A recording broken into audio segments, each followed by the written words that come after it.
by the name of Chado. Everybody, Chado.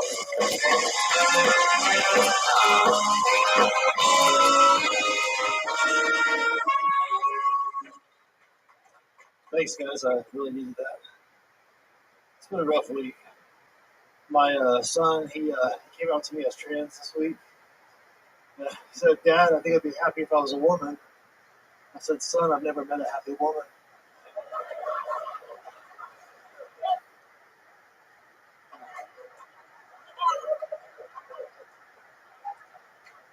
I almost recently died. Also, the last couple of weeks, I woke up in the hospital. My wife was next to me crying. I thought, well, this is the woman who's been there for me. I finally got somebody to be there for and trust. And she's like, "Chad, please don't die. I can't get Hulu on the TV." I have these. We have a lot of animals, but I have this one little girl dog who keeps out the fence every time I put her in the backyard. And every time she does, she gets fucking pregnant. So I've been putting a little plant bee in her dog food. I used to wake up and step in dog shit and be like really mad. Now I wake up in the middle of the night and step in something like that. That's dog shit. That's a public facility joke. Chado. There you go. Welcome, Chado. You've been on this show before. Yeah, it's been a while, but yeah. I feel like there's a huge improvement since the last time you were on this show. Am I correct? You know that? Yeah. Huge. You've been working hard? Oh, yeah. At least 5 nights a week. Yeah, 5 nights a week. When's the last time you were on this show? It was September 11th, 23. Wow. If I remember, you were so bad. It's one of the worst things to ever happen on September 11th. This is proof.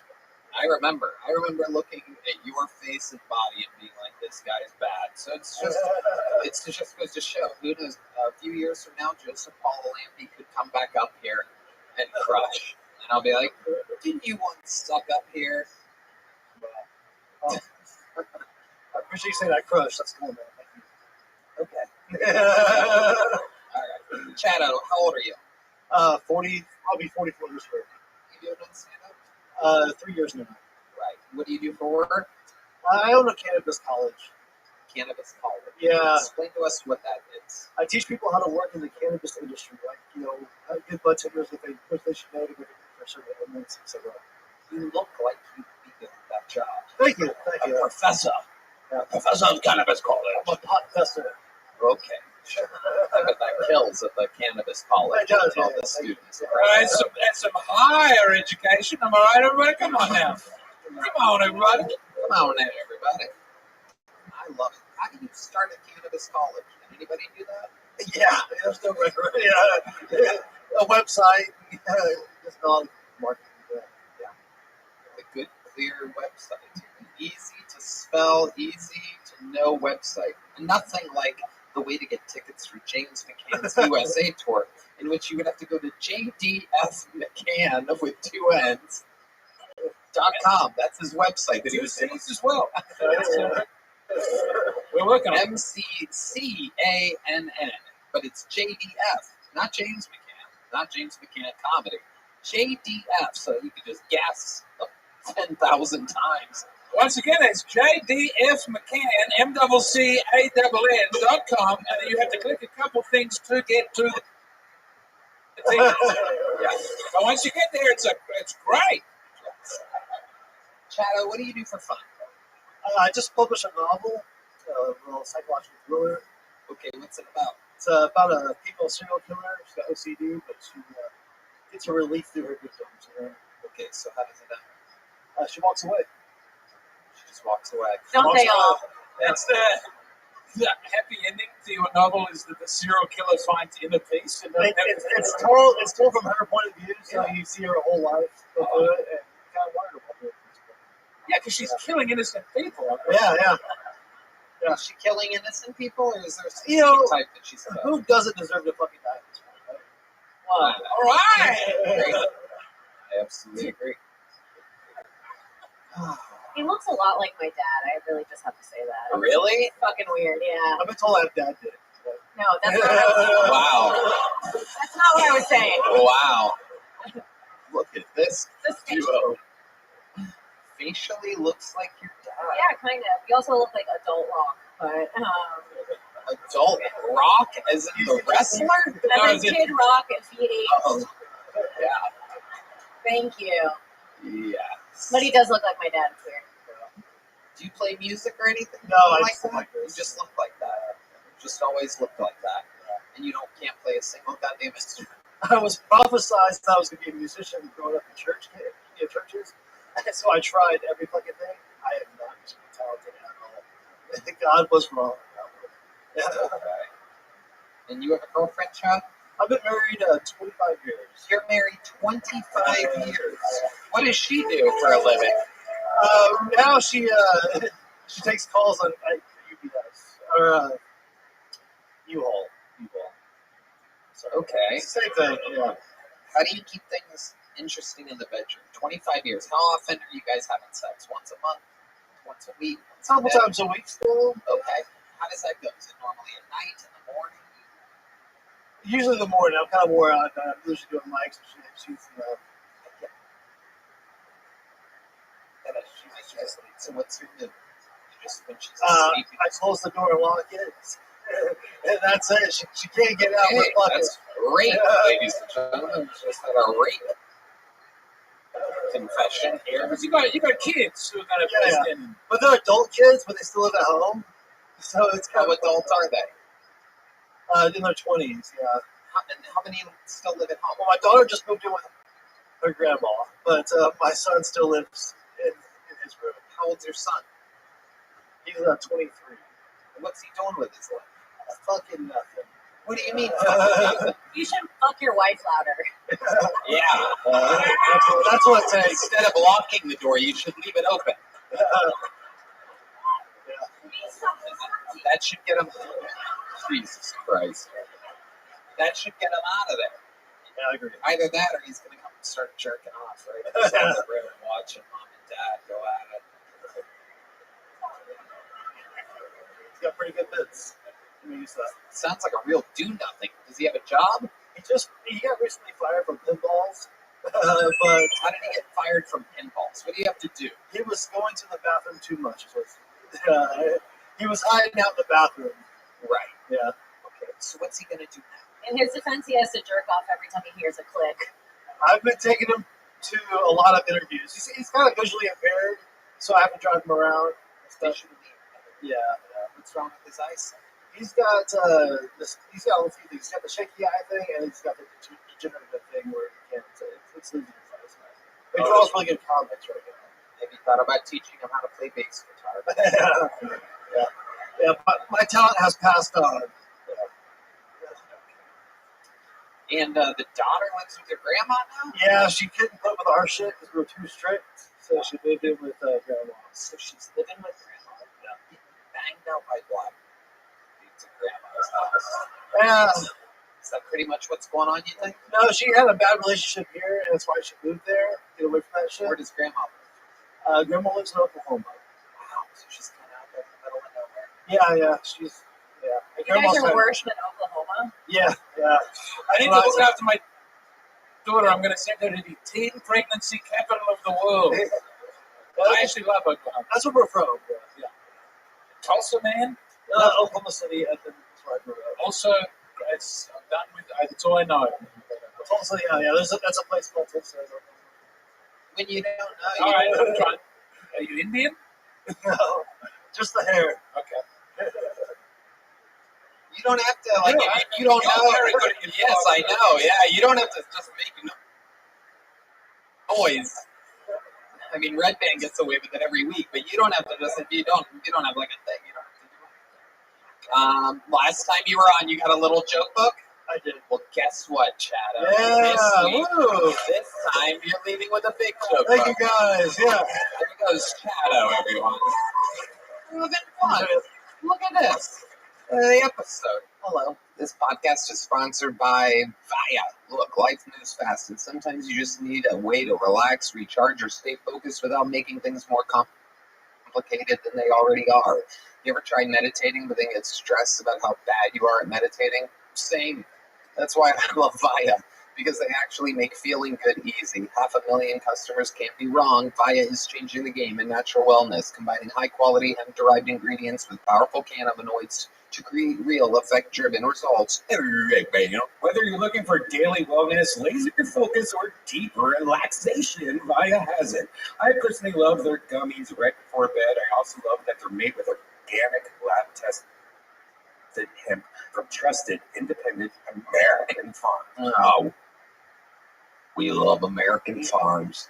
Via legally ships nationwide discreetly, no medical card required. So if you're 21 or older, check out the link to Via in our description and use code Tony to receive 15% off, free shipping on orders over $100. And if you're new to Via, get a free gift of your choice.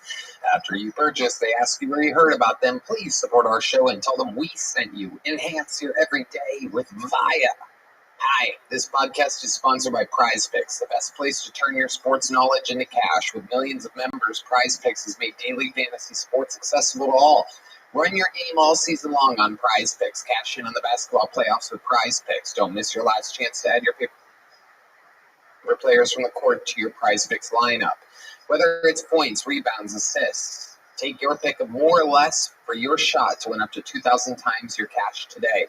PrizePicks also offers weekly promotions that can lead to big payouts like Taco Tuesday. Each Tuesday, PrizePicks discounts select player projections up to 25% to provide even more value for your lineups. Think LeBron James will get more than 24 points, Giannis for more than 35 points. Cook up hot takes with your friends and win real money this basketball season. When you and your crew run your game on PrizePicks. Rabbi and Tony, I love PrizePicks. This week on PrizePicks, I'm looking at the basketball board, selecting Luka Doncic for more than 28 points and Jason Tatum for more than 8 rebounds. PrizePicks is so simple to use. It makes it easy to start cooking up hot takes and getting big payouts quickly. So download the app today and use code Tony to get $50 instantly after you play your first $5 lineup. That's code Tony to get $50 instantly after you play your first $5 lineup. PrizePicks, run your game. We're moving on. Your next bucket full goes by the name of Zach Hollis, everyone. Okay, there's Heidi again.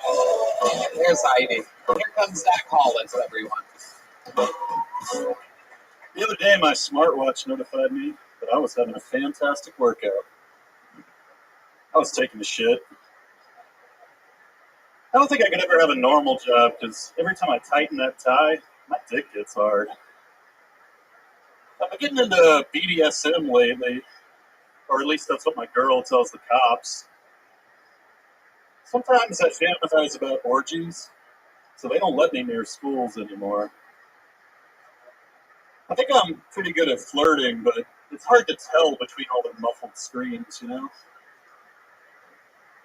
I don't like to waste leftovers, so I always eat the fetus afterwards.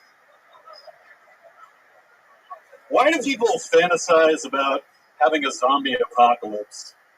You can eat people right now, like you don't have to wait, man. Alright, I think that's probably about my time. Just a bunch of creepy bullshit. I know, I'm sorry. Wow. That's really frightening. Ken Condon? I've never seen a comedian do non-liners. Yeah. It is almost impressive. It's a lot of good topics, a lot of good premises, and just a bunch of... You know, it's a short amount of time, so I was really trying to squeeze what I could in there. Yeah, you did. Yeah. Not much, I get it. It is the same amount of time that everybody's always got. Okay, how long have you been doing stand-up? About 2 years now. Where at? All around town, Roscoe's, Kick Butts. So, Austin. Yeah. That's the answer. What do you do for work? Right now I'm a karaoke DJ on the weekends. Ooh, karaoke DJ. Yeah. Tell us about that. What is that like? Oh, it's awful, man. They're always trying to skip the line, bullshitting around, yeah. Do they offer you money? Every week, yeah, they try to bribe their way on stage. Like, the worst excuse I've had was, I'm dying of cancer.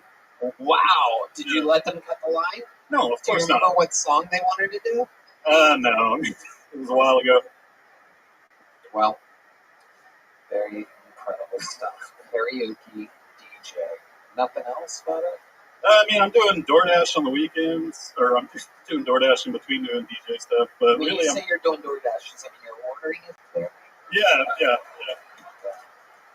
I mean, as much as I can, you know. What do you like to eat? You are shaped. a specific way. I mean, I love a good burger. You know, Yeah. it's always nice. You are shaped like a bee. Yeah. They used to call me a bear in college because I'm so damn hairy. Yeah. Okay. Not in a good gay way. Just, Yeah. salty. I was gonna say I don't think that's what that means. What do you do for fun, Zach? For fun, I'm big into video games. Yeah, I'm addicted to them. I love it. Yeah? What video games? I'm playing a new one, Claire Obscure, that came out this week. It's amazing. What's that like? What do you do? It's an RPG. It's turn-based. It's a big budget. It's really nice. I like that. So interesting. What's your love life like? My love life, me and my girl bought a house about 4 months ago. Okay. Nice. Headed towards marriage eventually. We'll see. I love it. How can you afford a house? Who the hell knows? I worked hard before that, but now I'm trying to get into comedy. So, you know. What did you do before that? I used to repair restaurants. Okay. Yeah, work with power tools. All right. Nice. And you saved money doing that?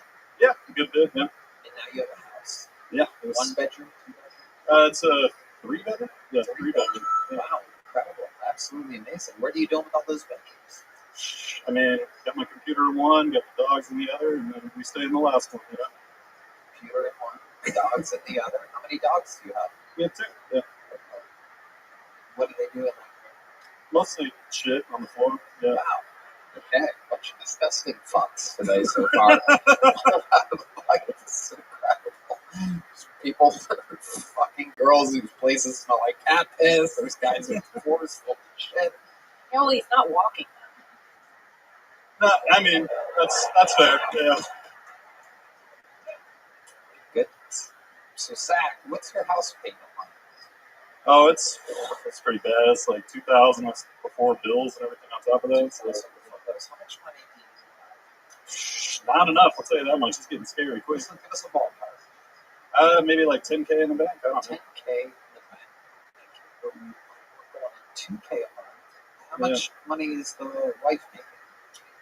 Honestly, I'm not sure. I've never asked her that direct question. She's definitely the breadwinner right now. Well, you look like the bread eater. Yeah, I am. Yeah. My goodness. And what does she do again?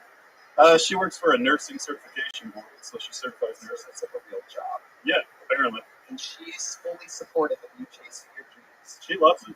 She's super excited for Does it. she come to your shows sometimes? When work can afford, obviously, our schedules don't really align. And how long have you been with her? Like 3-4 years now.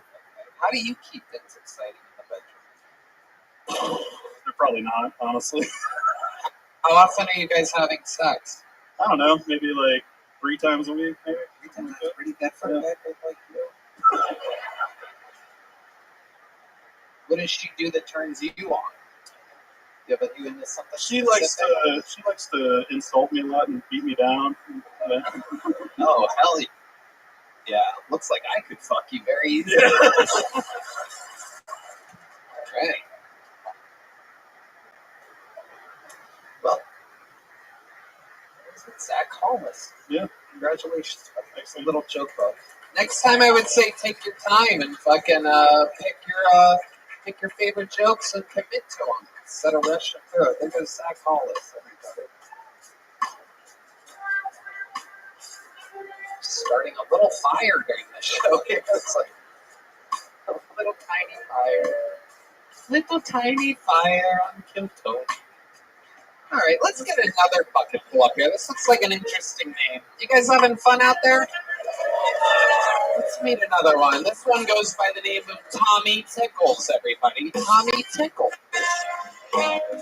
Hey, we know Tommy. It's the return of Tommy Tickles, everybody.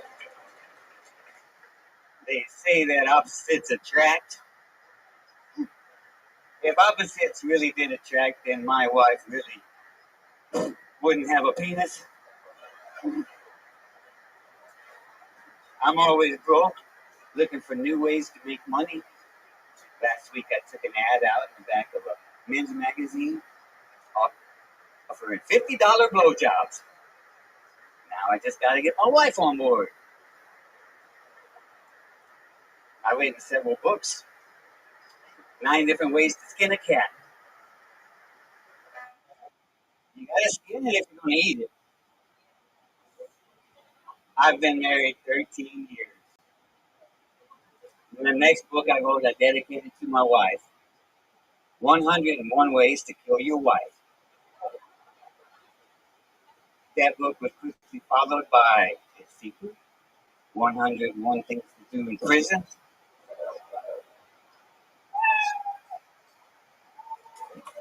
Okay, Tommy Tickles. Look at you. You're back. I remember you. Yes, sir. I came back here right at Christmas time. I remember you. How can I forget you? You're like a little mouse. Well, You're I'm a farmer rancher. Yeah, you're a farmer and a rancher. And where is that again? Other side of Fredericksburg, about 2.5 hours away. Okay, you have your own little property out there. Hell yeah. Look at me. Such a If little... anybody needs to bury a body, my Instagram account is Tommy Tickles 2025. Okay, Tommy Tickles 2025. This guy's trying to make money, disposing of bodies live here on Kiltony. I'm trying to start a pet cemetery. Okay, wow. Everybody tonight is frightening out of the bucket. I don't know if anybody's keeping track of that. I'm pretty sure that everyone pulled out of the bucket tonight has made a joke about eating either humans or an animal. Dude, don't I've ever make me noticed sit on the end again. Yeah, Scary. it's okay. Tommy will just bury you on his property for $50. That's all. What is there to be scared of? If you have a pet, then you need to bury a pet. I'm less scared of the murder and more scared of the tickles, to be honest. Tommy Tickles. If your pet's not dead yet, I'll knock $50 off if you let me kill it. Wow. Oh my God, Tommy, you're a wild boy. Tommy Tickles, how old are you? I'm 50 years old. 50. Take note that Tommy is the same age as the first comedian. You never stop dreaming. Oh, and you. Red Band's also 50. Tommy Tickles, absolutely incredible. I'm looking better. Yeah, you're looking good, Tommy Tickles. You're in good shape. Last time you let me roast you. I did? Yeah, you ready? Okay, yes. Go ahead, Tommy Tickles. I'm ready for more, Tommy Tickles. Ranker.com recently. Hold on, wait. What is that? You're about to find Oh, okay. Go ahead, Tommy.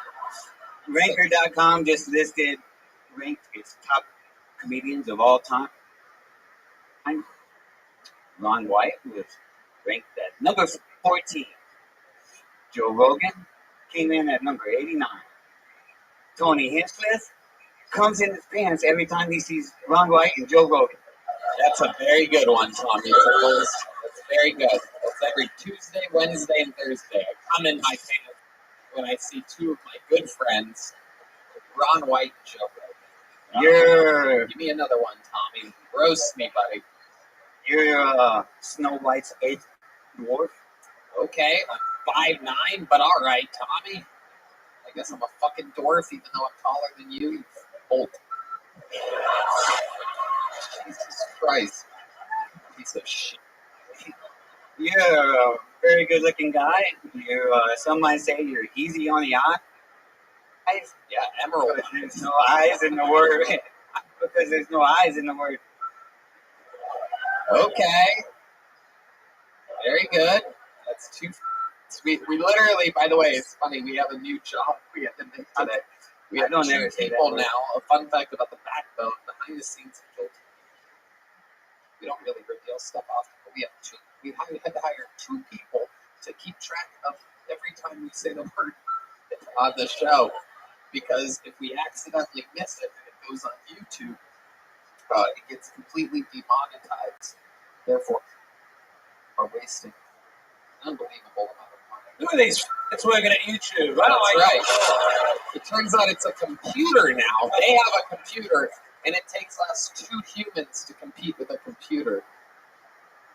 Because somehow they will find in an episode. There's nothing you could do to hide. All right. You also have a very nasal voice. Uh-oh. Like, when you get stuck in traffic, they call it nasal congestion. Okay, there you go. Tommy, I swear to God, you make fun of me one more time, I'm gonna fuck the shit out of you. Okay. Here we go. Tommy, you live out in the country. What's some crazy shit that goes on out there? Like, you ever have someone like fucking run out of fuel and come up and like or anything like knock on your door? You have guns? Okay. Yeah. I love country people. I love it. How many guns do you have, Tom?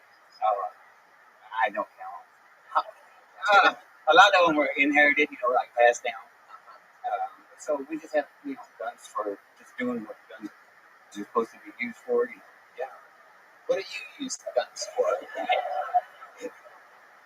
If you need your pet killed, you go to Tommy Tickles 2025. Are you out there killing pets? When's the last time you killed a pet? No, I don't kill pets.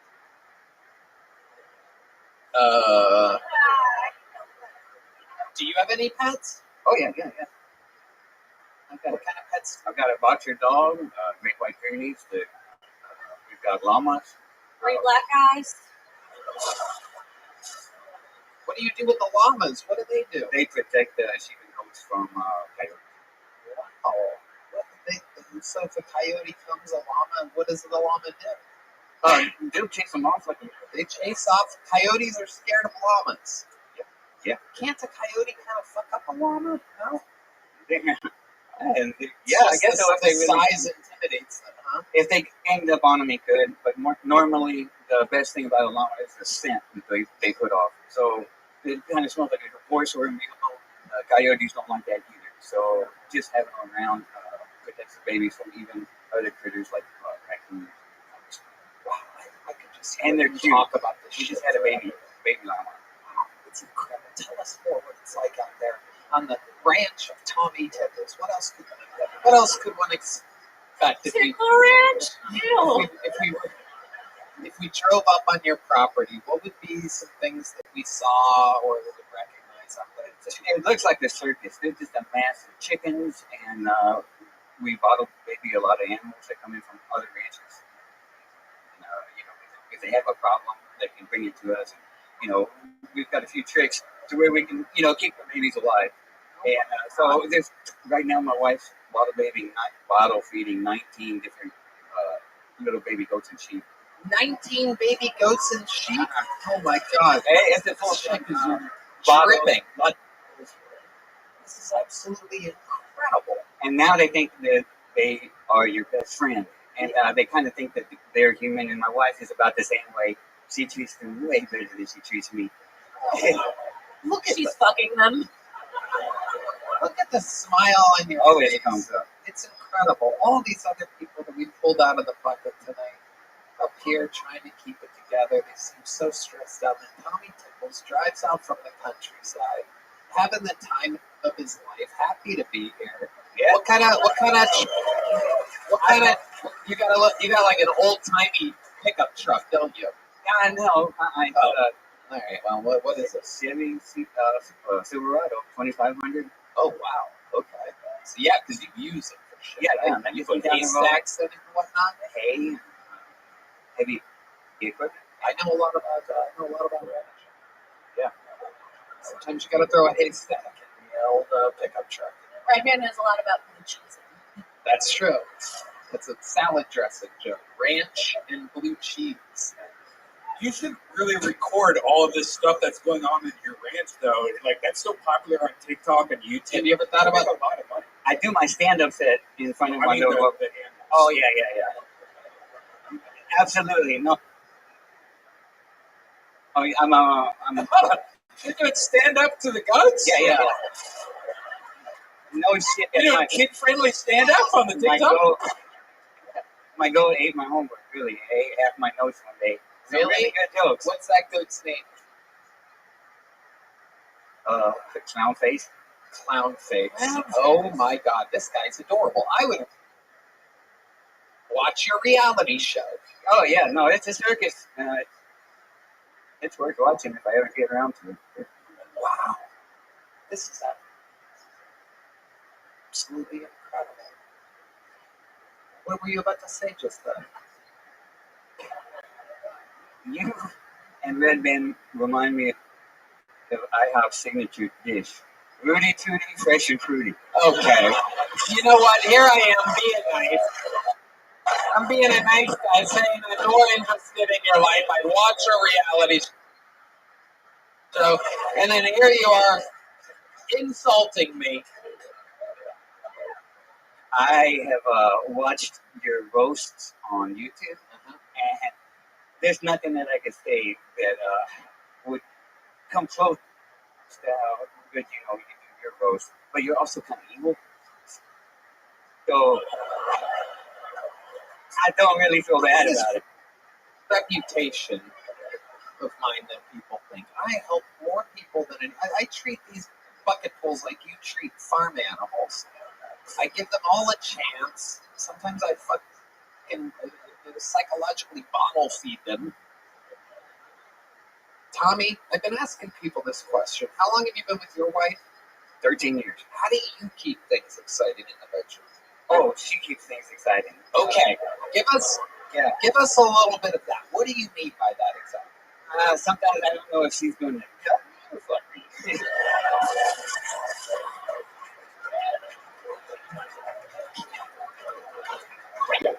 I think she's the girl from his novel.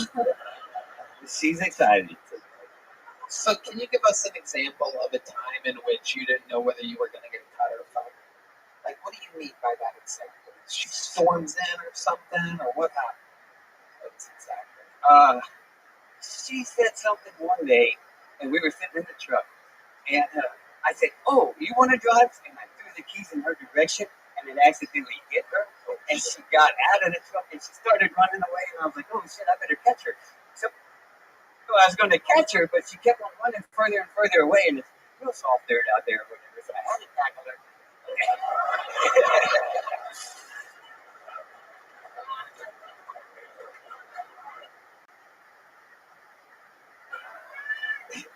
She keyed my truck. Yeah, and then it was all. It was better after that, I think domestic abuse at the Tickle Farm. Yeah. I thought it was going to end in you guys fucking. I didn't realize it was going to be. Yeah, then things got exciting. You guys had makeup sex right after that? Very passionate at this moment. Wow. Was it in the truck, or did you guys No. back when you got back home? At the circus. Absolutely. Wow. Hell yeah. Well, Tommy Tickles, the last time you were on, did you get a big joke book? Yes, I did. Would you sign it? Okay, yeah, I'll sign it. Okay, yeah, I'll sign it. You want me to do it now? Yeah. Adorable.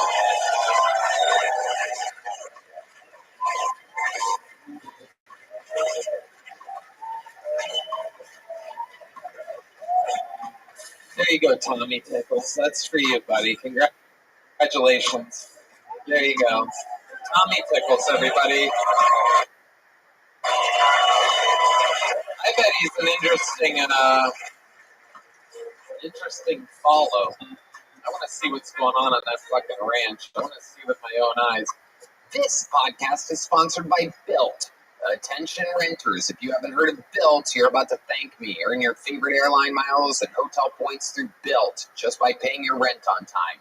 Let me explain. There's no cost to join, and just by paying rent, you unlock flexible points that can be transferred to your favorite hotels and airlines, a future rent payment, your next Lyft ride, and more. When you pay rent through Built, you unlock two powerful benefits. First, you earn one of the industry's most valuable points on rent every month. No matter where you live or who your landlord is, your rent now works for you. Second, you gain access to exclusive neighborhood benefits in your city. Built's neighborhood benefits are things like extra points on dining out, complimentary post-workout shakes, free.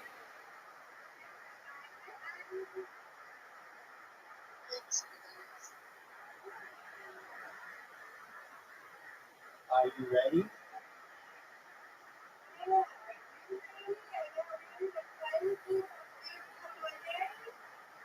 ma'am.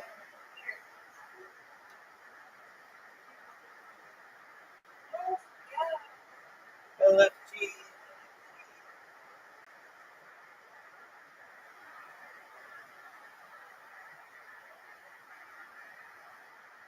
Howdy, sir.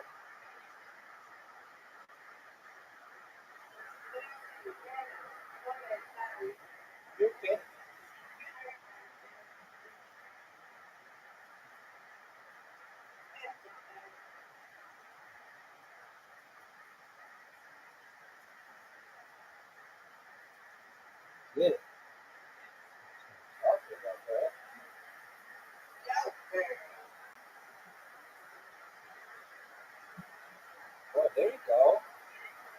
Get this one.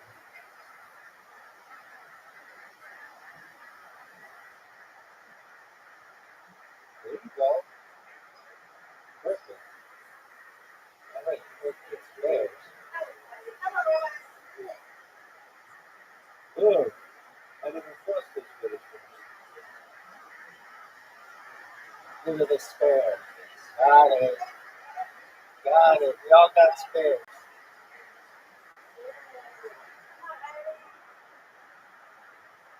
Oh, that's good. That was good. She's got this. No doubt, no doubt. Sometimes she does that. She's doing so well, and then all of a sudden she gets thrown for a turn. It's like a finger slip.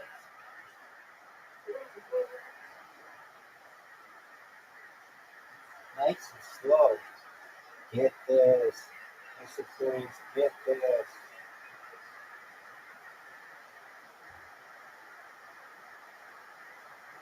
Oh, she got it.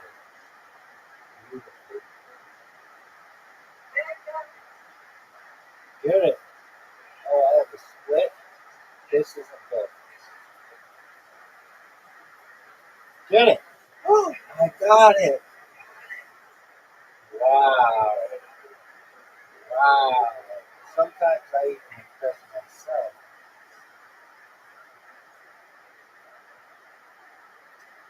All right, Marty. Get this too. No doubt, no doubt. Get it. Oh, oh my God. All right, listen to me. She got it. That's okay. Not that way.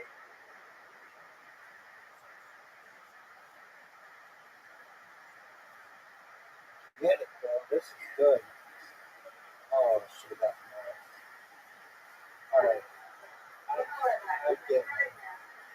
You got it. Oh, that's garbage. That is garbage. And I missed. Ooh.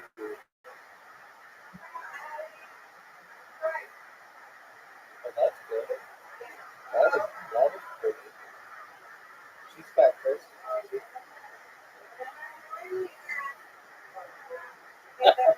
This is gonna take forever to get down there.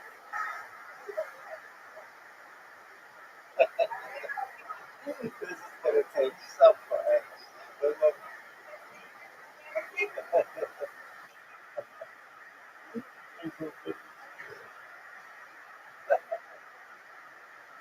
Get it, girl.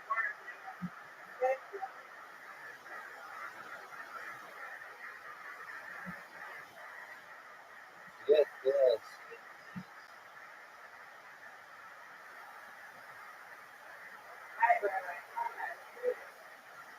Got it.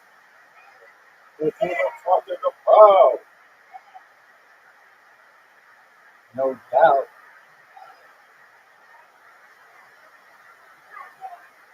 Andy's so good at that first shot. Get this. Oh, yeah.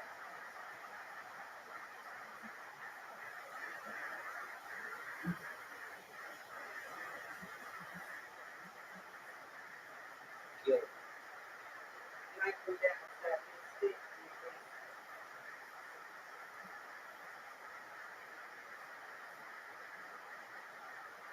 Get it.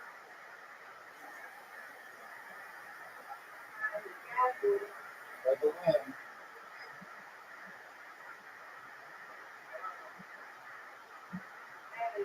7-10 split. The hardest shot in the game. I've ever seen it ever gotten past from the superior. And I told everybody about it. I told people in Australia about it, the superiors. I told people in Australia about that.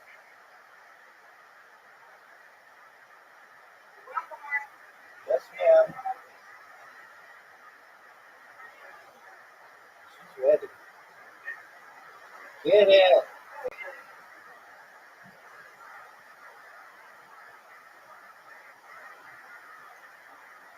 What are you doing there?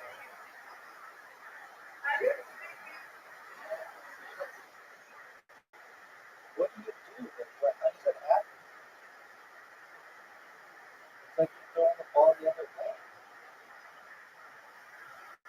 Why does that happen? You know?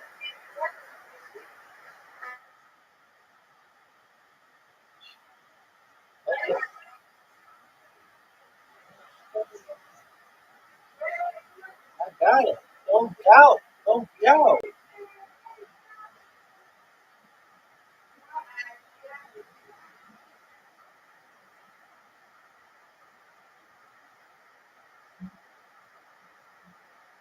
She's gonna get this. I did.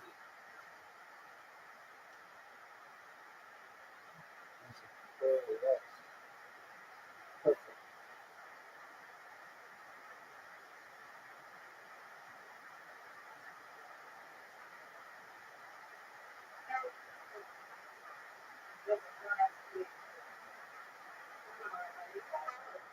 No doubt. That's 2 in a row.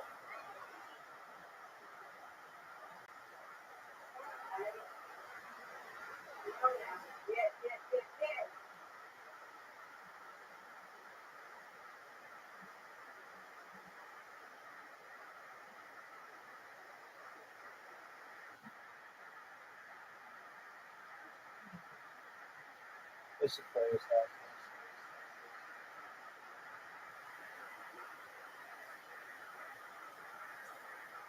She's got it. It's in the corner. Got it. Beautiful. Got it. Oh, 3 in a row. That's a turkey. 3 in a row.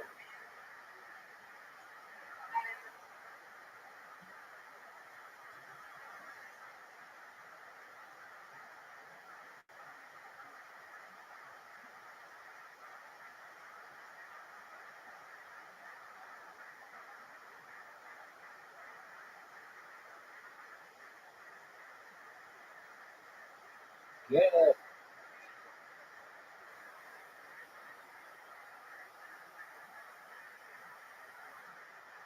Get that corner.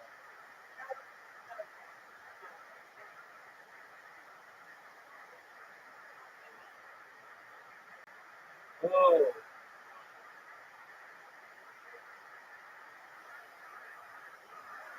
get it.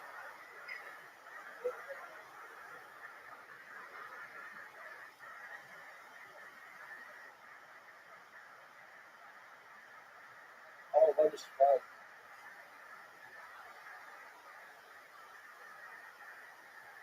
Get it again.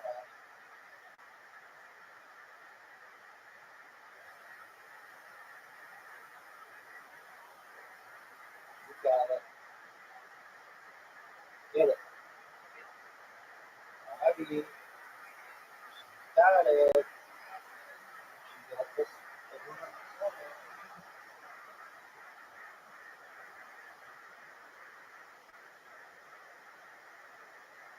Oh, what a strike. Beautiful strike.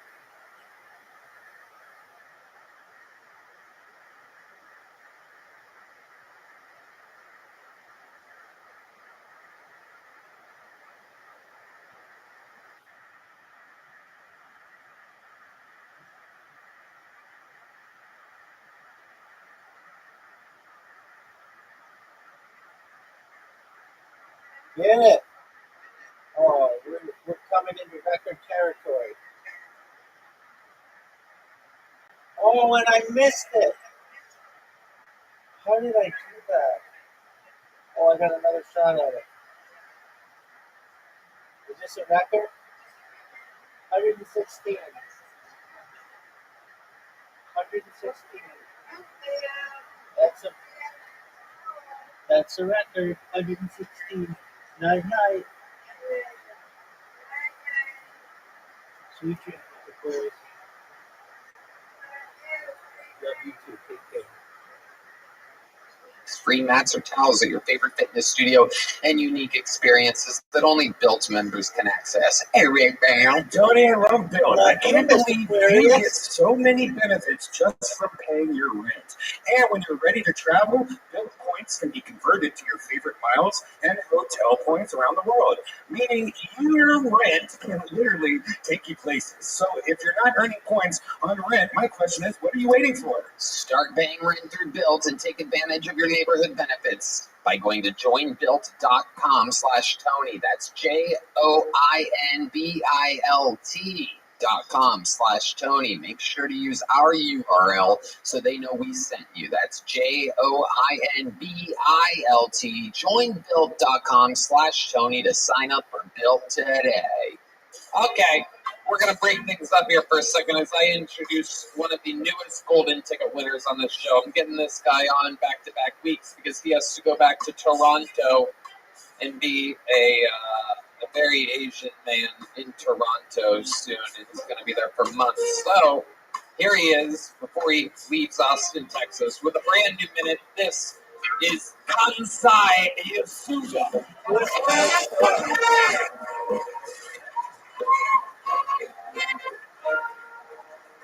Thank you.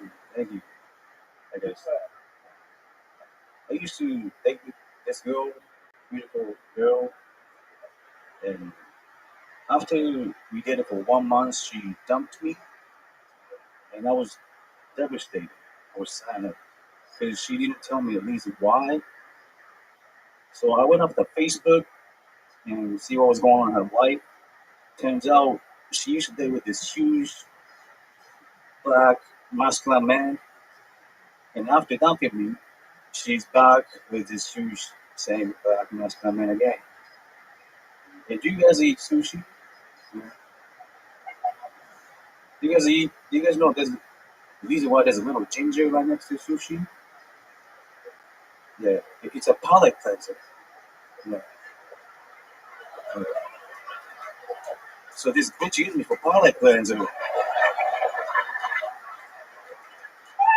She didn't want to eat big black tuna twice in a row. She had to eat pickle ginger peanuts in between. Thank you. Kansai Yasuda. Okay. Wow. Hi, Tony. I love Kansai. Hello. One of my favorite interviewees in the history of the show. You're so stoic. You're so Asian.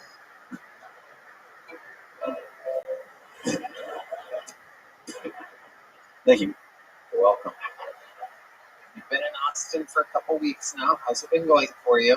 It's amazing that I'm living with a black roommate. You're living with a black roommate. Yeah. Okay, what is that like for you? Well, he's wearing his clothes. You look like George Tonkies. What? George Tolkien. George Tokies. Uh, What do you think that means? George Tolkien. If you get it right, I'll give you $1 million.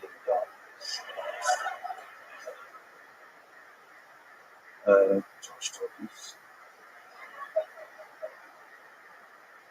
Kim, okay, idiot! I just offered him $1 million. You silly bitch. I just sat here explaining many words. Blackman? That is correct. Blackman. Correct, man. There you go. You just won $1 million. Yes. Okay. So what's it like having a black roommate? It's very new culture to me. Yeah. Explain exactly what you mean. What is different about the black culture than what you're used to in both Canada and Japan?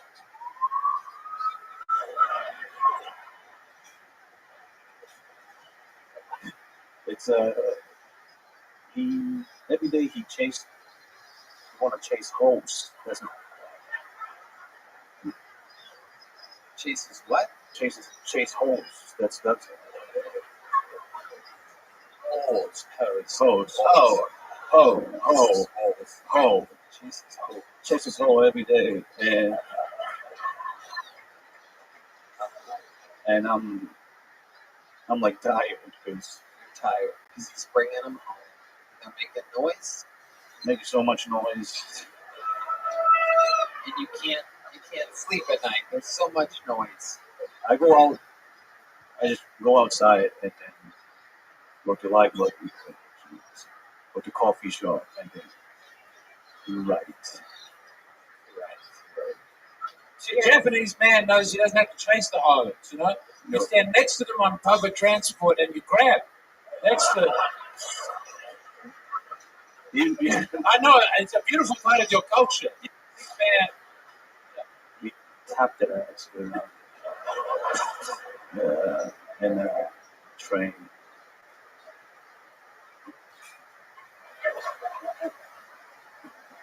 So you had a black roommate, but now you're about to head back to Canada this week, am I correct? Yes. So, what is he going to do now that his roommate is leaving? Well, he's gonna chase some holes again. Right. Yeah, but how's he going to... Are you helping pay rent? No, he just letting me stay. So, yeah. Really? Yeah. Wow. This is Trump's America, everybody, to where young black men can support having an immigrant on their couch. Who would have thought the economy would be so good so fast? Me. I did. I thought that's good. Kansai Yusuke, give us something else. What have you been doing for fun here in Austin? We know that you're working hard. We know that you do a lot of spots and draw people booking you on their shows, especially since you have this new Totomi fame.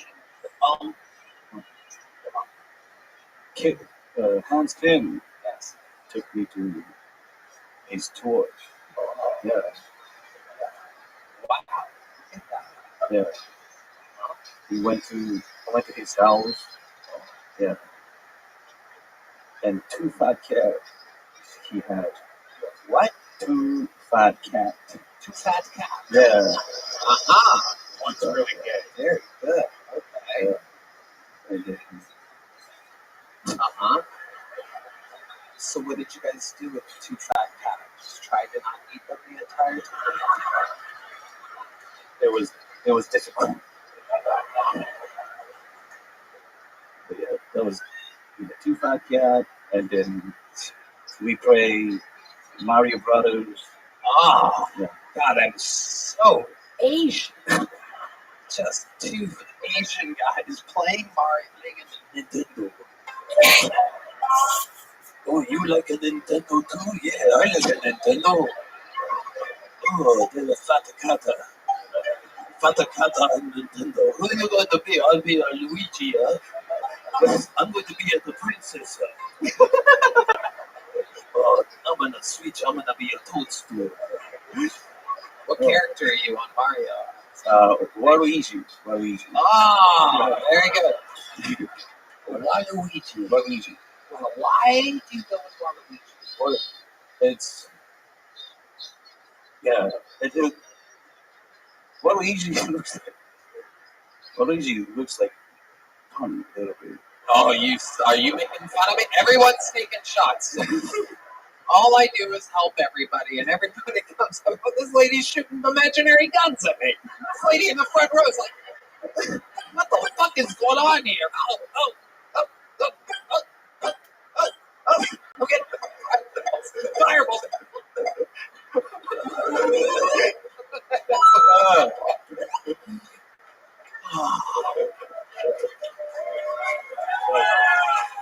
Shut the fuck up.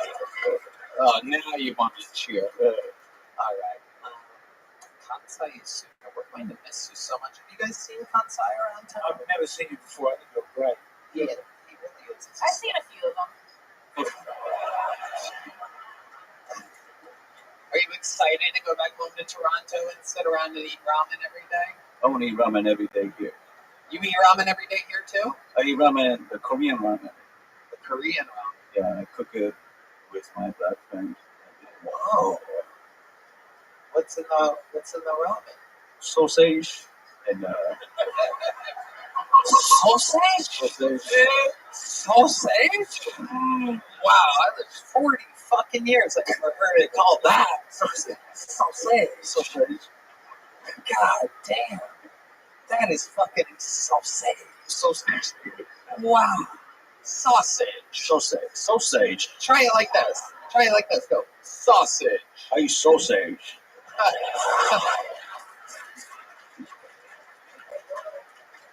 I love sausage. Sid. I love ramen. Sidge. Sausage. Try sidge. I love sage. Just say sidge. Sage. Sidge. Sage. No, you don't have to make it Italian. You don't have to make it Italian. Just because I extra Asian everything with you doesn't mean you need to Italian it. So try this. Just watch me. Watch me. Go sidge. Sage. Now go. Now go sausage. Sausage. Nah, it's still a little sage. You're trying to make it an A. Let's stick with an I here, even though it is an A for you. But it sounds like an I. Sausage. No, not sausage. Sausage. Let's try it one more time. Watch me. Sidge, sausage. Do it. The noise at the end. Sausage. Yeah. No, just he's so Asian. Sausage. You can't. You're getting smaller. Sausage. It's hard. Okay, let's try it in a full sentence. Waluigi ate lots of sausage. Waluigi ate a lot of sausage. God damn it, Kansai Yasuda. We love you, Kansai. You're killing it. Enjoy Canada. We'll see you soon. Thank you. One of the top young rising stars on the show. That is indeed Kansai Yasuda, ladies and gentlemen. All right. We're going to keep what? Yeah, he's great. Yeah, we love him. We love Kansai Yasuda. All right, your next bucket pull. This looks like a new name. 60 seconds uninterrupted. Going to Alex Tarchoon. Alex Tarchoon.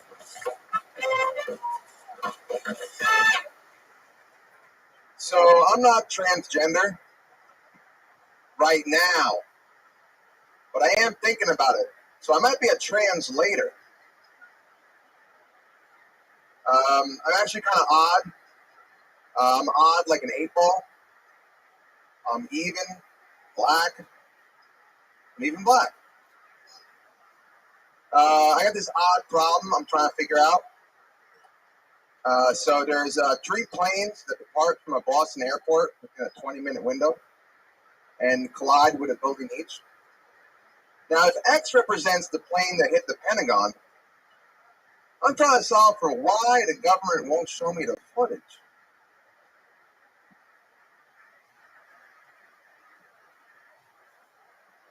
"20 years, still figuring it out, you know?"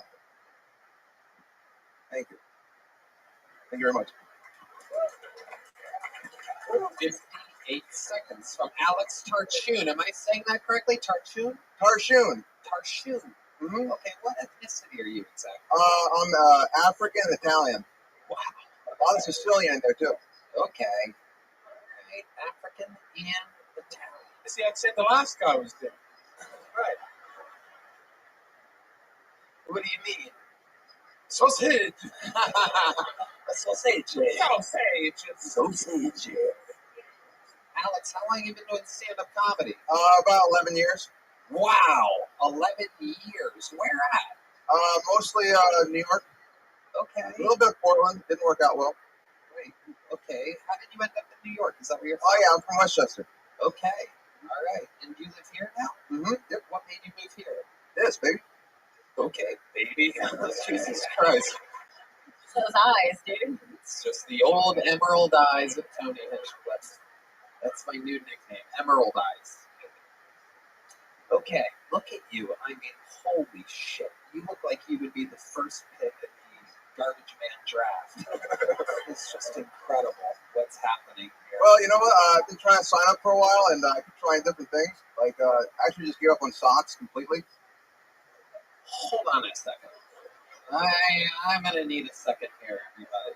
So you're saying that you've been signing up for the show for a while, and you haven't been getting pulled randomly out of the bucket. Yeah. And you think that doing different things, for example, not wearing socks, would help make you lucky enough to get pulled out of the bucket. Well, I kept wearing pants and like clothes and stuff, and I was like, you know what? It's not working. You can't argue with results. This man is here. The system works. There's gonna be fucking 65 people that stop wearing socks next week because of this fucking moment right here. Wow. What are some other things that you did to help you? How many weeks have you signed up? It's a question that I always wanted to ask people more. It's been about like 20 months.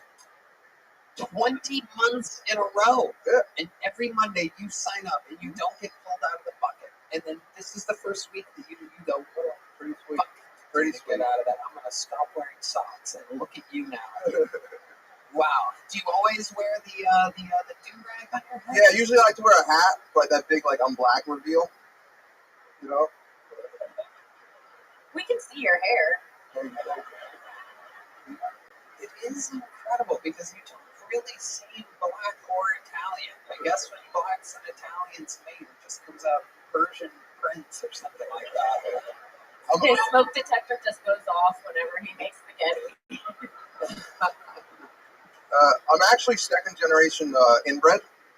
Explain to us exactly what you mean. Alright, so I don't know if you can see it from here, but I got this mini pinky. Oh yes, we can. I got one of the minis. One thing before that happened. D-Madness saw that little pinky. That is unbelievable. That is the most random thing to say. He's like, well, I don't know if you can see it from there, but I have a very tiny pinky. It's like a blatant thing. Anybody from any distance can notice that you have a shockingly small pinky. That is amazing. I love the presentation of your small pinky, and you're saying that this is because family members above you, your ancestors, were fucking one another? Yeah, so like my dad's parents were related, but like not my parents. It's I'm like like the black or second the Italian side? No, on the black side. What? What? Well, technically, most Sicilians are kind of, this an island. There's a lot of, my only problem is the pinky. Trust me, it's just the pinky. Very suspicious. I don't think anyone's believing that. Now that you say it, no one's believing it. So you have brothers and sisters? Four. 3 brothers, 1 sister. I think I got 8 dogs too. Do they have some things wrong with them? My younger brother's on steroids. That's not. He's trying to grow his pinky.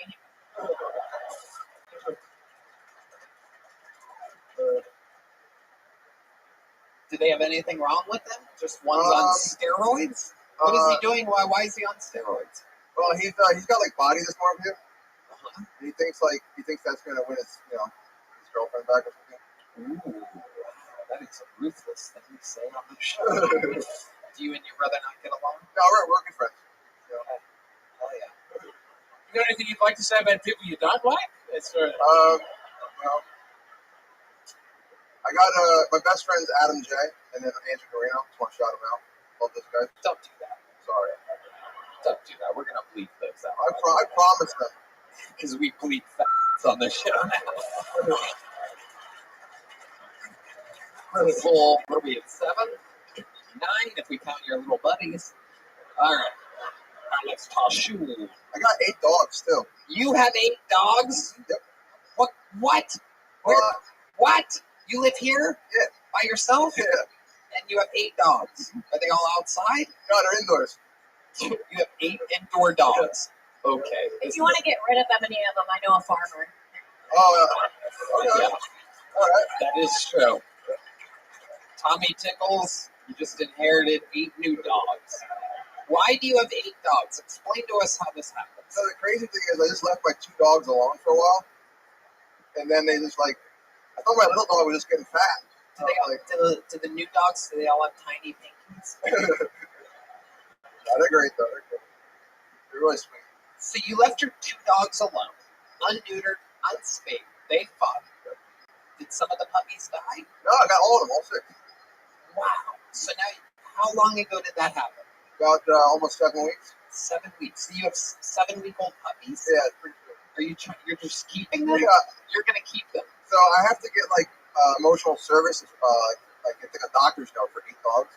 You can't have more than 5 dogs in Austin. So you Go ahead, James McCain. What, you're going to try and take 8 emotional support dogs on a jet? What are you talking about? Have you seen this guy's pinky? He needs it. He's got to nibble down the rest of the fingers with wild dogs. But you need the government to approve having more than 5 dogs.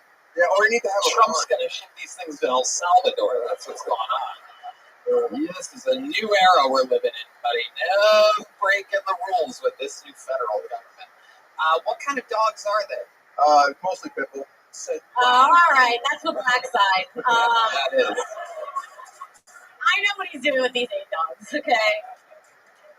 So you're teaching them how to fight? Well, one of them bit the other one's tail today, so apparently it's something called littermate syndrome, where like they're just automatically gonna start fighting. They're not normally normally they don't keep their dogs together like that. So Don't even need to train. Look at that. You start filming it for TikTok, you make the ultimate fighter, but for dogs. You see which one's got some fight in it. That's the one you keep. You send the rest of the farm. Are you proud of the one that bit the other one? Is it your favorite one now? my favorite one's Porky. Why His is wife. Porky your favorite? Porky was the only brown one. Everyone else is black. Okay, some weird racism. I guess you can get away with it 50% of the time.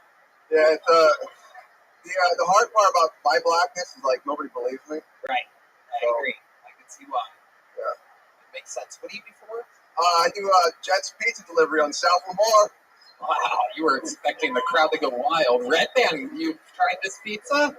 Our senior pizza, my favorite pizza. Really? Yeah, Wow. Get the crust with all this shit on. we're giving away free pizzas. How are you doing that? Explain to us I what. talked to my boss. He said if I got on, I would give away free pizza.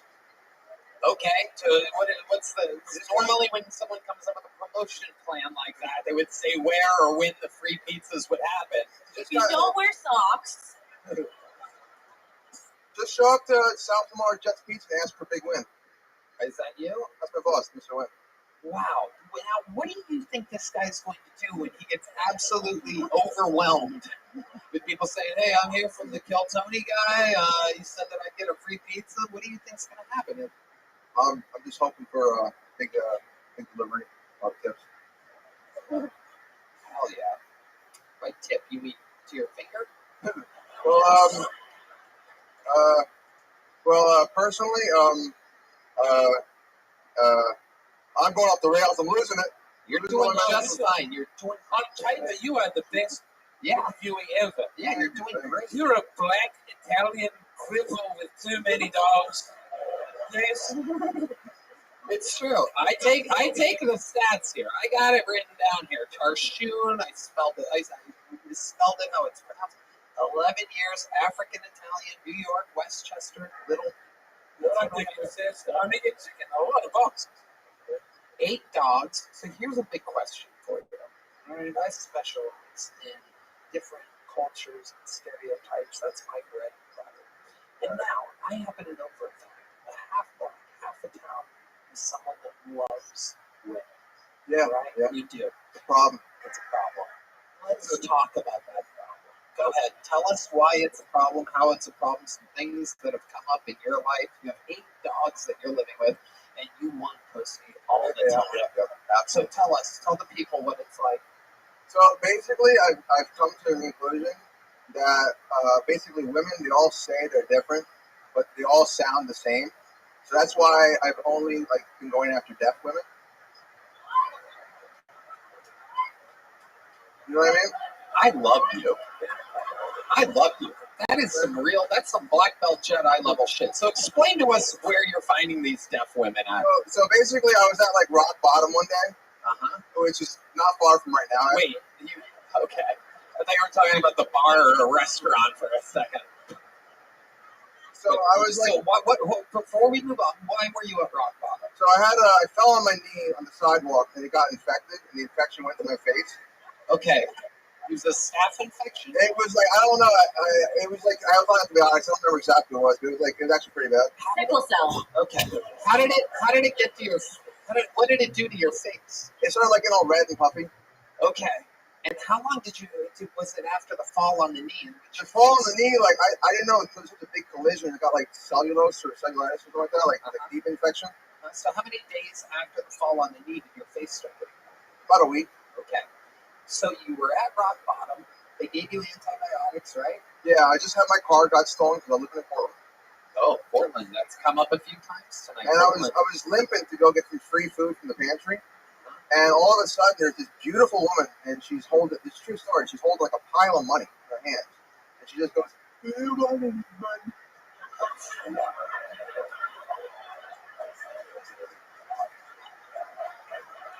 this is the greatest show ever invented. There's nothing like this fucking show. Just to let you know, every other show in the fucking world, the people are vetted. Like the podcast host knows who they're talking to that day. Every other fucking, not to mention television show, everything we were raised on, they know what questions they're going to ask. The other person knows what the fucking answer is. They try to make it look natural.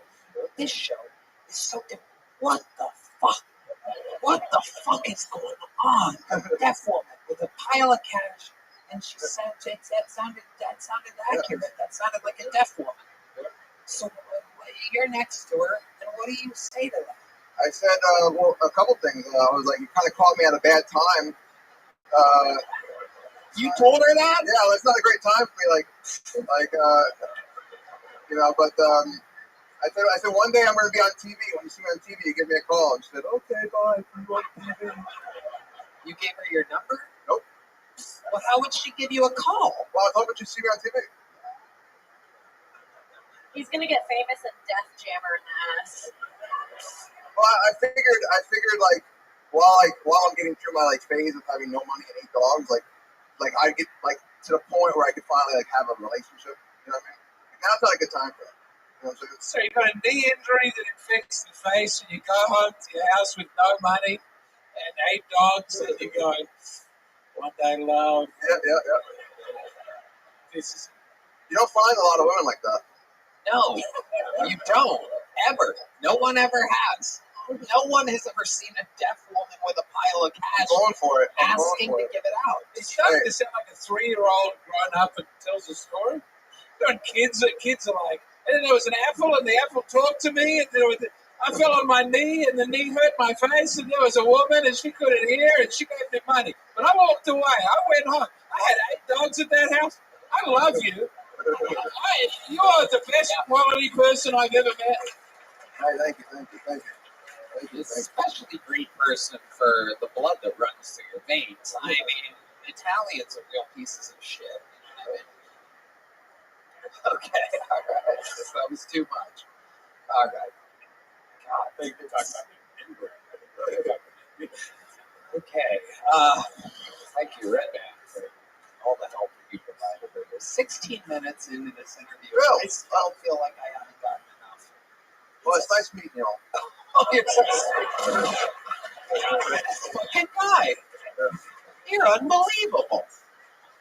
I know, we have 8 dogs. So this deaf woman changed your life to the point to where you are now into deaf women, but you didn't do anything with it. No, basically, I thought to myself, same day I was because she was offering me money, and I was like, it's pretty sweet.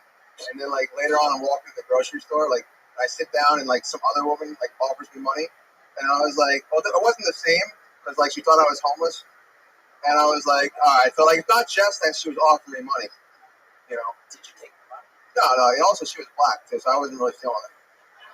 You're not into black women? No, not really. Not really. You been with a black woman? Yeah, one time. What did you not? What was it that stood out to you? She had a really nice afro. I thought she was pretty, but she also had some kind of I ended up kind of getting sick afterwards. Tell us about that. What kind of sick did you get from the black woman? Oh, you might be the greatest interview in the history of the show. So honest. So putting on a clinic. It was basically a couple hours into this, and my air mattress was already mostly deflated.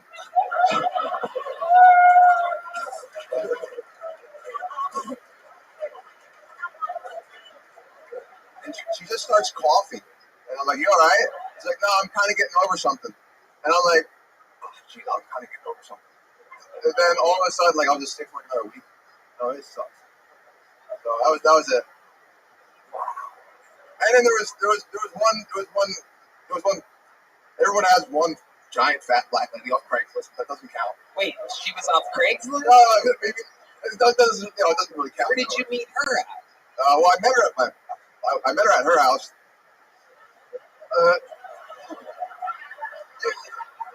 You gotta understand, it was Albany. It was Albany. I didn't have a chance. Oh, okay, hold on. Oh God. I asked if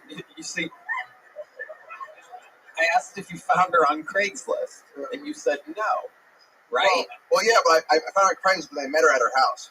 Right, got it. Okay. You didn't find her. Okay. So you did find her on Craigslist, and then your first time meeting her physically was at her house. Yeah. Okay.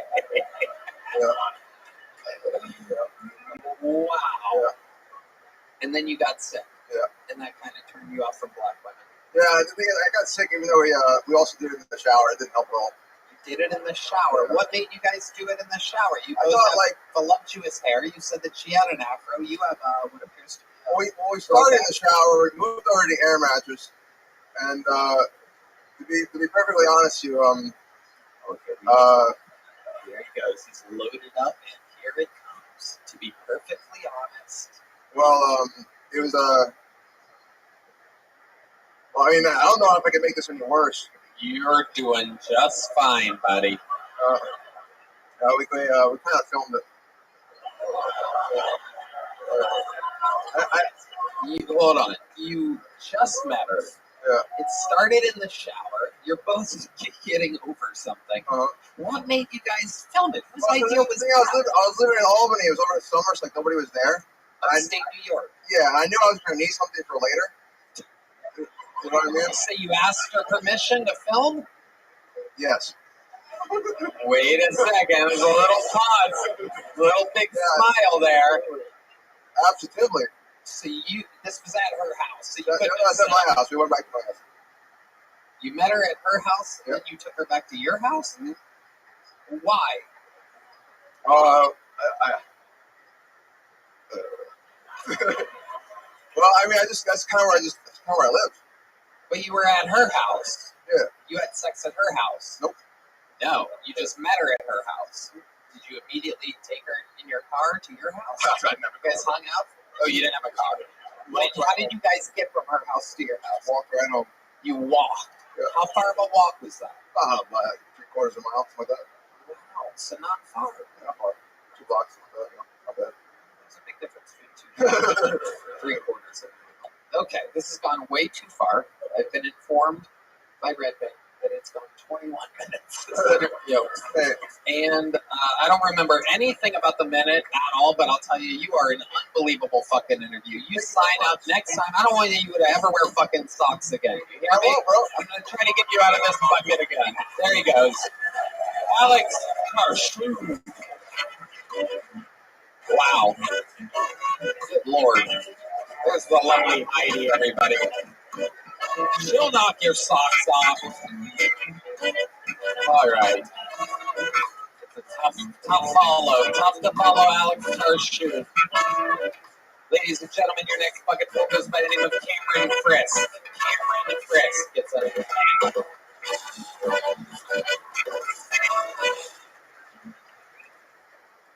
My buddy's dad just died in a motorcycle accident, and then he got super religious after it happened. And he's like, Cameron, I accept Jesus as my one true father. I'm like, nice, now you got two dads that don't talk to you, jackass.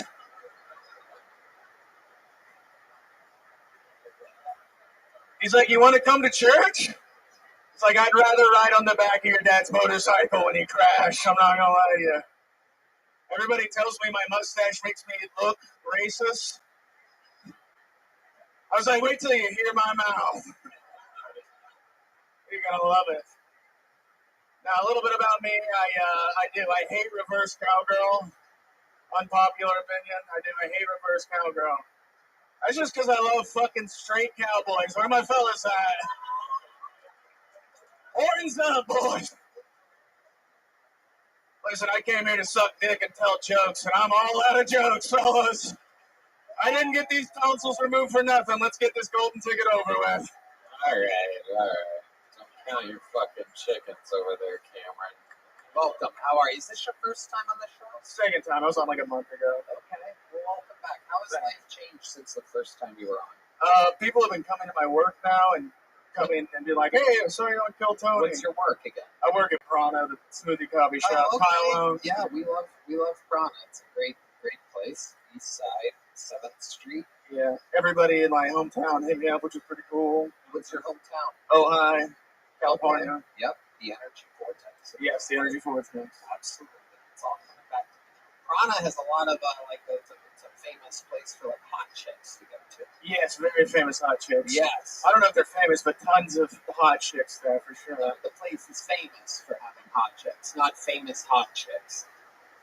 What he said, yes. Yeah. Okay. Smoke shows, all of them. All right. What do you do for fun, Cameron? I've been traveling. Like I went to Africa last year. That was the craziest thing I've probably done in a while. What made you go to Africa? I'd never been out of the country other than like Canada for 1 hour. And me and my girlfriend were like, I was like, I want to go to New York. And she's like, how about Africa? And I was like, perfect. Did you keep an eye on her the whole time she was there? It's very suspicious. She was kind of a hot commodity there. I did talk to like one of the chiefs there, and I was like, get a load of this thing right here. I was like, I'll trade her 4 goats. And he like laughed. He's like, 3. And I was like, that's not bad. 3 goats is more like. I think you're trying to. It's hard to follow the interviewing style of Alex Tarsh. Yeah, of course, he's the man. You know Alex? Yeah, he has a crippling gambling addiction. Hang out with Get Alex back up here. Get Alex back up here. He's such a. This is what we're gonna do. We're gonna trade out your boring white guy interview. Hell yeah. Is Alex still here? Can we obtain him? Let's get him. Has Alex become a known commodity in the area where everyone's hanging out waiting to get on the show? He's an earful to talk to. He's the man. Alex, get out here. Ladies and gentlemen, it's the return, the long-awaited return. Does anybody work here? Get Alex Tarshoon for me. What the fuck is going on? What could he possibly be doing? Well, he is half black, so he's going to be late.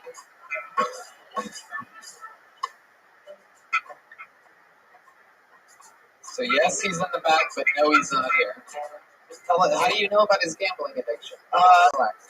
We were just hanging out and talking, and he was like frantically pacing, looking at his phone. It was on like 5%, and he was just tweaking. He's like, I don't know, I think my phone's gonna die. Should I pull out? I might lose $100. And I was like, just have my charger thing because I kind of wanted to see the gambling. You know, did he win? I don't think so. No, I didn't see him finish. It was like it was basketball. Huh. So, very interesting. A guy with 8 dogs lives by himself. He has a crippling gambling addiction. Who would have thought? I like that at the end of it. He's like, you could have my socks. That's all I have left. What else about Alex? Tell us more about Alex Tarshoon. I'm just going to interview people. Did he tell you guys about his cartoon he made? Oh, I did not. God. Maybe the most racist piece of animation I've ever seen. It's crazy, honestly. Keep going. I don't know what it's called, but it's pretty much Ed, Edd n Eddy with a lot more N-words in it. It's fantastic, but it's hard to watch. I love it. Wow. And this is like a comic book? No, it's like full on, like he drew out the cartoon, like not by hand, but digitally, and then made it into a thing. Took a month. It's like an actual cartoon. It's a real ass cartoon. And he showed it to you on his phone? I think he just told me to look it up, and I just went in that little rabbit hole, and yeah, it was very interesting, that's for sure. Do you remember the plot line or anything like that? It was pretty much, I swear to God, it's just pure racism, most of it. Like, that was pretty much the plot line was Ed, Edd n Eddy, but they're black. Okay. It's called N, N, and Eddy. Yeah. Does somebody, for the love of God, give me Alex Tarshoon? I need Alex Tarshoon. In fact, never let him leave again. Let's just keep him. Let's do what he does with his 8 dogs. Keep him chained up right at the back post here. I was going to say, it can't be far. You can't be far. Okay. Cameron, what's the most interesting thing about your life before we get out of here? At the moment, I might have a child in Denver, Colorado. What makes you say that? Well, when I was like 14, some girl had sex with me on a boat, and then How old are you now? I'm 27. Okay. So go ahead. And then she got pregnant, but she had a boyfriend at the time. Never said anything to me and moved to Denver, Colorado. And then I would stalk her Instagram and like keep updates on the photo of the kid. So hopefully it started looking like her husband and not me. And that's what I was rooting for. It's a girl? It's a girl, yeah. And so as the girl's growing up, what does she have a mustache? She looks like the cutest little Civil War baby you've ever seen. No, I don't know. She deleted her Instagram and I've lost all contact at this point. Wow. What a sad end to a stalker's story. She didn't delete it, she blocked it. Maybe, I don't know. Cameron, what's your living situation? I live in an apartment. It's not bad. 1 bedroom. I got a fireplace now, which I didn't have in California. So You afford that just working around. barely, yeah. Yeah. Well, rent's a lot cheaper here. It's like $2,000, and you don't have to live in a garage like you do in California, which sucks. That is great. So, I have a fireplace now. Okay. There you go. Moving up. What size joke did you get last time? I got a little one. Okay. Sounds about right. Ah, damn it. Let's give you a medium one. Slow but steady improvement. Appreciate it. Cameron Frisk, everybody. There he goes. Let's get through another bucket full here. Ladies and gentlemen, it goes by the name of Alex O'Brien, everybody. Here comes Alex O'Brien. Alex O'Brien. Y'all are beautiful. First class, high dollar. I want to be like Nick Cage. I want to be gone in 60 seconds. So, man, you know what your problem is? Not shit. Nothing. You're doing great. You're killing the game. I appreciate you being out here. So I have 2 things for you.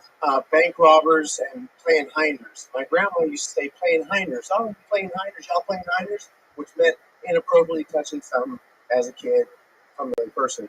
Now, we didn't play hinders. We did play doctor a little bit. We got to play doctor a little bit. We'd be like, oh, is your elbow hurt? Get some aloe. Rub that on there real quick. Your low back hurt. Get some aloe. I'm the doctor. Rub that on. Make it feel good. Make me think about hinders. As I'm an adult, I think hinders might have been fucking butt stuff. And I think my grandma might have been into that a little bit. She asked us to play hinders. I tell you that to tell you this, the bank robber situation. Bank robber situation is, some of y'all men know about this, it's when you're tucked in your waistband, your opportunity's looking straight up at you. It's goddamn robbing the bank, just put the fucking money in the bag. Oh my God, it's a dangerous thing to have. So you're playing hinders, you're putting the money in the bag. It's a great thing. What do you got for me, Tony?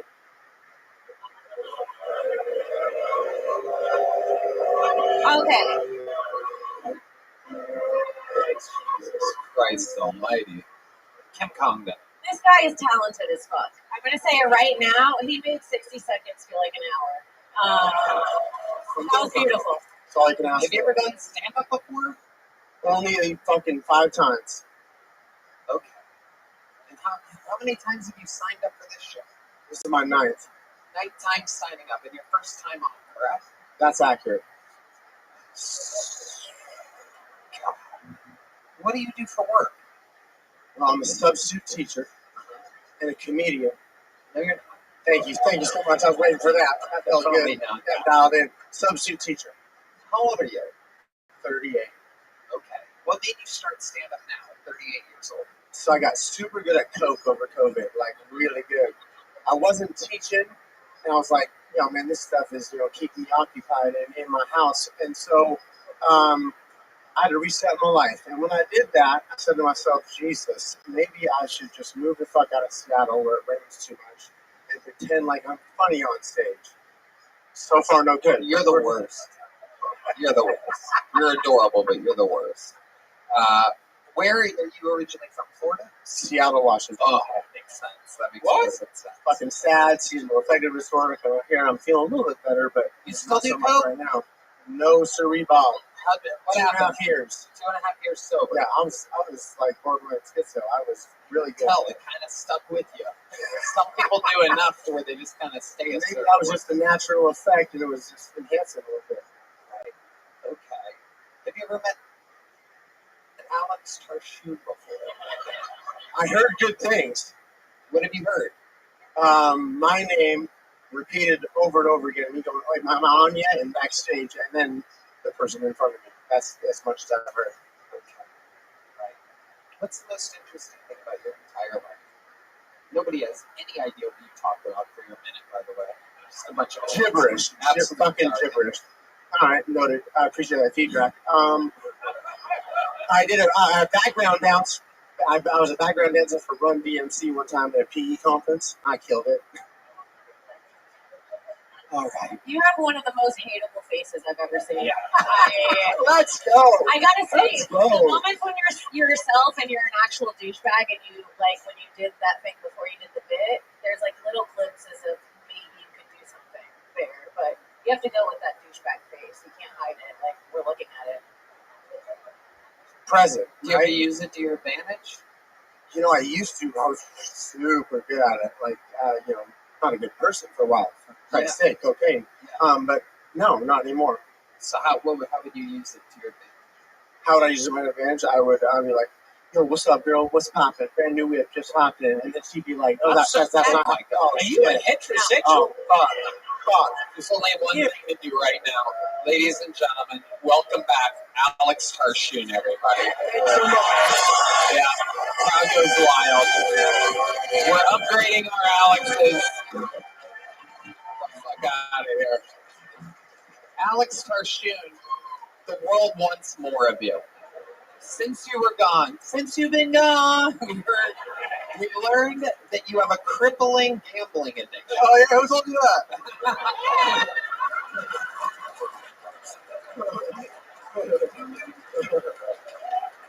Even Matt Mueling just gave a good, oh, fuck.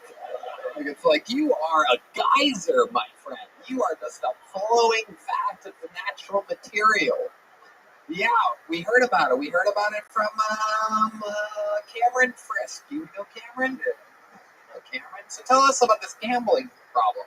Well, basically, I figured out right now it's all about the arbitrage. It's all about the what? So you just bet both sides. You automatically win like $1 or two, and you just keep rolling it over. But you're meant to do that with millions of dollars on either side, and you. We're snowballing. Are you sorry? I don't know what to fucking do with this guy. It's the greatest interview of all time. You want to hear a quick story about how I saved someone's life? Yes. Yes. So me and my first pit bull are walking down by the river, and I'm looking for my cell phone because I lost it, and it's nighttime, and I want to ask someone if I can call like my phone and their phone, but they don't want to do that because it's nighttime and stuff. So I see this one guy, and I want to ask him, but I don't. And then I'm walking by the river, and I see this body floating in the river. And I was like, oh my gosh. So I run back to him. I'm like, hey, we got to call like the ambulance and stuff. Like, and he's like, all right. So like, he doesn't believe me necessarily. So we go back to the river. No one's there, but they float under the pier. So I'm like, it's like February. It's like really cold. And I'm like, she'd probably freeze her in there. So I did it. I took off all my clothes. And I just started going into the river. And it was the Hudson River. So I was kind of like, I've never been in here. I don't know how deep it is. But like, so I thought I get in there, and she must have been like at least 250. But like in the water, I could still move her. And like I'm getting her up on like the rocks and stuff. The guys helping me to get her up and stuff. We get my dog on top, trying to warm her up. And then like the thing is though, is like when the fire department came and all the ambulance and stuff, like I was so proud to tell them like who I was and stuff. But the person who helped me, like he's like, my name is Vivian. And I'm like, oh, like, because like the only thing I wanted was like for like a hot chick to see this. I'm like, bro, are you a hot chick though? And he was like, yeah, like I'm transgender. And he's like, yeah, I came to the river to kill myself too. But like this is it's a wonderful life moment, so I'm not going to do it. And I'm like, that's pretty sweet. That's pretty sweet.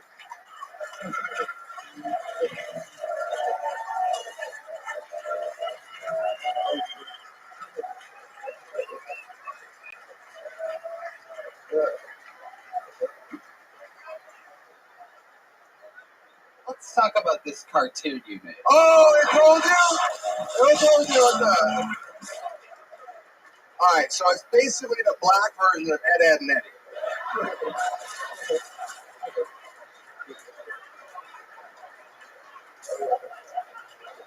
Keep going. Okay. So basically, it's called Nig, Nig, and Nigger.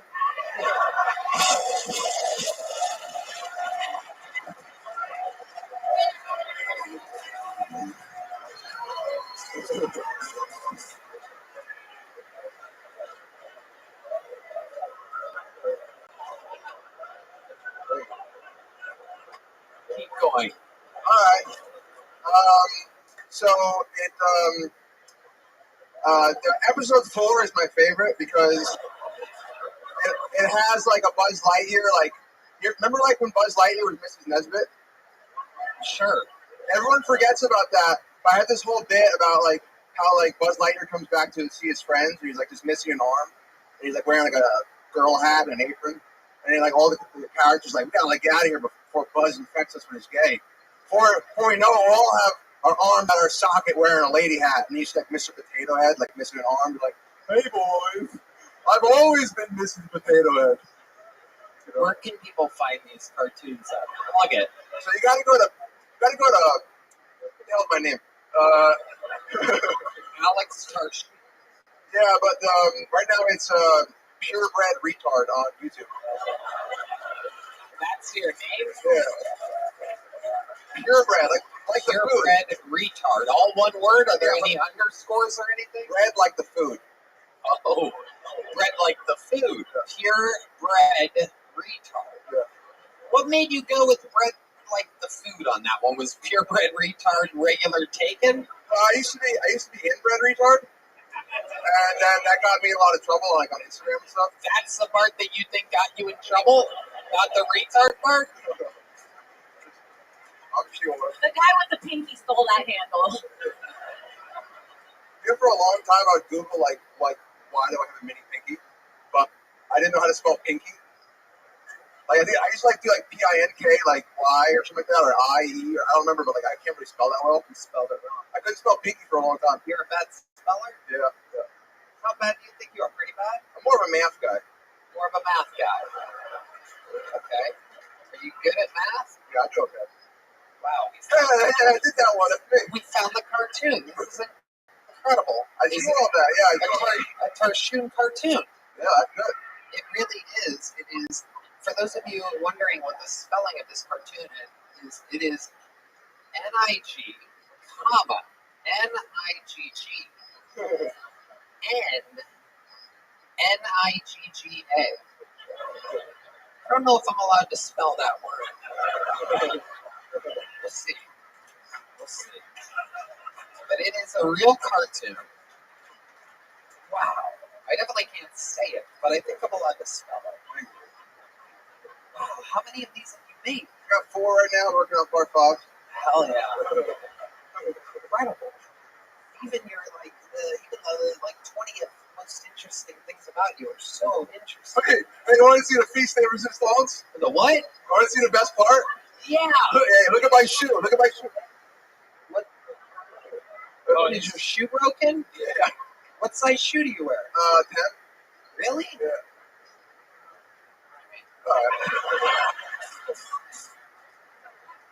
My shoes would be a little too big on you. I'm just going to give you my shoes. Someone's got a size 10 in here. Come on. Who's got a good size 10? Anybody? Someone give these men your shoes. Look. Hold on. There's a guy in a Hawaiian shirt standing up. There he goes. I think he's leaving, everybody. He's leaving. You got a size 10? No, 12's not going to work. No, he's going to get an infection in his face. You got a pair of 10s? Yes. Throw them up here. Throw them up here. Hey, wait, those look terrible. No, pass them back. Pass them back. He's better off. He's better off without. I'll tell you what. Here's what I'm going to do. I'm going to give you an automatic minute next week. Woo! And I'm going to present a new pair of size 10 shoes to you. Yeah! A brand new pair. And we're going to go through another interview. This one lasted 10 minutes. You had that to the 21 before. That's 31 minutes. Technically, I do believe with the two combined, you do hold the record for the most interviewed person in the history of the show in a single night. I already gave you a big joke, folks. There you go, Alex Tarshoon, ladies and gentlemen. We're going to keep it moving along. We realize that we haven't had a female comedian here tonight, so we're going to get one up. Ladies and gentlemen, this is a minute from Lisa Jane Spencer. Make some noise for Lisa Jane Spencer. Hello. I know I sound retarded, but it's Australian.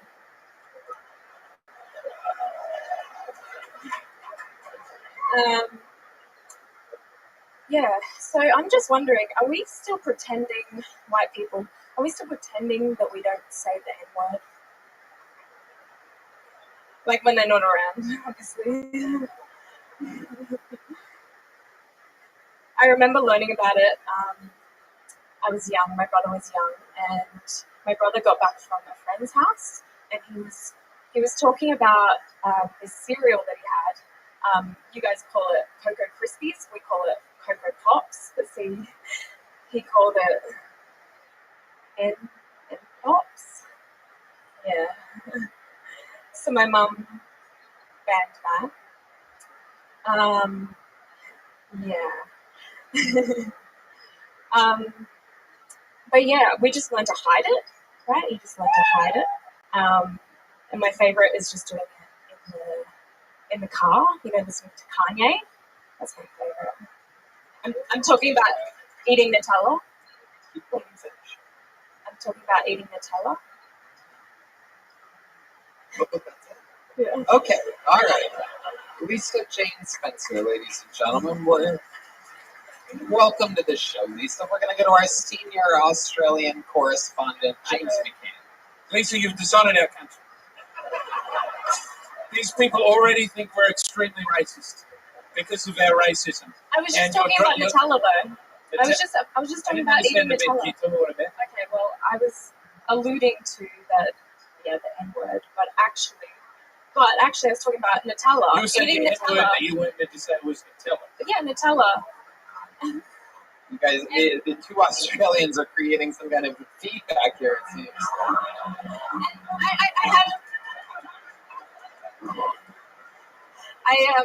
I did have an ending of it, but I didn't. Yeah, you had an ending to the I did joke? have an ending. Okay, what was the ending to the joke that I asked you to do? I was gonna say, relax. I'm just Australian. We just call it. Okay, red band. Okay, you're just Australian what? We just call each other cunts. That's right. Very good. We do. We're gonna have to bleep. Oh. That's another bleep. Even when an Australian says that, it counts.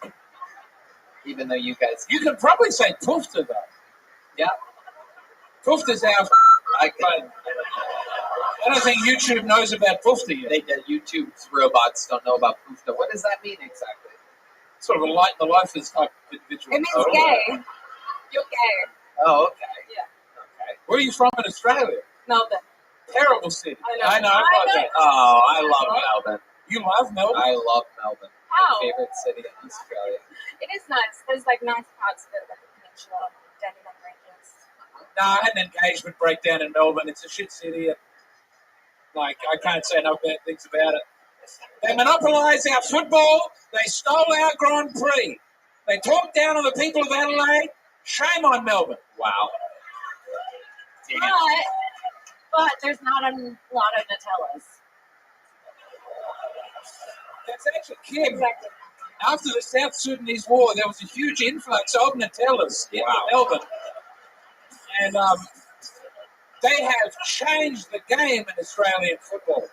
Every team has a great big 7-foot Nutella now out there. Yeah.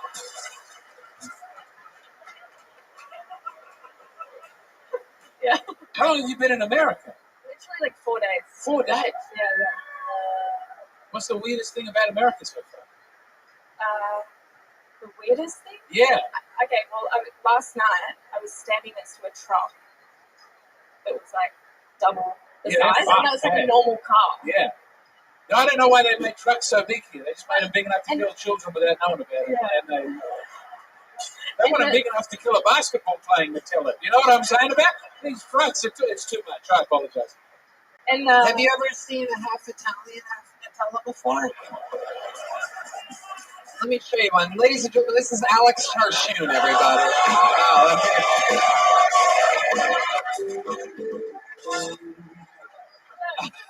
I don't know which one's more creeped out by the other right now. Having quite the standoff. She looks scared to death, by the way. I don't know what's happening. It's okay. This guy is one of the most interesting people in the history of the show.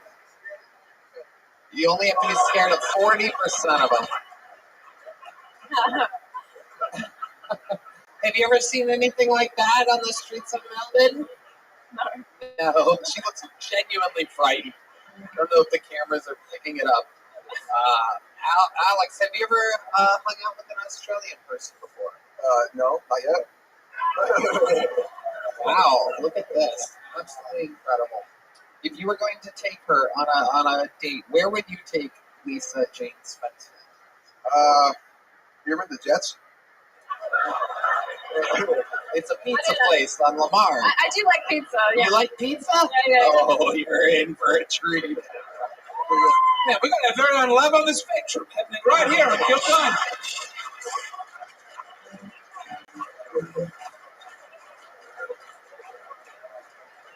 That's true. Yeah. Do you like dogs? What? Do you like dogs? Dogs. I love dogs. What kind of do you like? How many dogs do you love? What would be a reasonable number of dogs for a man to have? Just one. One. Oh, no. I don't have a dog. I used to have a dog. This man's got 8 dogs. I just want to let He's you got 8 dogs. Oh. What, are you into anything weird sexually, like 2 in the pink, half in the steak? This is very early chili. He has a funny hand. He has a funny hand. He's got a weird pinky. She is scared to death, ladies and gentlemen. Again, when she faces you guys, she starts to smile and everything, but when she looks directly at him, there's a specific ghostly look that comes over her face of concern. It's true. I wish we had like a reverse camera. I guess we can't really do it. Lisa, I want you to know this is just what America's like. It's like this every single day forever. Yeah. I know. I was at that show last night. Alex, let me ask you a question. After you took her to Jet's Pizza, then what would you do? Probably bring her to my van. Australians love vans. I don't date van people. No, he doesn't. Here's the twist: is that's just a great. Every question I asked him is brilliantly answered. He doesn't live in his van. He has his own place. 8 dogs on an air mattress. Look how proud he is. He loves his life. He's not to get pussy, dude. He's so cool. I'm buying him a new pair of shoes. I've never even done that before. 12 years we've been doing this show. I'm buying new kids. Hey, you know, I'll buy you shoes. Oh. Wow. Alex. Look at this. What are you going to do, skin the dogs? God, no way. Look at this. You've heard of love at first sight. This is fear at first sight. A sweet little Australian who did N-word jokes, now looking at a half-pinky inbred Nutella. Okay. Lisa, just because I'm in a good mood, I'm going to give you a big joke book. You don't really deserve it for any reason, but I'm just... Alex Tarshoon has brought me so much joy here tonight that you're leaving with a big joke book. How about one more time for Lisa Jane Spencer? And how about one more time for the final time, Alex Tarshoon, everybody.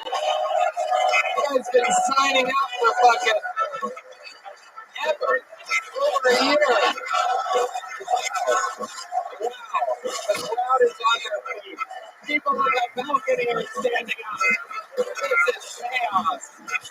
All right, we'll see you next week, Alex. There's only one way to end an episode like this, and you damn well know that it has to be the ringer of all ringers, the Memphis Strangler. It is the Vanilla Gorilla, the one and the only, the Big Red Machine, the Hall of Famer. This is William Montgomery.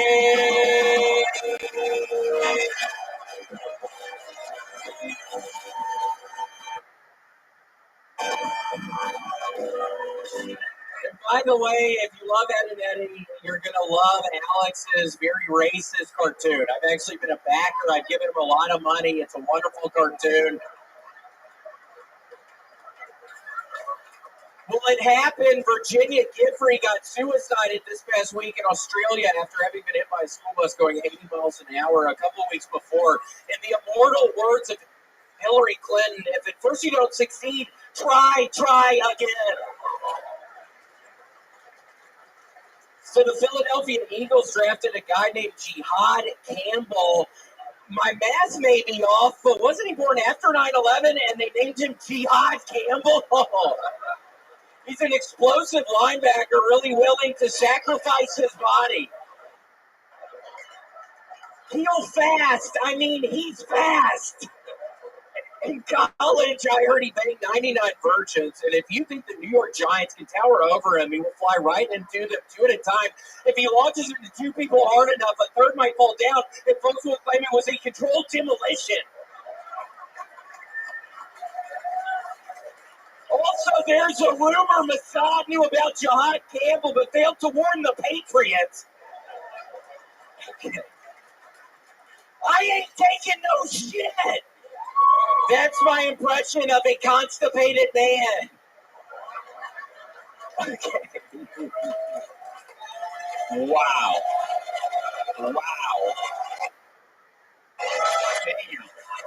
We know who the interview of the night was, but my God, let there be no question. The set of the night goes to the man who's done it more than anybody.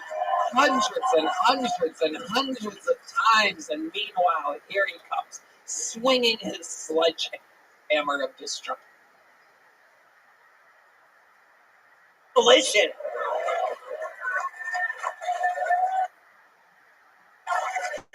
Also, there's a rumor Mossad knew about Jihad Campbell.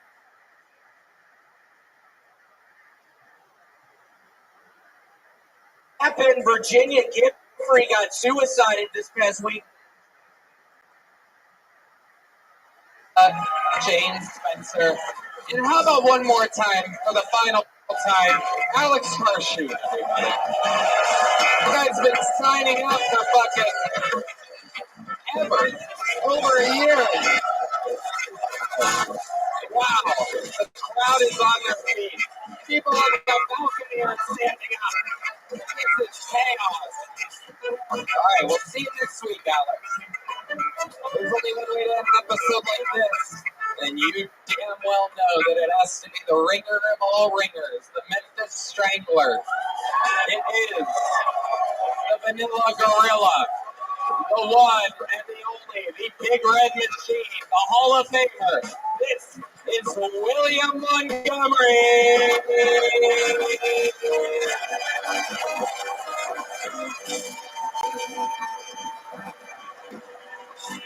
And by the way, if you love Ed and Eddie, love Alex's very racist cartoon. I've actually been a backer. I've given him a lot of money. It's a wonderful cartoon. Well, it happened. Virginia Giffrey got suicided this past week in Australia after having been hit by a school bus going 80 miles an hour a couple of weeks before. In the immortal words of Hillary Clinton, if at first you don't succeed, try again. So the Philadelphia Eagles drafted a guy named Jihad Campbell. My math may be off, but wasn't he born after 9/11 and they named him Jihad Campbell? He's an explosive linebacker, really willing to sacrifice his body. He'll fast. I mean, he's fast. In college, I heard he banged 99 virgins, and if you think the New York Giants can tower over him, he will fly right into them two at a time. If he launches into two people hard enough, a third might fall down, and folks will claim it was a controlled demolition. Also, there's a rumor Mossad knew about Jihad Campbell, but failed to warn the Patriots. Okay. Ain't taking no shit. That's my impression of a constipated man. Okay. Wow. Damn. We know who the interview was, but my God, let there be no question. The set of the night goes to the man who's done it more than anybody. Hundreds and hundreds and hundreds of times, and meanwhile, here he comes, swinging his sledgehammer of destruction yet again. And you did it with a do-rag on. And for the record, this thing smells like shit, Tony! No, I'm kidding. Alex is so funny, but I swear I was smelling his ass, and I was like, oh my God, is he going to let me wear this? And then he put it on me, and I'm like, dude, this smells like shit. It smells like 8 fucking dogs in the apartment with you. 8 bucks and a lot of pizza. My goodness, totally worth it. The hardest I've laughed all night was on your entrance. Your material followed the entire way through. An entire 60 seconds of laughter. Well, it's all gas, no brakes. The big red machine has arrived. So nice to be here. It's all the rowing I've been doing, Tony. I'm at 200,000 meters already in this month. Okay, Tony. Wow. I'm up to over 500,000 meters since January. Wow. So I am going, and then I almost broke my big toe, I think, a couple days ago. I was moving some piece of equipment, and it fucking fell right on my big toe. Oh, my goodness. It hurts so bad. Let me just warn you. You might have a face infection in no time. Yeah, I hope not. He also had a staph infection. Did he have a staph infection? Somebody else. I don't know. It's basically cellulitis is kind of an exception. A lot of you know that I'm a Canadian doctor, so put it down. We're not going down that path again. Okay, so William, you look fantastic. You're absolutely glowing. I would say so. Have you been on tour? I have. I was in Virginia Beach, Virginia this past weekend. It was a wonderful time. I ended up eating a whole bunch of seafood.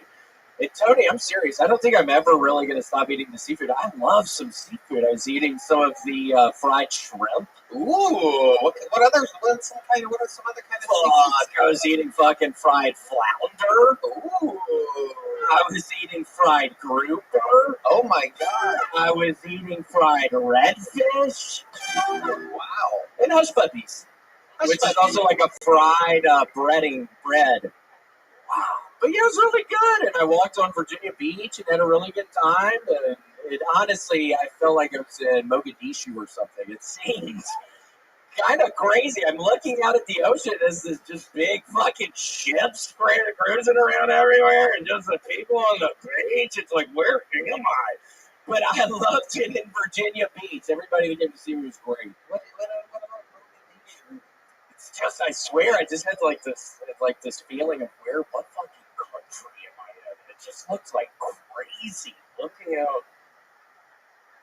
There's James McCann, your fellow. I know it is so nice to see a fellow ginger friend. You're so cool with the do-rag.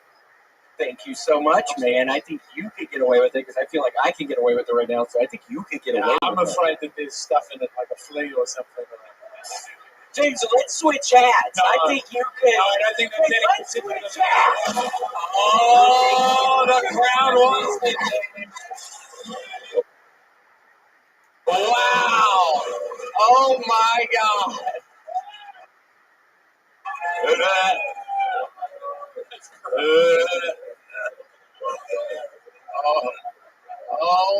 Oh my God. Wow. James McCann. I think his pinky's getting shorter in real time. Somehow you look totally different than everything. Shut your bitch ass.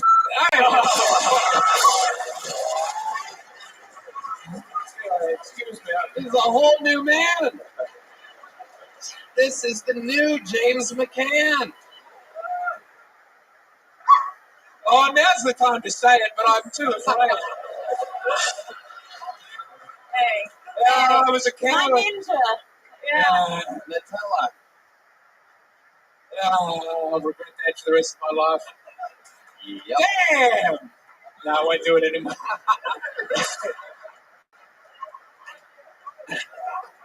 I think that was a pretty bad mistake.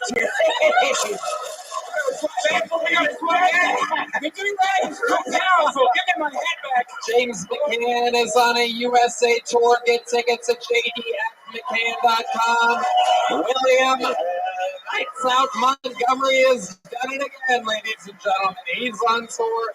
Kim Congdon's on tour. KimCongdon.com with a CONGDON.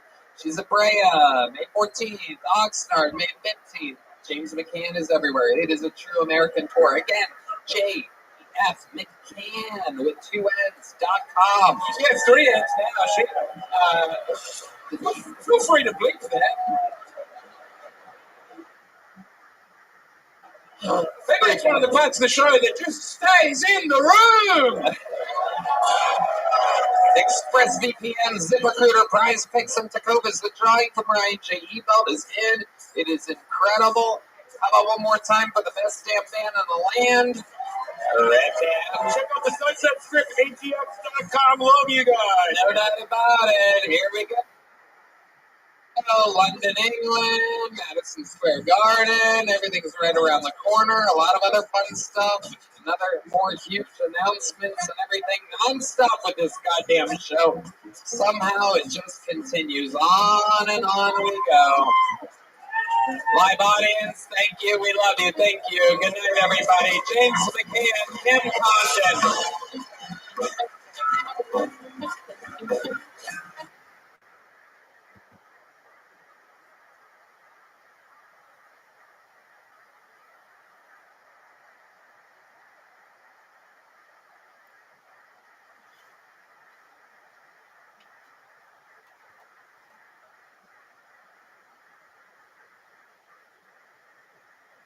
If you read a half hour a night, the calculation I came to is that you can read 1,000 books in 50 years. All of the components are there to engineer intimate experiences. Extraterrestrial life is true mystery, but the most tantalizing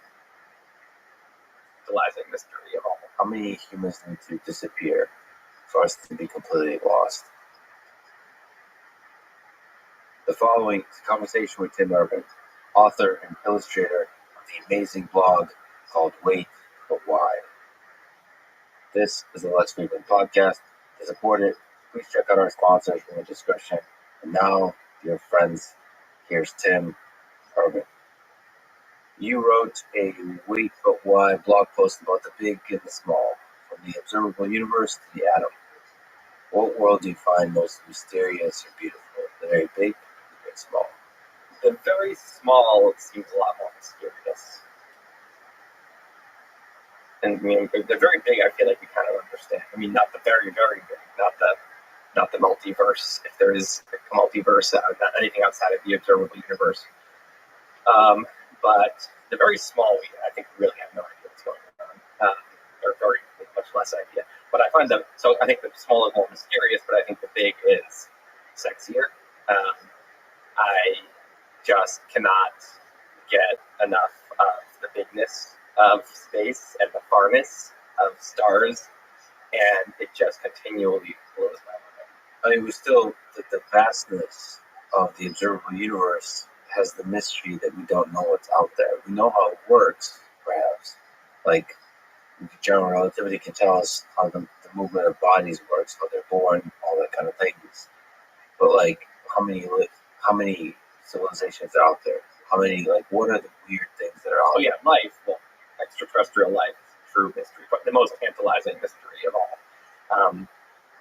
But that's like our size. So that's maybe it's that the actual the big and the small are really cool, but it's actually the things that are potentially our size that are the most tantalizing. Potentially our size is probably the key word. Yeah, I mean, I wonder how small intelligent life is. Probably not that small.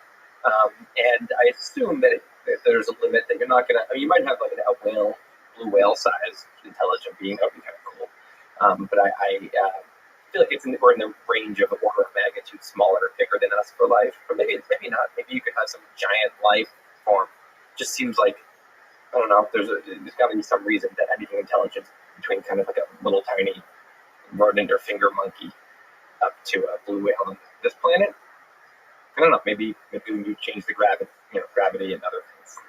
Well, you could think of life as a thing of self-assembling organisms, and they just get bigger and bigger and bigger. Like, there's no such thing as a human being. A human being is made up of a bunch of tiny organisms working together. And we somehow envision that as one entity because it has consciousness. But maybe it's just organisms on top of organisms. Organisms all the way down, turtles all the way down. So, like, Earth can be seen as an organism for people, for alien species that is very different. Like, why is the human the fundamental entity that is living, and then everything else is just either a collection of humans or components of humans? I think of it kind of as you think about, I think of like an emergence elevator, and so you've got an ant is on one floor, and then the ant colony is a floor above, or maybe there's even units within the colony that's one floor above, and the full colony is two floors above. And to me, I think that it's the colony that is closest to being the animal. It's like the individual thing that competes with others, while the individual ants are like cells in the animal body. We are more like a colony in that regard, but the humans are weird because I think of it if emergence happens in an emergence tower, where you've got kind of, as I said, cells and humans, communities and societies. Ants are very specific. The individual ants are always cooperating with each other for the sake of the colony. So the colony is this unit that is the competitive unit. Humans can kind of go, we take the elevator up and down emergence tower psychologically. Sometimes we are individuals that are competing with other individuals, and that's where our mindset is. And then other times we get in this crazy zone, a protest or a sporting event, and you're just chanting and screaming and doing the same hand motions with all these other people, and you feel like one. And you would sacrifice yourself, and that's soldiers. And so our brains can kind of psychologically go up and down this elevator in an interesting way. Yeah, I wonder how much of that is just a narrative we tell ourselves. Maybe we are just like an ant colony, which is collaborating always, even in our stories of individualism, of like the freedom of the individual, like this kind of isolation, lone man on an island kind of thing. We're actually all part of this giant network of, maybe one of the things that makes humans who we are is probably deeply social, the ability to maintain not just a single human intelligence, but like a collective intelligence. And so this feeling like individual is just because we woke up at this level of the hierarchy. So we make it special, but we very well could be just part of the ant colony. This whole conversation, I'm either going to be doing a Shakespearean analysis of your Twitter, your writing, or very specific statements that you make. So you've written answers to a mailbag of questions. The questions were amazing, the ones you chose, and your answers were amazing. So on this topic of the big and the small, somebody asked, are we bigger than we are small? Or smaller than we are big? Who's asking these questions? This is really good. You have amazing fans. Okay, so where do we sit at this level of the very small to the very big? So are we bigger or are we small? Are we bigger than we are small? I think it depends on what we're asking. So if we're talking about the biggest thing that we kind of can talk about without just imagining as the observable universe, the Hubble sphere. And that's about 10 to the 26 meters in diameter. The smallest thing we talk about is a Planck plane. But you could argue that that's kind of an imaginary thing. But that's 10 to the negative 35. Now we're about, conveniently, about 10 to the 1. Not quite, 10 to the 0. We're about 10 to the 0 meters long. So we're right, so it's easy because you can just look and say, okay, well, for example, atoms are like 10 to the negative 15th or 10 to the negative 16th meters across, right? If you go 10 to the 15th or 10 to the 16th, which is right, so an atom to us is us to this, you get to like nebula. Smaller than a galaxy and bigger than the biggest star. So we're right in between nebula and an atom.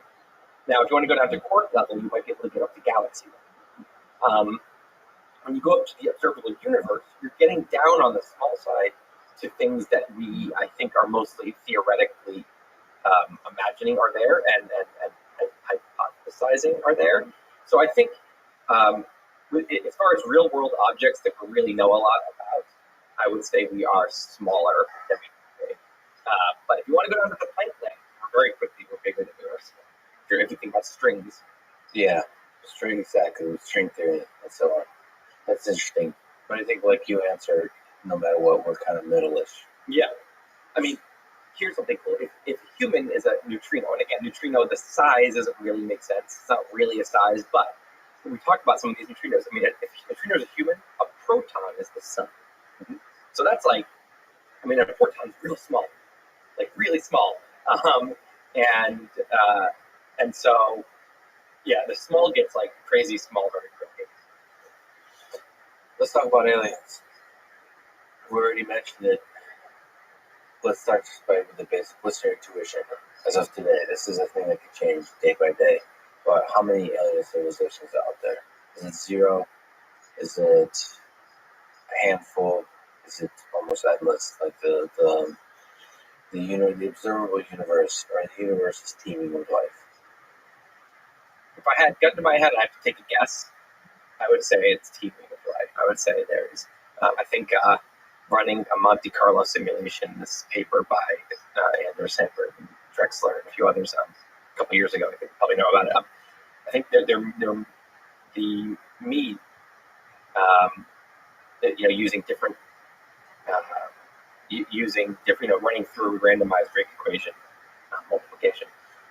You ended up with 27 million as the mean of intelligent civilizations in the galaxy, in the Milky Way alone.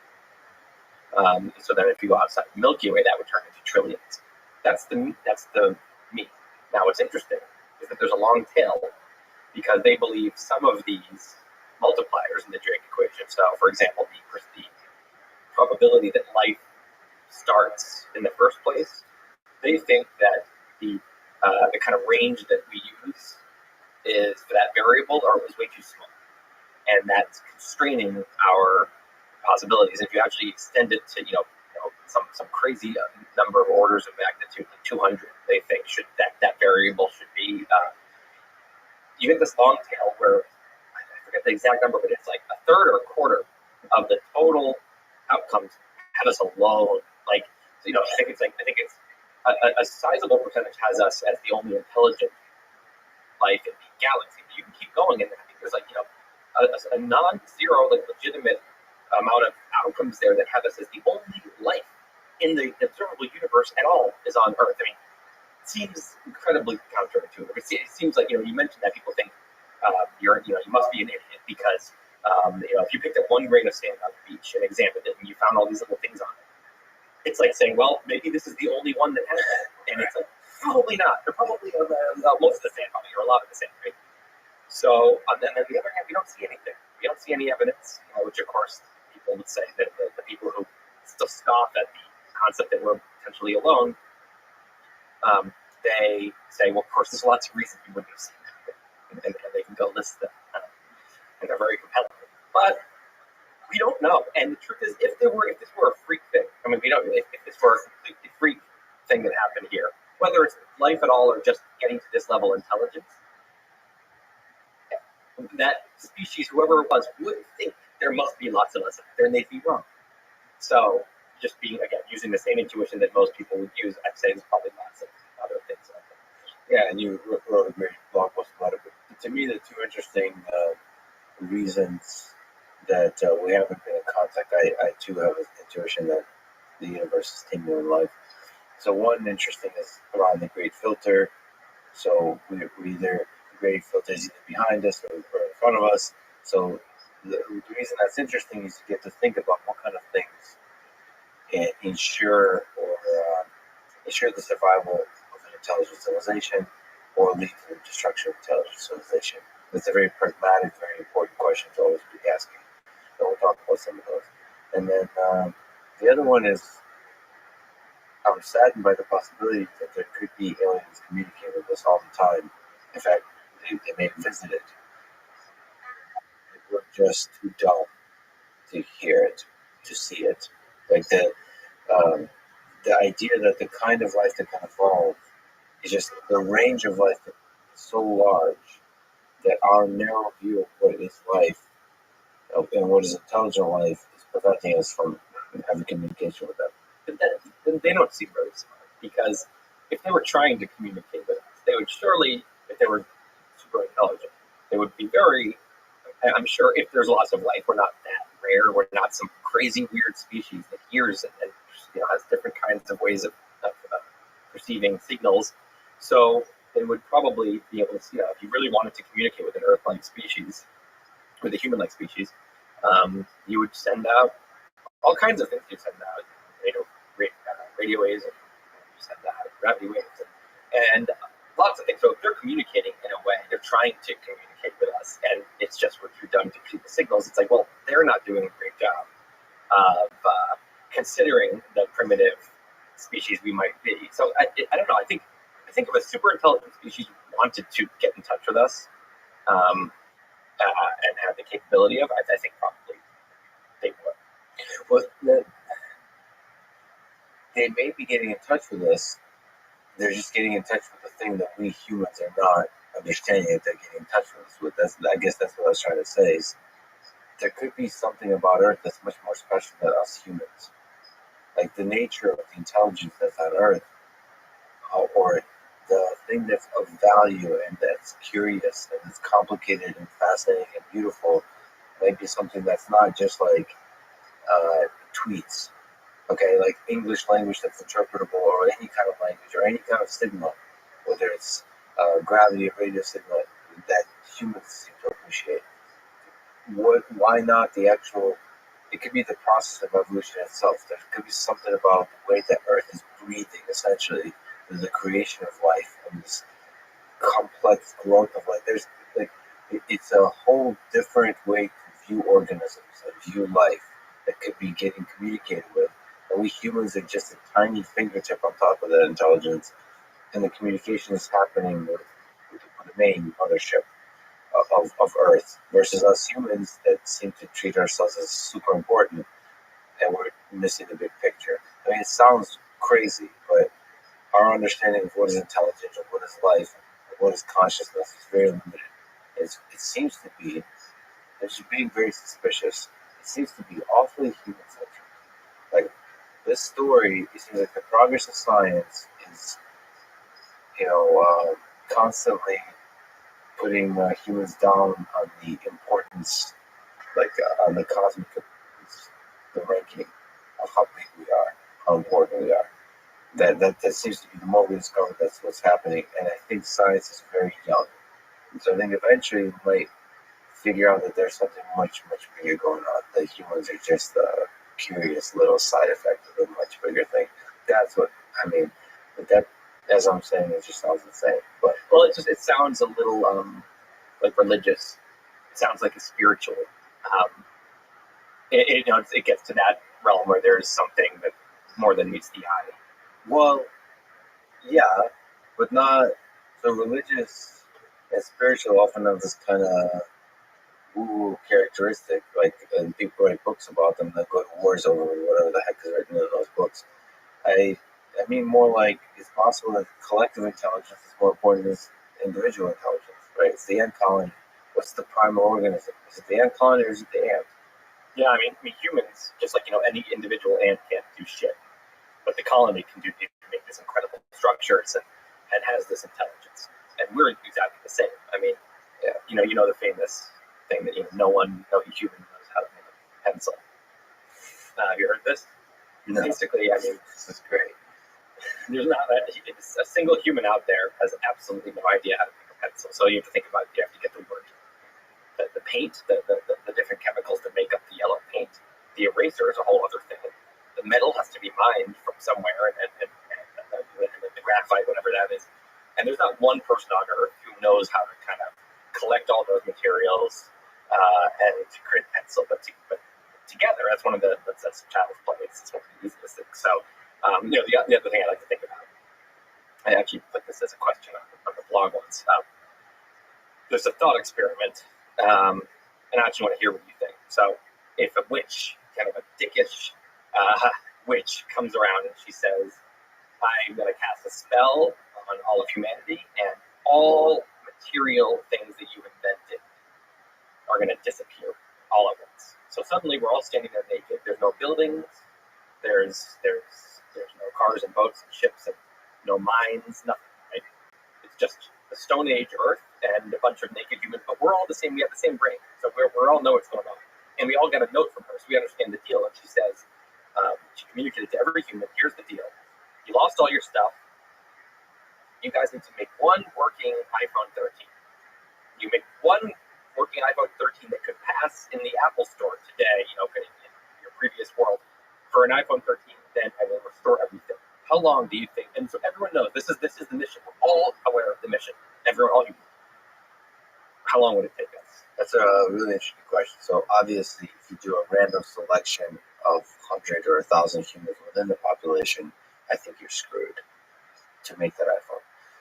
I tend to believe that there's fascinating specialization among the human civilization. Like there's a few hackers out there that can solo build an iPhone. But what materials? So no materials whatsoever. It has to. I mean, it's virtually any. Okay, you have to build factories. Right, and to fabricate. Okay. And how you going to mine them? You got to mine the materials where you don't have any cranes. You don't need, you 100% have to have everybody's naked. Everyone's naked, and everyone's where they are. So you and I would currently be naked. It's on the ground in what used to be Manhattan. So no building. Grassy island. So you need a naked Elon Musk type character to then start building a company. Yes, you have to have a large company. Right.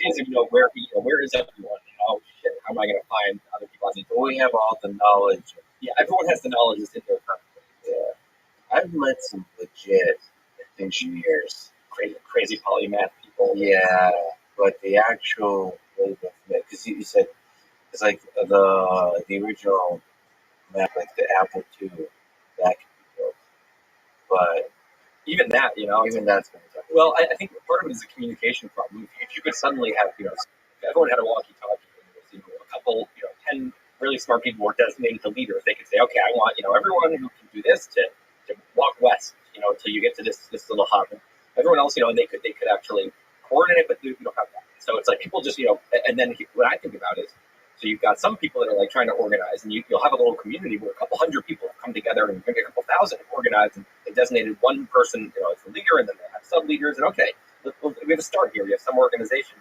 You're also going to have some people that say, good, humans were a scourge upon the earth, and this is good, and they're going to try to sabotage. They're going to try to murder the people who know what they're talking about.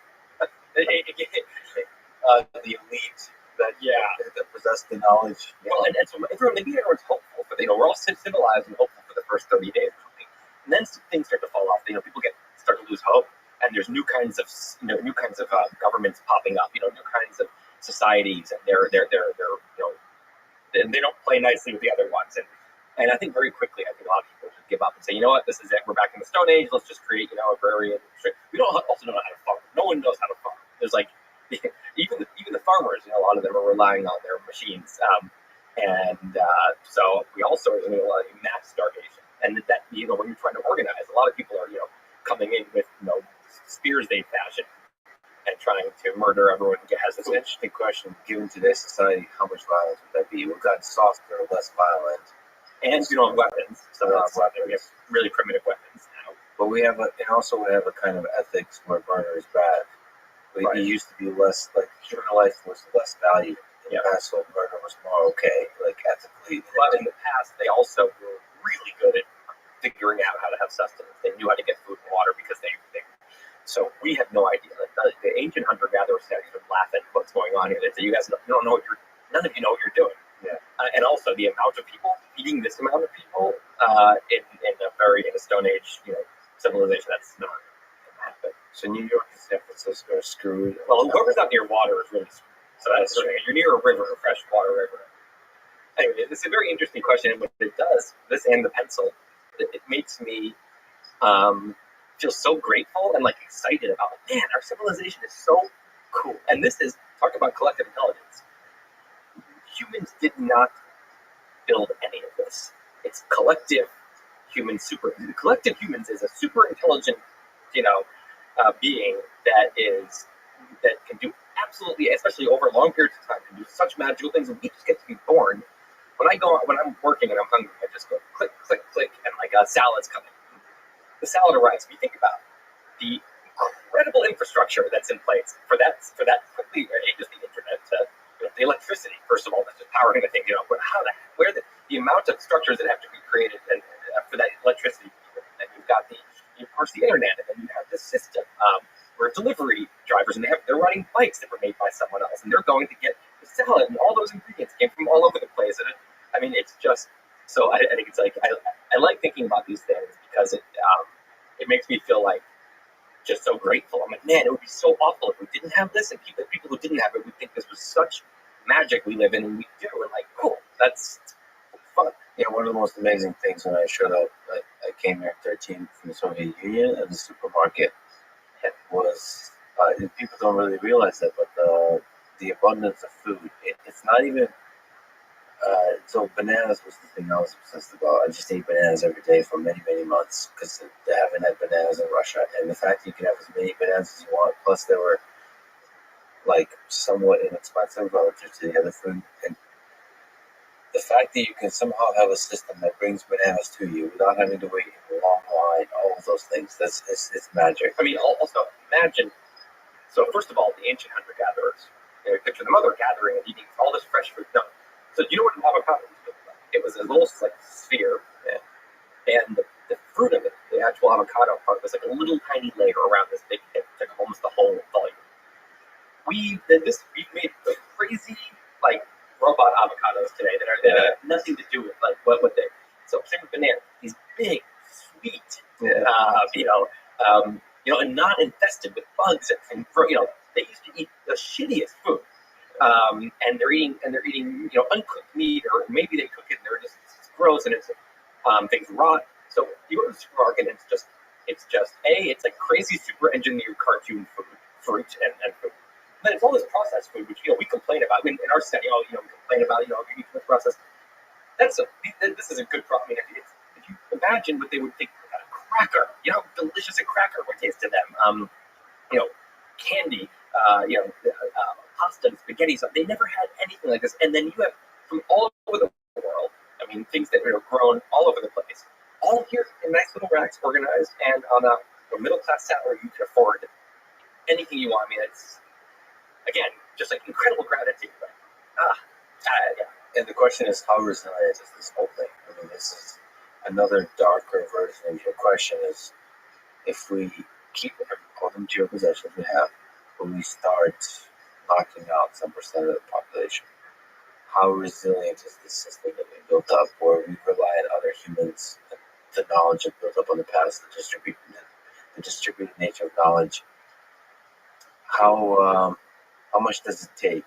How many humans need to disappear for us to be completely lost? Well, I'm trying to go off one thing, which is Elon Musk says that he has this number of 1 million in mind as the rough order of magnitude of people you need to be on Mars to truly be multiplanetary. Multiplanetary doesn't mean like when Neil Armstrong goes to the moon. They call it a great leap for mankind. It's not a great leap for anything. It is a great achievement for mankind. And I always think about if the first fish to kind of go on land just kind of went up and gave the shore a high five and goes back into the water. That's not a great leap for life.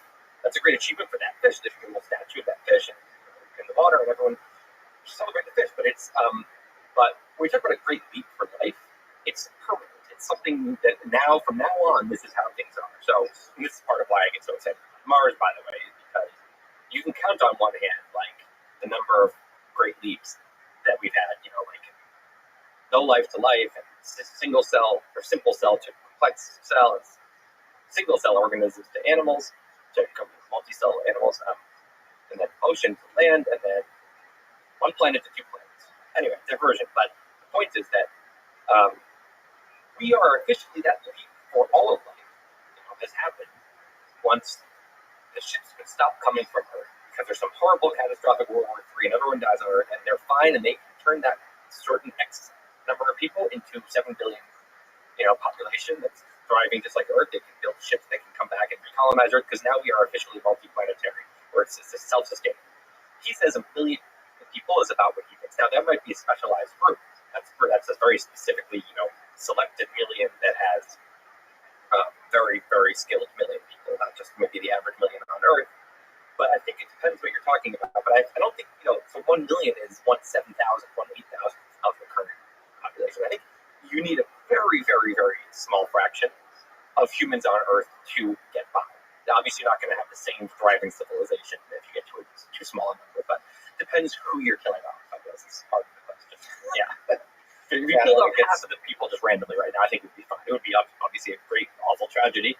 I think if you killed off 3/4 of all people randomly, just 3 out of every 4 people drops dead, I think we'd have, obviously, the stock market would crash. We'd have a rough patch, but I almost can assure you that the species would be fine. Well, because the million number, like you said, it is specialized. So I think you have to do this. You have to basically do the iPhone experiment. Like literally, you have to be able to manufacture computers.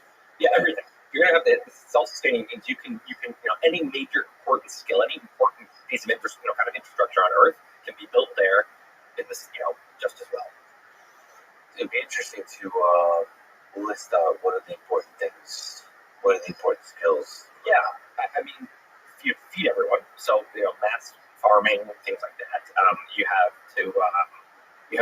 mining. These questions, it's like the materials might be, I don't know, 5 miles, 2 miles underground. I don't know what that actual, but like, it's amazing to me just that these things got built in the first place. No one built the mine that we're getting stuff for the iPhone for probably wasn't built for the iPhone, or in general, early mining, was for, I think obviously, I assume that the Industrial Revolution, when we realized, fossil fuels, we want to extract this magical energy source. I assume that like mining took a huge leap without knowing very much about this. I think, you need mining, you're going to need a lot of electrical engineers. If you're going to have a civilization like ours, of course you could have oil and lantern, you could go way back. But if you're trying to build our today thing, you're going to need energy and electricity, and mines that can create materials, and then you're going to need a ton of plumbing and everything that entails. And like I said, food, but also the manufacturer, so like turning raw materials into something useful. Yeah. That whole thing, like factories, some supply chain, transportation. Right. You think about when we talk about the world hunger, one of the major problems is, there's plenty of food, and by the time it arrives, most of it's gone bad in the truck, in a kind of an impoverished place. So it's like, we take it so for granted. All the food in the supermarket is fresh. It's all there, and which always stresses me out. If I were running a supermarket, I would always be so miserable about things going bad on the shelves, or if you don't have enough, that's not good. But if you have too much, it goes bad. Of course, there'll be entertainers too. Like somebody would have a YouTube channel that's running on Mars. There is something different about civilization on Mars and Earth existing versus like a civilization in the United States versus Russia and China. Like that's a fundamentally different distance. Philosophically. The question will be fuzzy. There'll be a reality show on Mars that everyone on Earth is obsessed with. And, I think if people are going back and forth enough, then it becomes fuzzy. It becomes our friends on Mars, and there's this Mars versus Earth, and it become fun tribalism. I think if people don't rarely go back and forth, and they're there for, I think it get kind of we hate, a lot of us versus them stuff going on. There could be also war in space for territory. As first colony happens, China, Russia, whoever, different European nations, Switzerland finally gets their act together and starts wars. This is supposed to staying out of all kinds of crazy geopolitical things that we have not even, no one's really even thought about too much yet. That could get weird. Think about the 1500s, when it was suddenly a race to colonize or capture land or discover new land that hasn't been, so it was this new frontiers. Right? There's not really, the land is not, the thing about Crimea was this huge thing that this tiny peninsula switched. That's how optimized everything has become. Everything is just really stuck. Mm-hmm. Mars is a whole new world of territory, naming things, and it's a chance for new kind of governments, maybe, or maybe the colonies of these governments. And we don't get that opportunity. I think it would be cool if there's new countries being, totally new experiments. That's I think Elon talks exactly about that, and I believe that very much. That should be from the start. They should determine their own sovereignty. They should determine their own thing. There was one modern democracy in the late 1700s, the U.S. I mean, it was the only modern democracy. And now, of course, there's hundreds, or many dozens. But I think part of the reason that was able to start, I mean, it's not that people didn't have the idea. People had the idea. It was that they had a clean slate, new place, and they suddenly were, So I think it would be a great opportunity to have, because a lot of people have done that. If I had my own government on an island, my own country, what would I do? And the U.S. founders actually had the opportunity, that fantasy. They were like, we can do it. Let's make. Okay, what's the perfect country? And they tried to make something. Sometimes progress it's not held up by our imagination. It's held up by just there's no blank canvas to try something. Yeah, it's an opportunity for a fresh start. The funny thing about the conversation we're having is not often had. I mean, even by Elon, he's so focused on Starship and actually putting the first human on Mars. I think thinking about this kind of stuff is inspiring. It makes us dream. It makes us hope for the future. And it makes us somehow thinking about the civilization on Mars is helping us think about the civilization here on Earth. Yeah, how we should run it. But what do you think are in our lifetime? I think any effort that goes to Mars, the goal is in this decade. Do you think that's actually going to be achieved? I have a big bet, $10,000 with a friend when I was drunk in an argument. This is great. That Neil Armstrong of Mars, whoever he or she may be, will step foot by the end of 2030. Now, this was probably 2018.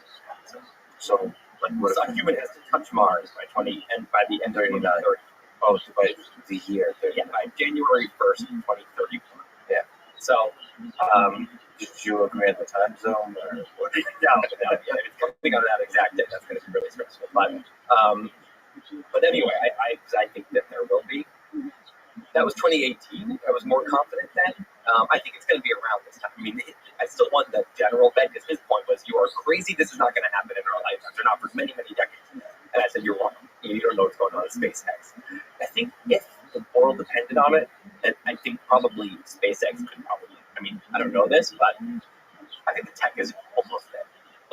I don't think that, of course, it's delayed many years by safety. So they first want to send a ship, around Mars, and they want to land a cargo ship on Mars. And there's the moon on the way too. Yeah. There's all, but I think the moon a decade before seemed like magical tech that humans didn't have. This is no, we can. It's totally conceivable that this Starship, it is a interplanetary colonial or interplanetary transport system. That's what they used to call it. The SpaceX, the way they do it is every time they do a launch, something fails usually. When they're testing, and they learn 1,000 things. The amount of data they get, and they improve. So each one is it's like they've moved up 8 generations in each one. Anyway, so it's not inconceivable that pretty soon they could send a Starship to Mars and land it. There's just no good reason I don't think they could. And so if they could do that, they could, in theory, send a person to Mars pretty soon. Now, taking off from Mars and coming back again, I don't think anyone would want to be on that voyage to death because it's just, it's still amateur hour here, getting that perfect. I don't think we're too far away now. The question is every 26 months, Earth laps Mars, right? It's like the sinusoidal, it's called the period, 26 months. So it's right now in the evens, 2022 is going to have one of these, 2024. So people could, this was the earliest estimate I heard. Elon said, maybe we can send people to Mars in 2024, to land in 2024, early 2025. That is not going to happen because that included 2022 sending a cargo ship to Mars, maybe even the one in 2020. And so I think they're not quite on that schedule. But to win my bet, 2027 I have a chance, and 2029 I have another chance. We're not very good at backing up and seeing the big picture. We're very distracted by what's going on today and what we can believe because it's happening in front of our face. There's no way that humans going to be landing on Mars and it's not going to be the only thing everyone is talking about, right? I mean, it's going to be the moon landing, but even bigger deal going to another planet, right? And for to start a colony, not just to get high five and come back. So this is 2020, maybe the 2030s. It's going to be the new 1960s. We're going to have a space decade. I'm so excited about it. And it's one of the great peaks to all of life happening in our lifetimes. That's wild. To paint a slightly cynical possibility, which I don't see happening but I just want to put sort of value into leadership. I think it wasn't obvious that the moon landing would be so exciting for all of human civilization. Some of that had to do with the right speeches, with the space race. Like space, depending on how it's presented, can be boring. I don't think it's been that so far, but I've actually. I agree that space is quite boring right now. Not SpaceX is great, but like 10 years ago, space. Yeah. Some writer I forget who wrote, it's like the best magic trick in the show happened at the beginning, and now they're starting to do this like easy ass. You know, it's like you can't go in that direction. The line that the writer said is like watching astronauts go up to the space station. After watching the moon is like watching Columbus sail to Ibiza. It's just like, it's everything is so practical. You're going up to the space station not to explore, but to do science experiments and microgravity, and you're sending rockets up. Most of you here and there there's a probe, but mostly you're sending up a satellite to, for TV or whatever it is. It's kind of like lame Earth industry, usage. So I agree with you. Space is boring there. The first human setting foot on Mars, that's got to be a crazy global event. I can't imagine it not being. Maybe you're right. Maybe I'm taking for granted that the speeches and the space race and I think the value of, I guess what I'm pushing is the value of people like Elon Musk and potentially other leaders that hopefully step up is extremely important here. Like I would argue without the publicity of SpaceX, it's not just the ingenuity of SpaceX, but like what they've done publicly by having a figure that tweets and all that kind of stuff like that. That's a source of inspiration. Totally. NASA wasn't able to quite pull off with the shuttle. That's one of his two reasons for doing this. SpaceX is just for two reasons. One, life insurance for the species. If we're, if you're, I always think about it this way. If you're an alien on some faraway planet, you're rooting against humanity, and you win the bet if humanity goes extinct. You do not like SpaceX. You do not want them to have their eggs in two baskets. Yeah.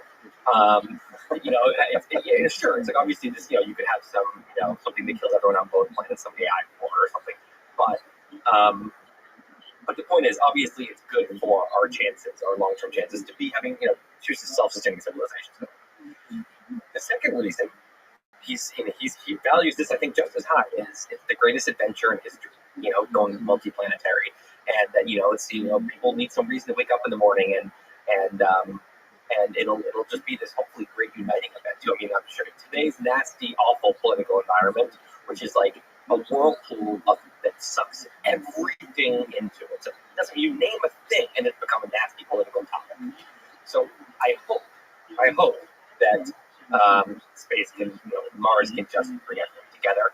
But it could become this hideous thing where it's a billionaire, some annoying storyline gets built. So half the people think that anyone who's excited about Mars is an evil, something. Yeah. Anyway, I hope it is super exciting. So far, space has been a uniting, inspiring thing. And in fact, especially during this time of the pandemic, it's been just commercial entity putting out humans into space for the first time was just one of the only big sources of hope. Totally in awe, just like watching this huge skyscraper go up in the air, flip over, back down and land. I mean, it just makes everyone just want to sit back and clap and kind of like, the way I look at something like SpaceX is it makes me proud to be a human. And I think it makes a lot of people feel that way. It's like good for our self-esteem. It's like, we're pretty, we have a lot of problems, but like, we're kind of awesome. Yeah, if we can put people on Mars, sticking up an Earth flag on Mars, like, damn, we should be so proud of our like little family here. Like we did something cool. And by the way, I made it clear to SpaceX people, including you, many times, and it's like once a year reminder that if they want to make this more exciting, send the writer to Mars on on the thing. And I'll blog about it. So I'm just continuing to throw this out. Which I'm trying to get them to send me to Mars. I understand. So I just want to clarify which trip does the writer want to go. Well, I think my dream one, to be honest, would be like the Apollo 8 where they just looped around the moon and came back. Because landing on Mars Give you a lot of good content to write about. Great content, right? I mean, the amount of kind of high-minded, and so I would go into the thing and I would talk about it. And I'd be in microgravity, so I'd be bouncing around my little space. They could send me in a dragon. I don't need to do a whole starship. And I would bounce around, and I would get to. And I've always had a dream of going to like a one of those nice jails for a year because I just have nothing to do besides like read books and I have no responsibilities and no social plans. So this is the ultimate version of that. Anyway, it's a side topic, but I mean, But also, if you, I mean, to be honest, the land on Mars, it's epic. And then if you die there, like finishing your writing, it would be just even that much more powerful for the impact. yeah, but then I'm gone, and I don't even get to like experience the publication of it, which is the whole point. Well, some of the greatest writers in history didn't get a chance to experience the publication of their. I know. I don't really think. I think back to Jesus, and I'm like, oh man, that guy really like crushed it, you know. But then if you think about it, it doesn't like you could literally die today and then become the next Jesus in 2,000 years from now with a civilization that's like they're like in magical in the clouds, and they're worshiping you. They're worshiping Lex like that, and like that sounds like your ego probably would be like, wow, that's pretty cool. It's relevant. You never even knew it now. But this feels like a Rick and Morty episode. It does. It does. Okay, you've talked to Elon quite a bit. You've written about him quite a bit.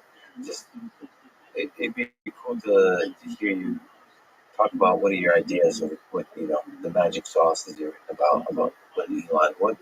What makes him so successful? His style of thinking, his ambition, his dreams, his the people he connects with, the kind of problems he tackles. Is there kind of comments you can make about what makes him special? I think that obviously there's a lot of things that he's very good at. He's obviously super intelligent. His heart is like I think the right place. Like, I really, really believe that. Like, and I think people can sense that. He just doesn't seem like a grifter of any kind. He's truly trying to do these big things for the right reasons.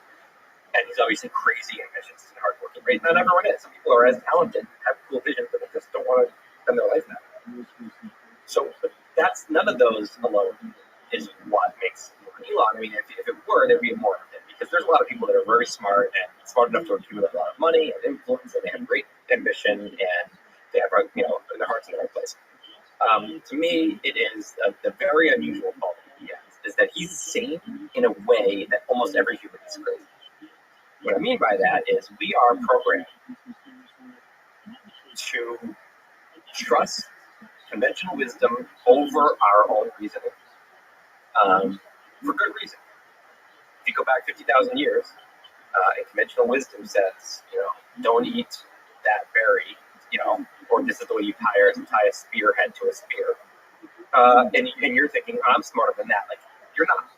That comes from the accumulation of life experience, accumulation of observation and experience over many generations, and that's a little mini version of the collective superintelligence. It's like, it's the equivalent of like making a pencil today. Like, people back then, like the conventional wisdom, like had this knowledge that no human could ever bring.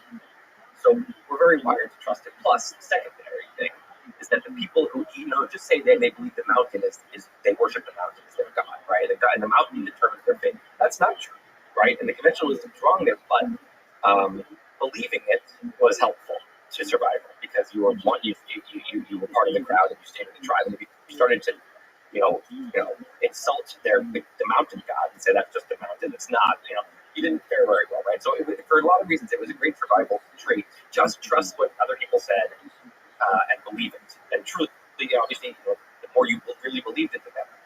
Today, conventional wisdom, in a rapidly changing world and a huge, giant society, our brains are not built to understand that. They have a few settings, and none of them is 300 million person society.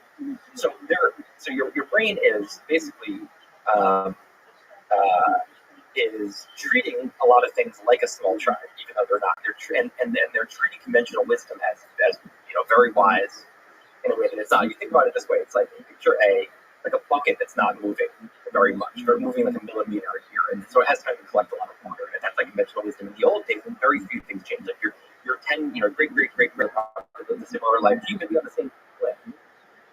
And so old people really knew what they were talking about. Today, the bucket's moving really quick. And so the wisdom doesn't accumulate, but we think it does. Because our brain settings doesn't have the, quickly moving bucket setting. So my grandmother gives me advice all the time. And I have to decide, is this, so there's certain things that are not changing, like relationships and love and loyalty, things like focus on those things, I'll listen to it all day. She's one of the people who said, you've got to live near your community, live near your family, right?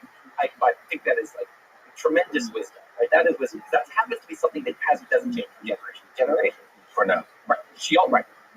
For now. But she's also Italian, right? So I'll be the idiot telling my Exactly. that he'll actually be in the metaverse like you. Exactly. It doesn't matter. I'm like, you have to thought it's the same when you're not in person. They're gonna say it's exactly the same. And they'll also be thinking to me with their Neuralink. I'm gonna be like, slow down. I don't understand what you're saying. Let's talk like no. Anyway. So my grandmother then she said, you're I don't know about this writing you're doing. You should go to law school. And you secure. And that's not good advice to given the world I'm in and what I like to do and what I'm good at, that's not the right advice. But because the world is she's in a different world, so she became wise for a world that's no longer here, right? Now, if you think about that, so then when we think about conventional wisdom, it's a little like my grandmother, and there's a lot of it's not maybe 60 years outdated like her software. It's maybe 10 years outdated as conventional wisdom, sometimes 20. So anyway, I think that we all continually don't have the confidence in our own reasoning when it conflicts with what everyone else thinks, with what seems right. We don't have the guts to act on that reasoning for that reason, right? We and so there's so many Elon examples. I mean, just from the beginning, building Zip2 was the first company, and it was internet advertising at the time. People said, this internet was brand new, kind of thinking like the metaverse, VR metaverse. People were like, oh, we're saying, we still facilitate internet advertising. People were saying, yeah, we're going to advertise on the internet. Yeah, right. Actually, it wasn't that he's magical and saw the future. It's that he looked at the present, looked at what the internet was, thought about, the obvious advertising opportunity this was going to be. It wasn't rocket science. It wasn't genius. I don't believe. I think it was just seeing the truth. And when everyone else is laughing, saying, "Oh, you're wrong," I mean, I did the math, and here it is, right? Next company, X.com, which became eventually PayPal. People say, "Oh, yeah, people are going to put their financial information on the internet." No way. And to us, it seems so obvious. If you went back then, you would probably feel the same. You'd think that is a fake company. No, it's just obviously not a good idea. She looked around and said, I see what this is. And so again, you can see where it was going, so you can see what it was that day, and not what it, not people. Conventional wisdom was still a bunch of years earlier. SpaceX is the ultimate example. A friend of his apparently actually compiled a video montage of rockets blowing up to show him this is not a good idea. And but just even the bigger picture, the amount of billionaires who thought this was, I'm going to start launching rockets, and the amount that failed. I mean, it's not. Conventional wisdom said this isn't a bad endeavor. He put all this money into it. Landing rockets was another thing.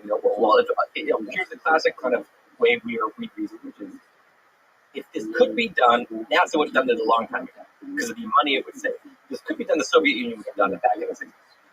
It's obviously something that can't be done, and the math on his envelope said, "Well, I think it can be done." So he just did it. So in each of these cases, I think actually in some ways he's not getting too much credit. As people think it's that he's it's that his Einstein intelligence or his future. He has incredible guts. He's so courageous. I think if you actually are looking at reality, you're assessing probabilities, and you're ignoring all the noise, which is wrong, so wrong, right? And you just have to be pretty smart and pretty courageous. And you have to have this magical ability to be sane and trust your reasoning over conventional wisdom, because your individual reasoning, part of it is that we see that we can't build Tesla, we can't build, the civilization on our own, right? We kind of count to the collective for good reason, but this is different when it comes to kind of what's possible. The Beatles were doing their kind of Motown-y chord patterns in the early 60s, and they were doing what was normal. They were doing what was clearly this kind of sound is a hit. And they started getting weird because they were so popular. They had this confidence to say, we're going to start just experimenting. And it turns out that if you all these people are in this one group together doing music, and it's just there's a lot of land over there. And it seems like I'm sure the managers would say that all the record executives say, you have to be, this is what sells, and it's just not true. So I think that Elon is the term for this that actually Elon likes to use is reasoning from first principles, physics terms. First principles are your axioms.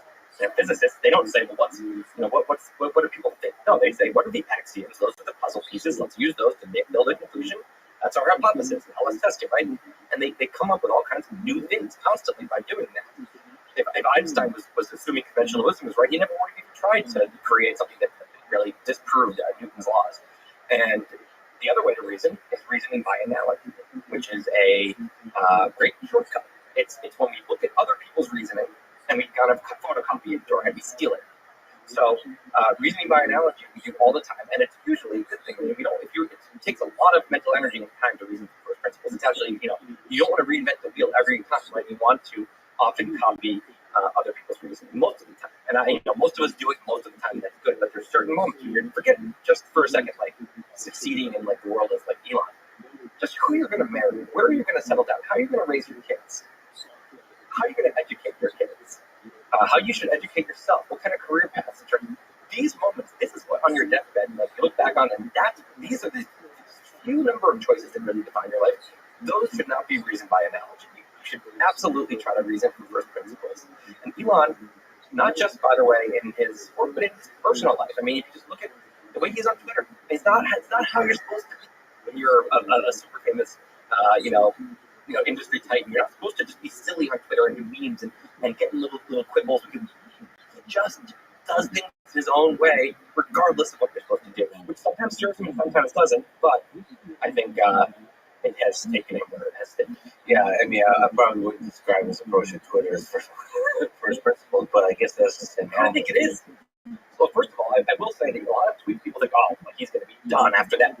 He's fine. He's on. He's just one man of the year. Like it's something. It's not sinking him, and I think it's not that I think this is like super reasoned out. I think that Twitter is his silly side, but I think that he saw his reasoning did not feel like there was a giant risk in just being his silly self on Twitter. And a lot of billionaires would say, well, no one else is doing that, so we must be a good reason, right? Well, I gotta say that he inspires me too. That's okay to be silly. Totally. On Twitter.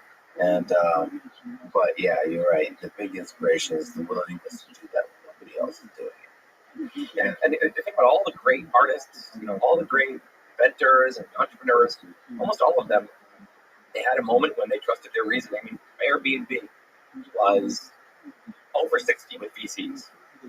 A lot of people say, obviously, they know something we don't, right? But they didn't. They said, I think they're all wrong. I mean, that takes some kind of different wiring in your brain.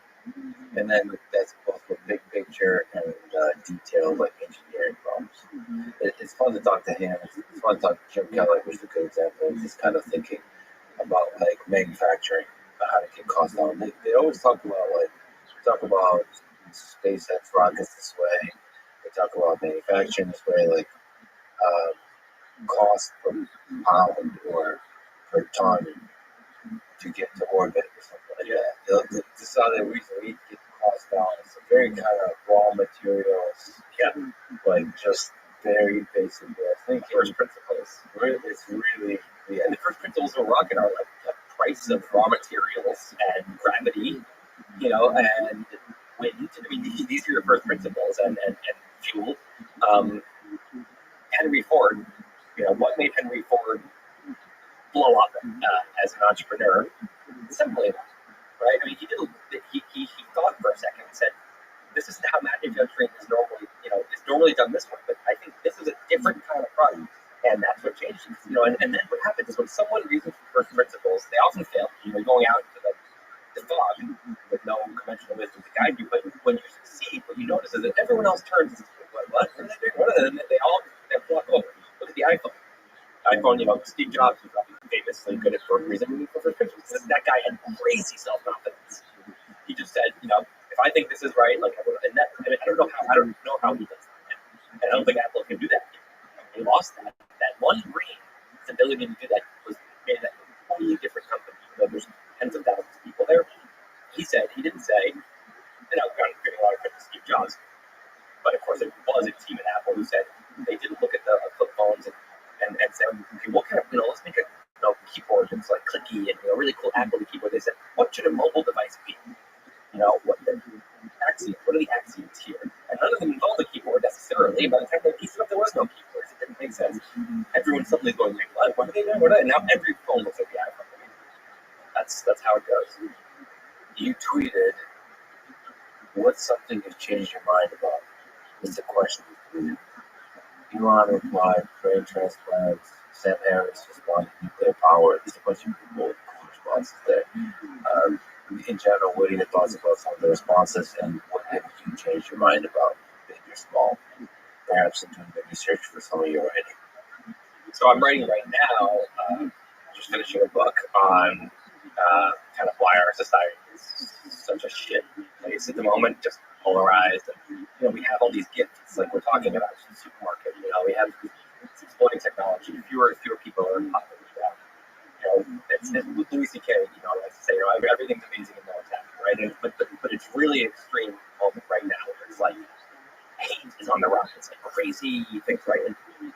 If I could interrupt you briefly, you did tweet that you just wrote the last word. I sure did. And then there's some hilarious asshole who said, now you just have to work on all the ones in the middle. Yeah, I heard that. I mean, when you earn a reputation as a tried and true procrastinator, you're just going to get shit forever, and that's fine. I accept it, I think. So, do you mind sharing a little bit more about the details of what you're writing here? How do you approach this question about the state of society? I wanted to figure out what was going on because what I noticed was a bad trend. It's not that things are bad; it's that things are getting worse in certain ways. Not in every way. If you look at Max Roser's stuff, he comes up with all these amazing graphs. And this is what's weird: is that things are getting better in almost every important metric you can think of, except the amount of people who hate other people in their own country, and the amount of people that hate their own country, the amount of Americans that hate America is on the rise, right? The amount of Americans that hate other Americans is on the rise. The amount of Americans that hate the president is on the rise. All these things, like on the very steep rise. So what the hell? What's going on? Like there's something causing that. It's not that a bunch of new people were born who were just dicks. It's that something is going on. So I think of it as a very simple, oversimplified equation, human behavior, and it's the output that I think the two inputs are human nature and environment, right? And this is basic, super kindergarten level, like, animal behavior. But I think it's worth thinking about. You've got human nature, which is not changing very much, right? And then you throw that nature into a certain environment, and it reacts to the environment, right? It's shaped by the environment, and then eventually what comes out is behavior, right? Human nature is not changing very much, but suddenly we're behaving differently, right? We are, again, look at the polls. Like, it used to be that the president, was liked by, I don't remember the exact number, but 80% or 70% of their own party and 50% of the other party. And now it's like 40% of their own party and 10% of the other party. And it's not that the presidents are getting worse. Maybe some people would argue that they are, but more so. There's a lot of, idiot presidents. What's going on is something in the environment is changing, and that you're seeing as a change in behavior. An easy example here is that, by a lot of metrics, racism is becoming less and less of a problem. It's hard to measure, but there's metrics like, how upset would you be if your kid married someone of another race? And that number is plummeting. But racial grievance is skyrocketing, right? There's a lot of examples of this. So I wanted to look around and say, and the reason I don't think this is just an unfortunate trend, unpleasant trend that hopefully will come out of it, is that all this other stuff I like to write about, all this future stuff, right? It's this magical, I always think of this, I'm very optimistic in a lot of ways, and I think that our world would be a utopia, would seem like actual heaven. Like whatever Thomas Jefferson was picturing as heaven, other than maybe the eternal life aspect, I think that if he came to 2021 US, it would be better. It's cooler than heaven. But we live in a place that's cooler than 1700s heaven. Yeah. Again, other than the fact that we still die. Now, I think the future world actually probably would have, quote, eternal life. I don't think anyone wants eternal life, actually. People think they do. Eternal is a long time. But I think the choice to die, if we're uploaded, maybe we can refresh our bodies. I don't know what it is. But the point is, I think about that utopia. And I do believe that, like, if we don't watch this, we'd be heading towards somewhere that would seem like heaven, maybe in our lifetimes. Of course, if things go wrong, now think about the trends here. Just like the 20th century would seem like some magical utopia, to someone from the 16th century.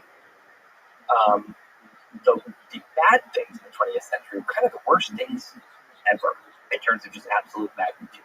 World War II, the biggest genocides ever. You've got, maybe climate change, if it is the existential threat that many people think it is. We never had an existential threat on that level before.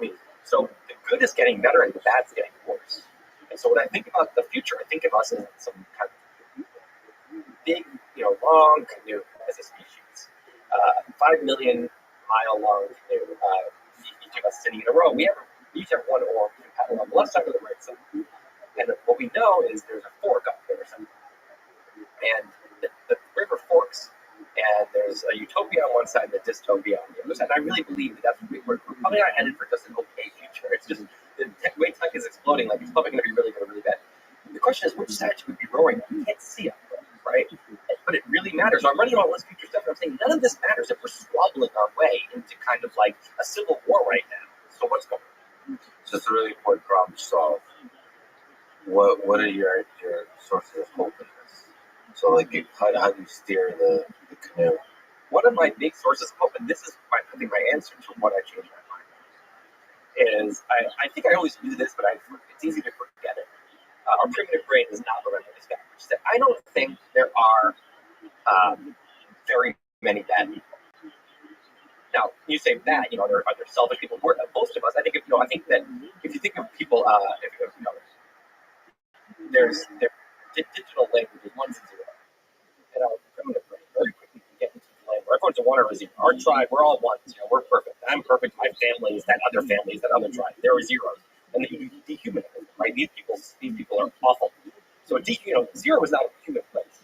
No one's a zero and no one's a one. You're dehumanizing yourself.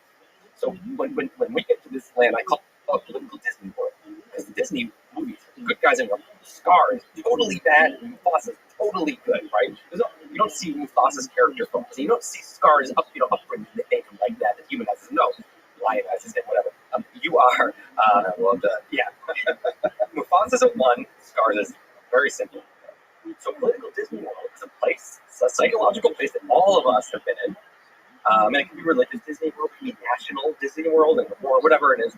But it's a place where we fall into this delusion that there are protagonists and antagonists, and that's it, right? That is not true. We are all 0.5s, maybe 0.6s to 0.4s in that. We are also, on one hand, I don't think there's that many really great people, frankly. I think if you get into it, people are a lot of people, most of us have, if you get really into our most shameful memories, things we've done that are worse, most shameful thoughts, the deep selfishness that some of us have in areas we wouldn't want to admit, right? Most of us have a lot of unadmirable stuff, right? On the other hand, if you actually really got into someone else's brain, and you looked at their upbringing, you looked at the trauma that they've experienced, and then you looked at the insecurities they have, and you look at all if you assembled a highlight reel of your worst moments, the meanest thing you've ever done, the worst thing, the most selfish, the time you stole something, whatever, and you just have people like, wow, that's an awful person. If you highlighted if you did a montage of your best moments, people would say, oh, he's a dog, right? But of course, we all have both of those. So I've started to really try to remind myself that everyone's a 0.5, right? And 0.5s are all worthy of criticism, and we're all worthy of compassion. And the thing that makes me hopeful is that I really think that there's a bunch of 0.5s, and 0.5s are good enough that we should be able to create a good society together. There's a lot of love in every human, and I think there's more love in the humans than hate. I always remember this moment. This is weird anecdote, but I'm a Red Sox fan, Boston Red Sox baseball. Derek Jeter is who we hate the most. He's on the Yankees, and hate, right? Jeter, right? It was his last game in February. He's retired. He got this rousing standing ovation, and I almost cried. And it was like, what is going on? We hate this guy, but actually, there's so much love in all of humans. It felt so good to just give a huge cheer to this guy we hate, because it's like this moment of like a little fist pounding, like, of course we all actually love each other. And I think there's so much of that. And so the thing that I think I've come around on is I think that we are in an environment that's bringing out really bad stuff. I don't think if I thought it was the people, I would be more hopeful. Like if I thought it was human nature, I'd be more upset. It's the two independent variables here, or there's a fixed variable, there's a constant, which is human nature, there's the independent variable environment, and the behavior is the dependent variable. I like that the thing that I think is bad is the independent variable.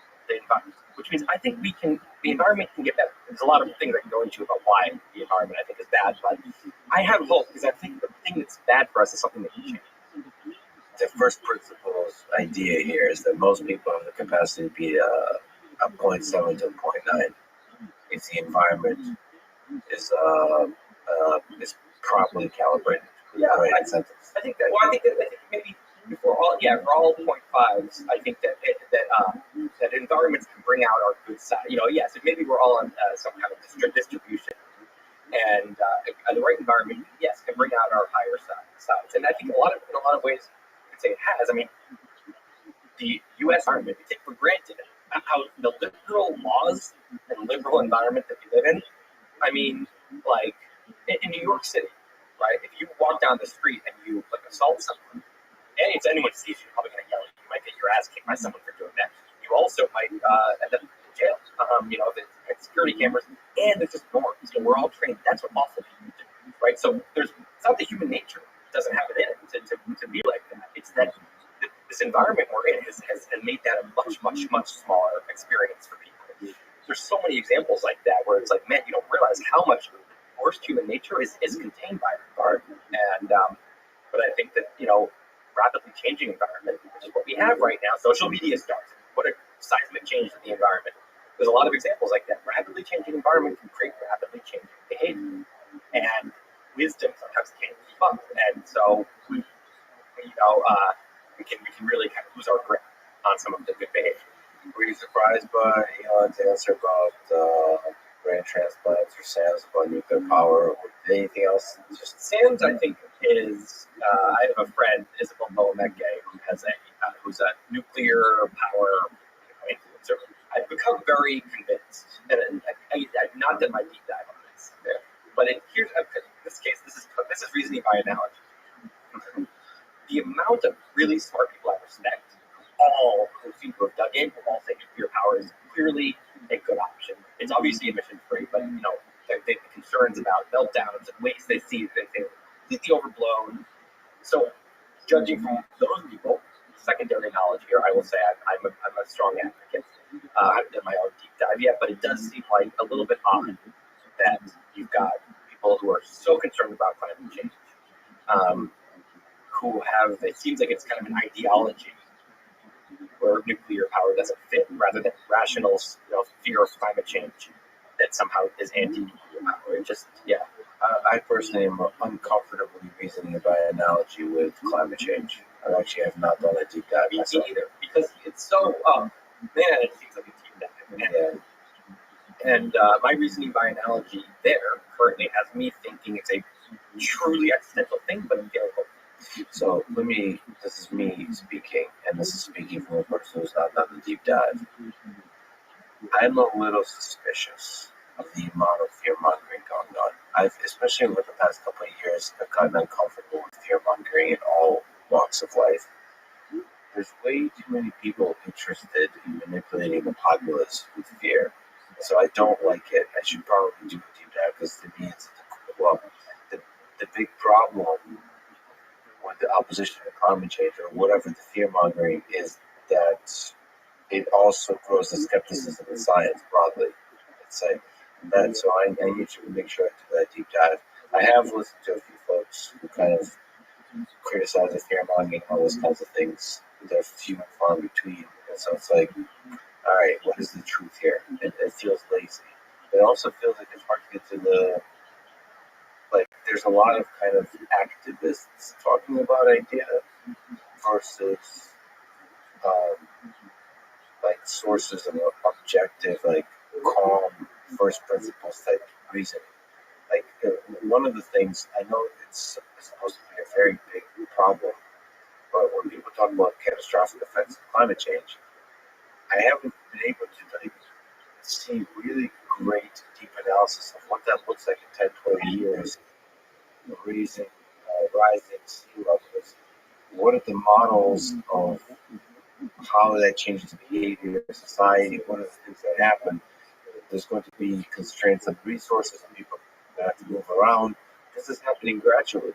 Are we going to be able to respond to this? How will we respond to this? What are the best models for how everything goes wrong?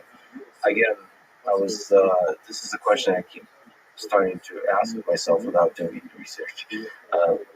Like motivating myself to get up to this deep dive that I feel is deep. Just watching people not do a great job with that kind of modeling with the pandemic, and so, sort of being caught off guard and wondering, okay, if we're not good with this pandemic, how are we going to respond to other kinds of tragedies? Well, this is part of why I wrote the book, because I said we're going to have more and more of these like big collective what should we do here situations. Whether it's how about when we're probably not that far away from people being able to go and decide the IQ of their kid, or make a bunch of embryos and actually pick the highest IQ that could possibly go wrong. Yeah, and also imagine the political sides of that, and something only wealthy people can afford it first, and just a nightmare, right? We need to be able to have our wits about us as a species, where we can actually get into a topic like that and come up with it, where the collective brain can be smart. I think that there are certain topics where I think of this, and this is again another simplistic model, but I think it works. Is that there's a higher mind and a brain, right? You can in your head, and these team up with others. So when the higher mind is more rational and puts out ideas that it's not attached to, and so it can change its mind easily because it's just an idea, and the higher mind can get criticized. Their ideas can get criticized, and so when the higher minds team up, it's like all these people in the room throwing out ideas, kicking them, and one idea goes out, and everyone criticizes it. So, shooting bows and arrows at it. The true ideas, the arrows bounce off, and so it rises up, and the other ones get shot down. So it's this incredible system. This is what a good science institution is. Someone puts out a thing, criticism arrows come at it, and most of them fall, and the needle in the haystack ends up rising, right? Incredible mechanism. So what's happening is a bunch of people, a bunch of flawed medium scientists are creating super intelligence. Then there's the primitive, which is the more living system part of our brain. It's a part of us that is very much not living in 2020. It's living many tens of thousands of years ago, and it does not treat ideas like this separate thing. It identifies with its ideas. It only gets involved when it finds an idea sacred. It starts holding an idea sacred, and then it starts identifying. So what happens is they team up too. And so when you have a topic that a bunch of primitive, that really rouses a bunch of primitive minds, it quickly, the primitive minds team up, and they create an echo chamber where suddenly no one can criticize this. In fact, if the end is powerful enough, people outside the community, no one can criticize it. You will get your paper retracted. You will get you fired. Right? That's not higher mind behavior. That is crazy primitive mind. So now what happens is the collective becomes dumber than an individual. Dumber than a single reasoning individual. You have this collective suddenly attached to this sacred scripture with the idea, and they will not change their mind. And they get dumber and dumber. And so climate change, what's worrisome is that climate change has in many ways become a secret topic, where if you come up with a nuanced thing, you might get called branded and denied. So there goes the super intelligence. All the arrows, no arrows will be fired. But if you get called a denier, that's a social penalty for firing an arrow at a certain orthodoxy, right? And so what's happening is the big brain gets frozen, right? And it becomes very stupid. Now, you can also say that about a lot of other topics right now. You just mentioned another one. I forget what it was, but that's also kind of the vaccine. Yeah, COVID. Okay, and here's my point earlier: is that what I see is that the political divide is like a whirlpool that's pulling everything into it, and in that whirlpool, thinking is done with primitive mind tribes. Yeah. Right? And so I get, okay, I'll do something like race, right? That makes sense. That also right now, the topic of race, for example, or gender, these things are in the whirlpool. But that at least is like, okay, that's something that the primitive mind would always get really worked up about. It taps into like our deepest kind of like primal selves. COVID, make this COVID in a way to climate change. Like that should just be something that our rational brains are like, let's solve this fucking problem. But the problem is that it's all gotten sucked into the red versus blue world. And once that happens, it's in the hands of the primitive minds. We're losing our ability to be wise together, to make decisions. Where it's like the big species brain is like, or the big American brain is like getting drunk at the wheel. And we're about to go into our future with more and more big technologies, scary things to make big right decisions. Not, we're getting dumber as as a collective, and that's part of this environmental problem. Within the space of technologists and the space of scientists, should allow the arrows. That's one of the saddest things to me about. It's like scientists, like I've seen arrogant. There's a lot of mechanisms that maintain the tribe. It's the arrogance. It's how you build up this mechanism that defends this wall of defense against the arrows. It's arrogance, credentialism, like just ego, really, and it protects you from actually challenging your own ideas. This ideal of science that makes science beautiful in a time of fear. And in a time of division created by perhaps politicians that leverage the fear, it, like you said, makes the whole system dumber. The science system dumber, the detective operator system dumber if they don't allow the challenging of ideas. And what's really bad is that, like, in a normal environment, you're always going to have echo chambers. And so what's the opposite of an echo chamber? I created a term for it, I think we need it, which is called an idea lab. An idea lab, right? It's like people act like scientists, even if they're not doing science. They just treat their ideas like science experiments. They toss them out there, and everyone disagrees. And disagreement is like the game. Everyone likes to disagree, on a certain text thread where everyone is just, saying, it's almost like someone throws something out and just is an insult to the rest of the group and say, I think you're being like overly general there, or I think like, are you kind of being? I think that's like your bias showing. And it's like no one's getting offended because it's like we're all just messing. We all, of course, respect each other. Obviously, we're just trashing each other's ideas, and that the whole group becomes smarter. You're always going to have idea labs and echo chambers, right? In different communities, and most of us participate in both of them. And maybe in your marriage is a great idea lab. You love to disagree with your spouse, and maybe this group of friends or your family at home that in front of that sister you do not look at politics because she's now enforced, and that happens. Her bullying is forcing the whole room to be an echo chamber to appease her. Now, what scares me is that usually you have these things existing kind of in bubbles, and usually there's they each have their natural defenses against each other. So an echo chamber person stays in their echo chamber. They don't they will cut you out. They don't like to be friends with people who disagree with them. You notice that they will cut you out. They'll cut out their parents if they voted for Trump or whatever, right? So that's how they do it. They will say, I'm going to stay inside of an echo chamber safely. So my ideas, which I identify with, because my primitive mind is doing the thinking, are not going to ever have to get challenged. It feels so scary and awful for that to happen. But if they leave and they go into an ideal environment, people are going to say, "What? No, they're going to disagree," and they're going to say, and the person's going to try to bully them. They're going to say, "That's really offensive." People are going to say, "No, it's not," and they're going to say these people are assholes, right? So the echo chamber person, it doesn't have much power when they leave the echo chamber. Likewise, the ideal lab person, they have this great environment, but they go into an echo chamber where everyone else, and they do that, they'll get kicked out of the group. They'll get branded as something, a denier, or a racist, a right winger, a radical. The thing that I don't like right now is that the echo chambers have found ways to forcefully expand into places that normally have a pretty good immune system against echo chambers, like universities, like science journals, places where usually it's like there's a strong idea lab culture, veritas. That's an idea lab slogan. You have is that these people have found a way to. A lot of people have found a way to actually go out of their thing and keep their echo chamber by making sure that everyone is scared because they can punish anyone, whether you're in their community or not. That's all brilliantly put. When's the book coming out? Any idea? June, July, we're not quite sure. Okay, I can't wait. It's awesome. Do you have a title yet, or you can't talk about that? Still working on it. Okay. If it's okay, just a couple of questions from mailbag. I just love these. I would love to hear you riff on these. So one is about film and music. Why do we prefer to watch? The question goes: why do we prefer to watch a film we haven't watched before, but we want to listen to songs that we have heard hundreds of times? This question and your answer will start to make you think, like, yeah, that's true. That's really interesting. Like, we draw that line somehow. So what's the answer? So I think, let's use these two minds again. I think that when your higher mind is the one who's taking something in, you're really interested.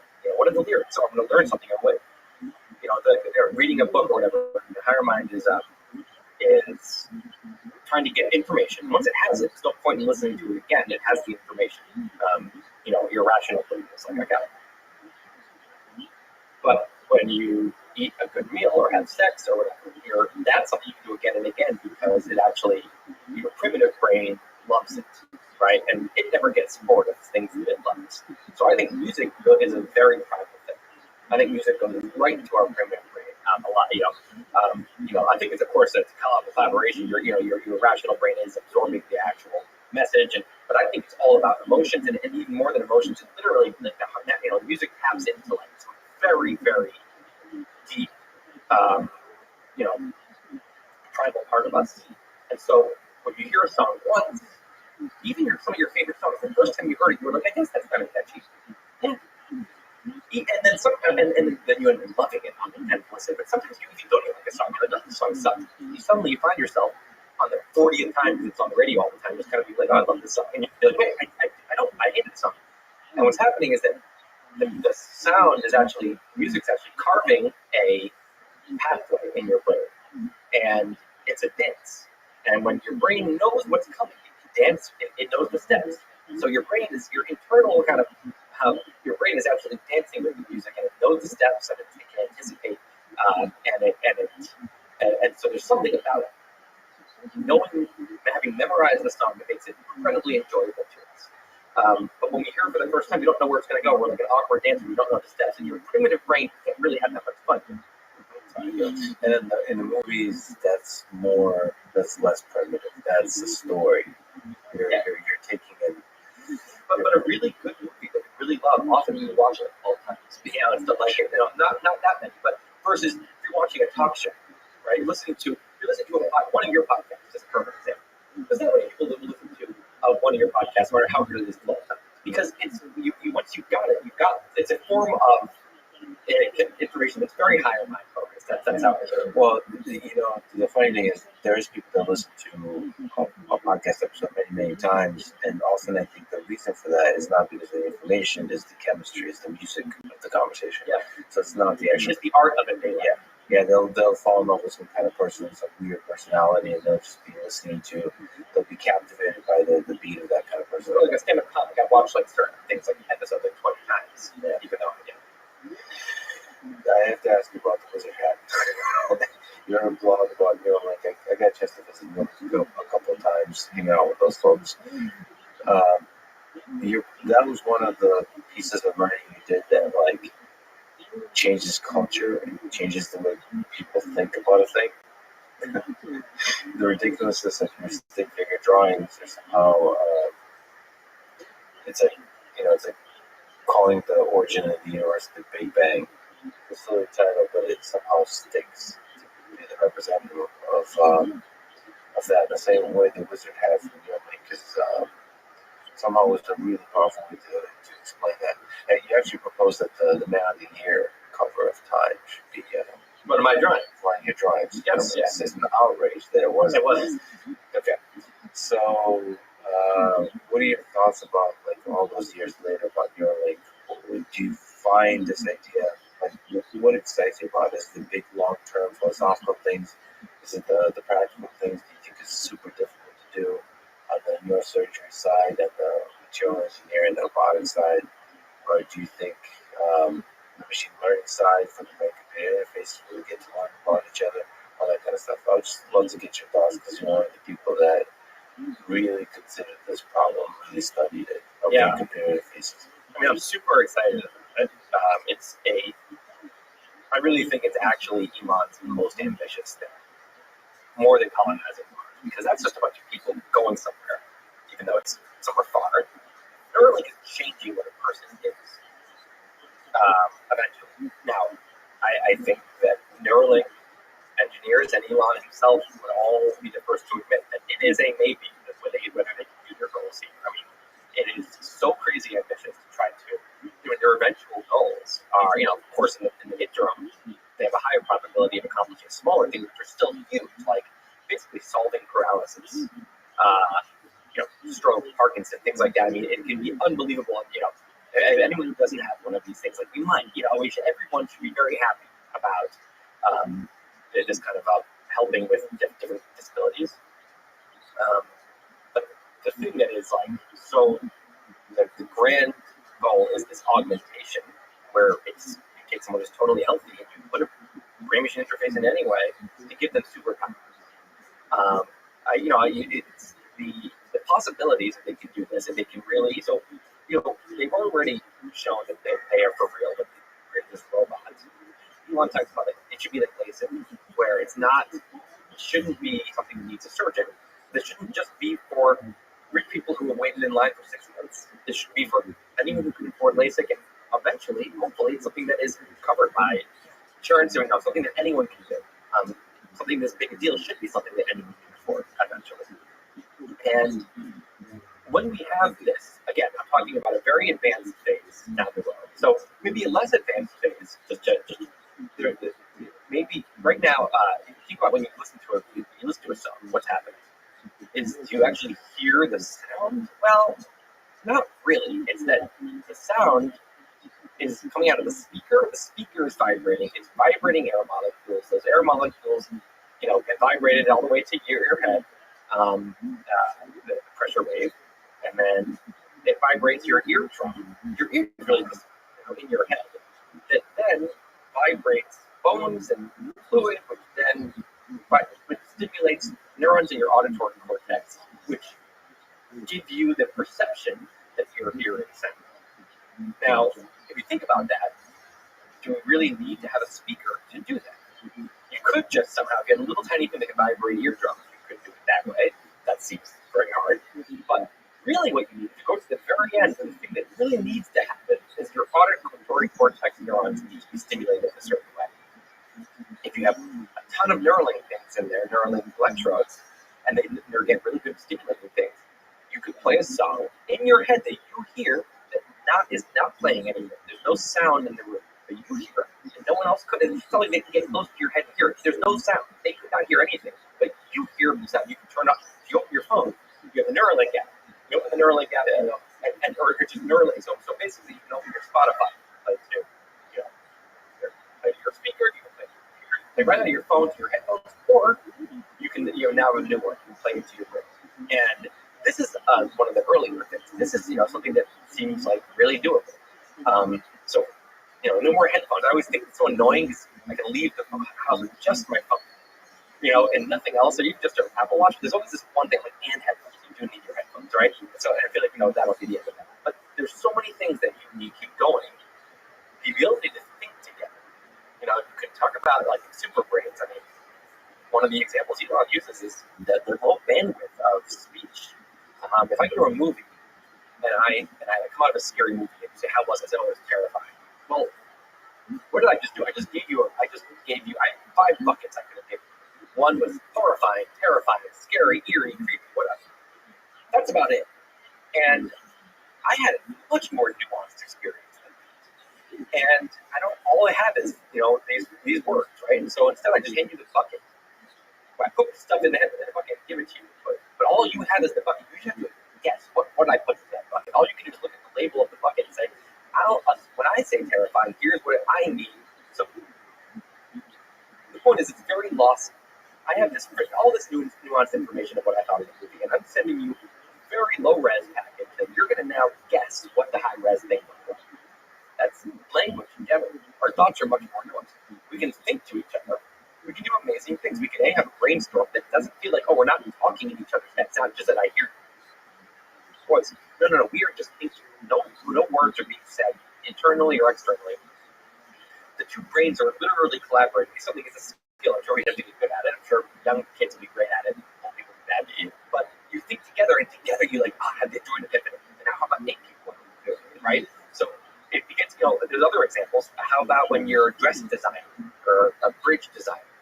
And you want to show people what your dress looks like. Well, right now you have to sketch it for a long time. Here, just beam it onto the screen in your head, so you can picture it. If you can picture a tree in your head, well, you can just suddenly whatever's in your head, you can picture. So we'll all have to get very good at it. Right? So take a skill, right? You're going to have to. But the possibilities, my God, talk about I feel like if that works, if we really do have that as something, I think it'll almost be like a new ADBC line. It's such a big change that the idea of anyone living before everyone had brain machine interfaces is living in before the common era. It's that level of big change. Yeah, the replay of memories, just replaying stuff. Oh my God, yeah. And copying You don't have to just rely on your wet circuitry. It does make me sad because you're right. The brain is incredibly plastic, and so it can adjust. It can learn how to do this. I think it'll be a skill. But probably you and I will be too old to truly learn. Maybe there'll be great trainings. I'm spending the next 3 months in in one of the nerd trainings. But it'll still be a bit of like grandpa can't. Definitely. This is, I'm saying, how am I going to be old? I'm like, no, I'm going to be great with new phones. I'm not going to be the phones. It's going to be the kid's going to be thinking to me. I'm going to be like, can you just talk, please? They're going to be like, okay, I'll just talk and everything. So that'll be the equivalent of yelling to your friends today. I really suspect, I don't know what your thoughts are, but I grew up in a time when physical contact and interaction was valuable. I just feel like that's going to go the way that's kind of disappear. Why? I mean, is there anything more intimate than thinking with each other? I mean, that's, you talk about, once we're all doing that, it might feel like, man, everyone's so isolated from each other. So, yeah, sorry. So I didn't say that intimacy disappears. I just meant physically having to be the same, having to touch each other. People like that. If it is important, won't there be whole waves of people start to say, there's all these articles that come out about how, in our metaverse, we've lost something important, and then now there's a huge outburst. The hippies start doing it, and eventually it becomes this big wave, and how everyone, if something truly is lost, won't we recover it? Well, I think from first principles, all of the components are there to engineer intimate experiences in the metaverse or in the cyberspace.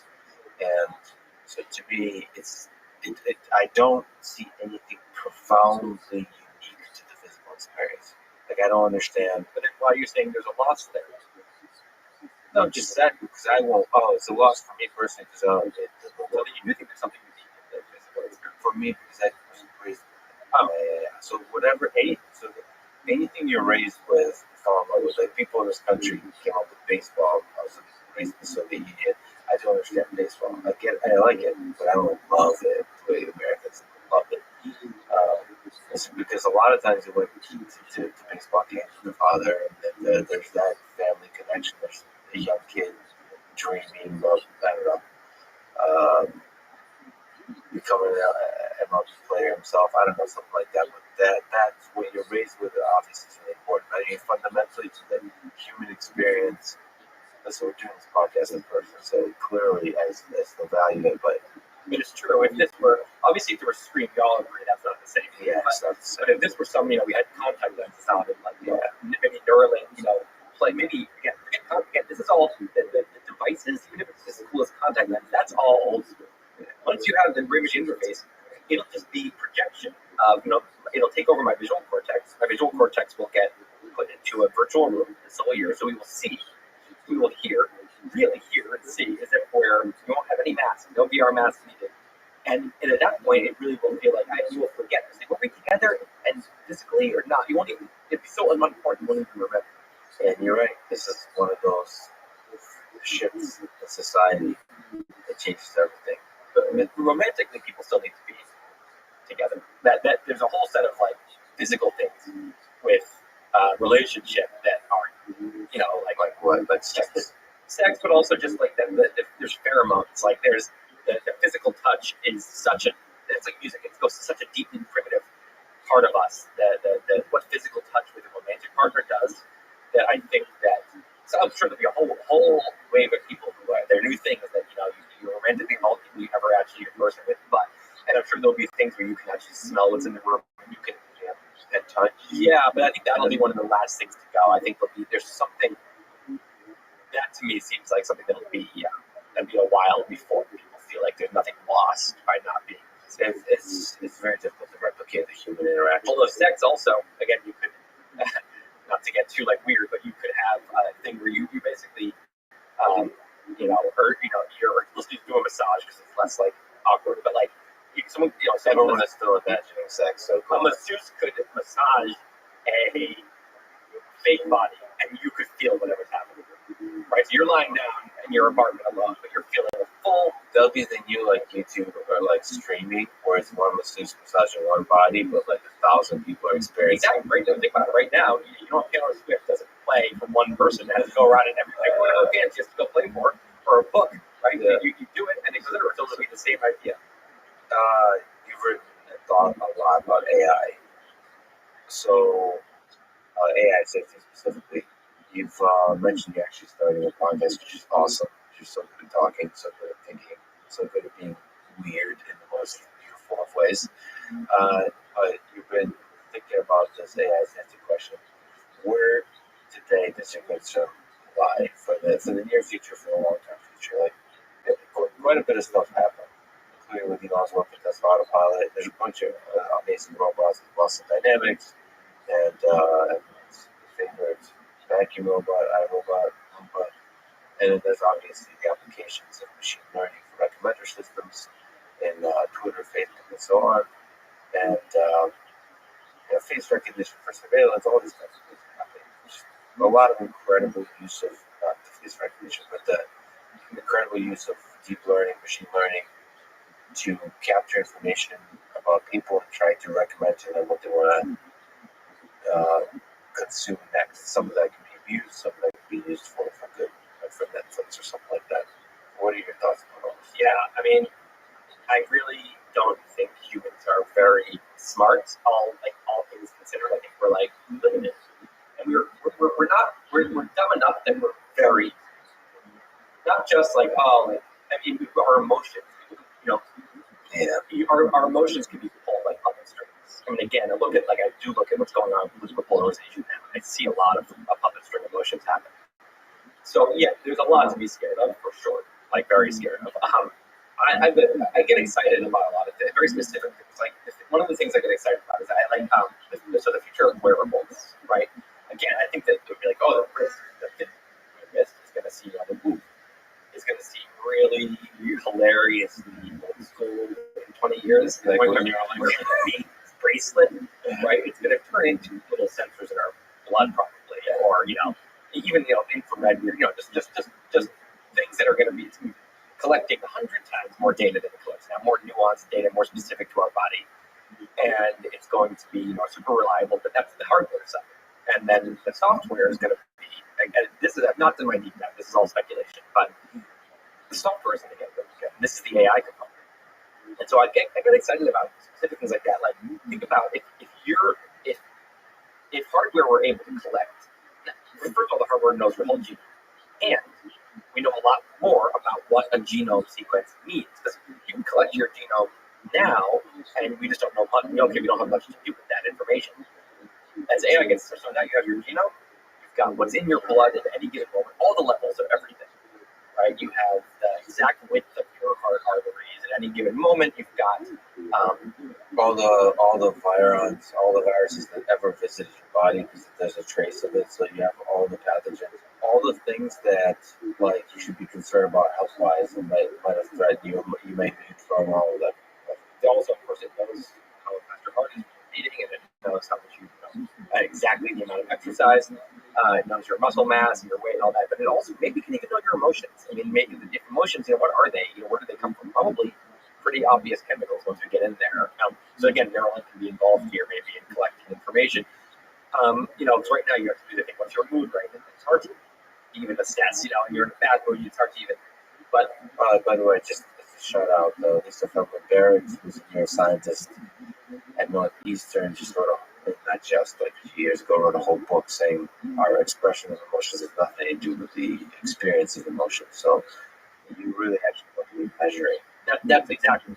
And you can tell because one of these apps pops up and says, how do you feel right now? Good, bad. I'm like, I don't know. Like, I feel bad right now because the thing popping up reminded me that I'm procrastinating. So I was on my phone. I should go, but that's not my, So I think we'll probably be able to get all this info right. Now, the AI can go to town. Think about when the AI gets really good at this. And it knows your genome, and it knows it can just, I want the AI to just tell me what to do.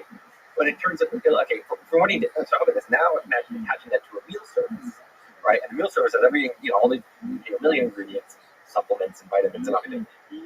And I tell the AI my broad goals. I want to gain muscle, or I want to, maintain my weight, but I want to have more energy, or whatever. I just want to be very healthy. And obviously, everyone wants the same 10 basic things. Like you want to avoid cancer, you want to, various things. You want to age slower.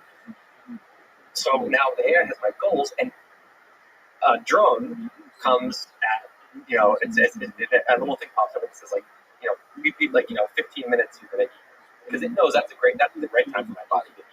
15 minutes later, a little slot opens in my wall where a drone has come from the factory, the food factory, and dropped the perfect meal for that moment for my mood, for my genome, for my blood contents, and it's because it knows my goals. So it knows I want to feel energy at this time, and then I want to wind down here. So those things you have to tell it. Well, plus the pleasure thing, like it knows what kind of components of the meal you've enjoyed in the past, so you can assemble the perfect. Exactly. It knows you way better than you know yourself, better than any human could ever know. And a little thing pops up. So it's still some choice, right? Still, it pops up and it says coffee, because it knows that my cutoff. It says I can have coffee for the next 15 minutes only because at that point it knows how long it stays in my system. It knows what my sleep is like when I have it too late. It knows I have to wake up at this time tomorrow. It has my calendar. So I think a lot of this is I think something that humans are wrong about is that most people will hear this. That sounds awful. That sounds dystopian. No, it doesn't. It sounds incredible. And if we all had this, we would not look back and be like, I wish I was making awful choices every day like I was in the past. And then these are important decisions. Your important decision-making energy, your important focus and your attention can go on to your kids and on your work and on helping other people and things that matter. And so I think AI, when I think about personal lifestyle stuff like that, I really love I love thinking about that. I think it's going to be very easy, and I think we'll all be so much healthier. When you look back today, one of the things that's going to look so primitive is the one-size-fits-all thing, getting reading advice about keto. Each genome is going to have very specific, unique advice coming from AI, and so the customization that's enabled by a collection of data and the use of AI. A lot of people think they think of the worst case scenario of that data being used by authoritarian governments to control you, all that kind of stuff. They don't think about most likely, especially in a capitalist society, it's most likely going to be used as part of a competition to get you the most delicious and healthy meal possible as fast as possible. Yeah, so the world will definitely be much better with the integration of data. But of course, you want to be able to be transparent and honest about how that data is misused, and that's why it's important to have free speech and people to speak out when some bullshit is being done by companies. That we need to have our wits about us as a society. This is what free speech is the mechanism by which the big brain can think for itself, can think straight, can see straight. When you take away free speech, when you start saying that in every topic, when any topic political, it becomes treacherous to talk about. So forget the government taking away free speech. If the culture penalizes nuanced conversation about any topic that's political, and the politics is so all-consuming and it's such a incredible market to polarize people, for media to polarize people, to bring any topic it can into that and get people hooked on it as a political topic, we become a very dumb society. So free speech goes away. People say, people like to say outside, you don't even know what free speech is. Free speech, your free speech is not being violated. It's like, no, you're right. My First Amendment rights are not being violated. But the culture of free speech, which is the second ingredient of two, you need First Amendment and you need the culture of free speech. And now you have free speech. And the culture is much more specific. You obviously can have a culture that believes people right now in any topic, again, that has to do with some very sensitive topics, please shootings, or what's going on in K-12 schools, or even climate change. Take any of these, and the First Amendment's still there. You're not going to get arrested, no matter what you say. The culture of free speech is gone because you will be destroyed. Your life can be over, as far as it matters. Say the wrong thing, but even a really vigorous culture of free speech, you get no penalty at all for even saying something super dumb. People will say, people will laugh. That was kind of hilariously offensive and not at all correct. You're wrong. Here's why. No one's mad at you. Now the brain is thinking at its best. The IQ of the big brain is as high as it in that culture. And the culture and you say something wrong, and people say, "Oh wow, you've changed. Oh wow, look, this is his real colors." He goes, the big brain is done. You still have mutual respect for each other, so you don't think lesser of others when they say a bunch of dumb things. It's just a play of ideas. But you still have respect, you still have love for them, because I think the worst case is when you have a complete free anarchy of ideas where it's like everybody lost hope that something like a truth can even be converged towards. Like everybody has their own truth. Then it's just chaos. Like if you have mutual respect and a mutual goal of arriving at the truth and the humility that you want to listen to other people's ideas and a forgiveness that other people's ideas may be dumb as hell, that doesn't mean they're lesser beings, all that kind of stuff. That's like a weird balance to strike. Right now, people are being trained, little kids, college students, being trained to think the exact opposite way. To think that there's no such thing as objective truth, which is, objective truth is the N on the compass for every thinker. It doesn't mean we're necessarily on our way or finding, but we're all aiming in the same direction. We all believe that there's a place we can eventually get closer to. Not objective truth, teaching them that disagreement is bad, violence. It's like you quickly sound like you're just going on like a political rant on this topic, but like it's really bad. It's like genuinely the worst. If I was in my own country, I mean, it's like I would teach kids some very specific things that this is doing the exact opposite of. And it sucks. It sucks. Speaking of which, to escape this, you've created 30 minutes of reading a day. You said this whole video, and it's cool to think about reading, like in it as a habit and something that accumulates. You said 30 minutes of reading a day equals 1,000 books in 50 years. I love thinking about this, chipping away. Can you expand on that? Sort of the habit of reading, how you recommend people read?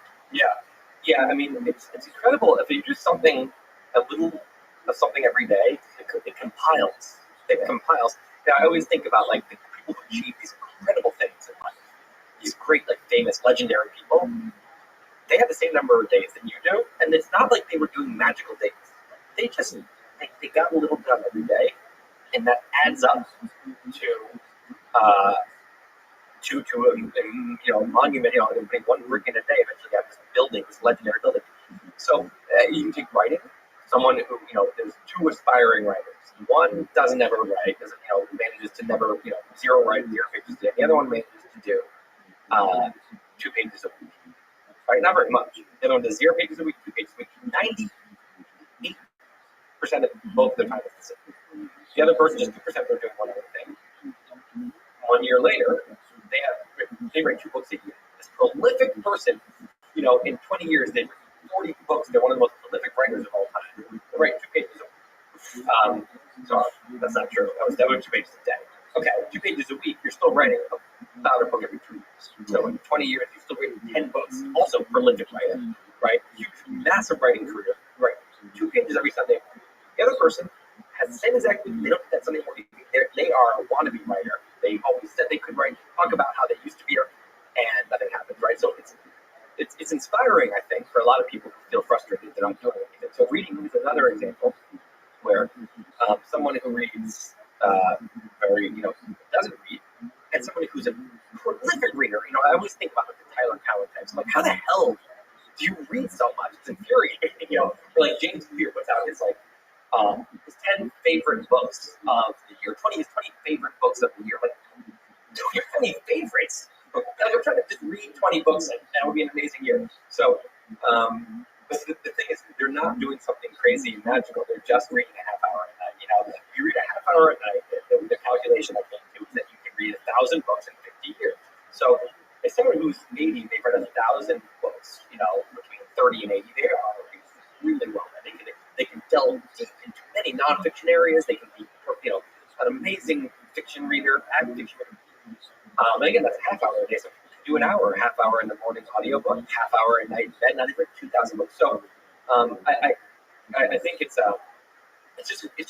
motivating, and you realize that a lot of times you think that the people who are doing amazing things and you're not, you think that there's a bigger gap between you and what there really is. On the reading front, I'm a very slow reader, which is just a very frustrating fact about me. But I'm faster with audiobooks. And also, it's just hard to get myself to read. But I've started doing audiobooks, and I'll wake up, throw it on, do it in the shower, brushing my teeth, making breakfast, dealing with the dogs, things like that, whatever, until I sit down. And I can read a book a week, book every 10 days. at that clip. And suddenly I'm this big reader because I'm just, while I'm doing my morning stuff, I have it on. And also, it's just fun. It makes the morning so fun. Like, I mean, great time the whole morning. So I'm so into this book. So I think that, audiobooks is another amazing gift to people who have a hard time reading. I find that that's actually an interesting skill. I do audiobooks quite a bit. Like, it's a skill to maintain, at least for me, probably the kind of books I read, which is often like history or like, there's a lot of content. And if you miss parts of it, you miss out on stuff. So it's a skill to maintain focus. At least for me. The 10-second back button is very bad. Oh, So I just, if I get lost, sometimes the book is so good that I'm thinking about what the person just said, and I just get, skill for me is just remembering the comments. And if I don't, no problem, just back down. Shrink back. So that, of course, is not that efficient. But it's, I do the same thing when I read it. I'll read a whole paragraph and realize I was tuning in. Yeah. I haven't actually even considered to try that. I've been so hard on myself maintaining focus because you do get lost in thought. Maybe I should try that. Yeah, and when you get lost in thought, by the way, you're processing. Oh, that's not wasted time. That's your brain really categorizing, cataloging what you just read. Well, there's several kinds of thoughts, right? There's thoughts related to the book, and there's a thought that it could take you elsewhere. Well, I find that if I am continually thinking about something else, I just say I'm not. I'm just positive. Yeah, especially in the shower or something when that's sometimes when really great thoughts come up. I'm having all these thoughts about other stuff. I'm saying, clearly my mind wants to work on something else, so I'll just pause. Quiet, Dan Carlin. I'm thinking about something else right now. Exactly. Also, you can things like you have to head out to the store. Like I probably read 20 pages on the trip, just walking back and forth, going to the airport, flights, the Uber, and then you're walking to the airport, sitting security line. I'm reading the whole time. I know this is not groundbreaking. People know what audiobooks are, but I think that more people should probably get into that. Because I know a lot of people, they have this stubborn kind of thing. I don't like. I like to have the paper book, sure, but pretty fun to be able to read. I still, I listen to a huge number of audiobooks and podcasts, but the most impactful experiences for me are slow reading. I read very, very slow. And it's very frustrating when, you go to these websites that estimate how long a book takes on average. Those always they do a page a minute, but at best a page every 2 minutes at best. At best, but you're really actually not possible. I just find ADD. It's I just it's hard to keep focusing, and I also like to really absorb. So on the other side of things, when I finish a book, 10 years later, I'll be that scene when this happens, and another friend read it. I don't remember any details. I'm I can tell you the entire thing. So I absorb the shit out of it, but I don't think it's worth it to have read so much less in my life. I actually used to, in terms of going to the airport, in these filler moments of life, I do a lot of it's an app called Anki. I don't know if you know about it. It's a spaced repetition app. So there's all of these facts I have when I read. I write it down if I want to remember it, and it's you review it, and the things you remember, it takes longer and longer to bring back up. It's like flashcards, but a digital app. It's called Anki. I recommend it to a lot of people. There's a huge community of people that are just obsessed with it. ANKI. So this is an extremely well-known app and idea, among students, for medical students, people that really have to study. This is not fun stuff. They really have to memorize a lot of things. They have to remember them well. They have to be able to integrate them with a bunch of ideas. So I find it to be really useful for when you read history. If you think this particular factoid, that probably be extremely useful for you because you're. That'd be interesting after thought because you talked about opening up a trillion tabs and reading things. You probably want to remember some facts right along the way. You might remember, okay, this thing I can't directly put into the writing. That's a cool little factoid. I want to all the time store that in. Yeah, and that's when I go and drop it in. You can just drop it in. Yeah, and you drop in a line of a podcast, a video. Well, I guess I can type it. So yes, so Anki, there's a bunch of, it's called Space Repetition. There's a bunch of apps that are much nicer. Anki is the ghetto Craigslist version, but it has a giant community because people are we don't want features, we want the text box. It's very basic, very stripped down. So you can drop in stuff. That sounds really. I can't believe I have not come across this. You actually, once you look at it, you realize that how have I not come you are the person. Yeah. I guarantee you'll probably write a blog about it. I can't believe you actually have it. Well, it's also just like your people do. And my people say, "What do you write about?" Literally anything I find interesting. And so for me, once you start a blog, like your entire worldview comes with this beautiful blog post. That's the lens I see everything through. But I'm constantly coming across something, or just a tweet, something that I'm like, "Oh, I need to share this with my readers." My readers to me are my friends who I'm like, I need to tell them about this. And so I feel like just a place to, I collect things in a document right now if it's really good, but it's the little factoids and stuff like that. And I think, especially if I'm learning something. So the problem is when you say stuff, when you look at a tweet and all that kind of stuff, is you also need to couple that with a system for review. Because what Enki does is literally, it determines for me, I don't have to do anything. There's this giant pile of things I say, and it brings up to me, okay, here's, I don't know, when Churchill did something, right, that made a World War II, a particular event. Here's that. Do you remember what year that happened? And you say yes or no, or you get to pick, you get to see the answer, and you get to self-evaluate how well you remember that fact. If you remember well, it'll be another month before you see it again. If you don't remember, it'll bring it up again. That's a way to review tweets, review concepts. Yeah. And it offloads the process of selecting which parts are supposed to review or not. And you can grow that library huge. Obviously, medical students use it for tens of thousands of facts. It just gamifies it too. It's you can passively sit back and and the thing will make you eventually learn it all. But you don't have to be the executive calling that the program, the memorization program, someone else is handling it. I would love to hear about you trying it out, or spaced repetition is the idea. There's a few other apps, but Anki's the big one. I totally want to try it. You've written and spoken quite a bit about procrastination. I, like you, suffer from procrastination, like many other people suffer, in quotes. How do we avoid procrastination? I don't think the suffer is in quotes. But I think that's a huge part of the problem, is that it's treated like a silly problem. People don't take it seriously as a dire problem, but it can be. It can ruin your life. There's we talked about the compiling concept with if you read a little, if you write 2 pages a week, you write a book every 2 years, you're a prolific writer, right? And the difference between again, it's not that person's working so hard, it's that they have the ability to, when they commit to something, like on Sunday mornings, they write 2 pages. That's it. They respect. They respect the part of them that made that decision is a respected character in their brain, and they say, "Well, I decided it, so I'm going to do it." Procrastinator won't do those 2 pages. That's just exactly the kind of thing the procrastinator will keep on their list and they will not do. But that doesn't mean they're any less talented than the writer who does the 2 pages. Doesn't mean they wanted any less. Maybe they wanted even more. And it doesn't mean that they wouldn't be just as happy having done it as the writer who does it. So what they're missing out on, if you're a writer who writes 10 books, bestsellers, and they go on these book tours, and they're so gratified with their career. They think about what the other person is missing, who does none of that, right?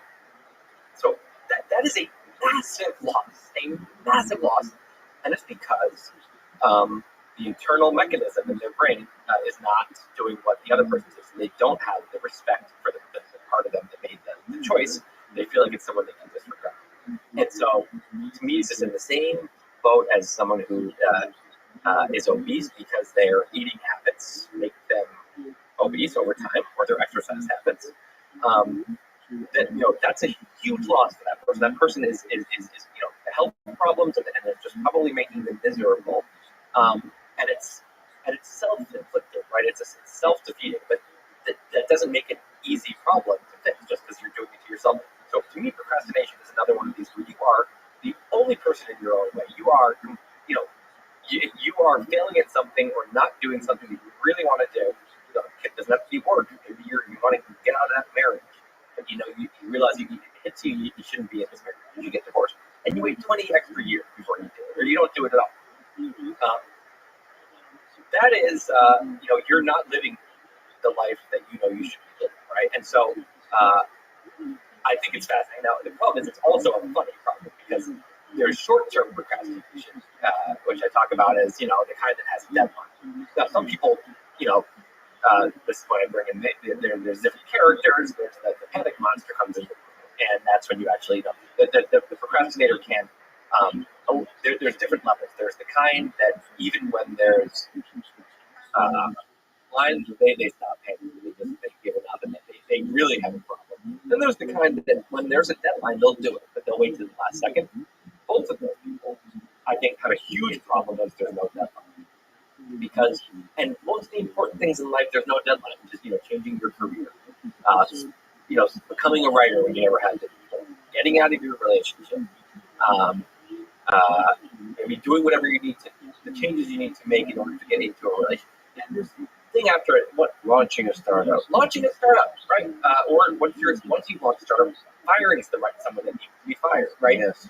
I mean, going out for fundraising instead of just trying to, there's so many moments when the big changes that you should be making that would completely change your life if you just did it, has no deadline. It just has to be coming from yourself. And I think that a ton of people have a problem where they think this delusion that, I'm going to do that. I'm definitely going to do that, but not this month, not today, because whatever. They make this excuse again and again, and just throw on their list, collecting dust. And so, yeah, to me, it is a very real suffering. And the fix is in fixing the habits. Just I'm still working on the fix, first of all. So there's just that you have a boat that sucks and it's leaking and it's gonna sink. You can fix it with duct tape for a couple of for one ride. That's not really fixing the boat, but you can get you by. So there's duct tape solutions. To me, so the panic monster is the character that rushes into the room once the deadline gets too close or once there's some scary external pressure, not just from yourself. And that's a huge aid to a lot of procrastinators. Again, there's a lot of people who won't, do that thing, they write that book they wanted to write, but there's way fewer people who will not show up to the exam. Most people show up to the exam. So that's because the panic monster is going to freak out if they think. So you can create a panic monster. If you want to, you really want to write music, you really want to become a singer-songwriter, well, book a venue, tell 40 people about it, and say, hey, this day 2 months from now, come and see, I'm going to play you my song. You now are a panic monster, you're going to write songs, you're going to have it, right? So there's duct tape things, you can do things, people do this. I've done a lot of this with a friend, and I say, if I don't get X done by a week from now, I have to donate a lot of money somewhere I don't want to donate. And that's, you will put that in a category of duct tape solutions. Yeah, because it's not, why do I need this, right? If I really had solved this is something I want to do for me. It's selfish. I just literally just want to be selfish here and do the work I need to do to get the goals I want to get, right? There's a much, all the incentives should be in the right place. And yet, if I don't say that, it'll be a week from now and I won't have done it. Something weird is going on. There's some resistance. There's some force that is in my own way, right?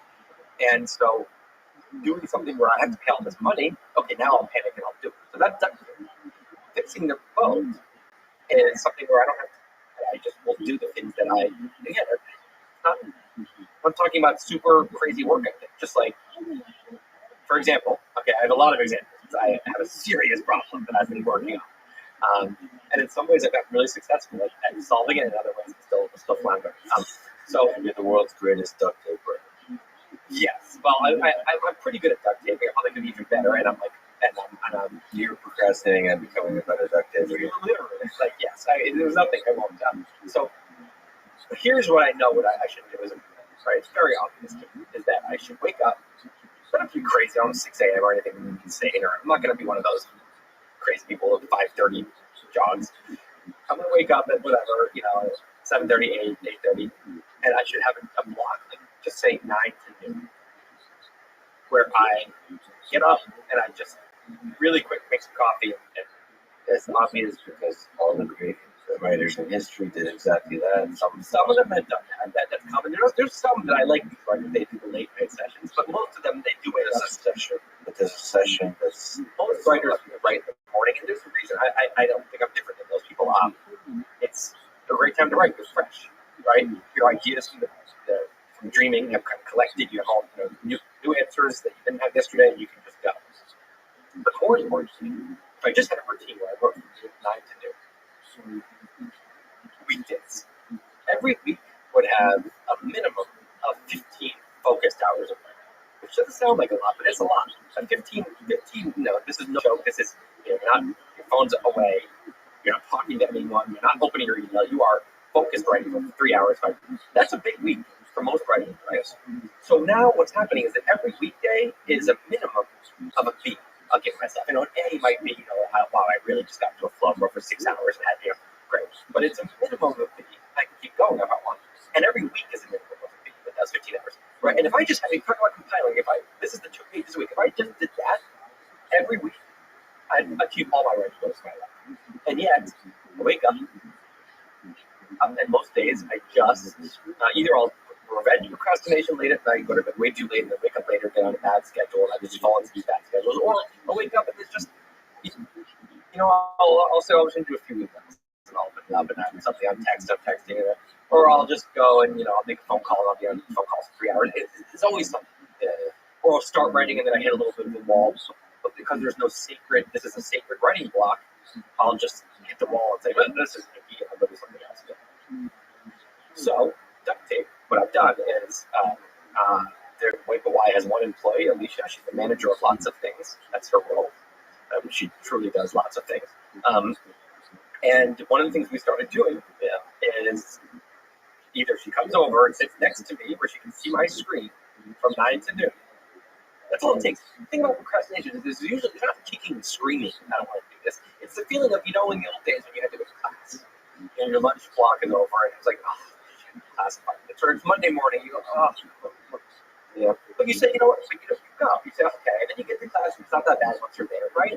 You have a trainer, and he's like, okay, next step. You go, okay. And you do. That's all it is. It's some external thing being like, okay, I have to do this. And then you have that moment of like, this sucks. I guess I'll do it. No one's there though. The problem with the procrastinator is they don't have that person in. Other people, I think, will raise a sense of shame if they don't do stuff. That stick in their head is hugely helpful. I don't really have that. And so, anyways, Alicia's sitting there next to me. So she's doing her work. She can see my screen, and she, of all people, knows exactly what I should be doing, what I shouldn't be doing. That's all it takes. The shame of just having her see me while she's sitting there not working would be too weird, too embarrassing. So I get it done, and it's amazing. It's a game changer for me. So duct tape can solve. Sometimes duct tape is enough, but I'm curious that I'm still trying to. What is going on?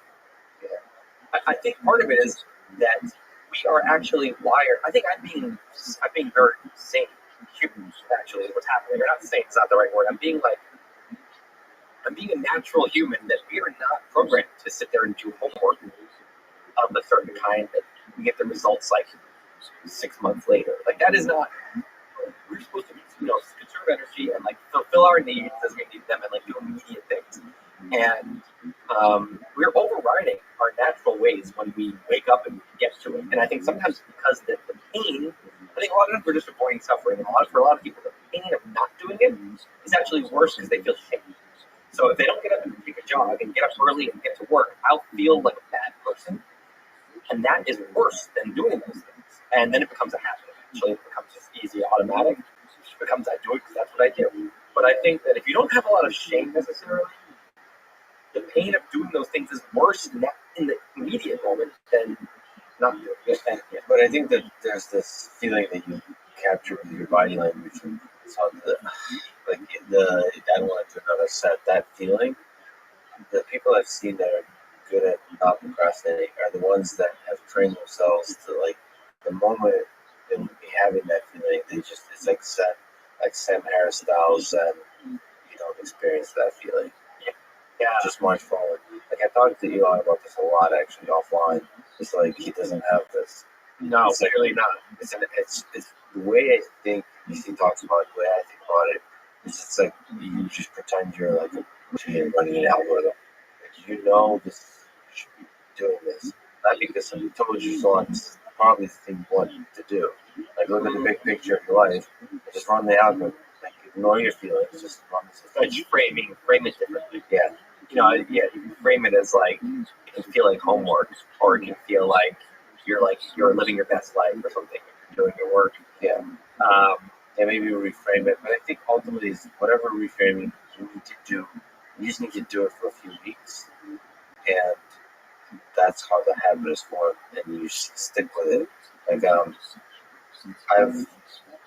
I'm now on a kick where I exercise every day. It doesn't matter what that exercise is. It's not serious. It can be 200 push-ups. It's a thing that like I make sure I exercise every day. It's become way easier because of the habit. And I just and I don't like at least with exercise because it's easier to replicate that feeling. I don't allow myself to go like doing this. Right. Well, I think about that even just like little things, like I brush my teeth before I go to bed, and it's just a habit. Yeah. And it is effort. Like if it were something else, I would be like, oh, mad I'm going to do that, and I'm just going to lie down right now. But it doesn't even cross my mind. It's just like I just robotically go and do it, Yeah.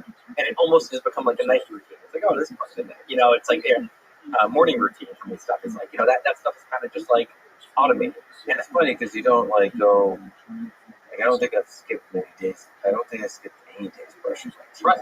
Like unless I didn't have a toothbrush, like I would with or something. But what is that? It's Well, so, annoying. to me, there's so the character that makes me procrastinate is the instant gratification. That's what I think of it, right? And there's the rational decision maker and the instant gratification. These battle with each other. But for procrastinator, the monkey wins. Yeah. I think monkeys, you know, for me, you know, you read about this kind of stuff. I think that this kind of more primitive brain is always winning. And in non-procrastinators, that primitive brain is on board for some reason, and isn't resistant. So, but when I think about brushing my teeth, it's like the monkey doesn't even think there's an option to not do it. So it doesn't even like there's no hope. The monkey has no hope there. So it doesn't even like get involved. It's just like, yeah, I don't have to. It's like kind of like robotically, just like, you know, it's kind of like Stockholm syndrome, just like, oh, no, I have to do this. It doesn't even like wake up. It's like, yeah, we're doing this. For other things, the monkey's like, ooh, no. Most days I can win this. And so the monkey puts up that like fierce resistance. And it's like, it's a lot of it's like the initial position. So I think of it as like jumping in a cold pool, where it's like, I will spend the whole day pacing around the side of the pool in my bathing suit, just feeling I don't want to have that 1 second that when you first jump in, it sucks. And then once I'm in, once I jump in, I'm usually, once I start writing, suddenly I'm like, oh, this isn't so bad. Okay, I'm kind of into it. And then sometimes you can't carry me away, you know. Then I suddenly like I get into a flow. So it's like once I get in the cold water, I don't mind it. But I will spend hours standing around the side of the pool. And by the way, I do this in a more literal sense. When I go to the gym with a trainer, in 45 minutes, I do a full ass workout, and it's not because I'm having a good time, but it's because it's that I have to go to class again, right? But when I go to the gym alone, I will literally do a set and then dig around my phone for 10 minutes before the next set, and I'll spend over an hour there and do that. So it is the transition. Once I'm actually the set, I'm never like I don't want to stop it. Now it's just like I want to do this, and I feel happy I just did it. So it's something. There's something about transition that is very. That's why I procrastinate for late. A lot of places, I will procrastinate getting ready to go to the airport. Even though I know I should leave at 3, so I cannot be stressed. I'll leave at 3:36, and I'll be super stressed. Once I'm on the way to the airport, immediately I'm like, why didn't I do this earlier? Now I'm back on my phone doing what I was doing. I just have to get in the damn car or whatever. So, there's some very, very odd, irrational. Yeah, like I was waiting for you to call me and said that you're running a few minutes late. And I was like, I was like, I'll go get coffee because I can't possibly be the one who's early. Right? I don't understand. I'm always late to stuff, and I know it's disrespectful in the eyes of a lot of people. I can't help it. It's not, you know what I'm doing ahead of it? It's not like I don't care about the people. I'm often like, for a discount, so I'd be preparing more. Right. Like it's like it's like I obviously care about the person. Yeah, it's misinterpreted as like there are some people that like show up late because they kind of like that quality in themselves. And that's a thing, right? There's a lot of those people. But more often, it's someone who shows up frazzled and they feel awful and they're furious at themselves. Yeah. So regretful. I mean, that's it. And also, all you have to do is look at those people alone running through the airports, right? They're not being disrespectful to anyone there. They just look at this at themselves. Like, you've tweeted a quote by James Baldwin saying, quote, I imagine one of the reasons people cling to their hates so stubbornly is because they sense once hate is gone, they will be forced to deal with the pain. What has been a painful but formative experience in your life? Or what's the flavor or the shape of your pain that seals you? I mean, honestly, the first thing that jumped to mind is my own battles against myself to get my work done because it affects everything. When I just took 5 years in this book, and granted, it's a beast. Like I probably would have taken 2 or 3 years, but it didn't need to take time. And that was a lot of not just that I'm not working with it. I'm over researching. I'm making it. I'm adding in things I shouldn't because I'm perfectionist. Being a perfectionist about oh well, I learned that now I want to get it in there. I know I'm going to end up cutting it later. Just or I over outline something that's trying to get it perfect, and I know that's not possible. It makes it a lot of immature kind of game. I know I'm not actually that much of a writing amateur. I've written, including my old blog. I've been a writer for 15 years. I know what I'm doing. I can advise other writers really well. And yet, I do a bunch of amateur things that I know while I'm doing it. I know I'm being an amateur. So, that A, it hurts the actual product. It makes, and B, it wastes your precious time. C, when you're mad at yourself, when you're in a negative, self-defeating spiral, it almost inevitably you'll be less good to others. I used to, early on in my now marriage, one of the things we always used to do is I used to plan mystery dates. New York City, great place. I'd find some weird little adventure for us. It could be anything. And I wouldn't tell her what it was. I said, I'm reserving you for Thursday night. Okay. And it was such a fun part of our relationship. Started writing this book, got into a really bad, personal space where it was in my head, I was like, I can't do anything until this is done. No. And I just stopped ever valuing the joy of any kind. I was like, no, no, that's when I'm done. And that's a trap very quickly. So I was thinking, I think it's going to be 6 months away, but actually 5 years later, I'm like, wow, I really wasn't living fully for 5 years now. We don't live very long. Like a prime decade. That's my kind of years. Wow, that's a huge loss. So to me, that was excruciating. And there was a bad pattern, a very unproductive, unhelpful pattern for me, which is I wake up in the morning and it's a great mood every morning. Wake up, I'm thrilled to be awake. The whole day ahead of me. I get so much work done today, but first I'm going to do these other things. It's all going to be great, and then I'm kind of failing for the day with those goals. Usually, sometimes miserably, sometimes only partially, and then I get in bed probably a couple hours later than I want, and that's when all the real reality hits me. Suddenly, so much regret, so much anxiety, furious at myself, wishing I could take a time machine back 3 months, 6 months, a year, or just even to the beginning of that day. And just tossing and turning down. I mean, this is a very bad place. This is what I said, suffering. Procrastinators suffer in a very serious way. So, look, I know this probably sounds like a lot of our first world problems, and it is, but it's real suffering as well. So to me, it's painful because you're not being as good a friend or a spouse or whatever as you could be. You're also not treating yourself very well. You're usually not being very healthy in these moments very often, and I'm not being good for my reader. So it's just a lot of this, and it's it feels like it's one small tweak away. Sometimes it's that's what I said. It's you just suddenly are just doing that 9 to 12, and you get that habit. Everything else falls into place. All of this reverses. So I feel hopeful, but it's it is I haven't fixed the book yet. I have some good duct tape. And you also don't want to romanticize it. It is true that some of the greats in history, especially writers, suffer from all the same stuff. They weren't quite able. I mean, you might only write for 2 or 3 hours a day, but the rest of the day is often spent like kind of tortured. Well, right. This is the irrational thing. And this goes for a lot of people's jobs. People, especially who work for themselves. You'd be shocked how much you can wake up at 9 or 8 or 7 or whatever, get to work and stop at 1, but you're really focused on those hours, 1 or 2, and do 25 really focused hours of stuff, productive stuff a week, and then there's 112 waking hours in a week, right? So we're talking about 80 something hours. You can live, if you're just really focused in your, yin and yang of your time. That's my goal. Is black and white time. I really focused time, and then totally clean conscience free time. Right now, I need there's a lot of regret. It's a lot of I should be working, but I'm not. Oh, I'm wasting this time. This is bad, and it's just a mess. So if you can just get really good at black and the white, so you wake up and just full work, and I think a lot of people can have all this free time, but instead I'll do those same 3 hours. It's like you said, I'll do them really late at night or whatever after having tortured myself the whole day. Not having any fun. It's not like I'm having fun. I call it the dark playground, which is where you are when you know you should be working, but you're doing something else. You're doing something fun on paper, but it feels awful. And so, I spent a lot of time in the dark. And you should be doing it, and you still do it. Yeah. It's not clean conscience fun. It's bad. It's toxic.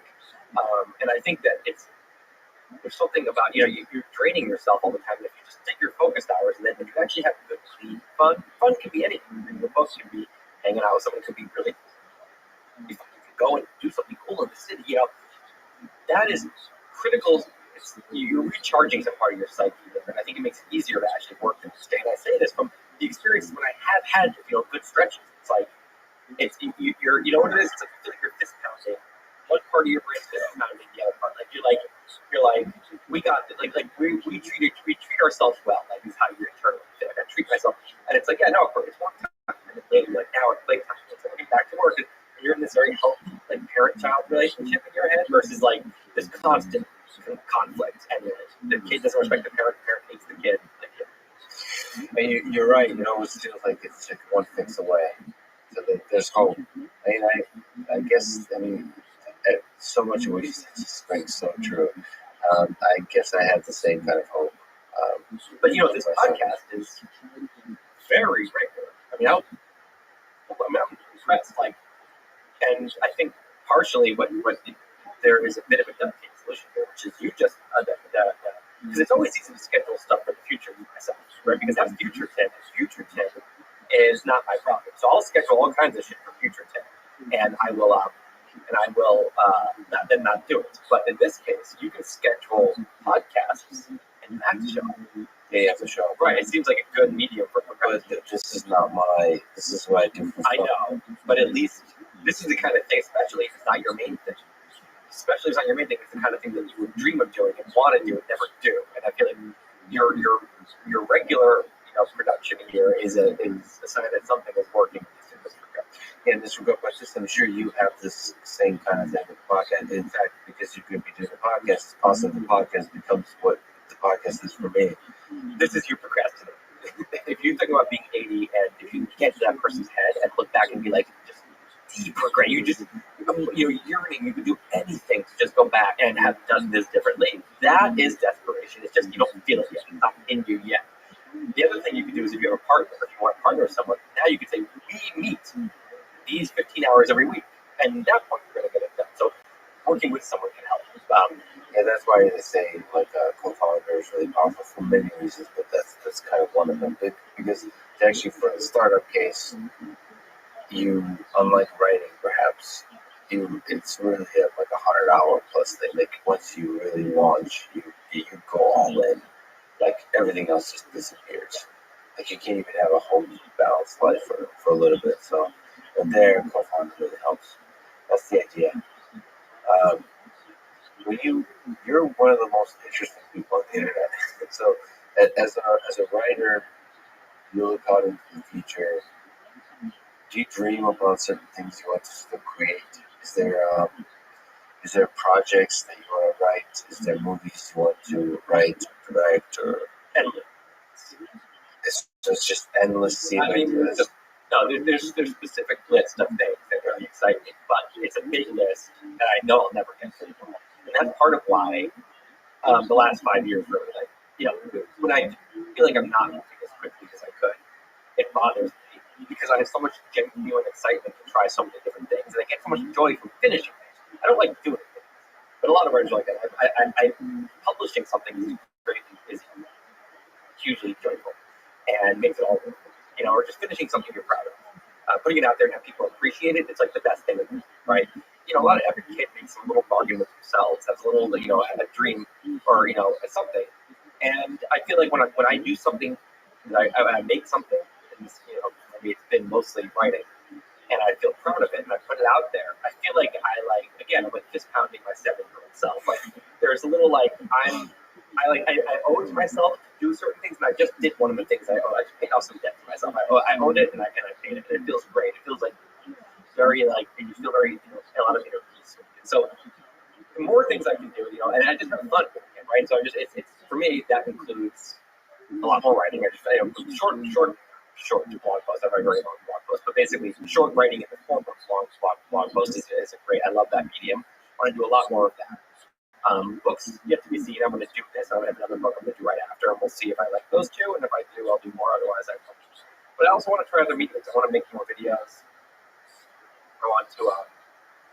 I did a little travel series once. I love doing that. I want to do more of that. It's almost like a vlog. No, it was I let readers in a survey pick 5 countries they wanted me to go to. Awesome. And they sent me to weird places. They sent me. I went to Siberia. I went to Japan. I went from there to this is all in a row to Nigeria. From there to Iraq, and from there to Greenland. And then I went back to New York, like 2 weeks in each place. And I got to each one I got to have some weird experiences. I tried to really dig in and have some interesting experiences. And I wrote about it, and I taught readers a little bit about the history of these places. It was just I love doing that. I love writing. So I want to, and I'm like, oh man, I haven't done one of those in so long. And then I have a big desire to do fiction and stuff. I want to write a sci-fi at some point, and I would love to write a musical. That's actually what I was doing before we go by. I was with a partner, Ryan Langer. We were halfway through a musical, and he got tied up with his other musical, and why it started taking off. We just haven't gotten back to it, but it's such a fun medium. It's such a silly medium, but it's so fun. So you think about all of these mediums on which you can be creative and create something, and you like the variety of it. Yeah, it's just that if there's a chance on a new medium, I could do something good. And I want to do it. I want to try it. It sounds so gratifying, so fun. I think it's fun to just watch you actually sample these. So I can't wait for your podcast. I'll be listening to all of them. I mean, that's a cool medium to see where it goes. The cool thing about podcasting and making videos, especially with a super creative mind like yours, you don't really know what you're going to make of it until you try it. Yeah, podcasts I'm really excited about, but I like going on other people's podcasts. Yeah. And I never tried having my own. So there's this, with every medium, there's the challenges of how the sausage is made. So the challenges of Yeah, but it's also I like to I go on as you know, long ass monologues, and you can't do that if you're the interviewer. You're not supposed to do that as much. So I have to rein it in, and that might be hard. You can also do solo type stuff. Yeah, maybe I'll do it. You know what's funny? Because some of my favorites more like solo, but there's a sidekick. So you're having a conversation, but you're like friends, but it's sort of you ranting, which I think you'd be extremely good. That's funny, yeah. Or even if it's 50-50, that's fine. If it's just a friend who I want to really riff with, I just don't. I don't like interviewing someone, which I won't. That's not what the podcast will be. But I can't help. I've tried to moderate panels before, and I cannot help myself. I have to get involved, and no one likes a moderator who's too involved. It's very unappealing. So interviewing someone, I can't. I don't even. It's just not my. I can grill someone. But that's different. That's my curiosity. We have this, and I interrupt them, and I see the way your brain works. It's hilarious. Yeah. It's awesome. It lights up with fire and excitement. Yeah, I love listening. I like watching people. I like listening to people. Yeah. So this is me right now. Just listening to a podcast. This is me listening to your podcast. I love listening to a podcast because then it's not even but once I'm in the room, I suddenly can't help myself. Okay. Big, last, ridiculous question. What is the meaning of life? The meaning of an individual life? Your existence here on Earth. Or maybe broadly, this whole thing we got going on, just having the apes busy creating. Yeah, well, for me, I feel like I want to be around as long as I can. If I can do some kind of crazy life extension or upload myself, I would love it because who doesn't want to see how cool the year 3000 is? Imagine. You did say immortality was not appealing. No, but it's not appealing at all to me. Now, it's ultimately, as I said, no one wants to turn a life. If they understood what eternity really was. I did Graham's number as a publicist, and I was like, okay, no one wants to live that. Yeah. But I'd like to choose. I'd like to say, I'm truly over it now. I'm going to have, at that point, we'd have our whole society would have we'd have a ceremony. We'd have a whole process of someone signing off, and it would be beautiful, and it wouldn't be sad. Wow. I think you'd be super depressed by that point. Like, who's going to sign off on it? Maybe, yes. Okay, maybe it's covered. But the point is, if I'm happy, I can stay around for, I'm thinking 50 century sounds great. Like, I don't know if I want to reach that. 50 sounds like a right number, and so if you're thinking you sign up for 50, if you have a choice, 1 is what I get. That is bullshit. Like, if you're someone who wants 50, 1 is a hideous number, right? Anyway, so for me personally, I want to be around as long as I can. And then, honestly, the reason I love writing, the thing that I love most, is it's like a warm, fuzzy connection with other people, right? And that can be my friends, and it can be readers. And that's why I would never want to be like a journalist with a personality like behind writing. Or like even a biographer. There's a lot of people who do great writers, but I like to personally connect. And if I can take something that's in my head and other people say, oh my God, I think that too, and this made me feel so much better, or made me feel seen, like that feels amazing. And I just feel like we're all having such a weird common experience on this one little rock in this one little moment of time. We're these weird four-limbed beings, and we're all the same. And it's like we all the human experience. So I feel like so many of us suffer in the same ways. We're all going through a lot of the same things. And to me, it is very. If it was on my deathbed, I feel like I had a ton of human connection, and shared a lot of common experience, and made a lot of other people feel like not alone. Do you feel that as a writer? Do you hear and feel the inspiration, all the people that you make smile and all the people you inspire? Honestly, sometimes when we did an in-person event and I meet a bunch of people, and it's incredibly gratifying. Or you just get emails. But I think it is easy to forget how many people sometimes you're just sitting there alone typing. Yeah. Dealing with your procrastination. But that's why publishing is so gratifying, because that's the moment when all this connection happens. And especially if I had to put my finger on it, it's having a bunch of people who feel lonely, and they're like, the distance is all realized and all connect, right? So that, if I do a lot of that, and that includes, of course, my actual spending a lot of really high quality time with friends and family, and making the whole thing as heartbreaking as mortality in life can be, make the whole thing fun, and at least we can laugh at ourselves together while going through it. Yeah, and that to me is the. And then your last blog post will be written from Mars, as you get the bad news that you're not able to return because of the malfunction in the rocket. Yeah, I would like to go to Mars and go there for a week and be like, yeah, here we are, and then come back. I know that's what you want. Stay there, yeah, and that's fine, by the way. So you think you're picturing me alone on Mars as the first person there, and then it malfunctions? Right? No, you were supposed to return, but it malfunctions, and then there's this. So it's both the hope, the awe that you experience, which is how the blog starts, and it's the overwhelming feeling of existential dread, but then it returns to the love of humanity. Well, that's the thing. If I could be writing, and actually writing something that people would read back on Earth, it would make it feel so much better. Yeah. If I were just alone and no one was going to realize what happened. No, you get to write. I don't know if I could say. Also, that would bring out a good writing. Yeah, I think so. Deathbed on Mars alone. I think so. Yeah. Well, that's exactly the future I hope for you, Tim. All right, this was an incredible conversation. You're a really special human being, Tim. Thank you so much for spending a really valuable time with me. I can't wait to hear your podcast. I can't wait to read your next blog post, which you said in a Twitter reply.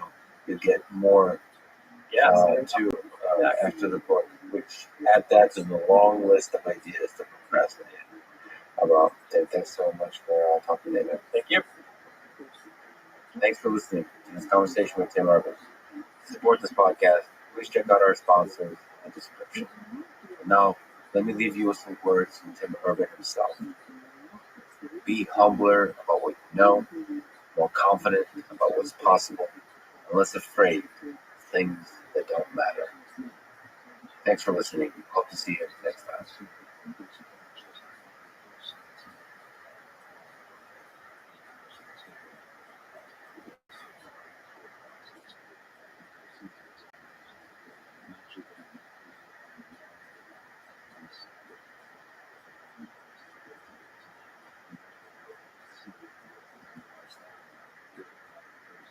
The jury found Pfizer guilty of fraud and racketeering violations. How does Big Pharma affect your mind? Everyone's allowed their own opinion. I don't think everyone's allowed their own scientific facts. Does Pfizer play by the rules? Pfizer isn't battling the FDA. Pfizer has joined the FDA.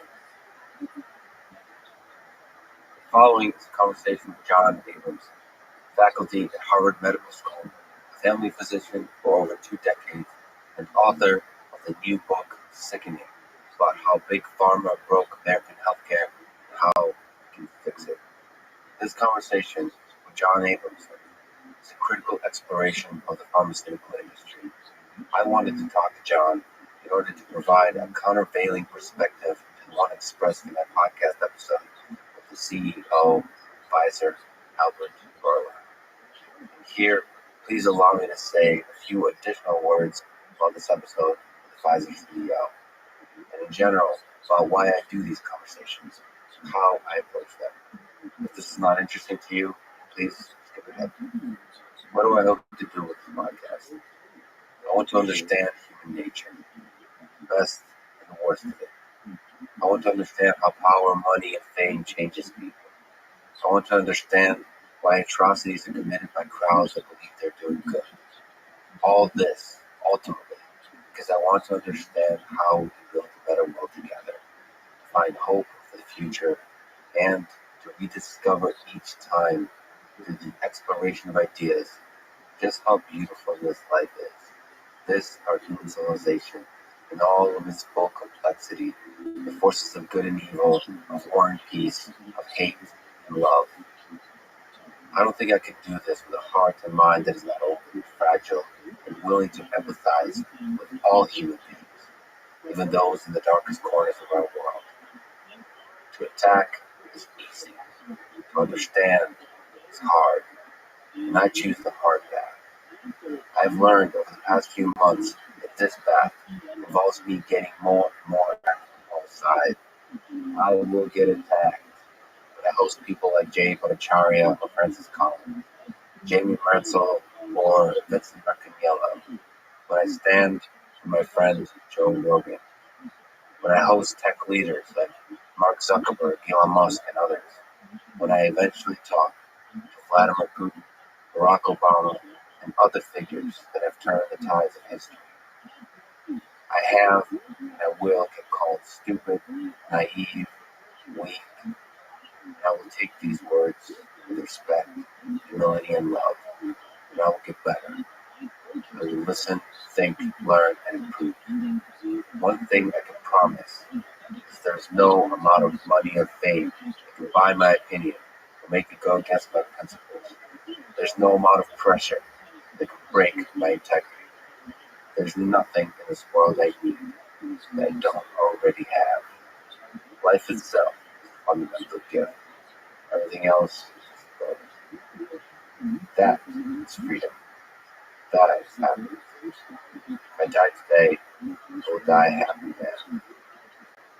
Now, a few comments about my approach and lessons learned in the Albert Bourla conversation. The goal is to reveal as much as I could about the human being before me, and to give him the opportunity to contemplate in long form the complexities of his role, including the tension between making money and helping people, the corruption that so often permeates human institutions, the crafting of narratives through advertisements, and so on. I only had 1 hour, so this wasn't the time to address these issues deeply, but to show if Albert struggled with them in the privacy of his own mind, and if he would let down the veil of political speak for a time to let me connect with a man Decades ago, chose to become a veterinarian. I wanted to help lessen the amount of suffering. I had no pressure placed on me. There were no rules. The questions I was asking were all mine and not seen by Pfizer folks. I had no care whether I ever talked to the CEO again. None of this was part of the calculation in my limited brain computer. I didn't want to grill him the way politicians grill CEOs in Congress. I thought that this approach is easy, self-serving, dehumanizing, and it reveals nothing. I wanted to reveal the genuine intellectual struggle, vision, and motivation of a human being. If that fails, I trusted the listener to draw their own conclusion and insights on the result, whether it's the words spoken or the words left unspoken, or simply the silence. And that's just it. I fundamentally trust the intelligence of the listener. You. In fact, if I criticize the person too hard or celebrate the person too much, I feel I fail to give the listener a picture of the human being that is uncontaminated by my opinion or the opinion of the crowd. I trust that you have the fortitude and the courage to use your own mind, to empathize, and to think. Two practical lessons I took away. First, I will more strongly push for longer conversations of 3, 4, or more hours, versus just 1 hour. 60 minutes is too short for the guests to relax and think slowly and deeply, and for me to ask many follow-up questions or follow interesting tangents. Ultimately, I think it's in the interest of everyone, including the guests, when we talk true long form for many hours. Second, these conversations with leaders can be aided by further conversations with people who wrote books about those leaders or their industries. Those that can steel man each perspective and attempt to give an objective analysis. I think of Teddy Roosevelt's speech about the man and people. I want to talk to both the men and women in the arena and the critics and supporters and fans. For the former, I lean toward wanting to understand one human being's struggle with the ideas. For the latter, I lean towards understanding the ideas themselves. That's why I wanted to have this conversation with John Hickerson, who is an outspoken critic of the pharmaceutical industry. I hope it helps add context and depth to the conversation I had with Pfizer's CEO. In the end, I may do worse than I could have or should have. Always, I will listen to criticisms without ego, and I promise I will work hard to improve. But let me say finally that cynicism is easy. Optimism, true optimism, is hard. It is the belief that we can, we will, no matter what, and that we can only do it together. This is the fight worth fighting. So here we go. Once more into the breach, dear friends. I love you all. This is the Let's Read This podcast. To support it, please check out our sponsors in the description. And now, here's my conversation with John Hickerson. Your faculty at Harvard Medical School, a family physician for over 2 decades, created one of the best family physicians in Massachusetts. You wrote the book Overdose in America, a new book coming out now called Sickening, about how Big Pharma broke American healthcare, including science and research, how to fix it. First question, what is the biggest problem with Big Pharma that is fixed will be the most impactful? So if you snap your fingers and fix one thing, it won't be impactful. The biggest problem is the way they determine the content, the accuracy, and the completeness of what doctors believe to be the full range of knowledge that they need to best take care of their patients. So that the knowledge has been taken over by commercial interests, primarily the pharmaceutical industry. The purpose of that knowledge is to maximize the profits that get returned to investors and shareholders, and not to optimize the health of the American people. So rebalancing that equation would be the most important thing to do to get our health care back into the right direction. Okay, so there's a tension between helping people and making money. So if we look at particularly the task of helping people in medicine, healthcare, is it possible if money is the primary sort of mechanism by which you achieve that as a motivator? Is it possible to get that right? I think it is left, but I think it is not possible without guardrails that maintain the integrity and the balance of the knowledge. Without those guardrails, it's like trying to play a professional basketball game without referees and having players call their own fouls. But the players are paid to win, and you can't count on them to call their own fouls. So we have referees who's in charge. We don't have those referees in American healthcare. That's the biggest way that American healthcare is distinguished from healthcare in other wealthy nations. Okay, you mentioned Milton Friedman, and you mentioned his book called Capitalism and Freedom. He writes that there are only 3 legitimate functions of government: to preserve law and order, to enforce private contracts, and to ensure that private markets work. You said that that was a radical idea at the time. We're failing at all 3. How are we failing? And also maybe the bigger picture is what are the strengths and weaknesses of capitalism when it comes to medicine and healthcare? Can we separate those out? Those are 2 huge questions. So, how we're failing in all of this, these are the minimal functions that our guru of free market capitalism said the government should perform. So this is the absolute baseline. On preserving law and order, the drug companies routinely violate the law in terms of their marketing and in terms of their presentation of the results of their trials. I know this because I was an expert in litigation for about 10 years. I presented some of what I learned in civil litigation to the FBI and the Department of Justice. And that case led to the biggest criminal fine in U.S. history as of 2009. And I testified in a federal trial in 2010, and the jury found Pfizer guilty of fraud and racketeering violations. In terms of violating the law, it's a routine occurrence. Drug companies have paid $38 billion worth of fines from, I think, 1991 to 2017. It's never been enough to stop the misrepresentation of their data. And rarely are the fines greater than the profits that were made. You see, executives have not gone to jail for misrepresenting data that have involved even tens of thousands of deaths in the case of Vioxx, OxyContin as well.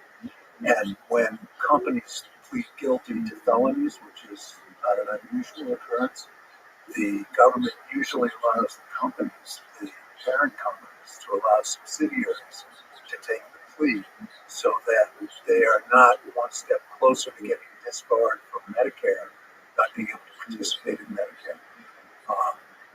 So in that sense, there is a mechanism that is appearing to impose law and order on drug company behavior, but it's clearly not enough. It's not working. You actually speak to human nature here.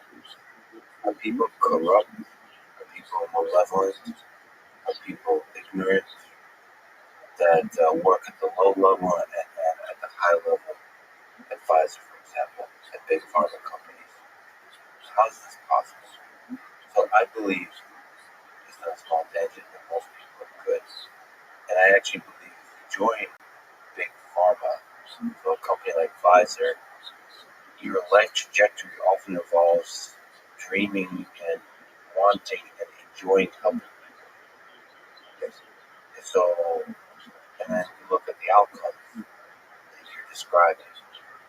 And it looks, and that's why the narrative takes hold, that like Pfizer CEO Albert Bourla, who I thought is malevolent. The sense is like these companies are evil. So if the different parts, the people are good and they want to do good, how are we getting these outcomes? I think it has to do with the cultural milieu that this is unfolding. And we need to look at sociology to understand this, that when the cultural milieu is set up to maximize the returns on investment for shareholders and venture capitalists, hedge funds, and so forth, when that defines the culture, and the higher up you are in the corporation, the more you're in on the gains of getting rewarded for maximizing the profits of the investors. That's the culture we live in. And it becomes normative behavior to do things with science that look normal in that and are shared values within that environment by good people whose self-evaluation becomes modified by the goals that are shared by the people around them. And within that milieu, you have one set of standards, and then the rest of good American people have the expectation that the drug companies are trying to make money, but that they're playing by rules that aren't part of the insider milieu. It's fascinating. The game they're playing modifies the culture, inside the meeting, inside the rooms, day to day. That there's a bubble that forms. Like we're all in bubbles of different sizes. Right? And that bubble allows you to drift in terms of what you see as ethical and unethical. Because you see the game as just, it's just part of the game. So marketing is just part of the game. Right? And paying the fines is just part of the game of science. And without guardrails, it becomes even more murky to keep moving in that direction if you're not bumping up against guardrails. And I think that's how we've gotten to the extreme situation. So, like I mentioned, I spoke with Pfizer CEO Albert Bourla, and I'd like to raise with you some of the concerns I raised with him. So, one, you already mentioned, I raised the concern that Pfizer is engaged in aggressive advertising campaigns. As you can imagine, he said no. What do you think? I think you're both right. I think that I agree with you that the aggressive advertising campaigns do not add value to society. And I agree with him that they're, for the most part, legal, and it's the way the game is played. Right, so, sorry to interrupt, but oftentimes his responses are, especially now, the CEO for only 2 years, 3 years, says Pfizer was a different company. We've made mistakes, right, in the past. We don't make mistakes anymore. That there's rules, and we play by the rules. So, with every concern raised, there's very, very strict rules, he says. In fact, he says sometimes way too strict, and we play by them. So in that sense, advertising doesn't seem like it's too aggressive because it's played by the rules. And relative to the other, again, it's the game. Relative to the other companies, it's not that aggressive. Relative to the other big pharma companies. Yes. I hope we can quickly get back to whether or not they're playing by the rules, but in general. But let's just look at the question of advertising specifically. I think that's a good example of what it looks like from within that culture and from outside that culture. He's saying that we follow the law on our advertising. We state the side effects, and we state the FDA-approved indications, and we do what the law says we have to do for advertising. And I've not been an expert in litigation for a few years, and I don't know what's going on currently, but let's take him at his word. It could be true, it could not be true. But if that's true, in his world, in his culture, that's ethical business behavior. From common sense person's point of view, a drug company paying highly skilled media folks to take the information about the drug and create the illusion, the emotional impact, and the takeaway message for viewers of advertisements that grossly exaggerate the benefit of the drug and minimize the harms. It's sociopathic behavior to have viewers of ads leave the ad with an unrealistic impression of the benefits and harms of the drug. And yet, he's playing by the rules. He's doing his job as CEO to maximize the effect of his advertising. And if he doesn't do it, this is a key point. If he doesn't do it, he'll get fired, and the next guy will. The people that survive the company, the people that get raises in the company and move up in the company are the ones. That's how the game solidifies itself. The game is within the bounds of the law. Sometimes, most of the time, not always. We'll return to that question. I'm actually more concerned about the effect of advertisement in a kind of much larger scale on the people that are getting funded by the advertisement in self-censorship.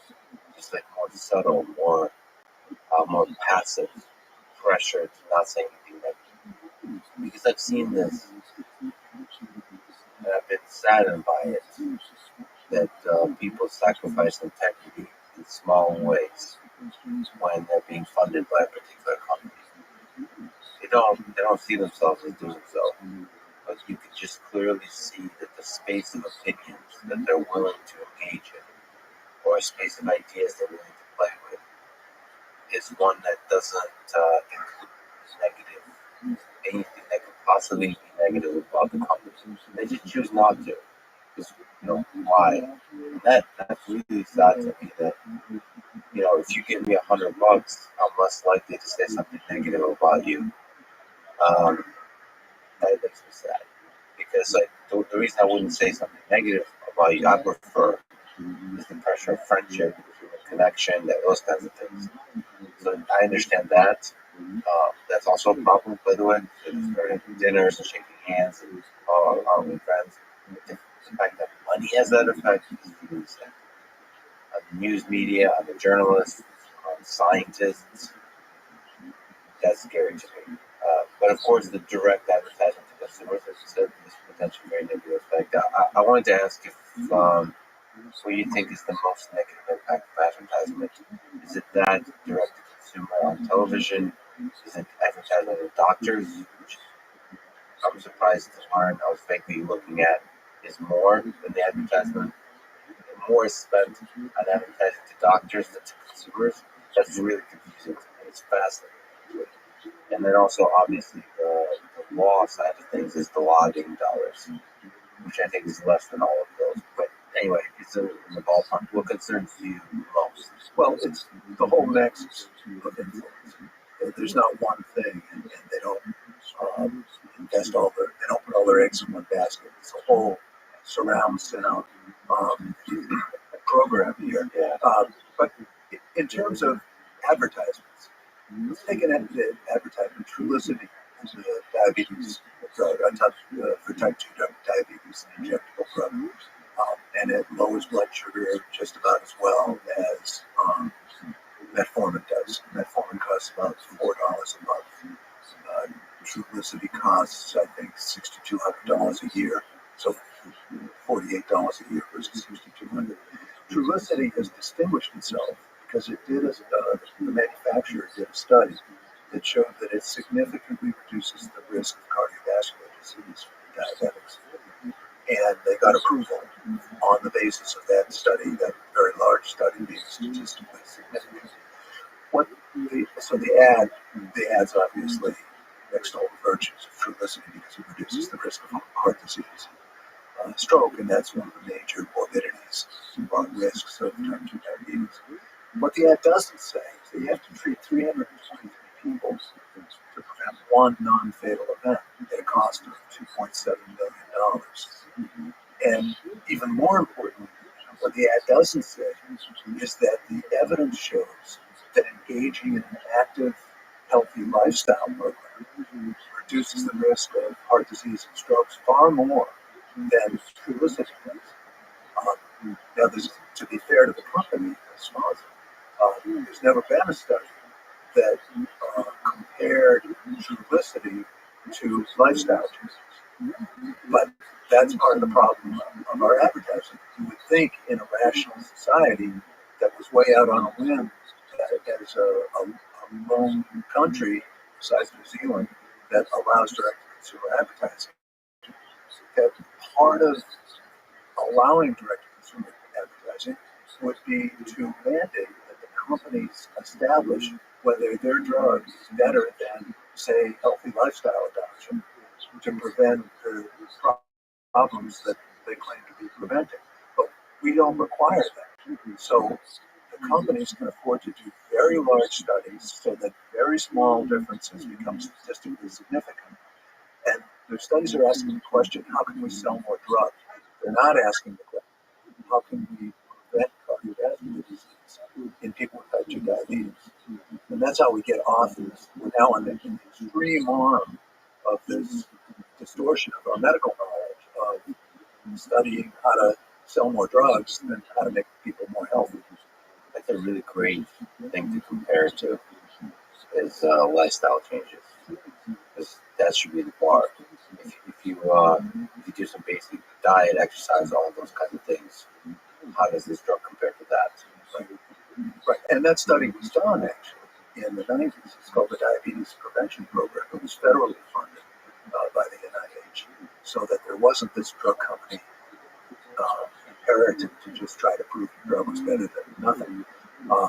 And it was a very well designed study, randomized controlled trial, and people who were at high risk of diabetes, so-called pre-diabetics, and they were randomized to three different groups: a placebo group, a group that got treated with metformin, and a group that got treated with intensive lifestyle drugs.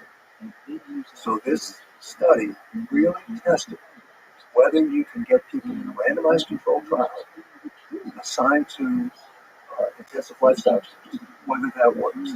Now, the common wisdom amongst physicians, and I think in general, is that you can't get people to change. You can do whatever you want, you can stand on your head, you can beg and plead, people won't change. So give it up and let's just move on to the drugs and not waste any time. Except this study that was published in the New England Journal, I think in 2002, shows that's wrong. That the people who were in the intensive lifestyle group ended up losing 10 pounds, exercising 5 times a week, maintaining it, reduced the risk of getting diabetes by 58%. The metformin group, which reduced this risk of getting diabetes by 31%. So that exact study was done, and it showed that lifestyle intervention is the winner. Who, as a small tangent, is the leader who is supposed to fight for the side of lifestyle changes? Where's the big pharma version of lifestyle changes? Who's supposed to have the big bully pulpit, the big money behind lifestyle changes? What in your sense, because that seems to be missing in a lot of our discussions about policy.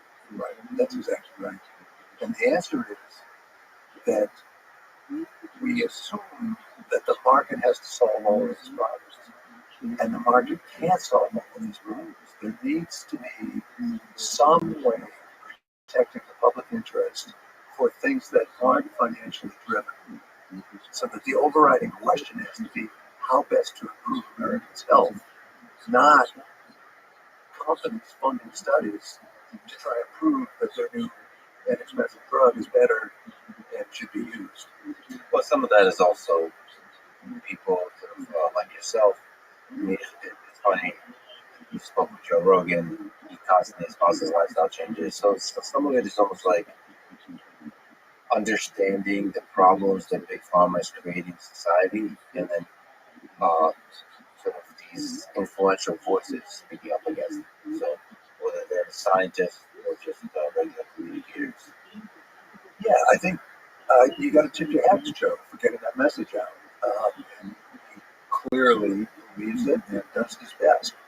but it's not coming out in the legitimate avenues and the legitimate channels that are evidence-based medicine and from the sources that the docs are trained to listen to and modify their patient care. Now, it's not 100%. I mean, there are articles in the big journals about the benefits of lifestyle, but they don't carry the same gravitas as the randomized controlled trials that test this drug against placebo or this drug against another drug. So the Joe Rogans of the world keep going. I tip my hat, but it's not going to carry the day for most of the people until it has the legitimacy of the medical establishment. Yeah, like something that the doctors really pay attention to. Well, there's an entire mechanism established for testing drugs.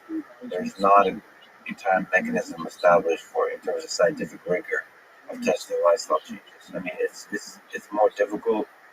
I mean, everything's difficult in science. Science is that involves humans, especially. But these studies are very expensive. They're difficult. It's difficult to find conclusions to control all the variables. So it's very easy to dismiss them unless you really do a huge study that's very well funded. So maybe the doctors just lean towards the simpler studies over and over, which is what the drug companies fund. They can control more variables. See, but the control there is sometimes by hiding things too, right? So sometimes you can just say that this is a well-controlled study by pretending there's a bunch of other stuff, just ignoring the stuff that could be correlated or could be the real cause of the effects you're seeing, all that kind of stuff. So money can buy ignorance, I suppose. It buys blinders that don't look outside the reductionist model. And that's another issue, is that we nobody says to doctors in training, we listen to reductionist studies and conclusions and methods of promoting health. Nobody says that explicitly, but the respectable science has to do with controlling factors. And I mean, it just doesn't make sense to me. I'm going to pick on Trulicity because it's such an obvious example, but it's not more egregious than many others. It doesn't make sense to me to allow a drug to be advertised as preventing cardiovascular disease when you haven't included lifestyle changes as an arm in the study. It's just so crystal clear that the purpose of that study is to sell Trulicity. It's not to prevent cardiovascular disease. If we were in charge, I would try to convince you that anywhere that study, the results of that study were presented to physicians, it would be stamped in big red letters. This study did not compare Trulicity to lifestyle changes. They need to know that, and the docs are kind of trained. These blinders get put on, and they're trained to kind of forget that that's not there. Do you think? So first of all, that's a small or big change to advertisement. That seems obvious to say. Like enforce that it should be compared to lifestyle changes. Do you think advertisements, period, in the United States for pharmaceutical drugs should be banned? I think they can be banned, so it doesn't matter what I think. Okay. Well, let's say you were a dictator, and two, why can't they be banned? Okay. Either you answer either one. I believe, I've been told by lawyers who I trust, that the freedom of speech in the U.S. Constitution is such that you can't ban, that you could ban cigarettes and alcohol, which have no therapeutic use, but drugs have a therapeutic use, and the advertisements that can't be banned. Let's assume that they can't be, because we know they won't be. Anyway, but let's assume they can't be, and especially our Supreme Court now would be unlikely to take that seriously. But that's not the issue. The issue is that if the drug companies want to spend their money advertising, they should have to have independent analysis of the message that the viewers are left with about the drug, so that it's realistic. What's the chance the drug will help them? Well, issue. Let's say it's 1 out of 323. 322 people are going to benefit from the cardiovascular risk reduction. What's the true cost? When drugs advertise that you may be able to get this for a $25 copay or something, tens of thousands of dollars for your drug for a $25 copay, what an enormous disservice that is to misrepresent the cost to society. That should not be allowed. So we should have to make it clear to the viewers how many people are going to benefit, what's your chance of benefiting, how does it compare to lifestyle change or less expensive therapies? What do you give up if you use a less expensive therapy?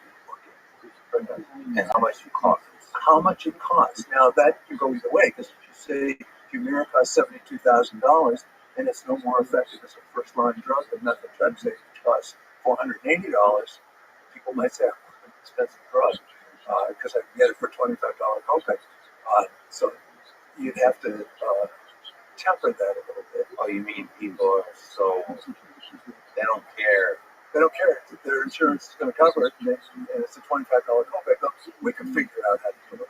But the main point is that if we assume that advertising are going to and they are, we could require that there be outside evaluation of the message that reasonable, unbiased viewers take away from the ads. And the ads would have to tell the truth about the drug. And the truth should have like some truth guardrails, meaning like the cost that we talked about, the effects compared to things that actually, lifestyle changes. It's just these details, very strict guardrails of what actually has to be specified. And I would make it against the law to have family picnics and dogs catching frisbees. So,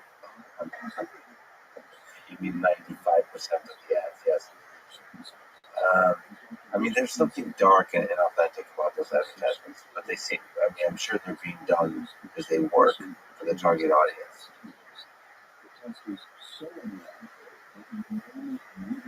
And then the doctors, too. Can you really buy a doctor's opinion?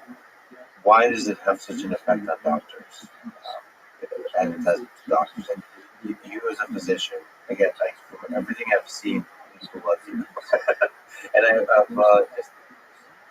people should definitely look you up.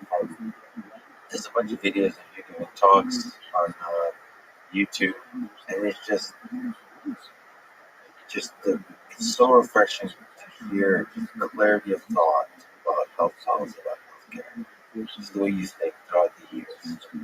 So it's easy to think about maybe you're criticizing Big Pharma. That's one part of the message that you're talking about, but that's not your brilliance actually shines in the positive, in the solution, how to do it. So, as a doctor, what affects your mind?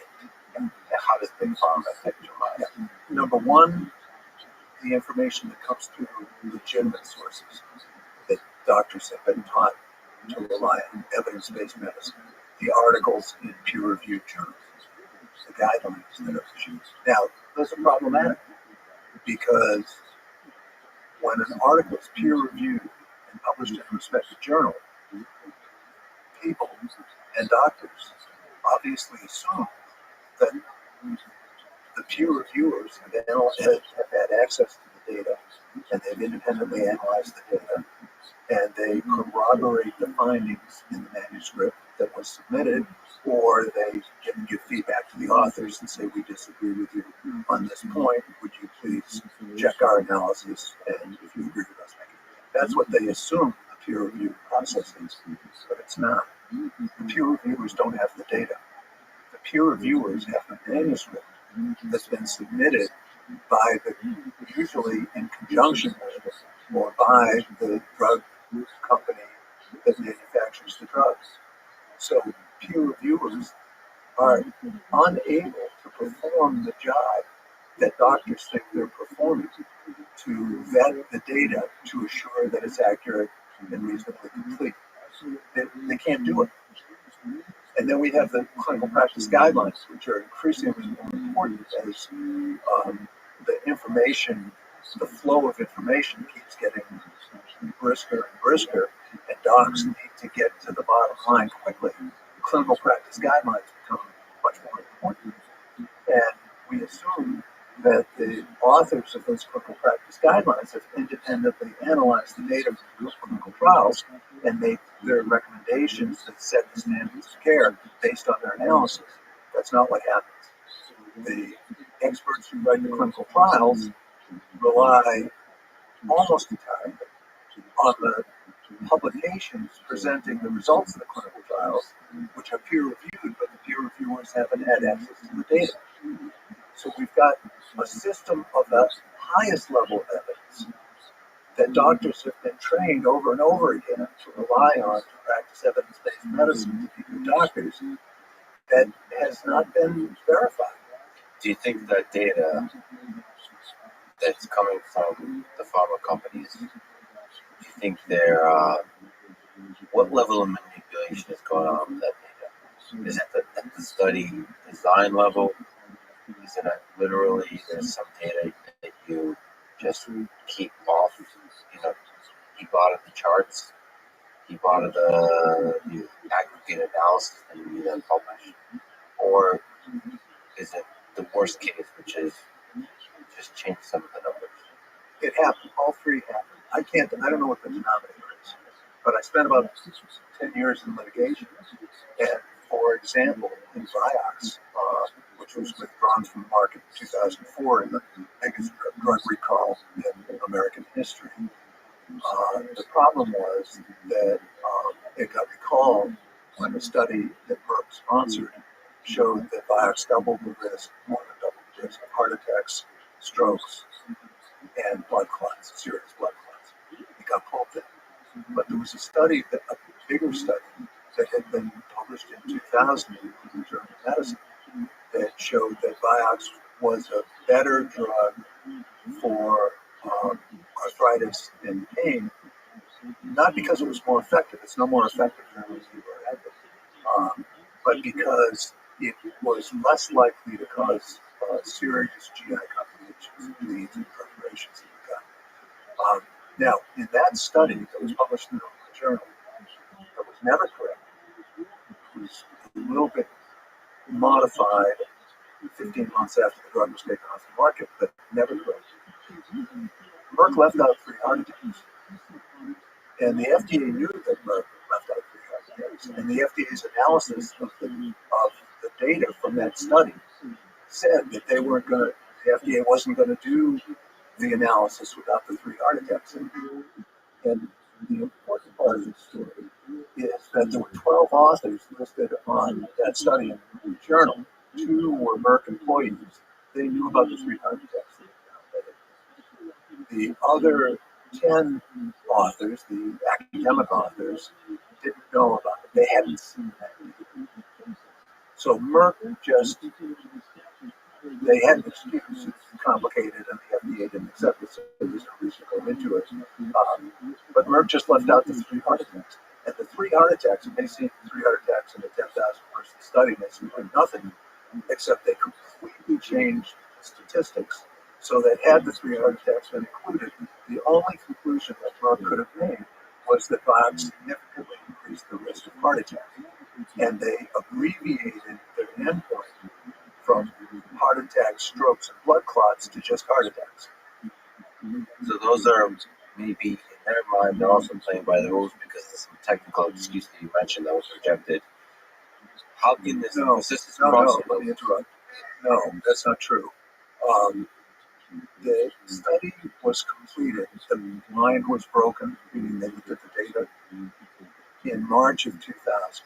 The article was published in 2000. In March of 2000, there was an email by the head scientist that was published in the Wall Street Journal that said the day that the data were unblinded, that it's a shame that the cardiovascular events are there, but the drug will do well, and we will.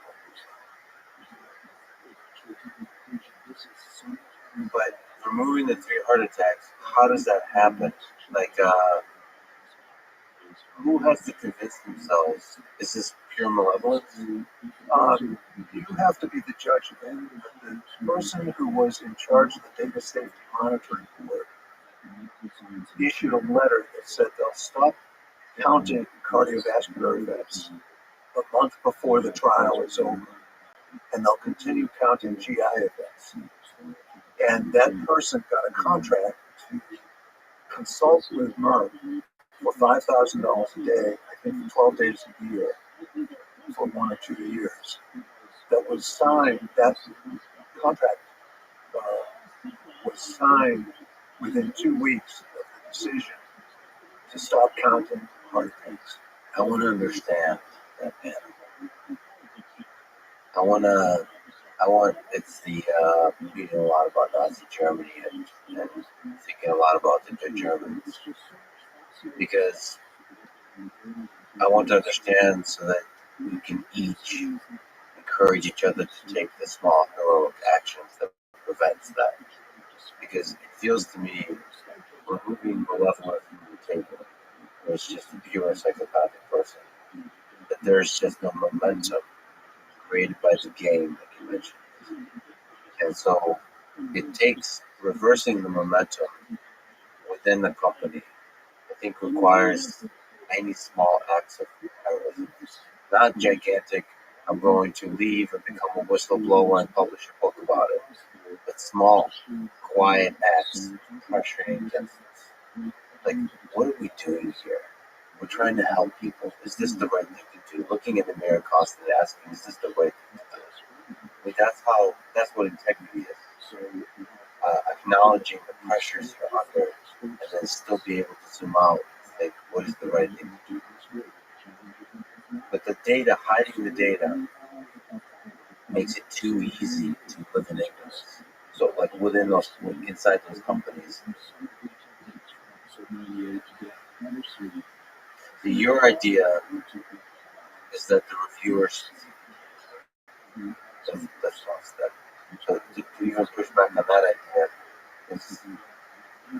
I assume you mean that data remains private except to the reviewers. The problem, of course, as you probably know, is the peer review process is not perfect. It's individuals. It feels like there should be a lot more eyes on the data than just Yes, this is not a hard problem to solve.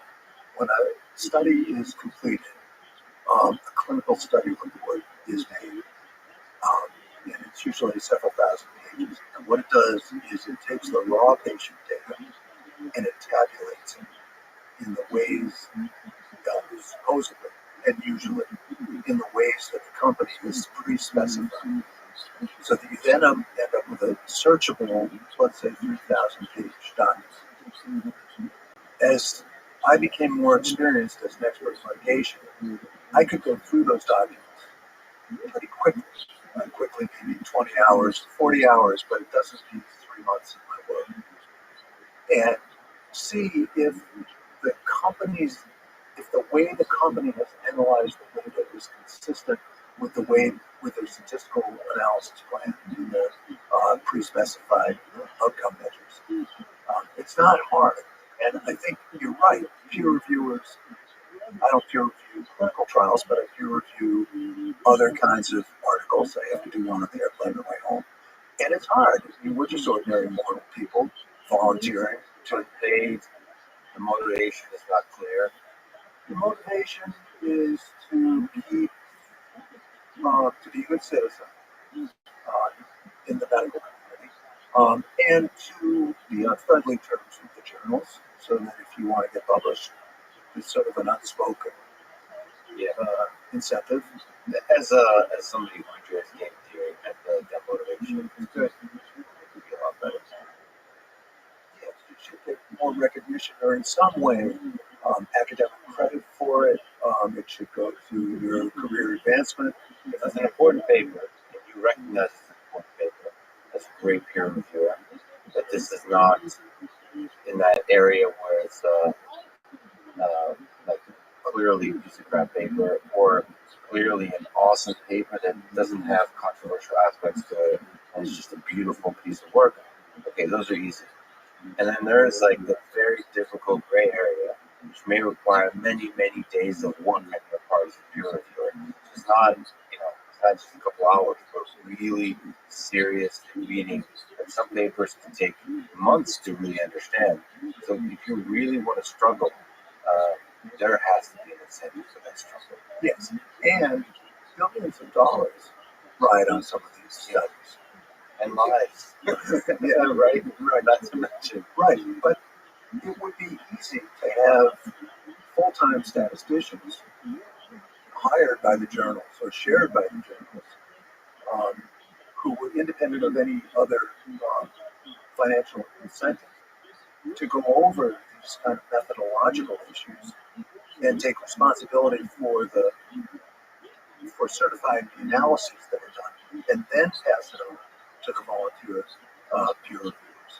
See, I believe in this, in the sort of capitalism equation, social capital. After watching Twitter at the time of COVID and just looking at people that investigate themselves, I believe in this. People, if you give them access to the data, like these like citizen scientists arise. A lot of them it's kind of funny. A lot of people that are just really used to working with data.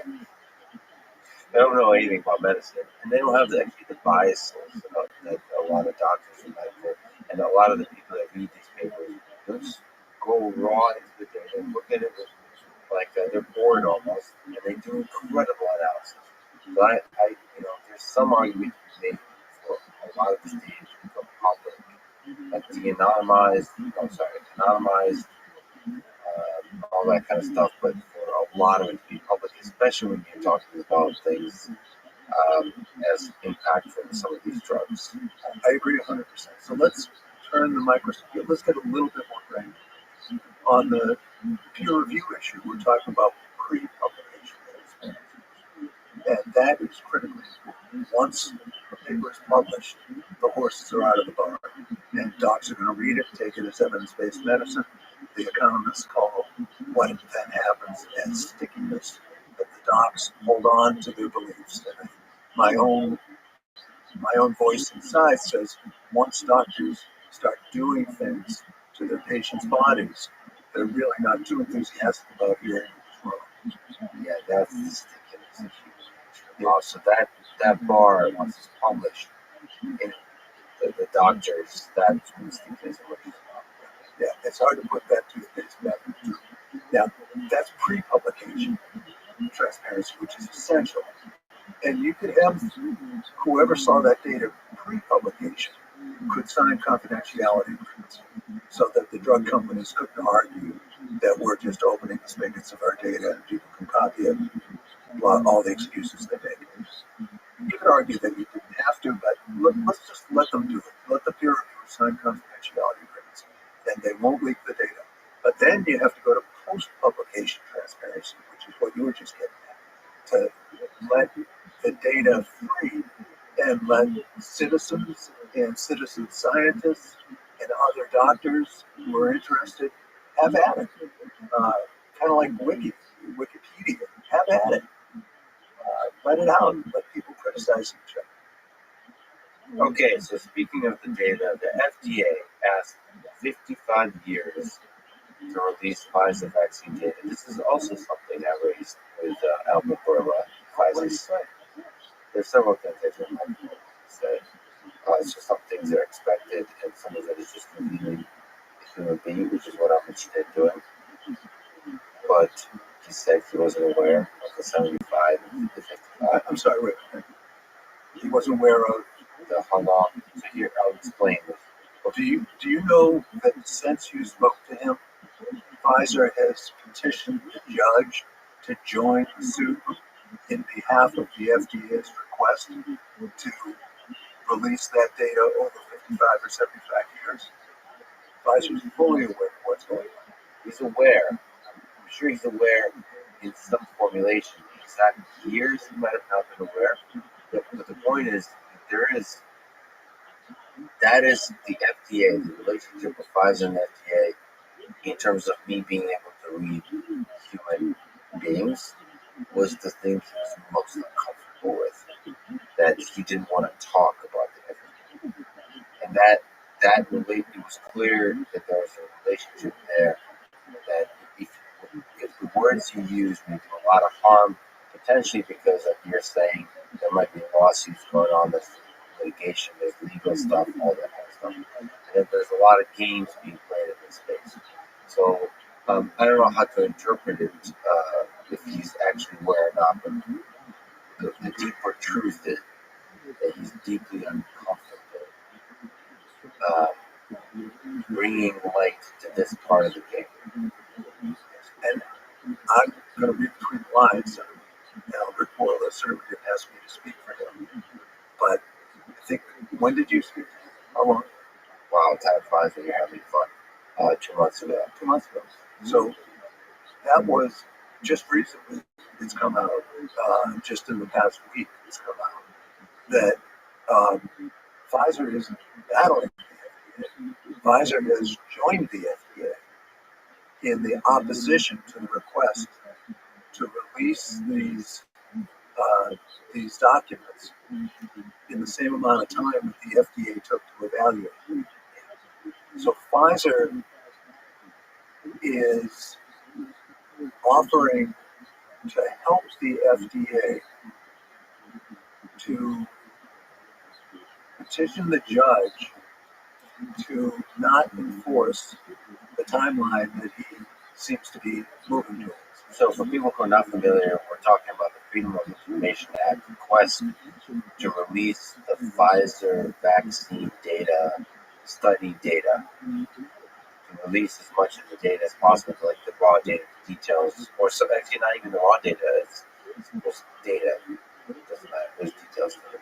And I think the response from the FDA is that, of course, yes, of course, but we can only publish like some X number of pages a day. 500 pages. 500 pages. It's not a day though. It's whatever. A week, I think. The point is, whatever they're able to publish is ridiculous. It's like my printer can only print 3 pages a day, and we cannot afford a second printer. So it's some kind of bureaucratic language for there's a process to this. And now you're saying that Pfizer is obviously more engaged in helping this kind of bureaucratic process prosper, and it's full of absurdity, Kafkaesque absurdity. So, what is this? It's really bothering me. This is really troublesome. And just to put it in just plain English terms, Pfizer's making the case that it can't. The FDA and Pfizer together are making the case that they can't go through the documents. It's going to take them some number of hundreds of folds more time to go through the documents, and the FDA required to go through the documents to approve the vaccines folds that FDA approved. And the FDA's argument, talking about Kafkaesque, is that to do it more rapidly would cost them $3 million. $3 million equals 1 hour of vaccine sales over 2 years. 1 hour of sales. And they can't come up with the money. And Pfizer has joined the suit to help the FDA fight off this mean judge who thinks they understand the data. But evidently Pfizer is not going to come up with the $3 million either. So, but for $3 million, I mean, maybe the FDA should do a little funding.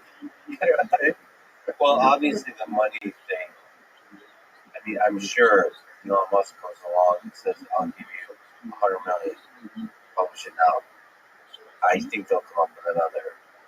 So it's clear that there's cautiousness. I don't know the source of it. Well, there's only one explanation that I can think of, which is that the FDA and Pfizer don't want to release the data.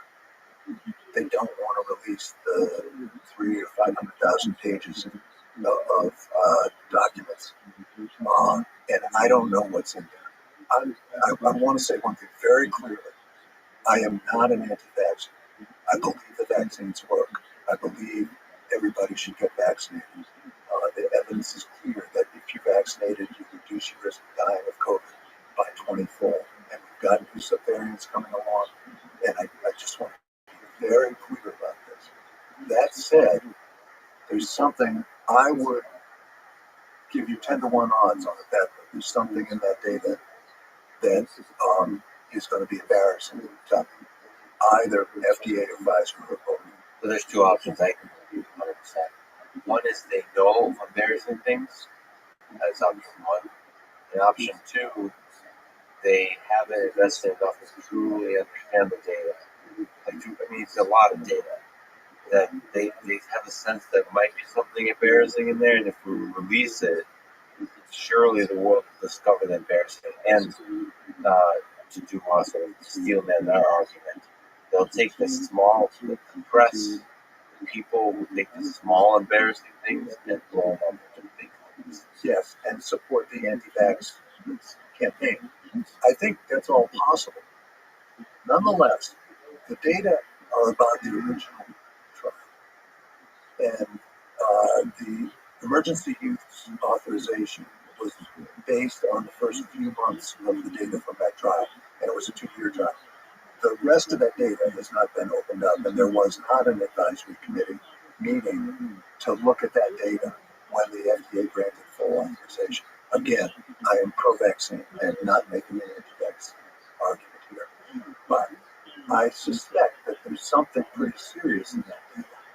And the reason why I'm not an anti-vaxxer, having not been able to see the data that the FDA and Pfizer seem to willing not just to put effort into preventing the release of, but seem to have quite a bit of energy in preventing, investing quite a bit of energy in not releasing that data. The reason why that doesn't tip me over in the anti-vaxxer side is because that's clinical trial data, early clinical trial data that involved several thousand people. We now have millions of data points from people who have had the vaccine. This is real world data showing the efficacy of the vaccines. And so far, knock on wood, there aren't side effects that overcome the benefits of vaccine. So I'm with you. I'm now, I guess, 3 shots of the vaccine.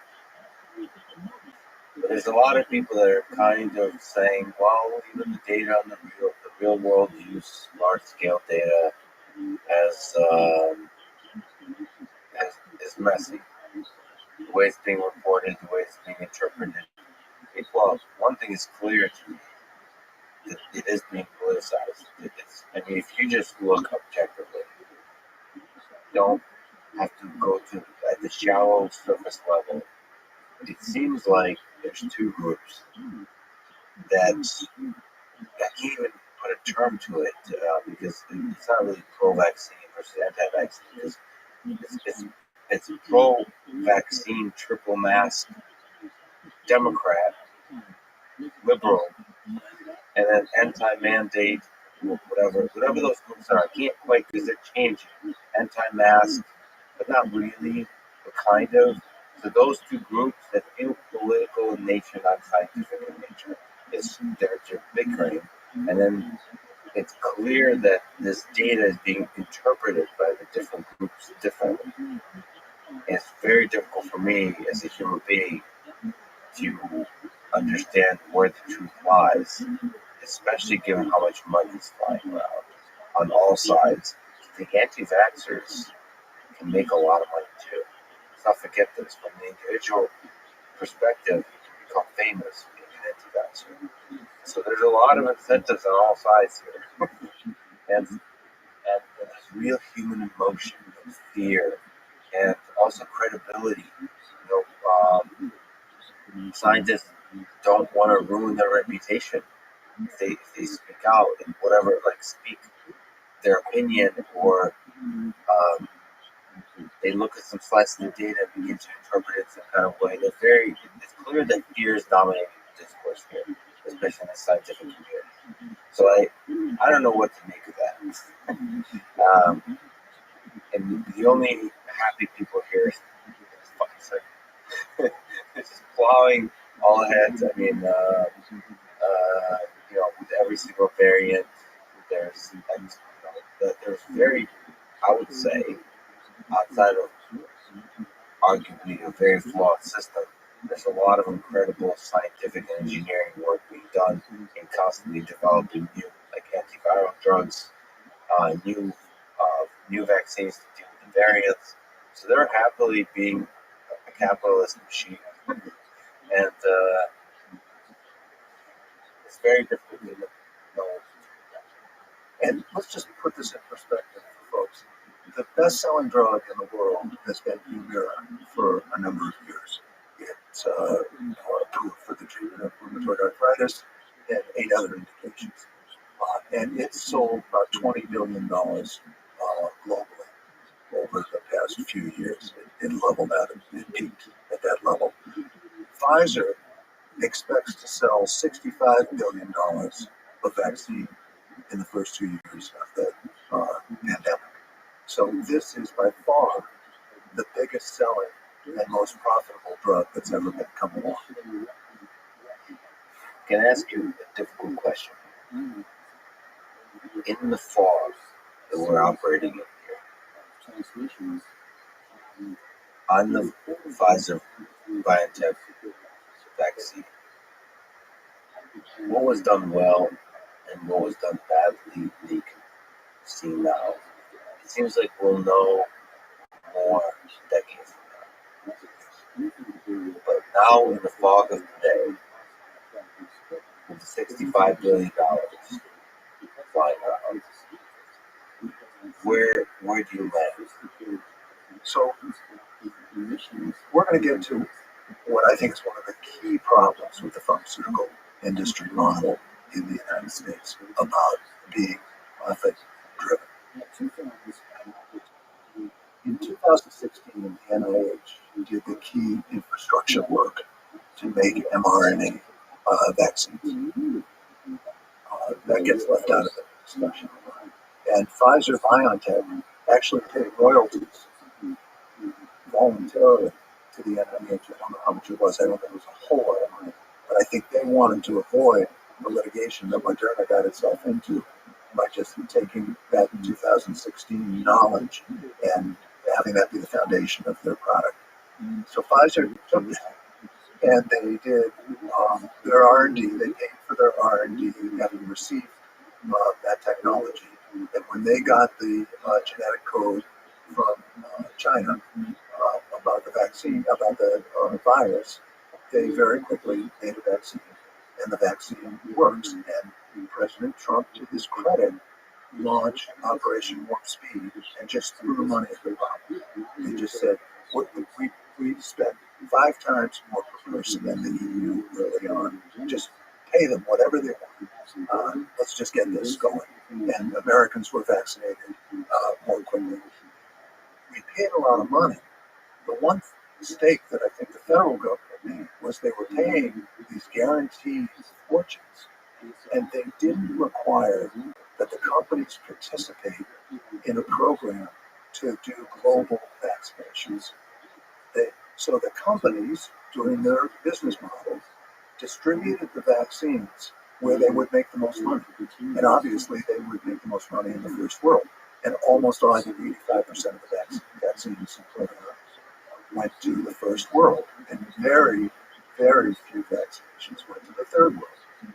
So what happened is there was such a low vaccination rate. In May of 2021, there was an all hands on deck cry for help from the World Trade Organization, the World Health Organization, the IMF, and the World Bank made a plea for $50 billion so that we could get to 40% vaccination rate in the third world by the end of 2021. And it was unrequited. Nobody answered. And now Africa has about a 8.9% vaccination rate. India is coming up, but it's been very low. The problem with all this is I believe the mRNA vaccines are excellent vaccines. But if we leave the third world unvaccinated, we're going to have a constant supply of variants of COVID that are going to come back into the United States and harm Americans exactly like Delta and Omicron have. So we've made a great drug. It reduces the risk of mortality in Americans who get it by a lot, but we're not doing what we need to do to protect Americans from Omicron. You don't have to be an idealist to worry about global vaccine equity. If you just ordinary selfish people like most of us are, and you're worried about the health of Americans, you would ensure global vaccine distribution. Let me just make one more point. That $50 billion that was requested by the four organizations back in May of 2021, 32 billionaires made $50 billion from the vaccines that took it into their private wealth. So what had been taken, this enormous amounts of money that had been taken into private wealth, was enough to do what those organizations said needed to be done to prevent the subvariants from coming back and doing what they're doing. The money was there. So how does the motivation, the money-driven motivation of Big Pharma lead to that kind of allocation of vaccines? Because they can make more money in the United States. They're going to distribute their vaccines where they can make the most money. Right. Is there a malevolent aspect to this where I don't like saying this, but they don't see it as a huge problem that variants will come back to the United States? I think it's the issue we were talking about earlier on, where they're in a different culture. And their culture is that their moral obligation, as Milton Friedman would say, is to maximize the profits that they return to shareholders. And don't think about the bigger picture. The collateral damage. Don't think about the collateral damage. And also kind of convince yourself that if you give into this capitalist machine, in this very narrow sense of capitalism, that in the end they'll do the most good. This kind of belief that, like, if we just maximize profits, we'll do the most good. Yeah, that's an orthodoxy of several decades ago, and I don't think people can really say that in good faith. When you're talking about vaccinating the third world so we don't get hurt, it's a little bit hard to make the argument that the world's a better place because the profits of the investors went up. Yeah, but at the same time, I think that's a belief you can hold. I mean, I've interacted with a bunch of folks that kind of, I don't want to mischaracterize Ayn Rand. Okay, I respect a lot of people, but there's a belief that can take hold. If I just focus on this particular maximization, it'll do the most good for the world. The problem is when you choose what to maximize and you put blinders on, it's too easy to start making gigantic mistakes that have a negative impact on society. It's really not what you're maximizing. Right. And if we had a true democracy and everybody had one vote, everybody got decent information and had one vote, Ayn Rand's position would get some votes, but not many. And it would be way outvoted by the common people. Let me ask you about this very difficult topic. I'm talking to Mark Zuckerberg of Meta, the topic of censorship. I don't know if you've heard, but there's a guy named Robert Malone and Peter McCullough that were removed from many platforms for speaking about the COVID vaccines being risky. They were both on Joe Rogan's program.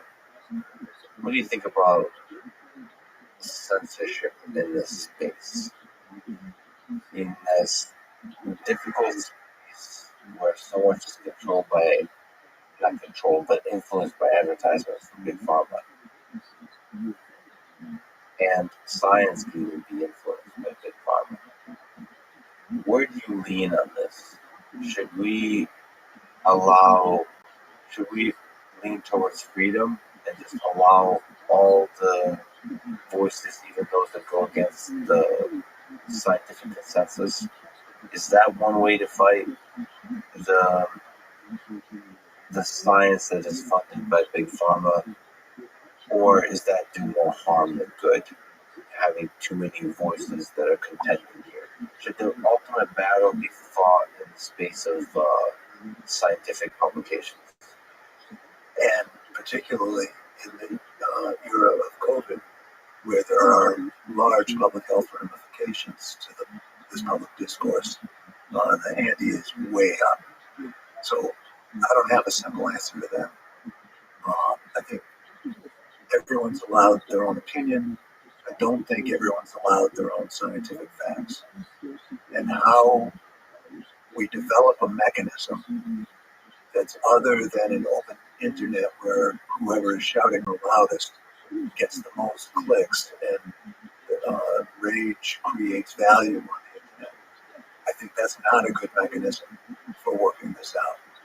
And I don't think we have one. I don't have a solution to this. Ideally, if we had a philosopher king, we could have a panel of people who were not conflicted by rigid opinions decide on what the boundaries of public discourse might be. I don't think it should be fully open. I don't think people who are who are committed to an anti-vaccine position and will tailor their interpretation of complex scientific data to support their opinion, I think that can be harmful. Constraining their speech can be harmful as well. So I don't have an answer here. But yeah. I tend to believe that it's more dangerous to censor anti-vax messages. The way to defeat anti-vax messages is by being great communicators. They're being great scientific communicators. So it's not that we need to censor the things we don't like. We need to be better at communicating the things we do like, or the things that we do believe represent a deep scientific truth.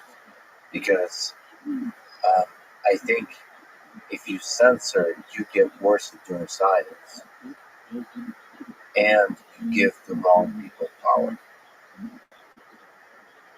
So I tend to believe that you should give power to the individual scientists and also give them the responsibility of being better educators, communicators, expressors of scientific ideas, put pressure on them to release that data in a way that's easily consumable, not just like very difficult to understand, but in a way that can be understood by a large number of people.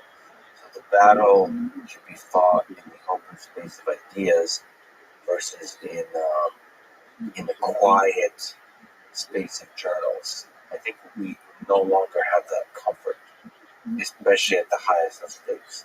So this kind of idea that a couple of peer reviewers decide the fate of billions is doesn't seem sustainable, especially given a very real observation now that the reason Robert Malone has a large following is there's a deep distrust of institutions, deep distrust of scientists, of science as an institution, of power centers, of companies, of everything. Perhaps rightfully so.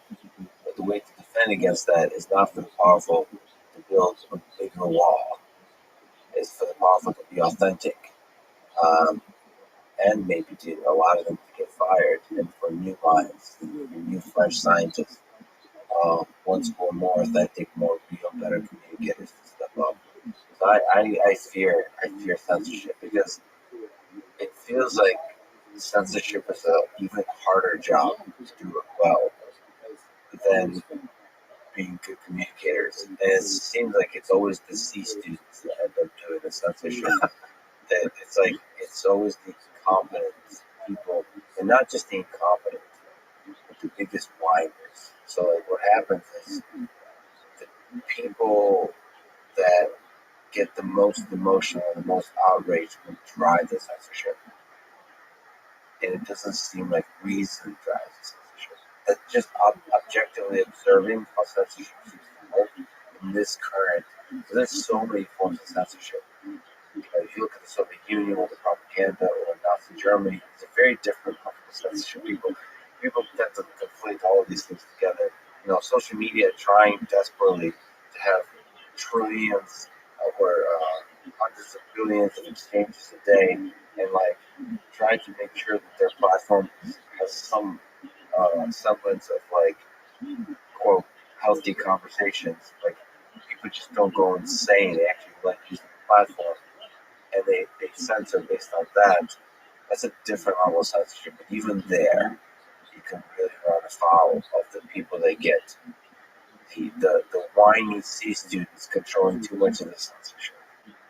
I believe that you should actually put the responsibility on the self-proclaimed holders of truth, making you scientists and being better communicators.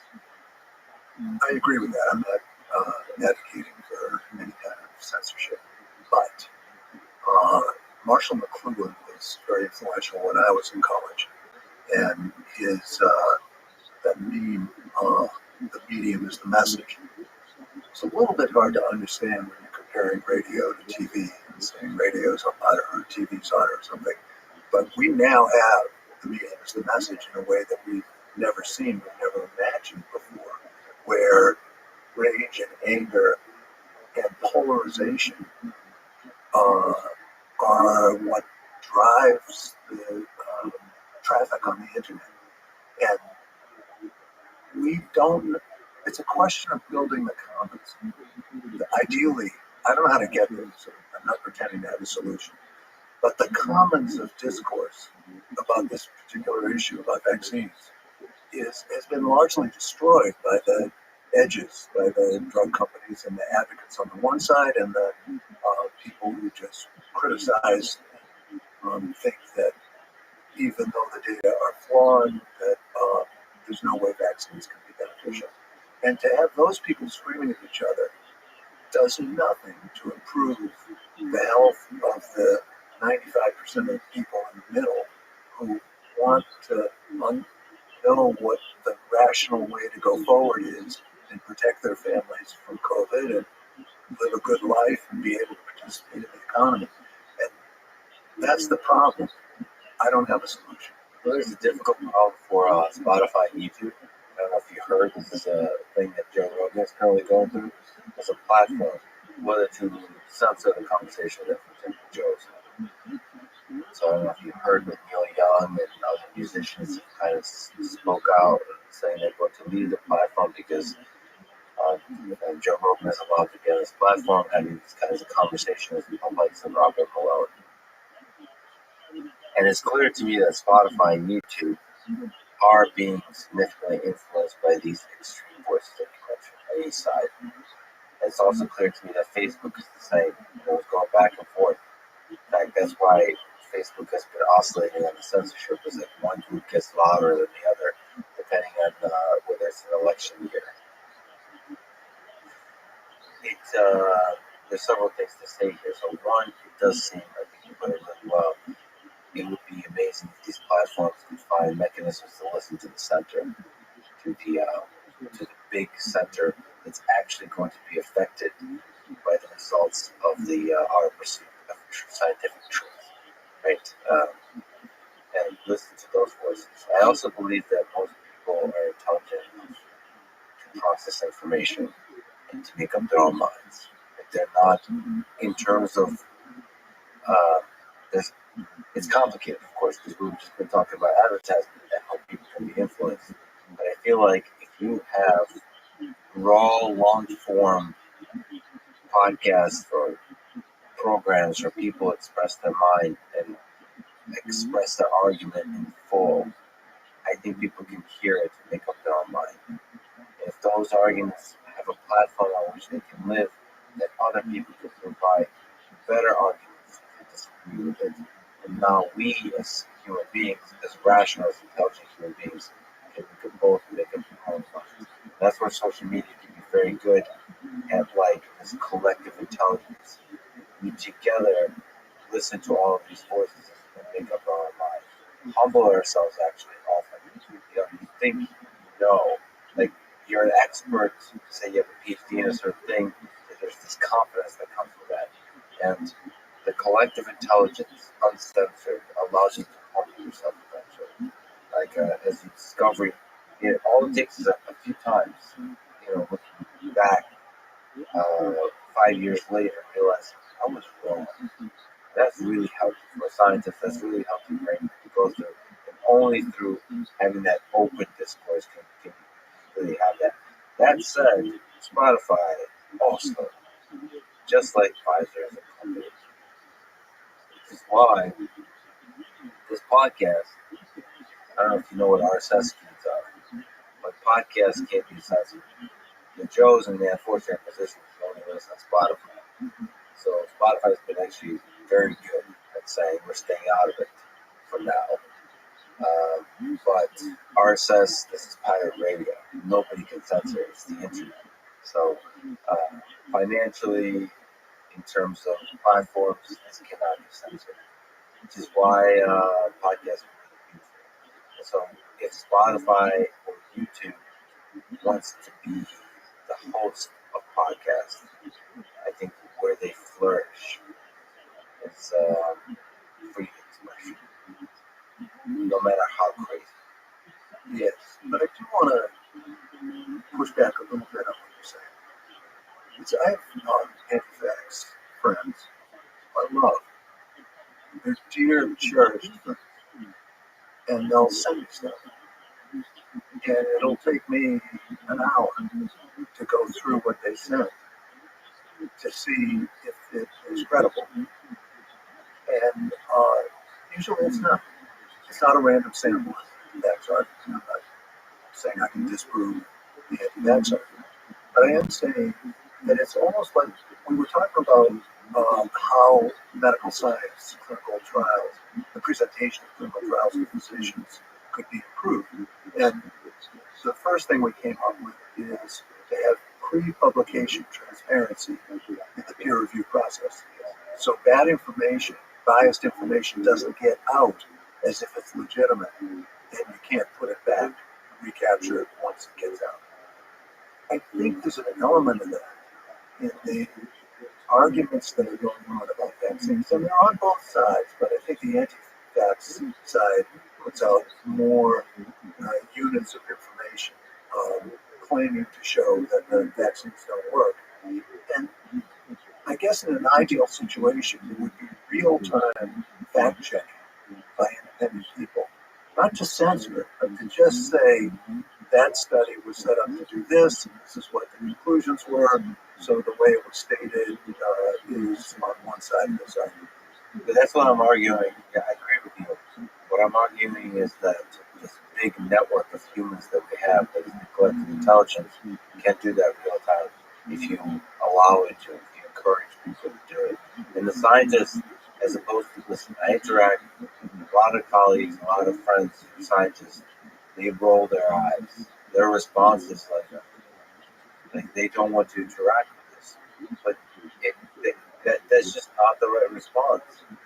When a huge number of people believe this, it is your job as communicators to defend your ideas.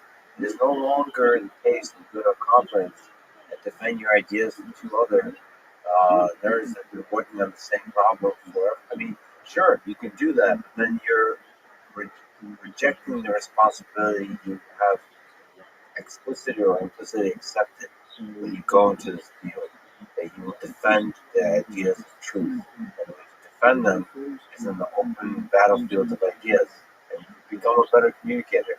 And I believe that when you have a large, you said you invested 1 or 2 hours in this particular, that's little ants interacting at scale. I think that allows us to progress towards truth. At least, at least that helps us. I think you're an optimist. I want to work with you a little bit on this.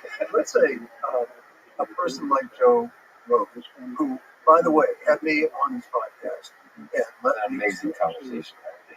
Well, thank you. I did too.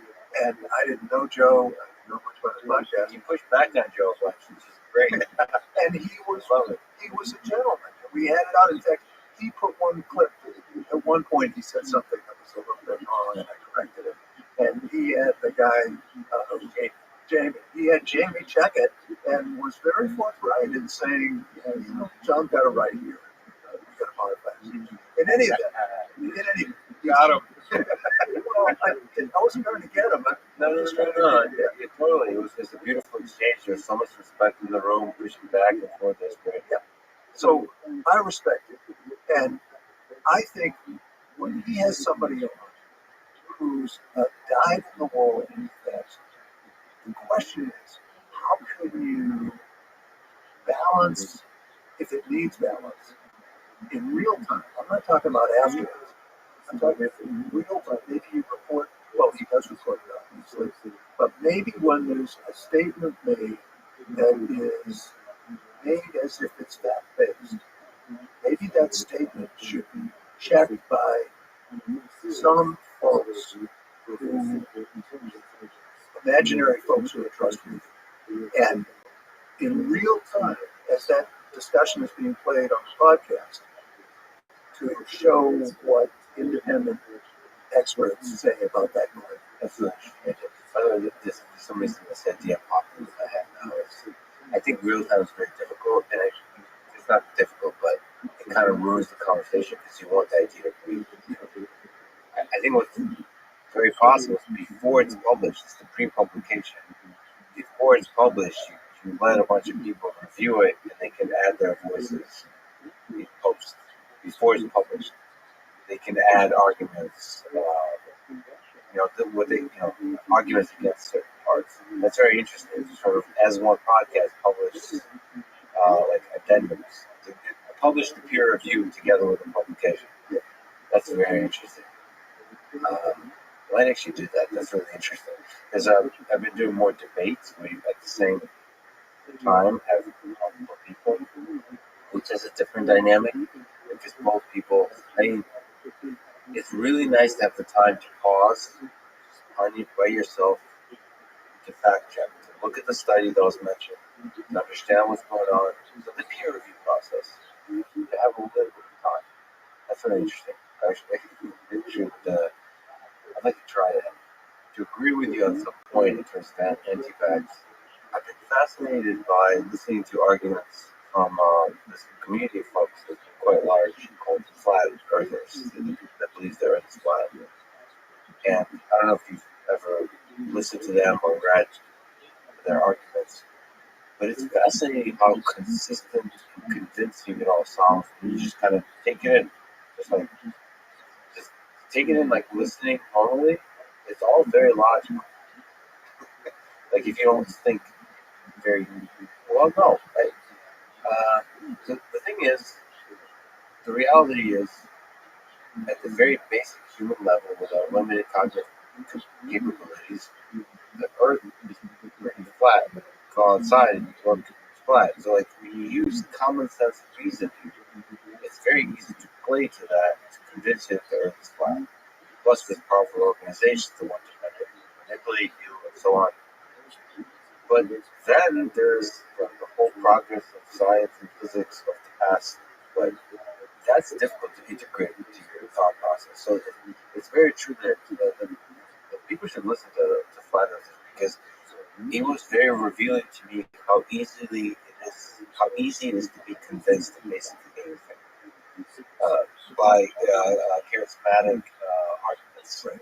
And if we're arguing about whether the Earth is flat or not, as long as we're not navigating airplanes and doing other kinds of things, trying to get satellites to do transmission, it's not that important. But if we're arguing about how we approach the worst public health crisis in I don't know how long, I think we're getting worse than the Spanish flu now. I don't know what the total global deaths from the Spanish flu were, but in the United States, we certainly that's the economic pain and suffering. Yes. And the damage to the kids, school. We got a problem, and it's not going away, unfortunately. So when we get a problem like that, it's not just an interesting barroom conversation about whether the Earth is flat. There are millions of lives. Let me ask you yet another question. An issue I'm raised with Pfizer CEO Albert Bourla. It's the question of revolving doors. That there seems to be a revolving door between Pfizer, FDA, and CDC. People that have worked at the FDA now work at Pfizer, and vice versa, including the CDC and so on. What do you think about that? So, first of all, his response once again is there's rules, very strict rules, and we follow them. Do you think that's a problem? And also, maybe this is a good time to talk about the Pfizer play by the rules. Let's one at a time. One at a time. Okay, and this isn't even about Pfizer, but it's an answer to your question. Yes. So there's this drug Adjuvant that was approved by the FDA maybe 6 months ago. It's a drug to prevent the progression of low-grade Alzheimer's disease.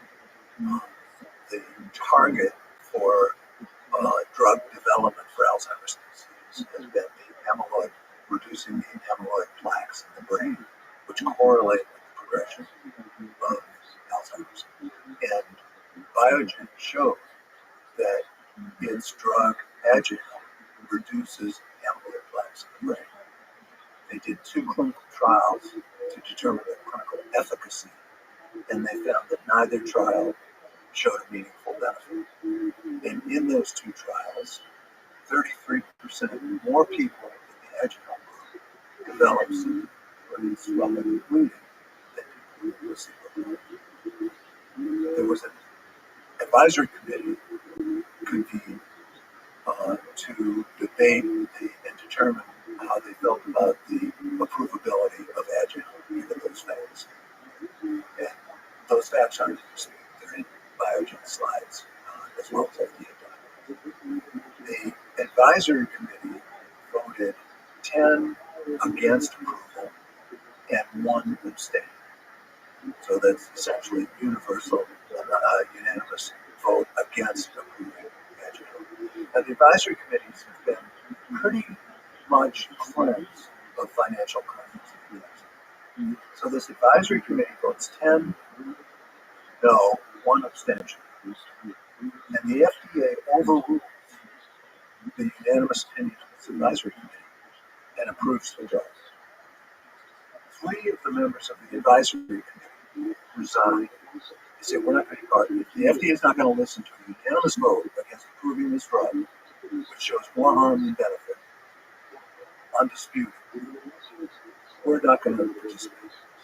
And the argument against approval is that the surrogate endpoint, the reduction of amyloid, the progression of amyloid plaques, is known by the FDA not to be a valid clinical indicator. It doesn't correlate. 27 studies have shown it doesn't correlate with clinical progression. Interrupting the amyloid plaques doesn't mean that your Alzheimer's doesn't get worse. So it seems like it's a slam dunk, and the FDA made a mistake, and they should do whatever they do to protect the bureaucratic reputation. So the head of the Bureau of the FDA, the Center for Drug Evaluation and Research that approves new drugs, who had spent 16 years as an executive in the pharmaceutical industry, issued a statement and said, what we should do in this situation is to loosen the prohibition of financial ties of interest with the drug companies so we get less emotional responses. So that's it's improved. People are just too emotional about this. People were just too emotional. The 10 people who voted against it and the no people who voted for it, it's all too emotional. So this gets back, this is a long answer to your short question. I think this is a wonderful window into the thinking of the FDA that financial conflicts of interest don't matter in a situation when I think it's obvious that they wouldn't. But there's not a direct financial conflict of interest. It's kind of like it's not like Albert said, rules. About that direct financial conflict of interest. It's indirect. Right, but what I'm saying is, I'm not denying what you said is true. But the FDA, the high official of the FDA, is saying that we need to allow conflicts of interest in our advisory committee. And that, she wants to change the rules. So Albert Bourla would still be playing by the rules, but it just shows how one-sided the thinking. But you think that's influenced by the fact that there were pharmaceutical executives working at the FDA If that's the first step. And they think that's a great idea. Who gets to fix this? Do you think it should be just banned? Like if I you don't work, know. Two separate questions. One is, should the officials at the FDA come from pharma and vice versa? That's one question. And the other question is, should advisory committee members be allowed to have financial conflicts of interest? I think, in my opinion, and people might say I'm biased, I think advisory committee people should not have conflicts of interest. I think their only interest ought to be the public interest. And that was true from my understanding of the situation. It's the afterward in my book. I spent some time studying it, but I think it's a slam dunk that there ought to be no conflicts of interest. Now, the head of CEDAR, Center for Drug Evaluation and Research, thinks that that's going to give you a biased result because we don't have company influence.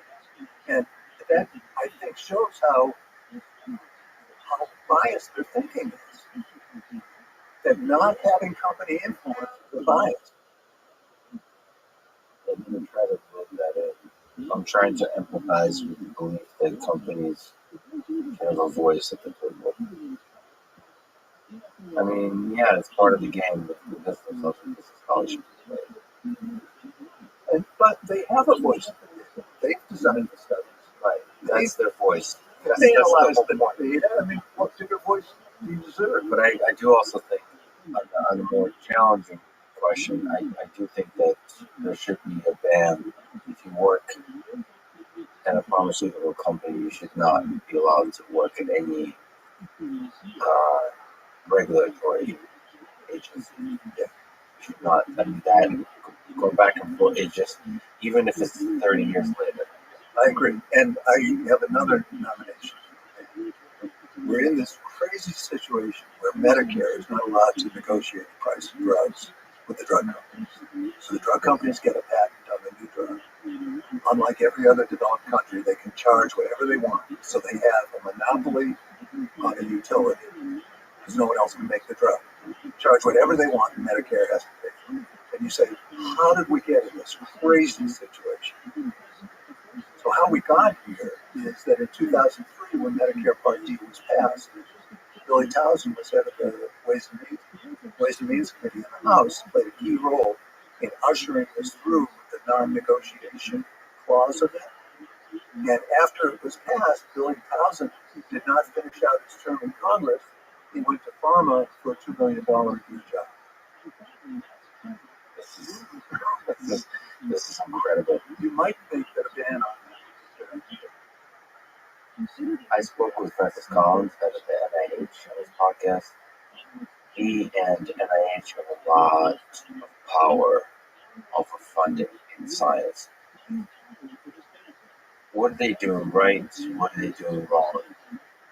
In this interplay with Big Pharma, how connected are they? Again, returning to the question, what are they doing right? What are they doing wrong?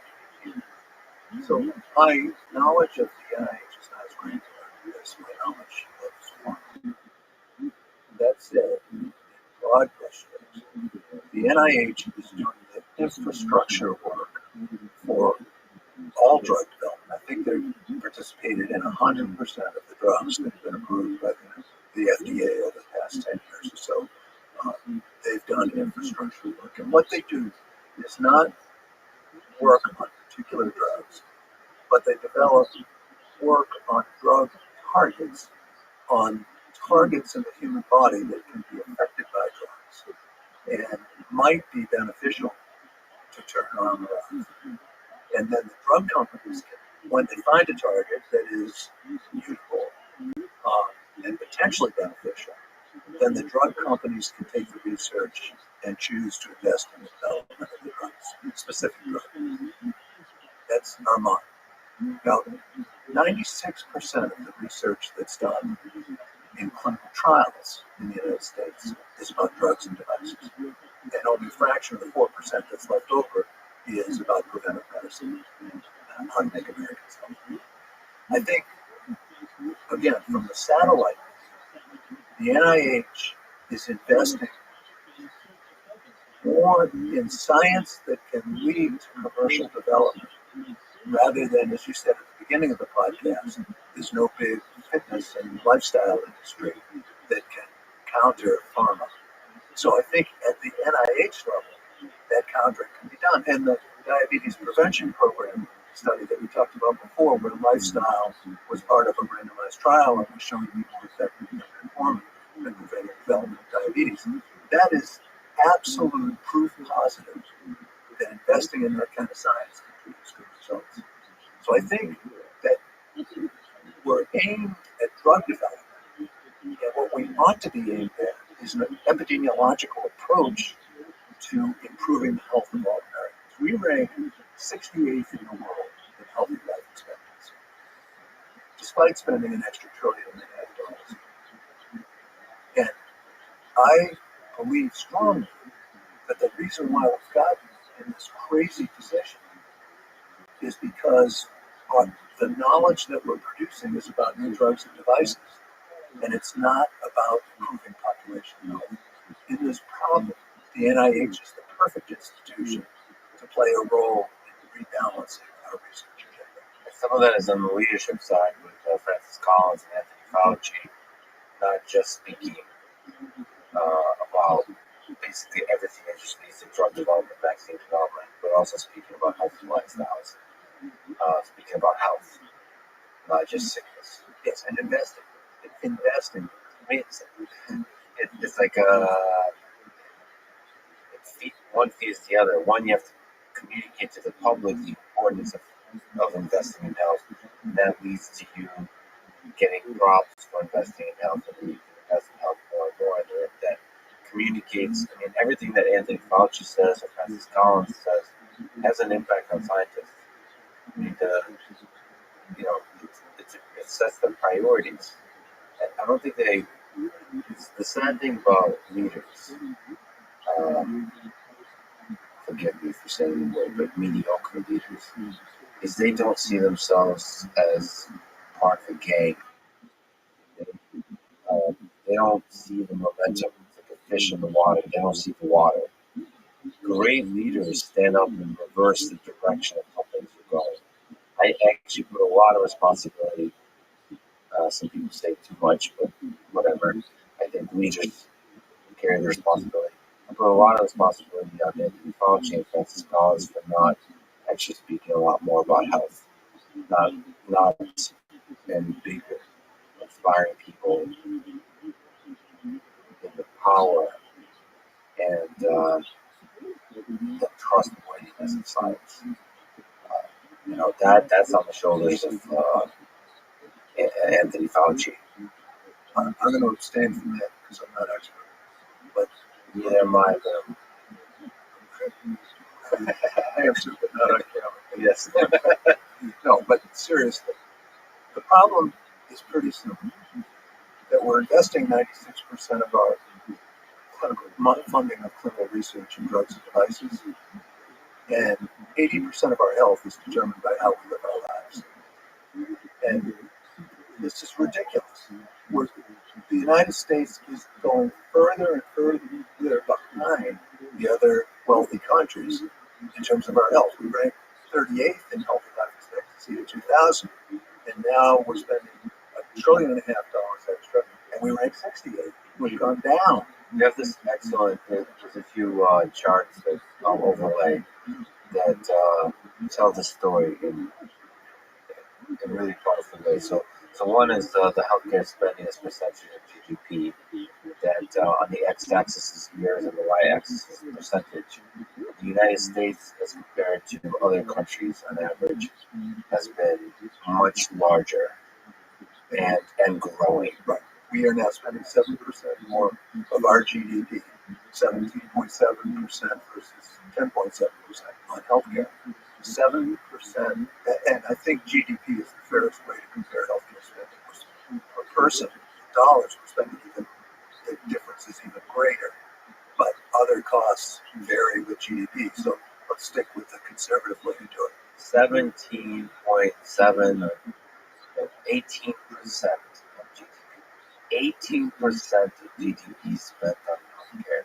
7% higher than the comparable country average. 17.7% versus 10.7%. 7% higher. Right. And 7% of $23 trillion GDP is more than $1.5 trillion a year in excess. And you have another chart that shows healthcare system performance compared to spending. And there's a point cloud of different countries. The x-axis being healthcare spending as a percentage of GDP, which we just talked about. That U.S. is 7% higher than everyone. The average on the y-axis is x-axis spending, y-axis performance. And there's a point cloud overlay this if you're watching on YouTube. So a bunch of countries that have high performance for what they're spending. In the U.S. is all alone on the right bottom side of the chart with low performance and high spending. So this is a system that is abiding by spending that is directed by the most profitable ways to deliver health care. You put that in the hands of big pharma. Is you maximize profit, you're going to decrease performance and increase spending. Yes, but I want to qualify that and say it's not all big pharma. They're not responsible for all the problems in our healthcare system. They're not responsible for the administrative costs, for example. But they are the largest component of the rising healthcare costs. And it has to do with this knowledge issue. Controlling the knowledge that doctors have makes it so that doctors can live with this situation, believing that it's optimal when it's a wreck.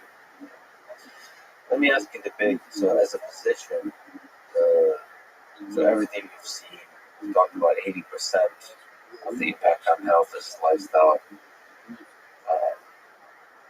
How do we live longer? What advice would you give to general? What space of ideas result in living longer and higher quality lives? This is a very simple question to answer. Exercise for at least a half hour, at least 5 times a day. Number 2, don't smoke. 3, maintain a reasonably healthy body weight. Some people argue that being lower than BMI at 25 is healthy.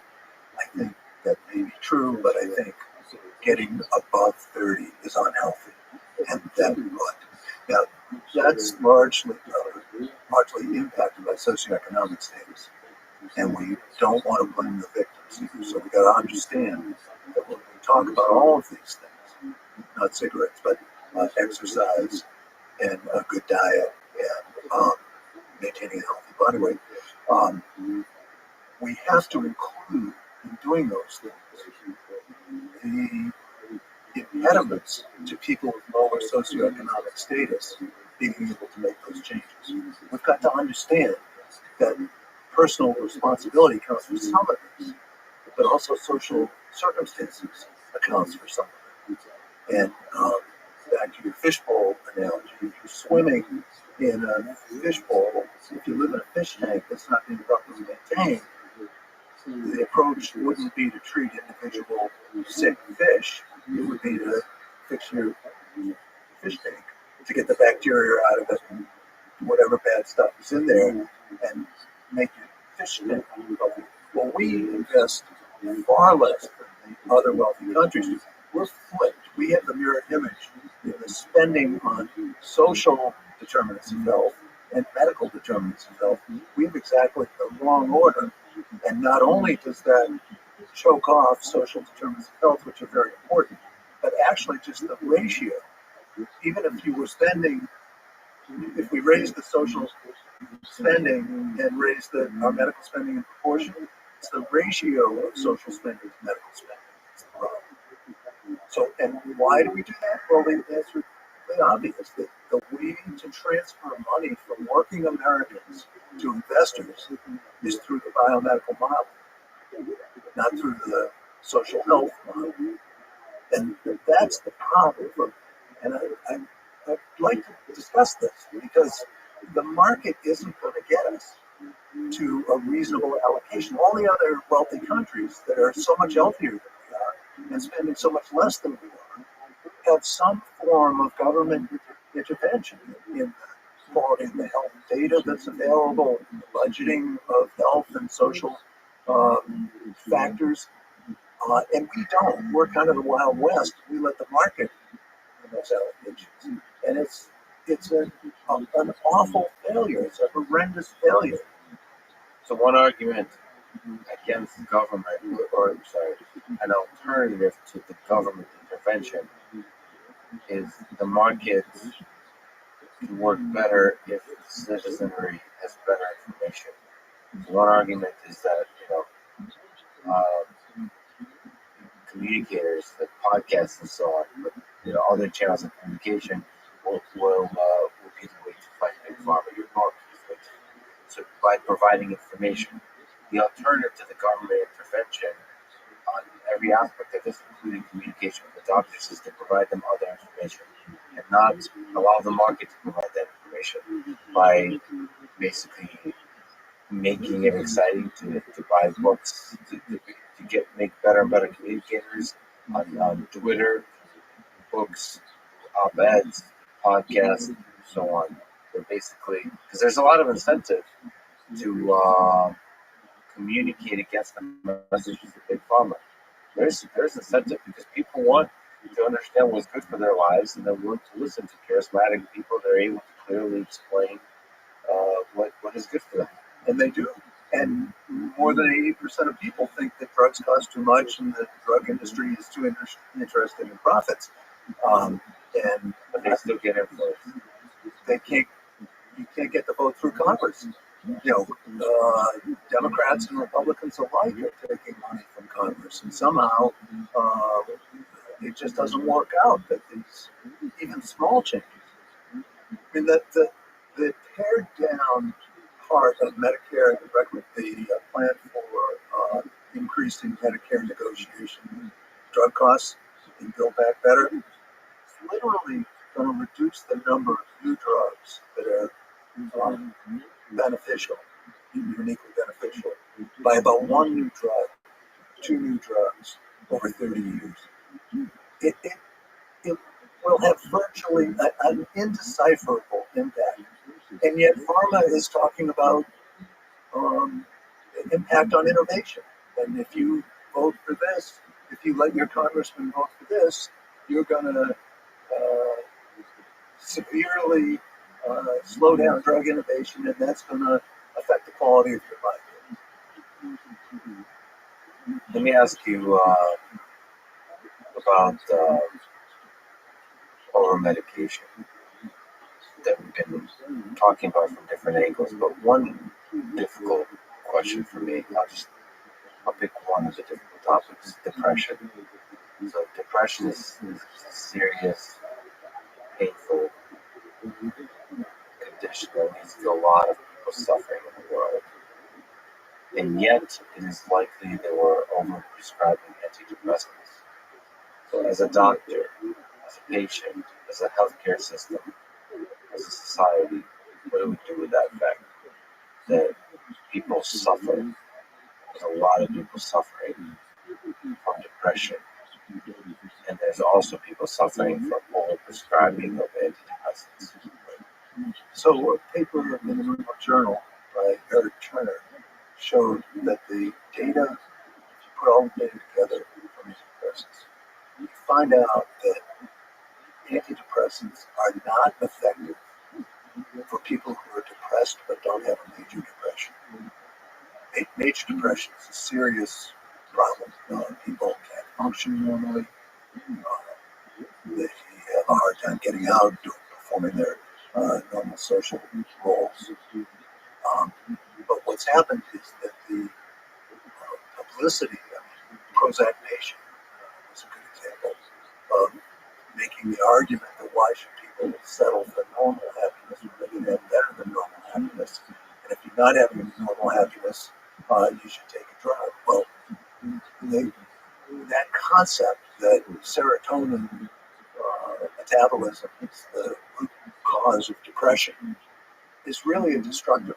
I We have drugs that change serotonin metabolism, but we don't know if that's why antidepressants work on major depression. They certainly don't work on everybody with major depression. I forget what the number being treated. I think it's around 4. 1 out of 4 people have significant. But the people without major depression don't get better. And the vast majority of these drugs are used for people without major depression. So what's happened is that the feelings of life satisfaction and happiness and non-sadness have been medicalized. The normal range of feelings have been medicalized.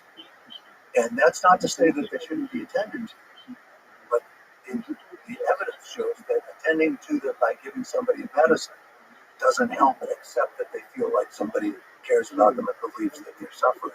But there are problems in living that give rise to much of this symptomatology of less than major depression. And let's call it what it is and figure out a way to help people. Individual therapy, group therapy, maybe lifestyle modification work. We've got to try that. But let's call it what it is instead of saying, oh, you're in this vast basket of people who are depressed, so we'll give you an antidepressant, even though the evidence shows that people who are suffering from your level of depression don't get better. And that's a consequence of not focusing on preventative medicine, the lifestyle changes, all that kind of stuff. Well, yes, but it's really a consequence of the drug companies creating the impression that if you said take a pill. If you're non-major depression, how do you overcome depression? Well, you have to talk about what the problem So talk therapy, lifestyle changes. Well, no, I'm not jumping at that. I'm saying that you ought to, the way you feel must be respected. Acknowledge that you're suffering. Acknowledge that you're suffering and deal with healthcare providers who acknowledge that you're suffering. So take that first step. And Big first step, also. Big first step, yeah. Family docs are pretty good at that. That's kind of the arena that caused me to go into family medicine, the subjective experience of the patient. Okay, so you're a person who is not getting the enjoyment out of their life that they feel they ought to be getting. Now let's figure out why, and whether that means some time with a social worker, some time with a psychiatrist, some time with a psychiatric nurse. I'm not sure how you best do that most effectively and efficiently, but that's what you need to do. And it may be that there's a marital problem and there's something going on, and one of the spouses can't find satisfaction in the life they have to live within the relationship. Maybe there's a past history of trauma or abuse that somebody is projecting onto their current situation. Maybe there's socioeconomic circumstances where they can't find a job that gives them self-respect and enough money to live with. All, in an infinite range of things. But let's figure out, make a diagnosis first. The diagnosis is that the person feels sadder than they want to feel. The diagnosis is why does the person feel sadder than they want to feel. You mentioned this is what made you want to get into family medicine. As a doctor, what do you think about the saying, save one life, save the world? This was always moving to me about doctors, because you have like this human in front of you, and your time is worth money. What you prescribe, your efforts after the visit are worth money, and it seems like the task of the doctor is to not think about any of that, or not the task, but it seems like a great doctor, despite all that, just forgets it all. It just cares about the one human. And somehow that feels like the love and effort you put into helping one person is the thing that will save the world. It's not like some economic argument or some political argument or financial argument. It's a very human drive that ultimately is behind all of this that will do good for the world. I think that's true. And at the same time, I think it's equally true that all physicians need to have a sense of responsibility about how the common resources are allocated to serve the whole population's interest best. That's a tension that you have as a physician. Let's take the extreme example. Let's say you had a patient in front of you who, if you gave one $10 billion pill to, he would save their life. I would just be tortured by that as a physician, because I know that $10 billion spent properly in an epidemiologically guided way is going to save a whole lot more lives than one life. So it's also your responsibility as a physician to walk away from that patient. I wouldn't say that. I think it's your responsibility to be tortured by it. That's exactly right. The human condition. That's a tough job, but yeah, to maintain your humanity. Yeah. But you've been asking at different points in this conversation, why are doctors so complacent about the tremendous amount of money we're spending? Why do they accept knowledge from different sources that may not pan out when they really know the truth? And the answer is that they're trying to do their best for their patients. And there's this, it's the same kind of torture to figure out what the hell is going on with the data. And that's a sort of future project. And maybe people read my book and maybe they'll get a little more excited about it, become a legitimate practice. I would feel like my life is worthwhile. But at the same time, they've got to do something with the patient in front of them. They've got to make a decision. And there are not many weirdos like me who invest their life in figuring out what's behind the data. They're trying to get through the day and do the right thing for their patient. So you're tortured by that decision too. And so if you're not careful, big pharma, you manipulate that drive to try to help the patient, that humanity of dealing with the uncertainty of it all. But what is the best thing to do? Big pharma can step in and use money to manipulate that humanity. Yeah, I would state it quite differently. It's sort of an out rather than an opt-in. Big pharma will do that, and you need to opt out of it.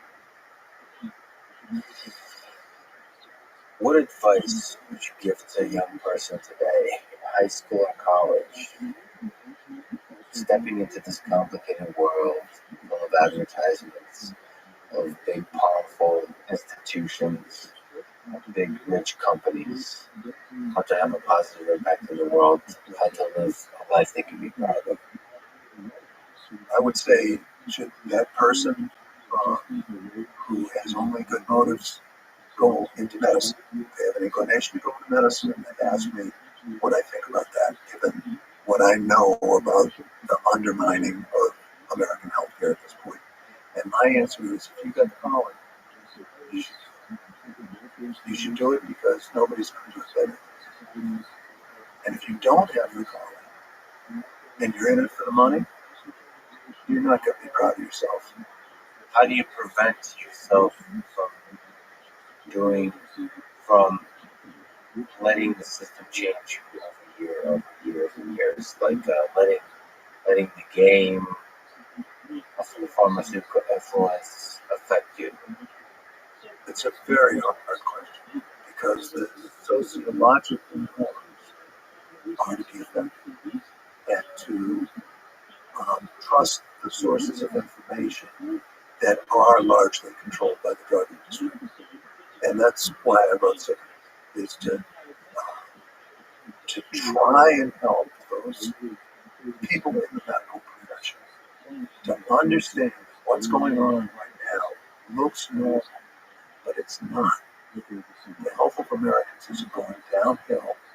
Our society's getting ruined by the money that's getting pulled out of other social socially beneficial uses to pay for health care that is not helping us. So fundamentally, the thing that is normal, question the norm. Don't. If you conform hesitantly. Well, you have to conform. You can't become a doctor without conforming. I just made it through. But there are many, and it's hard work. But you have to conform. And even with my colleagues in my own practice, I couldn't convince them that some of the beliefs they had about how best to practice weren't accurate. There's one scene, a younger physician had prescribed hormone replacement therapies back in 2000, 2001, had prescribed hormone replacement therapy for one of my patients who happened to be a really good personal friend. And I saw that patient covering for my colleague at one point, and I saw that her hormone replacement therapy had been renewed. And I said, "You having enough flashes or any problem?" No. But Dr. So-and-so said it's better for my health. And I said, no, it's not. The research is showing that it's not. It's harmful for your health, and I think you should stop. So my colleague approached me when she saw the chart and said, "Wait a minute, that's my patient. Maybe you're a friend, but it's my patient." And I went to a conference from my alma mater, medical school, and they said that healthy people should be given hormone replacement. And I said, "There's got to be drug companies involved." And she said, no, it was at my university. It was not a drug company thing. We didn't go to a Caribbean island. I said, "Do you have the syllabus?" She said, "Yeah." And she went and got the syllabus, and sure enough, it was sponsored by a drug company. They're everywhere. And it's back to Kuhn. Groups of experts share unspoken assumptions. And in order to be included in that group of experts, you have to share those unspoken assumptions. What I'm sickening and being here having this wonderful conversation with you is to create an alternative to this normal that people can pursue and practice better medicine and also prevent burnout. And about half the doctors complain that they're burned out and they're at it. And I think that this is a subject that I don't have data on this. Just my opinion. But I think that a lot of that burnout is so-called moral injury from practicing in a way that the docs know isn't working. It's not actually providing an alternative to the normal. It's expanding the normal, it's shifting the normal, just like with Kuhn. I mean, you're basically looking for to shift the way medicine is done to the original, to the intent that it represents, the ideal medicine of healthcare. Yeah, in Kuhnian terms, to have a revolution. And that revolution would be to practice medicine in a way that will be epidemiologically most effective, not most profitable for the people who are providing you with what's called knowledge. You helped a lot of people as a doctor, as an educator, live better lives, live longer. But you yourself are a mortal being. Do you think about your own mortality? Do you think about your death? Are you afraid of death? I'm not. I faced it close. Yourself? Yeah. How do you think about it? What wisdom do you gain from having close to death? Affected the death? It's liberating. Very liberating. I mean, I'm serious. I was close.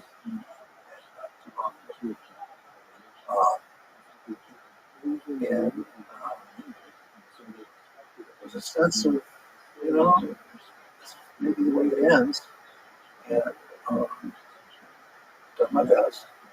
It's not been perfect. And if it ends here, it ends here. People around me are trying to do their best. And in fact, I got pulled out of it. But it didn't look like I was going to get pulled out. Are you ultimately grateful for the ride in God's? Well, it's a lot. I think so. If I know, you can't take the ride if you know it's going to end well. It's not the real ride, it's just a ride. But I haven't gone through the whole thing. I definitely freed me of a sense of anxiety about them. And it said to me, do your best every day, because it's going to end sometime. I apologize for the ridiculous question, but what do you think is the meaning of life, of our human existence? I think it's to care about something and do your best with it. Whether it's being a doctor and trying to make sure that the greatest number of people get the best health care, or it's a gardener who wants to have the most beautiful plants, or it's a grandparent who wants to have a good relationship with their grandchildren. But whatever it is that gives you a sense of meaning, as long as it doesn't hurt other people, to really commit yourself. That commitment, being in that commitment for me is Put your whole heart and soul into the thing. Was it the Bukowski poem, All the Way? John, you're an incredible human being, incredible educator. I recommend people listen to your lectures. It's so refreshing to see that clarity of thought and brilliance. And obviously your criticism of Big Pharma or your illumination of the mechanisms of Big Pharma is really important this time. So I really hope people read your book, Sickening, that's out today or depending on when this comes out. Thank you so much for spending your extremely valuable time with me today. It was amazing. Well, Lex, I want to back to you.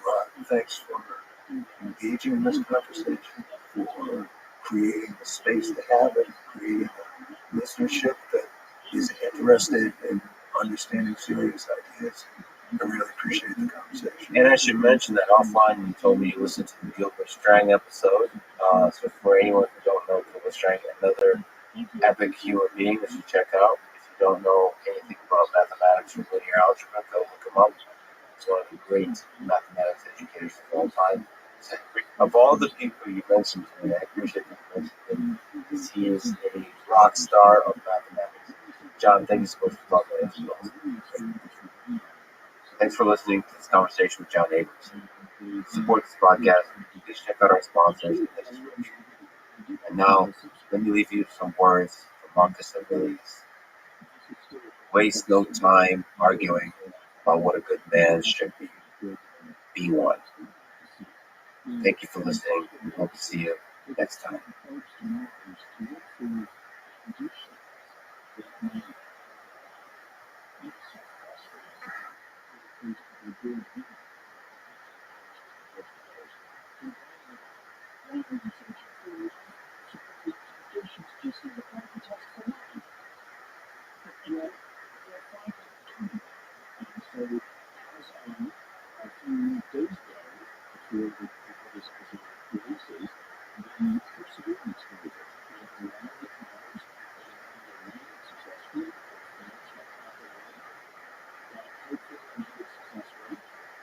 How would you, as a higher intelligence, represent yourself to a lesser intelligence? Do you think they saw what they say they saw? You didn't just start shot up in 1947. How hard do you think it is for aliens to communicate with humans? What do we believe in? We believe in technology, so you show yourself as a form of technology.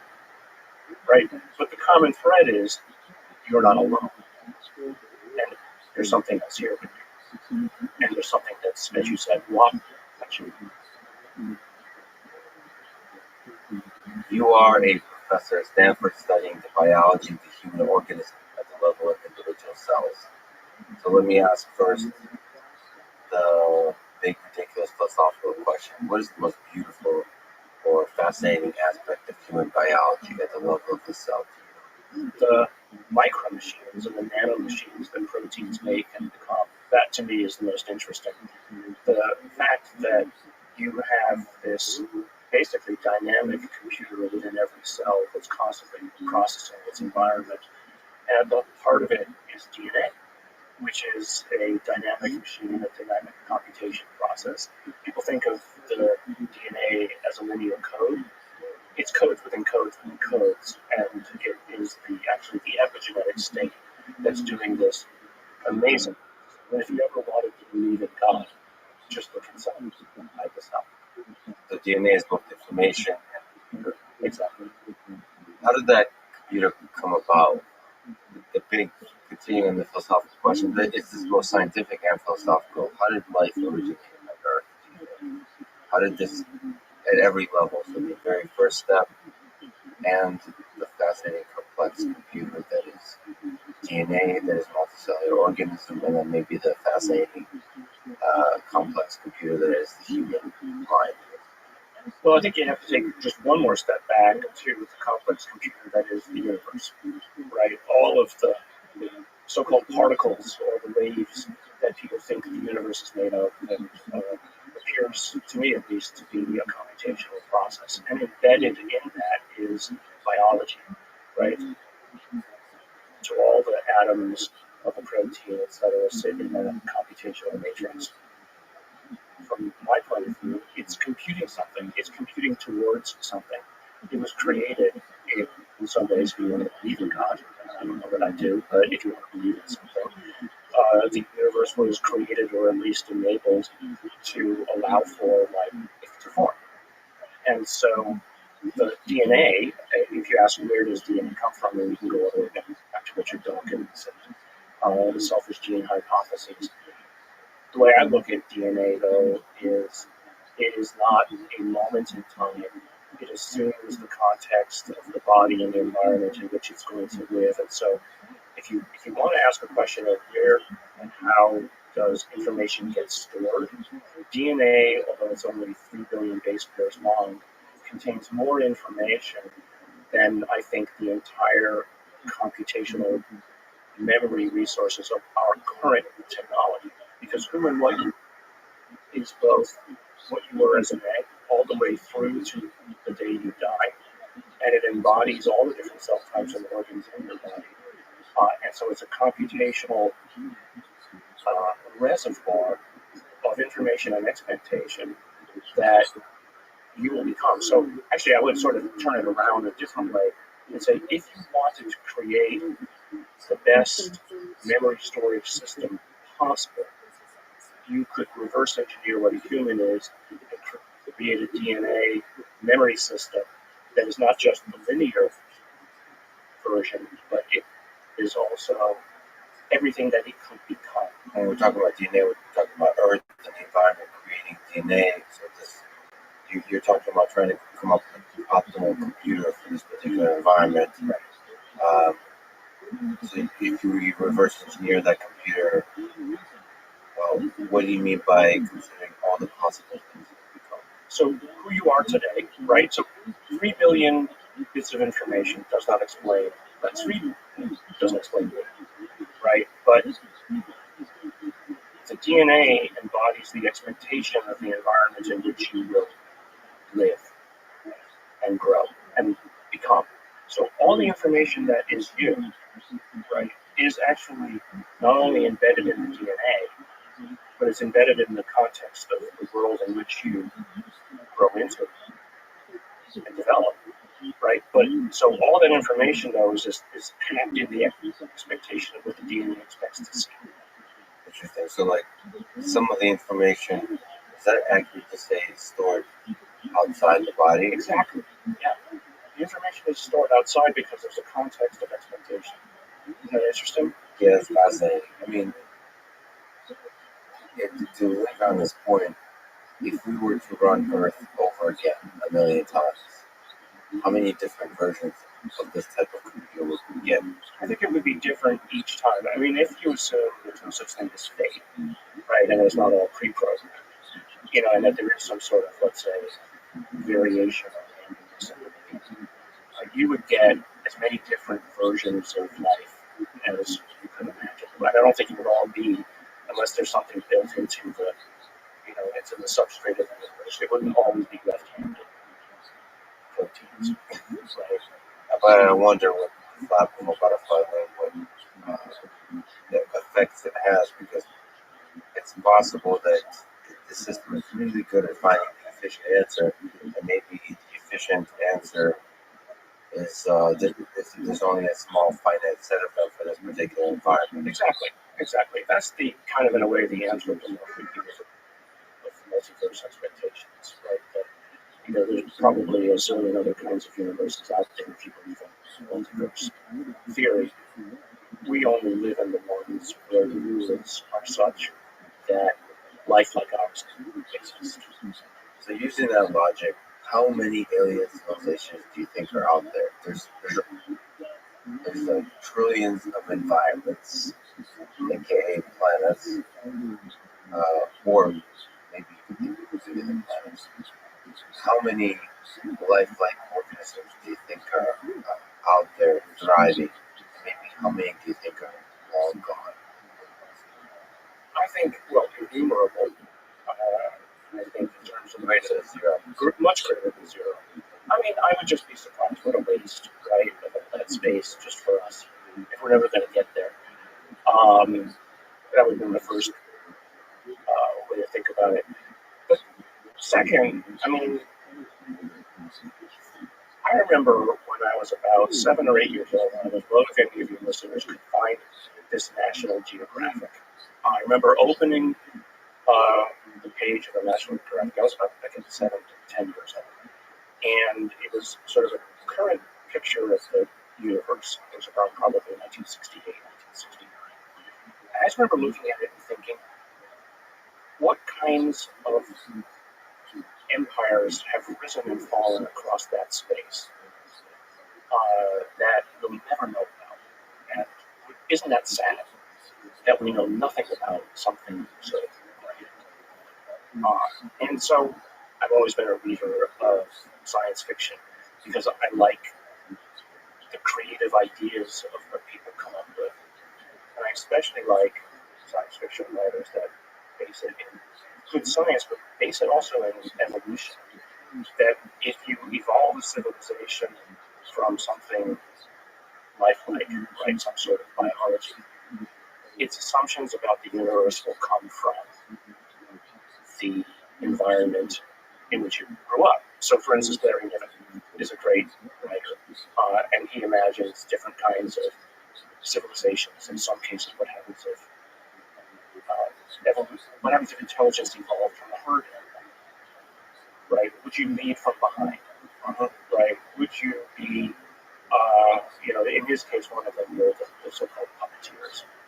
And to them, the moral imperative is cowardice. You put other people forward, run the risk of it, right? And so he writes entire books around that premise. There's another guy, David Brin is his name. He writes the so-called Uplift Universe books. And in those, he takes different intelligences, each from a different evolutionary background, and then he posits a civilization based around where and what they came from. And so, to me, I mean, that's just fun. But I mean, back to your original question, is how many are there? I think as many stars as we can see. Now, how many are currently there? I don't know. I mean, that's the whole question of how long can a civilization last before it runs out of steam. And you, for instance, does it just get bored, or does it transcend to something else, or does it say, I've seen enough and I'm done? What does running out of steam look like? Destroy itself when you're bored.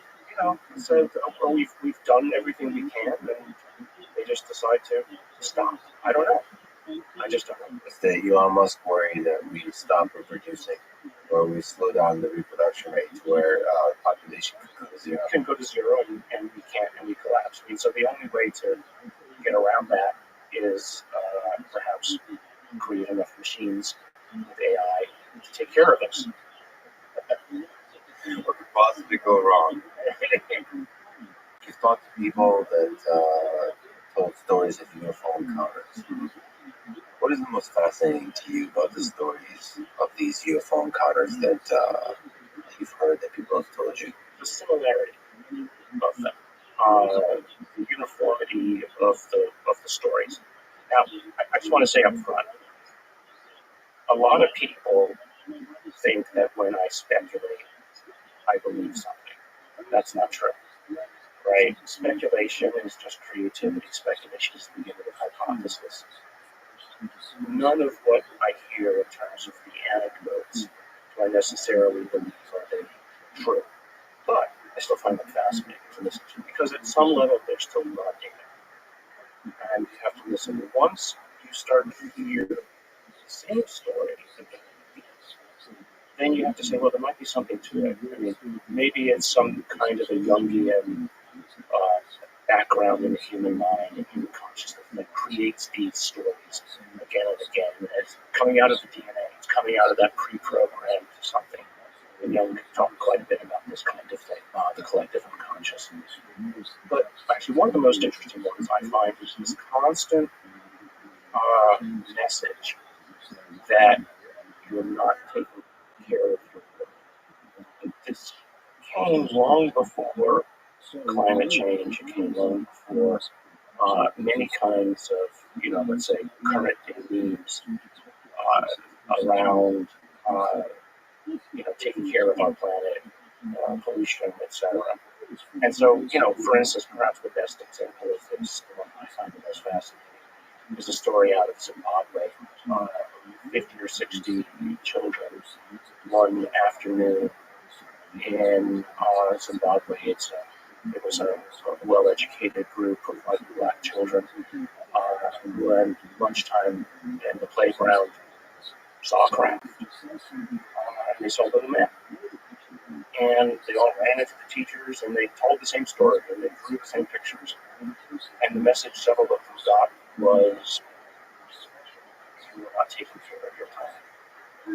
And it got, there's actually a movie coming out on this episode. And 30 years later now, the people who were there, the children who had grown up, it happened to us. Now, did it happen? Was it some sort of hallucination? Or was it an imposed hallucination by something? Was it material? I don't know. But these kids were 7 to 10 years old. You see them on video. 7 to 10-year-olds can't lie anything. And so, whether it's real or not, I don't know. But I find that fascinating data. And again, it's these unconnected stories of individuals with the same story that is worthy of further inquiries. Yeah, so here we are, human with limited cognitive capacities, trying to make sense of the world, trying to understand what is real and not. We have this DNA that somehow, in complex ways, is interacting with the environment, and then we get these novel ideas that come from the populace, and then they make us wonder about what it all means.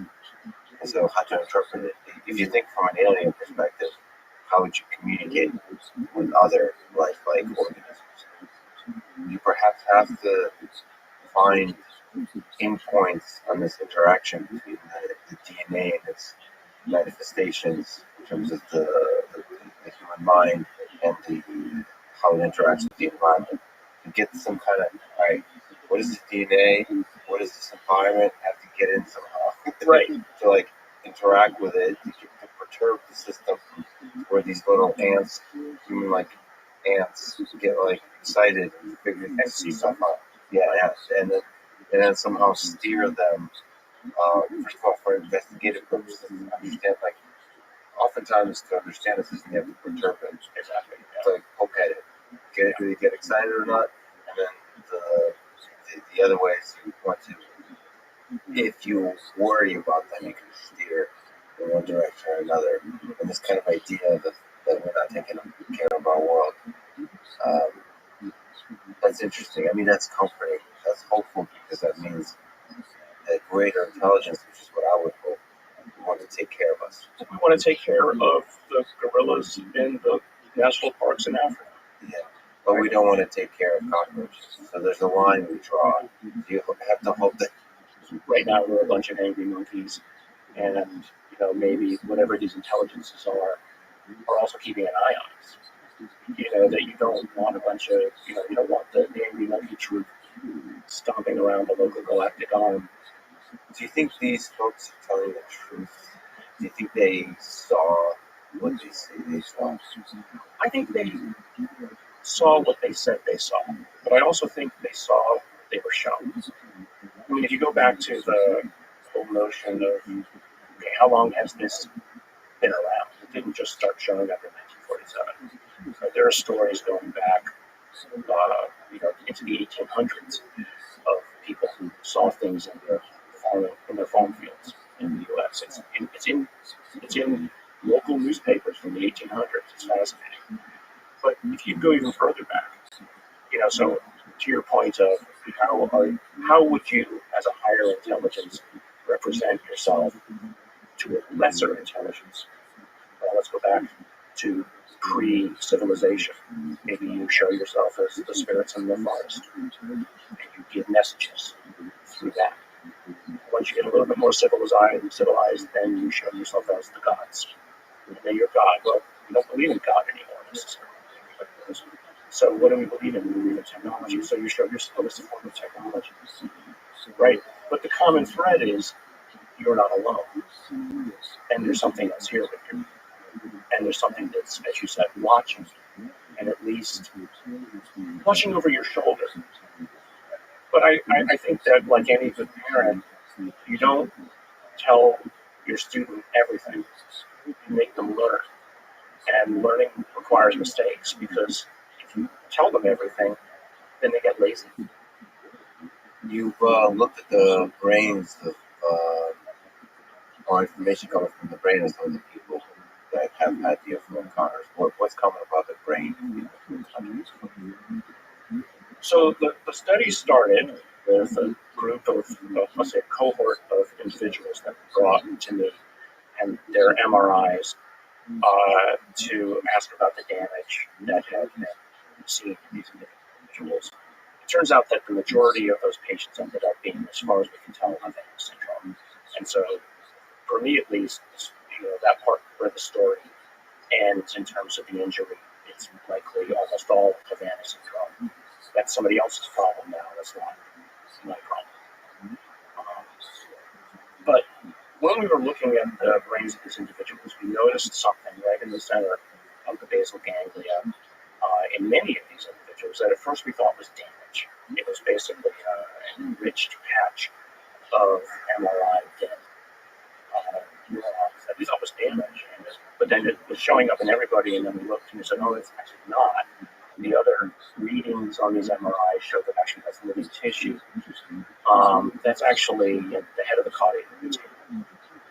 And at the time, and I remember even asking a good friend of mine at Stanford, who is a psychiatrist, what does the basal ganglia do? He said, oh, the basal ganglia is just about movement and nerve and motor control. I said, well, that's odd, because these other papers that we were reading at the time started to suggest that it was involved with higher intelligence. It was actually downstream of the executive function and involved with intuition and planning. And if you think about it, if you're going to have motor control which is centralized in one place, motor control requires knowledge of the environment. You don't want to move something and hit the table. Or if you're walking across a room, you want to be aware and cognizant of what you might bump into. So obviously, all of that planning requires access to all the senses. It requires access to your desires and memory, knowledge of where and what you want, desire to walk nearby. Like, I use the example of you're at a party, you want to avoid that person, you like that person, who later is about to drop something, all without thinking you and your friends. So that actually, all that planning is done in the basal ganglia. And it's actually now called the brain within the brain. It's a goal processing system. subservient to executive function. So what we think we found there was not something which allows people to talk to UFOs. I mean, I think the UFO community took it a step too far. What I think we found was a form of higher functioning processes. So what we then looked at, and this was the most fascinating part of it, we looked then at individuals in the families of those, let's say, the index case individuals, and we found that it was actually in families. And more so, this is the most fascinating part, we've probably looked now at about 200 just random cases that you can download off of databases online. You don't see this higher connectivity. You only find it in what Green would have called, or has called it, higher functioning individuals, people who are, and he called them savants. I don't have the means to, we haven't done the testing, but it turns out my family has it, right? We found it in me, my brother, my sister, my mother. We found it as well in other individuals, husband and wife pairs. So statistically, if you had a group of 20 individuals and you found two husband-wife pairs, both of them had it, and yet it's only found in about, we think, 100 or 200 individuals. The fact that two individuals came together, two sets of individuals came together, both of them had it, implied either a restricted breeding group or attraction. The reason why it seems to be in, let's say, so-called experiencers or people, if intuition is the ability to see something that other people don't, I don't mean that in a paranormal sense, but being able to see something that's in front of you that other people might just dismiss. Well, maybe that's a function of a higher kind of intelligence to say, well, I'm not looking at an artifact. I'm not looking at something that I should just ignore. I'm seeing something that I recognize it for not what it is, but that it is something different than is normal to find. Yeah, I have a little bit of that. I see the magic in a lot of moments. Like I have a deep, it's obviously not obvious, but it seems to be chemical in nature that I just am excited about life. I love life. I love life. It feels like I'm high a lot. I'm like mushrooms or something like that, where you really appreciate that. So I'm able to detect something about the environment that maybe others don't. I don't know, but like I seem to be over the top grateful to be alive for a lot of stupid reasons, and that's in there somewhere. It's kind of interesting because it really is true that our brains, the way we're brought up, but also the genetics, enables us to see certain slices of the world. And some people are probably more receptive to anomalous information. They see the magic, the possibility in the novel, right, as opposed to kind of finding the pattern of the common, of the regular. Some people are more, wait a minute, this is kind of weird. I mean, a lot of those people probably become scientists too. Like, like there was this pattern happening over and over and over, and then something weird just happened. And then you get excited by that weirdness and start to pull the string and discover what is at the core of that weirdness. And perhaps is that, maybe by way of question, how does the human perception system deal with anomalous information? Well, it first tries to classify it and get it out of the way. If it's not food, it is not sex, right? If it's not in the way of my desires, or if it is in the way of my desires, then you focus on it. And so I think the question is how much spare processing power, how much CPU cycles do we spend on things that are not those core desires? What is the most kind of memorable, powerful UFO encounter report you ever heard? just on a personal level, something that's really powerful. Well, I mentioned the Zimbabwe one. That's particularly interesting. And one that actually most people don't know about, but family driving down the highway, two little girls in the back, open glass top car, and the little girl will see a craft right over there. This is the middle of the day on a busy highway. The mother sees it. Nobody can. They look around, nobody else seems to see it. So the girls take out their camera, take a picture of it. And then they get home. They look at the picture. There's no craft, but there's a little object about 30 feet above the car or so, probably about 3 feet across, kind of star-shaped. It's not the craft, but it's something else. Obviously, there was something there. And so what were they seeing? Were they seeing the projection? Were they seeing? And why were only they seeing? And the photograph was capturing something very different than they were seeing with a found object. What can you give a little bit of context? Is this from modern day? It's modern day. Oh, yeah, they had a camera. I mean, they had a cell phone camera. And it's like a report provided. By the way, where is the central place to provide reports? Well, there's a move on, but this isn't public. I've seen the picture. Oh, this is something you directly interact with? Yeah, I've seen the picture. So those moments like that, they captivate your side. It's so different. It doesn't fall into the standard story at all. But it also, in another way, it's kind of it's a clear enunciation of this notion that when people see events, they don't all see the same thing. Now, we've heard this about traffic accidents. Different people would see the color of the car differently, or the chain of events differently. And this tells you that memory isn't anywhere near what you think it is. But the issue around these so-called UFO reports is that the same people will see a very different thing, almost as if whatever it is projecting is something into the mind, rather than it being real, right? Rather than it being a real manifestation, material in front of you, it's actually almost some sort of an altered virtual reality that is imposed on you. I mean, I think the company Meta and all the virtual reality companies would love to have something like that, right? Where you don't have to actually wear something on your face, yes, to experience a virtual reality. What happens if you could just project it? Well, that's the fundamental question from an alien perspective. When you look at it, or as we humans look at ants, how does the perception system operate?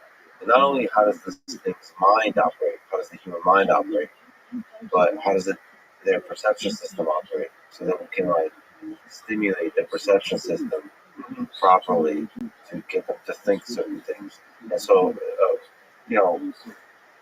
that's a really important question. Humans think that the only way to communicate in 3D or 4D space-time is physical objects, or maybe you write things in some kind of language. But there could be just so much more richness in how you can communicate. So from an alien perspective, for somebody who has much greater technological capabilities, you have to figure out, how do I use the skills I have to stimulate the limited humans. Right. Well, I mean, let's take the ants example again as an example. Let's say that you wanted to make ants practical. You wanted to use them for something, right? You wanted to use them as a form of biological robot. Now, DARPA and other people have been trying to use insects for, to turn them into biological robots. But if you wanted to, you would have to interact with their sense of smell, right? Their pheromone system that they use to interact with each other. So you would either create those molecules to talk to them, to make them do it. I'm not saying talk to them as if they're intelligent, but talk to them to manipulate them in ways that respond. Or if you were advanced enough, you would use some sort of electromagnetic or other means to stimulate the neurons in ways that would accomplish the same goal as the pheromones, but by doing it in a sort of a telefactoring way. So let's say you wanted to telefactor with humans.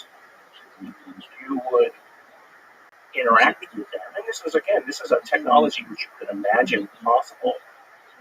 You could telefactor information into the sensory system, right? But then each human is a little bit different. So either you know enough about them to tailor it to that individual, or you just basically take advantage of whatever the sensory net is that individual has.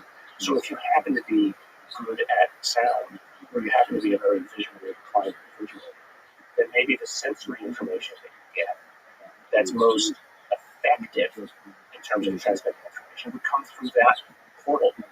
I think the aliens need to figure out that humans value physical consistency. So we've discovered physics. So we want our perception to make sense. Maybe they don't, that's not an obvious fact of perception, but you have to figure out what kind of things are humans used to observing in this particular environment of Earth, and how do we stimulate the perception system in a way that's not anomalous and not too, doesn't cross that threshold of just like, well, that's way too weird, right? So they have to, that's not obvious that should be important. Maybe you want to err on the side of anomaly, like lead into the weirdness. So communication is complicated. Yeah, well, that's why I always find this issue of people talking about the so-called grays as interesting, because it is related to what you're saying. They're different enough, but they're not so different as to be scary, right? They're not venom-dripping fangs, right? They're different enough, but it's also like they're what you could imagine us becoming in some distant future. So is that a purposeful representation? I don't know. I don't believe in the grays, for instance, but I believe that people think that they see it. So if we're talking about a communication strategy that says, we're like you, but not the same as you, this might be a manifestation that you represent in terms of a communication strategy. What do you make of David Ferrier's sighting of the Tic Tac UFO and other pilots who have seen these objects that seem to defy the laws of physics? Well, I think you have to take them at their word. Are they fascinating to you? Oh, absolutely. No, I know a lot of these people, right? So I know Lou Elizondo, Chris Mellon, the whole crowd. I saw the videos about 3 weeks or so before they went public. I was at a bar with Lou overlooking the Pentagon, in Crystal City, and they showed my hair stood on end. They said this is coming out soon, and I know one of the guys on the inside who was the naval intelligence who had interviewed all of these pilots again before this came out, and it was hair raising to hear this, but also exciting that here's not just people's testimony; these are credible individuals. If you've seen the 60-minute episode with some of the pilots, they have no monetary gain. If anything, they've got negative gain from coming out. But then you also have all of the simultaneous ship analysis from the USS Princeton and the radar analysis, etc. So, at the end of the day, it's just data. It's not a conclusion. I'd be perfectly happy, honestly, perfectly happy if somebody showed that it was all a hoax. I go back to my day job. Right? That could be a hoax, but other things might not be. Right. This is the point. This is why it's nice to remove some of the stigma about this topic, because it's all just data. And anomalous events are such that they're going to be rare in terms of how much data they represent. We have to consider the full range of data to discover them that actually represent something that's, if we pull at it, we'll discover something that's extraterrestrial or something deep about the phenomena on Earth that we don't yet understand. Right. Well, if it only stimulates people, for instance, to think, okay, well, what happens if we could move like that with momentumless movement? and it stimulates young individuals to go into the sciences, to ask those questions. That to me is fascinating. I mean, after I've been openly talking about this in the last year especially, I've had a number of students from top schools who aren't my students come to me and say, if I can help, let me. How can I help? I never had thought about this before, but you and others, not just you and others, have opened my mind to thinking about this matter. Yeah, that's why it's actually funny that Elon Musk doesn't think too much about this. These kinds of propulsion systems that can defy the laws of physics as we currently understand them. To me, it's a powerful way to think what is possible. It's inspiring, even if some of it doesn't represent extraterrestrial vehicles. I think the observation itself, it's like something you mentioned, which is hypothesizing, imagining these things, considering the possibility of these things. I think opens up your mind in a way that ultimately can create the technology. First, you have to believe the technology is possible before you can create it. In my own lab, we always look for, as I've said before, what is inevitable. And, saying inevitably this is the kind of data we need. But if we need that kind of data, the instrument we want doesn't exist. Okay, so I imagine the perfect instrument, I can make it, and you back into something which is practical, and then, in a sense, reverse engineer the future of what it is that you want to make. And I've started and sold like at least half a dozen remote companies using that basic premise. And so it was always something that didn't exist today, but we imagined what we wanted. And at the time, many people said it couldn't be done. I mean, for instance, all the gene therapy that's done today with retroviruses came from a group meeting in David Baltimore's lab. I was a postdoc with him. And one of the postdocs wasn't able to make retroviruses in a way that he wanted to. And I realized I had a cell line that would allow us to make retroviruses in 2 days rather than 2 months. And so he and I then worked together to make that system. And now all gene therapy with retroviruses is done using this basic approach around the whole world. Because something couldn't be done, and we wanted to do it better, and we imagined the future. And so that's, I think, what the whole UFO phenomenon is doing for people. It's like, well, let's imagine a future where these kinds of technologies are. But also, let's imagine a future where we don't blow ourselves up, right? So if these things are there, they manage to not blow themselves up. So it means that at least one other civilization got past the inflection point. So if some of the encounters are actually representing alien civilizations visiting us, why do you think they're doing so? You suggested that perhaps it's to study and understand their own past. What are some of the motivations, do you think? And again, from our perspective, us as humans, what motivations would we have when we approach others? I think one motivation might be to steer us away from the precipice, right? Or on the assumption that, even if we make it past the precipice, at least we're not a bunch of psychopaths, running around. So maybe there's a little bit of motivation there to make sure that the neighbor that's growing up next to you is not, unruly. But I mean, maybe it's sort of a moral imperative, like what we have with, creating national parks where animals can continue to live out their lives in a natural way. I don't know. I mean, that would be.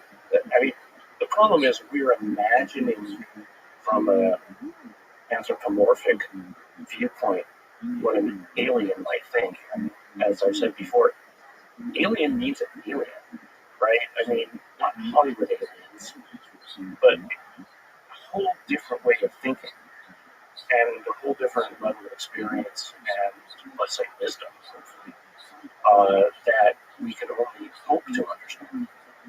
But if if we ever get out there, if we ever make it past our current problems, and even if we don't have faster than light travel, and even if we're only using land scoops or light sails to get where we want to go, and it takes us 10,000 years to get somewhere or to spread out, we might encounter such things, and we just got to stop all over it, like we did in colonial South America or Africa or all the rest.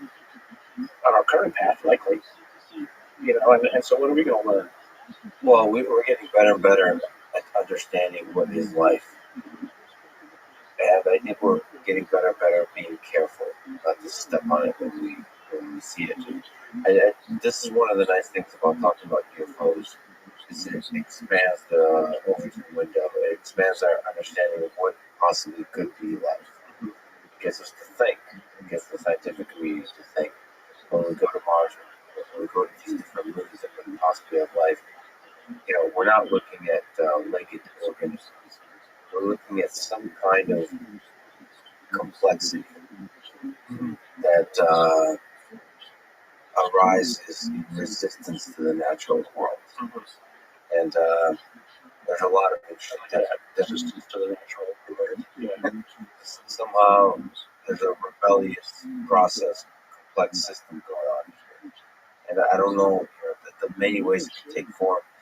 There's a sense, for aliens that as the technology develops, they take form more and more as information, as something that can influence the space of ideas, of the processing of data itself. I just, this idea of embodiment that humans so admire, physically visible, perceivable embodiment, may be a very inefficient thing. Right? If you think just about, your area, AI, we're trying to make smaller and smaller and smaller circuitry that is basically closer and closer to the physics of how the universe operates, right down at the level of quantum computers, or basically right down about quantum information and storage. So fast forward 10,000, 100,000 years, maybe somebody found a way to embody AI directly into the physics of the universe, right? And it doesn't require a physical manifestation. It just sits in space-time. It's just a locally ordered space. We're just locally ordered space-time, right? Maybe they found a way to embody it there. They probably have to get really good at not, trampling on the ants. The better your technology gets, the easier it is to accidentally, oops, right? Just destroy these simpleton biological systems. We constantly think about whatever these things might be. We think that they are some sort of a unified force. Well, maybe they're not unified. Maybe they are as disparate as you and I are. And maybe what keeps them from stopping all other demands is each other. Right? That they are in a self-tension to prevent one or more of them from running amok. Oh, yeah, that's kind of the anarchy of nations that we have on Earth. So there's always going to be this hierarchy that's formed of greater and greater intelligences. Right? And they're all probably also wondering, what's bigger than me? Exactly. That's what I always wonder, is that maybe that keeps them in line is something that is beyond them. Like, what created the universe? That's probably a question that bothers them too. What about the communication task itself? How hard do you think it is for aliens to communicate with humans? Is it something you think about this barrier of communication between biological systems and something else? How difficult is it to find a common language? Well, I think if you're smart enough or technologically enabled enough, it's relatively straightforward. Now, whether your concepts can ever be dumbed down to us, that might be heart. I mean, again, talking to the ants. Talking to the ants. I mean, they On don't. Instagram. So You want to look good in this picture? Let me explain. to you why. Yeah. So that's the essential problem of,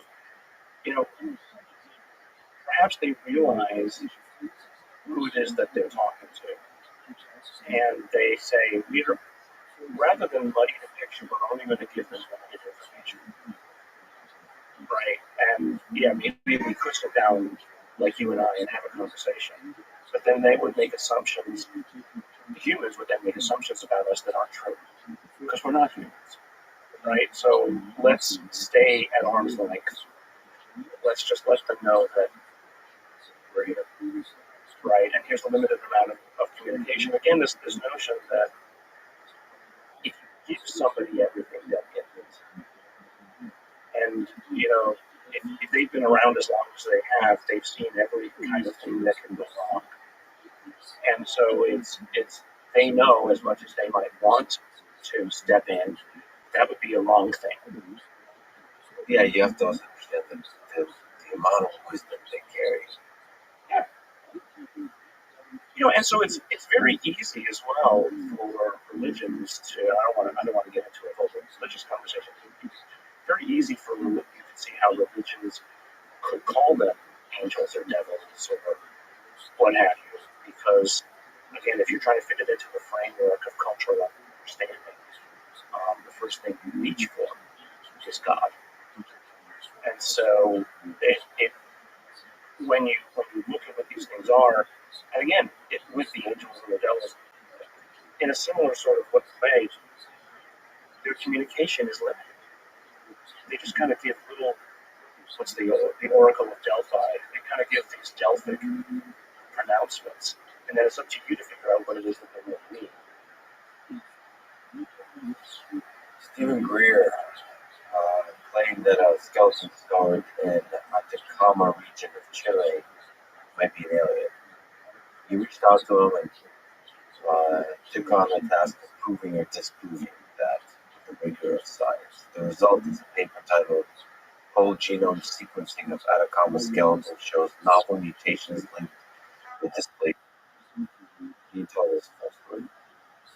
The story was, as you put it right there, correct.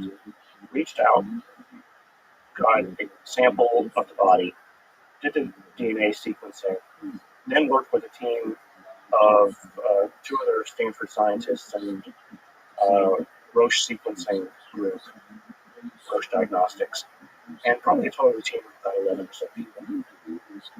And as is standard in these kinds of things, the professors actually do the work. The students do the work and figured out the answer. And then we helped them put together the story.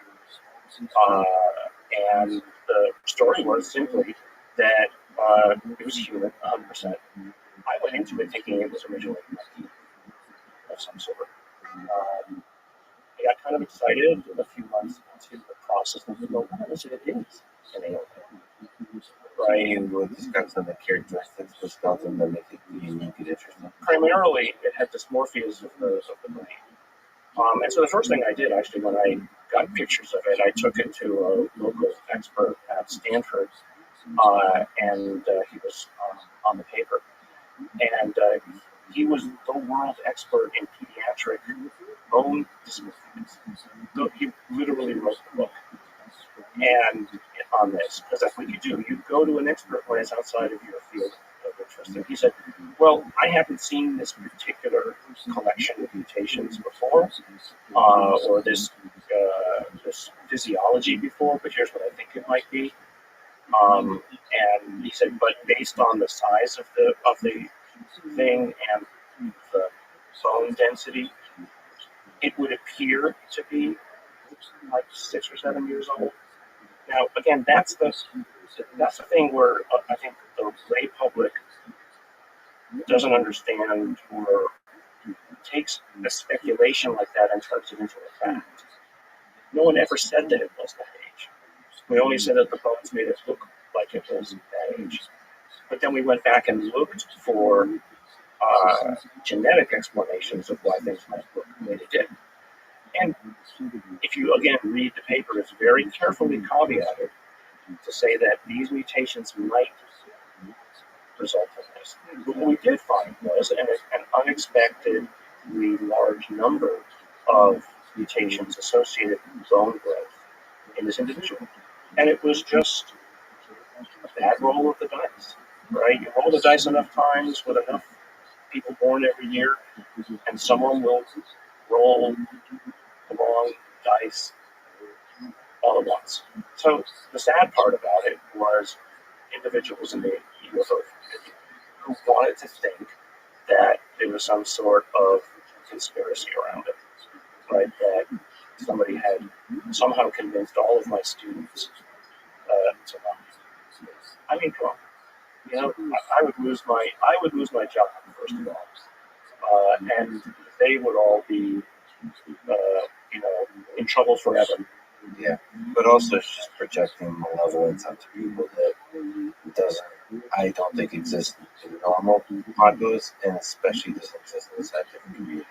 The kind of people that go into science, I mean, this is what bothers me with the current distrust in science, is they might be naive, they might not, especially modern science, look at the big picture, philosophical, ethical questions, all that kind of stuff. But ultimately, they're people with integrity and just a deep curiosity for the discovery of chemical things. And there's no malevolence, broadly speaking, in the scientific community. And so, I mean, there's a bigger story here, which is, there's a hunger in the populace to discover something about or something new.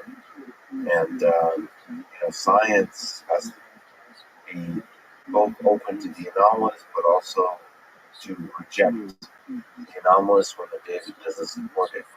Well, what do you make of that, walking that line for you? Because you're dealing with UFO encounters, you're dealing with the anomalous.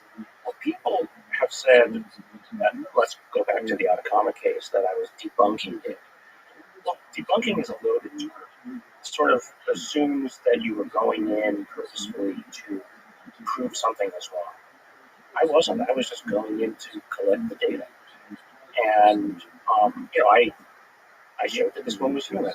There was another skull that somebody had at one point. It was called the Star Child. They called it the Star Child skull. I said, I looked at it. I looked at the DNA sequencing that they had done. I said, this is human. And end of story. The people who owned the thing at the time disagreed with me, and then eventually another group came in and proved that I was right. And it's not about debunking. It's about getting the more spectacular and hyped cases off the table. I mean, the reason I got interested in it is because somebody was hyping it. And not because I wanted to disprove it, but because I just wanted to know. And just get it off the table, because it's usually the most extravagant things that are most likely to be wrong. Somewhere in the rubble will be something interesting. And so that's what you do. You get the dross off the table, and then somewhere in the data will be something worth a real inquiry. And that's, if you inquire deeply enough, will be extracted. Yes, exactly. That's what actually exciting scientists do. I mean, you want the rigorous science actually reveal the extravagant. And so look at CRISPR as probably the most perfect example of that. These weird sequences in bacterial genomes, all arrayed one after the other with these strange sequences around them. But when you looked at the sequences, they looked like viruses. And so how did they get there? And lo and behold, after a lot of effort and work, prizes went out the door. But these strange things ended up having extraordinarily extravagant possibilities. You've also looked at UFO materials. You are in possession of UFO materials yourself. Claimed UFO materials. Alleged UFO materials, that's right. So, what's another term? Weird materials that don't seem to have a story. They have a story that doesn't seem to be of natural origins, but it's not you know, there's a process to proving that, and that process may take decades, if not centuries. You have to keep on at the string, at the stone, where they can possibly come from. But anyway, you're in possession of some materials at this time. Can you describe some of them? Maybe also talk to the process of how you investigate them, how you analyze them. Right. So let's say that there's two classes of materials that I've been given by people, and they're not given by like the government or anything, just given people who've collected them, and there's a reasonable chain of evidence associated with them that you believe is not just pebbles and picked up off of them. They're almost always things that people have claimed have either been dropped off as like some sort of a leftover material, molten metals, or they are from an object that was released from this and that kind of exploded. They're almost always metals. I have some couple of things that might be biological that are interesting that I haven't really spent a lot of time on yet.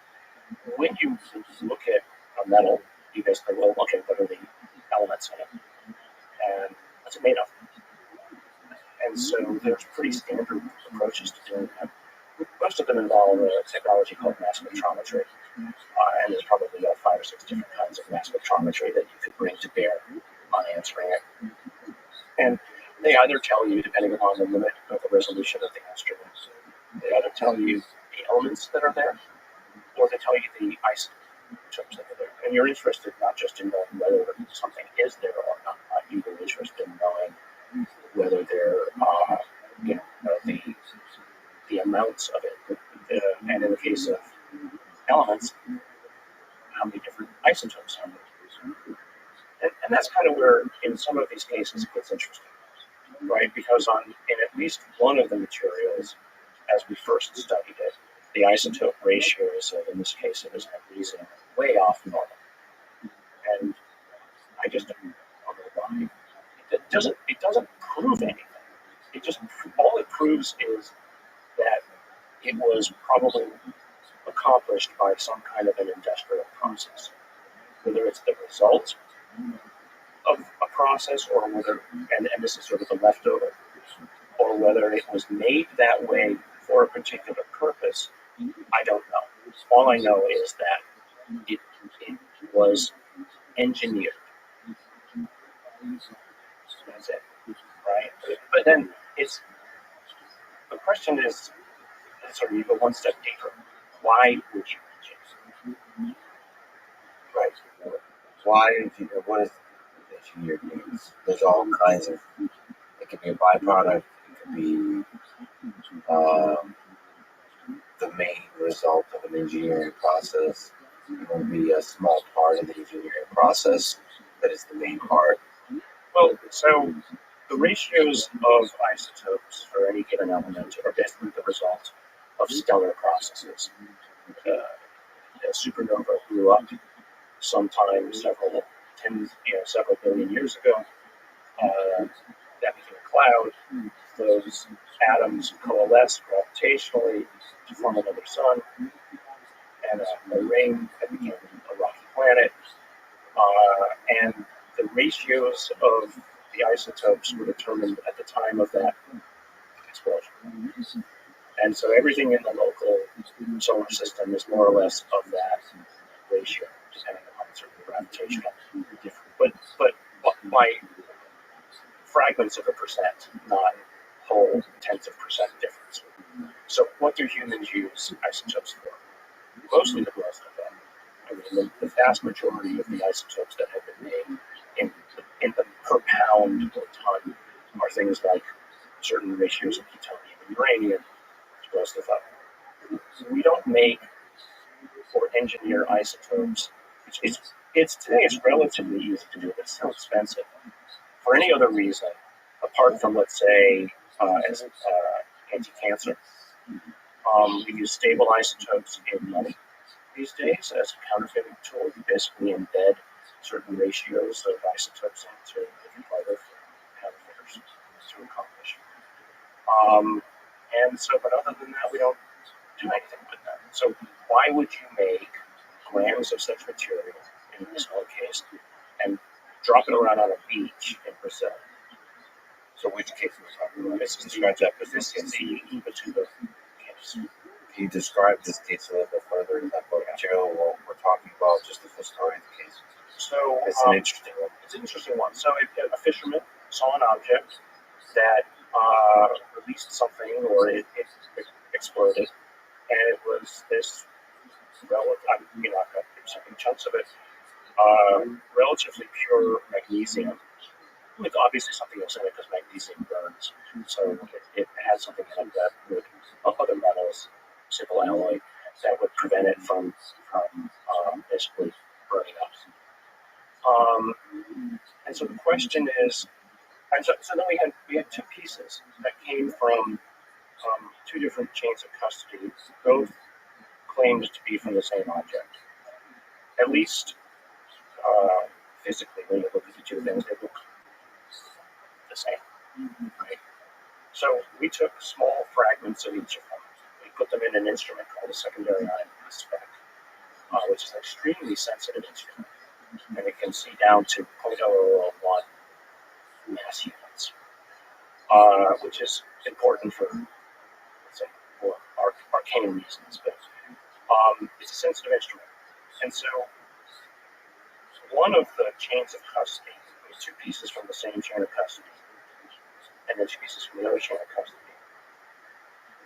One of them had completely normal magnesium isotope ratios, magnesium 24.526, and the other was off. Well, not just like slightly off, way off, and they were both off to the same extent. So, it was sort of like you had an internal control of what was normal, and then you had this other one which was wrong. And so you're left with that's what kind of a question. Was this a hoax? Were these two chains of custody one of the hoax that somebody purposefully introduced those things? Because you could do it. It would cost a lot. I mean, at the time that this was found, I guess the 1970s or so, might have been earlier, I forget. The amount that I had would have cost several tens of thousands of dollars to make. And again, it's not something you just throw around. And why would you do it in the hope that some guy 30 years from then would pick it up and study it? Very subtle. It's a long term. So I just don't know. I just don't know what to make of it, except it's interesting. But a different kind of question that you're asking is, what constitutes evidence? Right. So is this sufficient evidence? Absolutely not. But somebody's put it forward. I have the time. It's my time. I'll study it, and my objective is to sort of take those that I think are credible enough and do a reasonable analysis and put it out there. And maybe somebody else will come up with an idea as to what it is. Now, what would be better is some sort of true technology, right? Something that is obviously, we don't have it, and people like Neil deGrasse Tyson and Seth Shostak have come out rightfully and have said, when you show up with, something really obviously technological that we don't understand, then we'll pay attention, right? Not just material. A piece of metal is interesting, but and several of the things that I've looked at and other things that people have come to me with, we found to be completely banal, or were actually pieces of aircraft that were invented back in the 1940s. And so, take them off the table. But I think,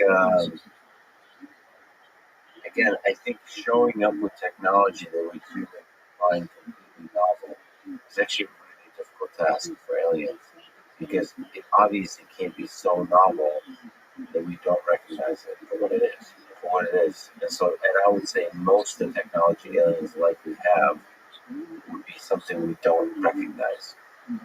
So it's actually a hard problem how to convince ants Like, you first have to understand what ants are tweeting about, like what they care about, in order to like inject into their culture. Because that's why I think it would be the technology that presents us in the space of ideas. Is try to influence individual humans with the encounters and try to with this kind of thing that you mentioned about us not taking messages about us not taking care of the world. It's difficult. For them to understand, you have to come up with trinkets that impress us. I mean, maybe the very technology, the fascination, the development of technology, and the development of technology, the actual act of innovation itself, that they're communicating. I mean, this is kind of what Jacques Vallée thinks about, is the role of the control system. Control system. Well, let me ask about Jacques. Who is he? You know him. Who is Jacques Vallée? What have you learned about life, about about UFOs, about technology, about our role in the universe? Well, I met Jacques actually soon after the whole Atacama thing happened. I was visited by those people associated with the government and whatever around the Havanas, what ended up mostly being Havanas and patients, but also Jacques at the same time. They were actually working behind the scenes with each other. Oh, here's this Stanford professor who is willing to talk about this stuff and investigate things. Maybe we should go talk to him. And he reached out through a colleague, and I had lunch actually at the Rosewood Inn up on near Santa. So Jacques is one of the first openly active scientists. He's really a scientist in this area, going back to the 1960s. He's put forward a number of ideas and speculations about what it might be that people are interacting with. And the first thing that I learned from him is this notion of what he called kabuki theater. That many of the things that people have seen are, I remember reading his books and thinking, he uses this word. The things that people claim they see are absurd, right?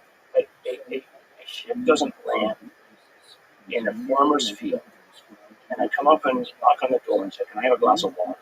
These are stories literally out of newspapers from the 1930s. It's absurd. And the other thing that people say, ships don't crash. If you're so technologically advanced, you don't crash. It's absurd that they crash. So, he said, this is put on as a show. It's an influence campaign, right? It's not meant to influence individuals. It's meant to influence a culture as a whole. Maybe they don't look at us as individuals. Maybe they look at us as an organism that lives on a planet, right? And perhaps rightly so. And so that's how you interact with them. That's how you influence them. So that was one of the first things that kind of took me back and realized, wow, there's actually maybe there's a puppet master behind the scenes that's doing this influencing, but all this stuff about aliens is not true per se. They're just a representation of something that is meant to influence. So that was probably the most interesting. I mean, the man is brilliant. He's also, it can be, and I'm sorry, Jacques, he can also be incredibly annoying to have a conversation with, because he will pick apart your arguments or anything that you think you know and show you why you don't know what you think you know. And he used the example that, for me, that is all you need is one counter example to any conclusion, and you're wrong. And so I learned from him. I mean, I'm supposed to be a good scientist, but I learned from him. Don't talk about conclusions, just talk about data. Because data's not wrong. I mean, convince yourself that the data's not wrong, but not an artifact. But be careful about your conclusions, because whatever is going on, it's much more complicated than we imagine. Wow, that's powerful. Being able to always step back. We humans get excited. Yeah, we start to jump to conclusions. data, but always step back. Well, also being able to always step back. Because we just get excited. Yeah. Start to jump to conclusions with the data, but always step back. Well, in some of my Twitter feeds, when I dare to go on Twitter, are full of, well, when are you going to give us the answer? You know, science is not immediate. You've got to have to be patient. And even some of my science colleagues who said, well, where's the data? My answer to them has been, where's been your work to try to produce it? You know, I'm not here to give you everything on a silver platter. Talked offline how much I love data and machine learning and so on. And it's been really disheartening to see that the U.S. government not invest as much as they possibly could into this whole process. So let's jump to the most recent thing, which is what do you make of the report titled Preliminary Assessment Unidentified Aerial Phenomena that was released by the Office of the Director of National Intelligence in June 2021. So this was like, okay, we're going to step back and we're going to where do we stand and where do we hope the future is? What do you make of that report? Is it hopeful? Is it? I see it's very helpful. Very helpful. I think the adults are finally stepping up and being in charge. Right? I mean, Good sense of adult. What's that? In the good sense. In the good sense of adult. You know, childlike curiosity is a pretty powerful thing. That's true. Yeah. But it's also, I think, the people who were worried that the populace would like run screaming into the streets and riot. They basically, the empiric evidence is they're wrong. You know, these videos and all these things have been out for now, 5 years? Most people don't even know about it, right? So as hyped as it's been and all of the newspapers that it's been, and et cetera, even Tucker Carlson has talked about it many times on his news program. Joe Rogan has. A lot of people don't know about it. So I think people, if it's not affecting their day-to-day life, they're going on with their day-to-day life. So, but that said, I think it was an important sea change in the internal discussions going on in the government because, and the reason being, that I think this is actually partly true of the maturation of human social technology. It was becoming so obvious that this stuff was showing up again and again and again around our ships. They just couldn't keep it quiet anymore.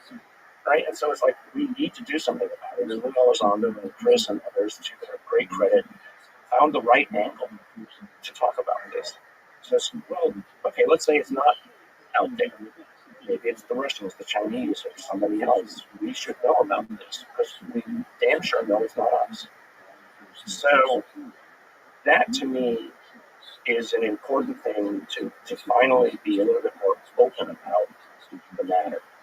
But like I often say, I'm not looking for people to give me permission to do anything. I'm just going to do the analysis myself of what I have. Avi Loeb has taken the same approach. He said, I'm not going to wait for the government to give me telescopic information about technologies or things that might be even in our own solar system. I'm just going to collect it myself. And that's the right way to do it. Like, don't wait for somebody else to give it to you. It's also possible to inspire a large number of people to do a wider spread data collection. Yes. But you yourself can't do a large enough data collection. That would, if you're talking about anomalous events, right, you should be collecting high resolution data about everything that's happening on Earth in terms of in terms of the kind of things that indicate to you a strong signal that something weird happened here. And this is why, governments can be good at funding large scale efforts. Yes. NASA and so on, working with SpaceX, Origin, fund capitalistic sort of fund companies, fund company efforts to do huge moonshot projects. And in the same way, do huge moonshot data collection efforts in terms of UFOs. And we're not, it needs to be like 10x, like 1 or 2 orders of magnitude more funding to do this kind of thing. And I understand on the flip side of that, if you make it about what are the Russians, what are the Chinese doing, make it a question of geopolitics, it gets touchy because now you're kind of taking away from the realm of science and making it military, making it military. Some of the greatest, this is what makes me as an engineer, makes me truly sad that some of the greatest engineering work ever done is by Lockheed Martin, and we'll never know about it. Yeah, I agree. I wish it was different, but it's the world we live in. But related to that UFP task force announcement that you just, the bill was passed and the Department of Defense is now formally established as an office to collate that information and also to be transparent about it. Money is now set aside. Right? What do you think of just like if people don't know, DoD established a new department to study UFOs called Airborne, maybe, but yes, Airborne Object Identification and Management Synchronization. Hey, do you know how to pronounce that? No, I do not. No, AOI. it's stupid and needs to be renamed, but AOI MSG. AO. All right, it's directed by the Undersecretary of Defense for Intelligence and Security. What do you make of this office? Are you hopeful about this? I think there's still a tug of war going on behind the scenes as to who's going to control this. But I do know, though, that money has been set aside that will be used to make things more public, right? To start to get others involved. And, I'm involved in an effort to get other academics involved. Do you think that might be some of that money could be directed towards funding maybe like groups like yours to do some research, right? So they would be open to that, you think? I hope so. I mean, nothing is set in stone yet, so, and I'm not hiding anything because I just don't know anything, right? But I do think that there will be public efforts. Now, there are being set up other private efforts to bring monies involved and to use that to leverage and get access to some neutral resources as well. So what you're seeing is kind of an ecosystem building up in a positive sense of people who are willing to do the research. So before it would be, you couldn't even go to a scientist and ask them to help. Now, if there's money, as I said before, scientists are essentially capitalists. We go where the money is. The work that I've done, I did out of my own pocket. And probably about $50,000, $60,000, $70,000 of money went into the paper we published out of my own pocket. And the amount of money that needs to go in is in at least a few millions to do a proper analysis of these materials. The work I know that the Galileo project is involved with is probably in the 5 to 10 million range to get stuff done. But that's actually a relatively modest amount of money to accomplish something that has been in the zeitgeist for decades. I should also push back a little bit on something you probably will agree with. You said scientists are essentially capitalists. What I've noticed is there's certainly an influence of money, but oftentimes when you're talking about basic research or basic science, the money is a little bit ambiguous to what direction you should research in. And the scientists get really good at telling a narrative of like, yeah, we're fulfilling the purpose of this funding, but they end up doing really what they're curious about. Yes. And of course, you cannot deviate, like, if you're getting funded to study penguins in Antarctica, you can't start building rockets, but probably you can because you will convince some kind of concoct the narrative saying rockets are really important for studying penguins. I think that's actually, this is one thing I think people don't generally understand about the scientific mind, is I don't know how capitalistic it is, because if it was, they would start a company. No. I mean, when I meant capitalist, I didn't mean in the they'll start companies per se. I mean, we can only do the research where there's money. And so from maybe it's a bad use of the term capitalist. So, but we'll only do the research where there's money. I mean, why do most people work? many biologists work in cancer research because there's a lot of money there. It's an important problem, but I might not have ever gotten involved in it if there wasn't money. I might have gone and I was going to be a botanist when I was a kid. What I wanted to do. So having money available will bring people to bear. Now, another mistake that's often actually made, I think, by the lay public about science is that people think that we're paid to do things. Just as you said, I get a research grant, and luckily from the NIH, they give you a fair amount of latitude. I will go my own way, and I'll find something. I might have proposed something, but I'll end up somewhere entirely different by the end of the project. And that's how good science is done. You follow the data, you follow the results. And so that's what I'm hoping can be done here. I think the worst kind of thing that could be done with this subject area is to put it inside another company where they have a set plan of what it is they're going to do. Where the scientists either do what the executives tell them to do or not. That isn't how anything will really get discovered.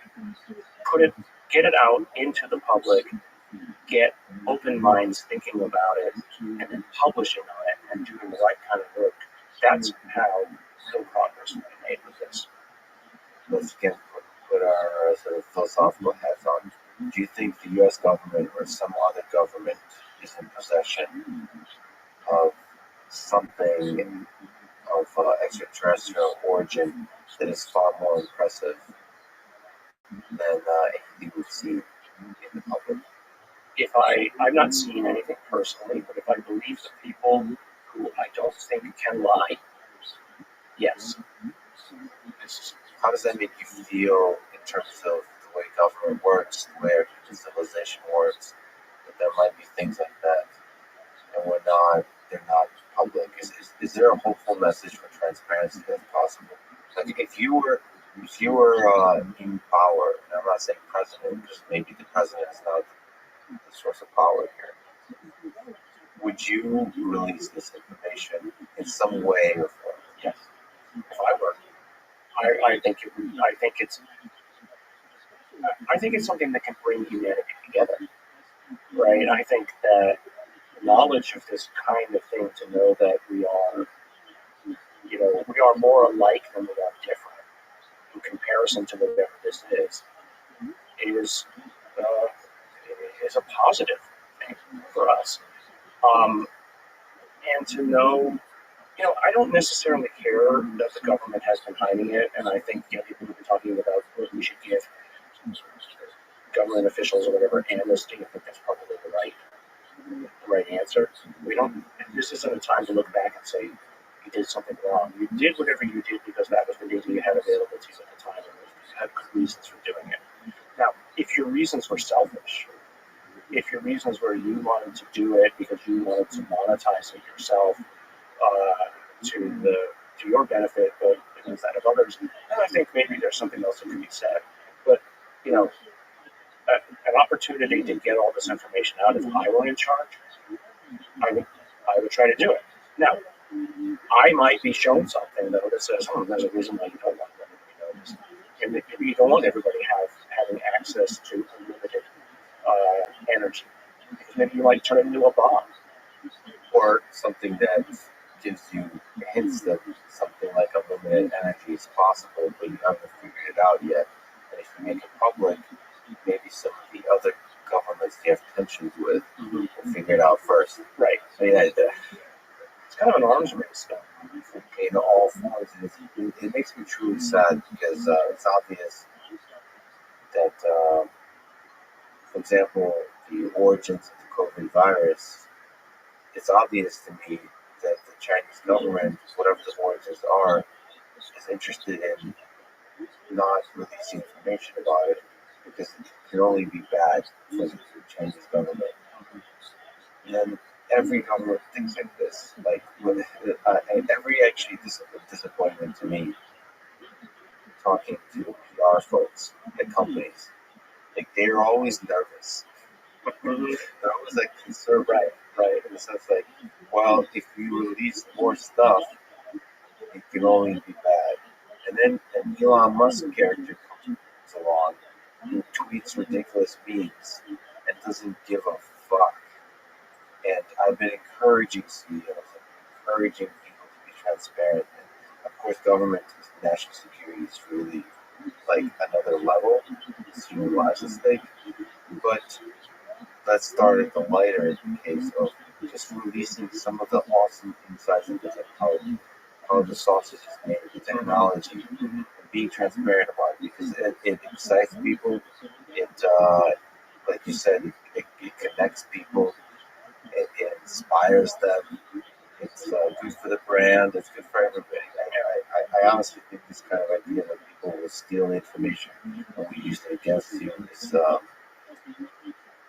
is an idea that's not true and is an idea of the 20th century. Like I said, some of the benefits of the social media, our social world is that transparency is beneficial, and I hope governments will learn that lesson. Of course, they're usually the last to learn such lessons. What do you make of Bob Lazar's story in terms of possession of aircraft? Do you believe him? I don't believe in the Bob Lazar story, to be quite honest. I mean, Jeremy Corbell has done a great job interviewing him and has done some, beautiful documentaries.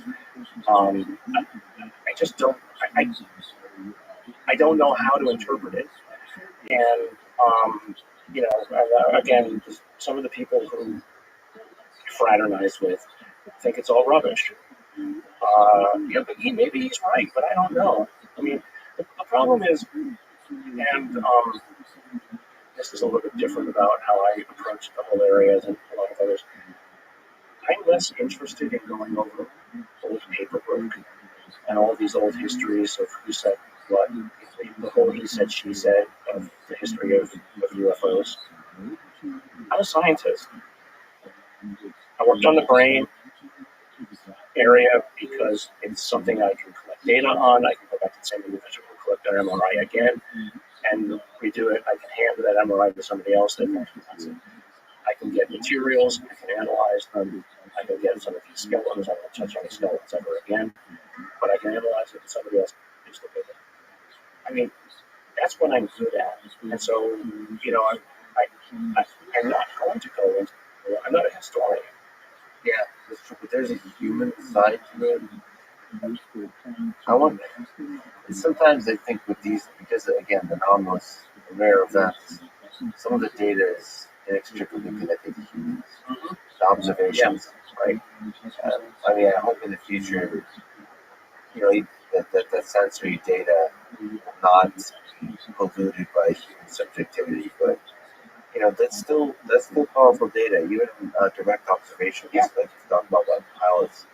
And so it's an interesting question to me whether Bob Lazar is telling the truth, whether he believes he's telling the truth too, and what impact his story and stories like his have on the willingness of governments to be transparent, and so on. So you have to credit his story for captivating the imagination of people and then getting the conversation going. He's maintained his story for all these years with little to no change that I'm aware of. So, but there's so many other people who are, say, experts in that story.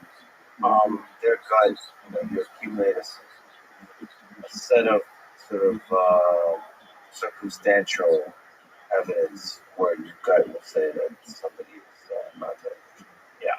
You mentioned Avi Loeb. I forgot to ask about him a little more. Because you've analyzed specimens here on Earth. What do you make of that one?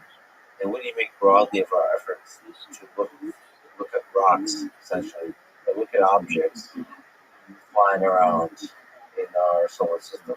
Is that a valuable pursuit, or maybe most of the stories most of the fascinating things can be discovered here on Earth or on other nearby planets? Just going to Oumuamua, I think Avi's insight is an interesting speculation, right? Like I was saying before, people can sometimes look at something and not see it for what it is. Many would just look at that and say, it's an asteroid, and dismiss it. There was something odd about the data. that Avi picked up on and said, well, here's an alternative explanation that doesn't fit, that actually better fits the models than it just being a rock. And to his credit, he just has ignored the critics because he believes the data is real and is using that then as a battering ram to go after other things. So I think that's great. Yeah. What does this make? Does he say it could be of alien extraterrestrial origin? Is that just... Well, that's one of the things. I mean, he's explained how it could be a light sail. And a light sail is certainly within near human capabilities to make such a thing. I think Yuri Milner, he's a Russian billionaire. He's involved, I think, in a project to make light sails with laser, to launch them with laser power, essentially, towards Alpha Centauri. Right? So it's something that humans could make. I think Avi's proposal is perfectly within the realm of possibility. And sadly, the thing is, now nearly out of our solar system. Yes, I mean, we think it's aspiring to greater levels of data collection in our solar system, but also here on Earth. It just seems like we should be constantly collecting data because the tools are softer and we're developing these better and better ideas to use lots of data. It's changing the nature of science. Collect all of the data. Right. Collect the data. I mean, Galileo Project asked me over the weekend to join, and I did. So, I'm not a specialist in any of the stuff that they're doing. But, looking at the list of people who are on there, there are really no biologists on there. So, at some point, if my expertise is required for something, what's the goal and the vision of the Galileo Project? Better talk to Avi, but my understanding, and just actually looking at the sort of the bylaws this morning, but we just got them, is number one, collect the data on UAP, and number two, collect data on potentially local technological artifacts. I need to look into this. This is fascinating.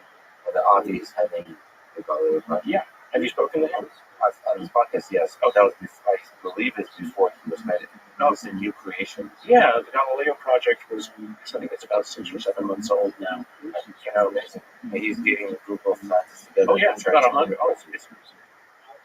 Actually, I was looking at some of their stuff over the weekend. I'm shocked at the level of organization they've already got put together. It looks like a moonshot project. I mean, I've been involved with a lot of NIH projects, which involve a lot of people in coordination, and they're putting it together. So you're extremely well published in a lot of the fields that we began this conversation with. So you're a legit scientist, but yet you're keeping open mind to a lot of ideas that maybe require you to take a leap outside of the conventional. So what advice would you give to young people today that are, in high school or in college that are dreaming of having impact in science or maybe whatever career path that goes outside of the conventional? Does something new. If you believe in something, you believe that an idea is valuable, or you have an approach to something, don't let others shame you into not doing it. As I said, shame is a societal control device to get other people to do what they want you to do rather than what you want to do. So shame sometimes is good to stop you from doing something unethical or wrong. But shame also is something that is circumscribing your environment. I've never let people who've told me, you shouldn't do that line of science, you should be ashamed of yourself for thinking that. Give me a break. Why is it wrong to ask questions about this area? What's wrong with asking the question? Frankly, you're the person who's wrong for trying to stop these questions. You're the person who's almost acting like a cultist. You basically have closed your mind to what the possibilities are. And if I'm not hurting anybody,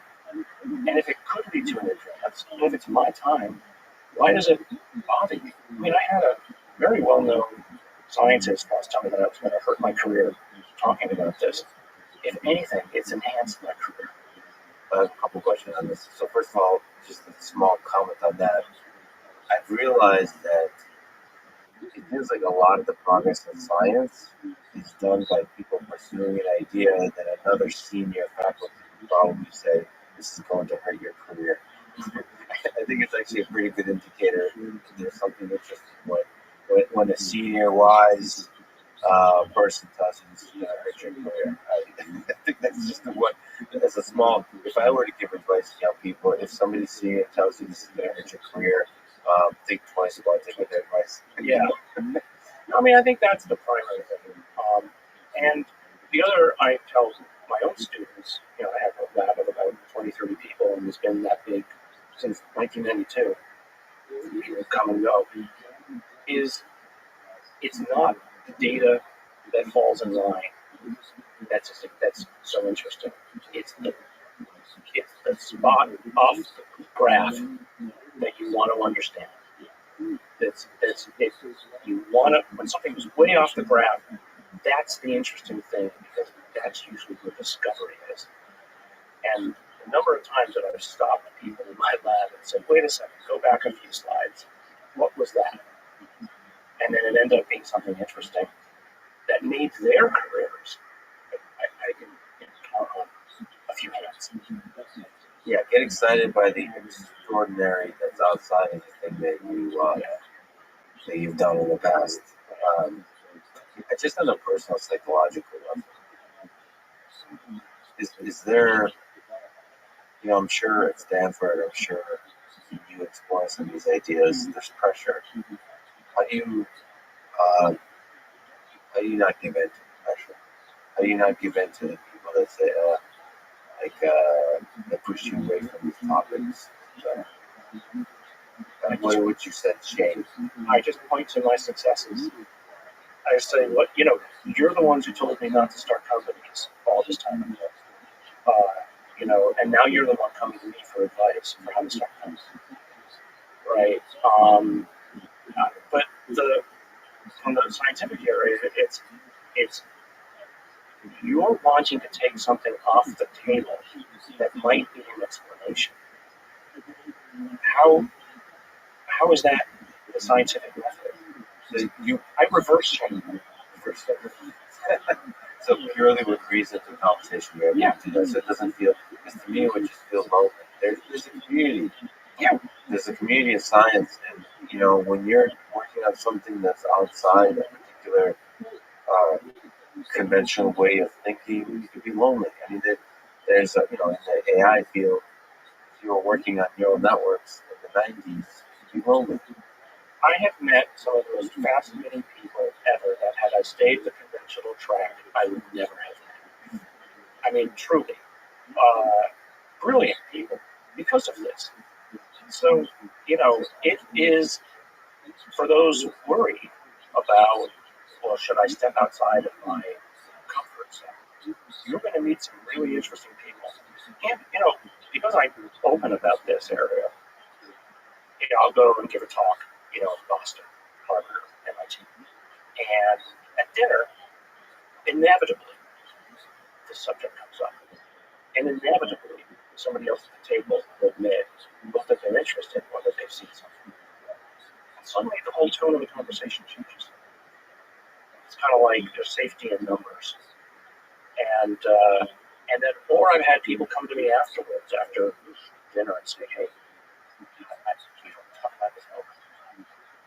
So the number of scientists who know that there's something else going on is much larger than the scientific community would like to think. That's really powerful. I don't talk about this, you know, openly, but here's what I believe, and you'd be surprised how many people speak like this in both those beliefs. And I am optimistic about social media and the more connected world to reveal more and more, like us not to have these two personalities, where like this public and private. You've mentioned the big questions of the origins of the universe. What do you think is the meaning of the this whole thing. For us humans, our human existence here on Earth, or just at the individual level of human life? What, Gary, is the meaning of life? I think that what we're going through today with this realization, it's kind of like you've lived on an island your whole life, and you've looked across the ocean and you've never imagined there was another island with anybody else on it. And then suddenly a ship with sails shows up. You don't understand it, but you realize that suddenly your world just got a lot bigger. I think we're in one of those moments right now, that our world view, our galactic view, is open, right, to something a little bit bigger. And not just that there might be somebody else, but that there's something else. And what it is yet to be understood. And the fact that it isn't understood, to me, is what's exciting. Because I can feel it with my dreams. And this discovery, our world might, it's about to get a lot more humbling and a lot more fascinating. If you look out and realize we weren't on an island all along. It makes us both smaller but larger at the same time, to me. I can look outside at the stars and think and imagine what else might be out there.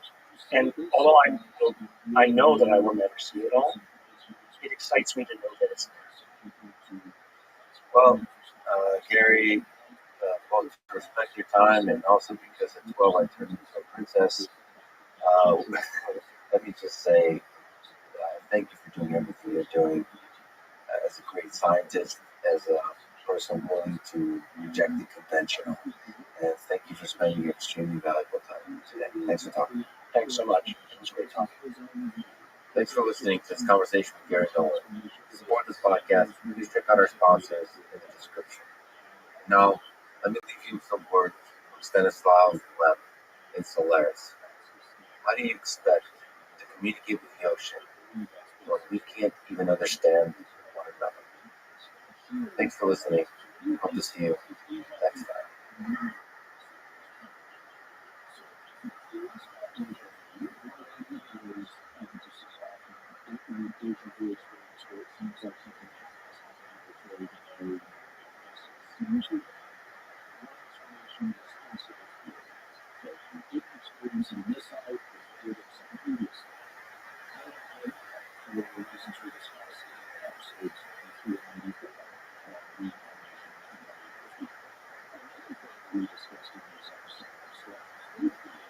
I believe our official scientific worldview is incompatible with the reality of consciousness. Do you think we're living in a simulation? We could be in the Matrix, this could be a very vivid dream. There's going to be a few people that are now visualizing a pink outfit. A hamster has consciousness, Except for cats or evil automatons that are void of consciousness. consciousness is the basis of moral value, moral concern. Do you think there'll be a time in like 20, 30, 50 years when we're not morally okay turning off the power to a robot?